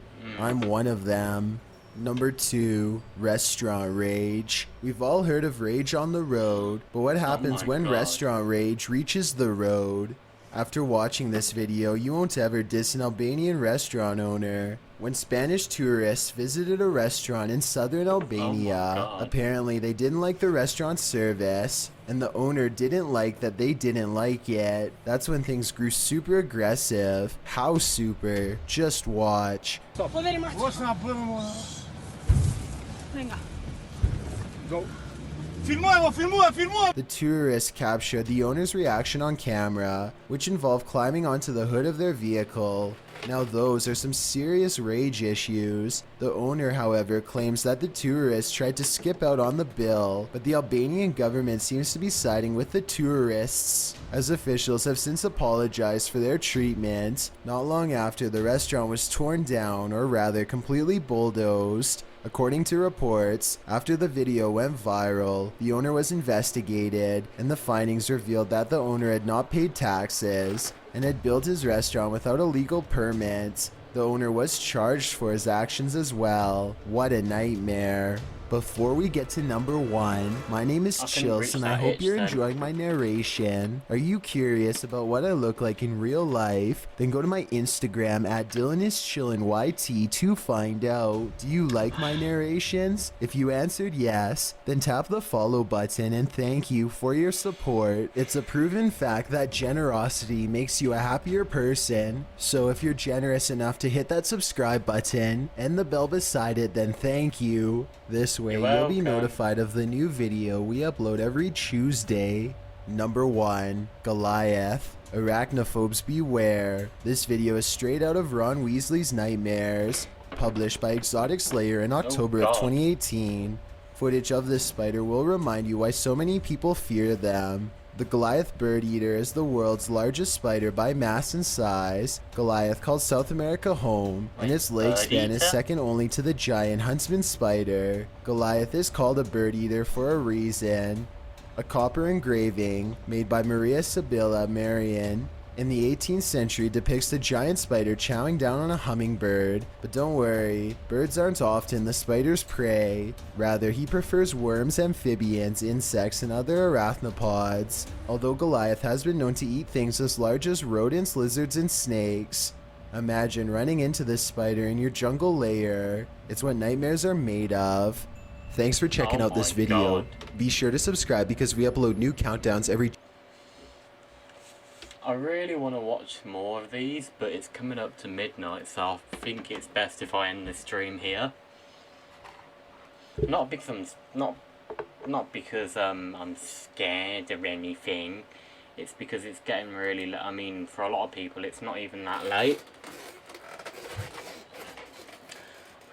I feel like I've done a hell of a lot of weird stuff in this stream, just moving about a lot and just walking in and out of the bedroom, eating my dinner.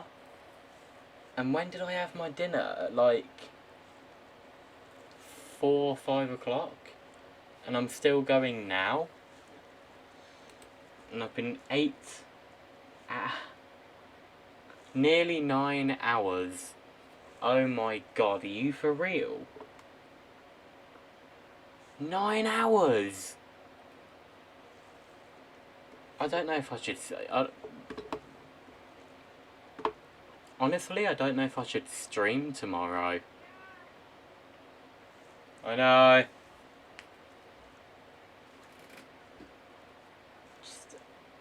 What? Nearly 9 hours? Are you joking?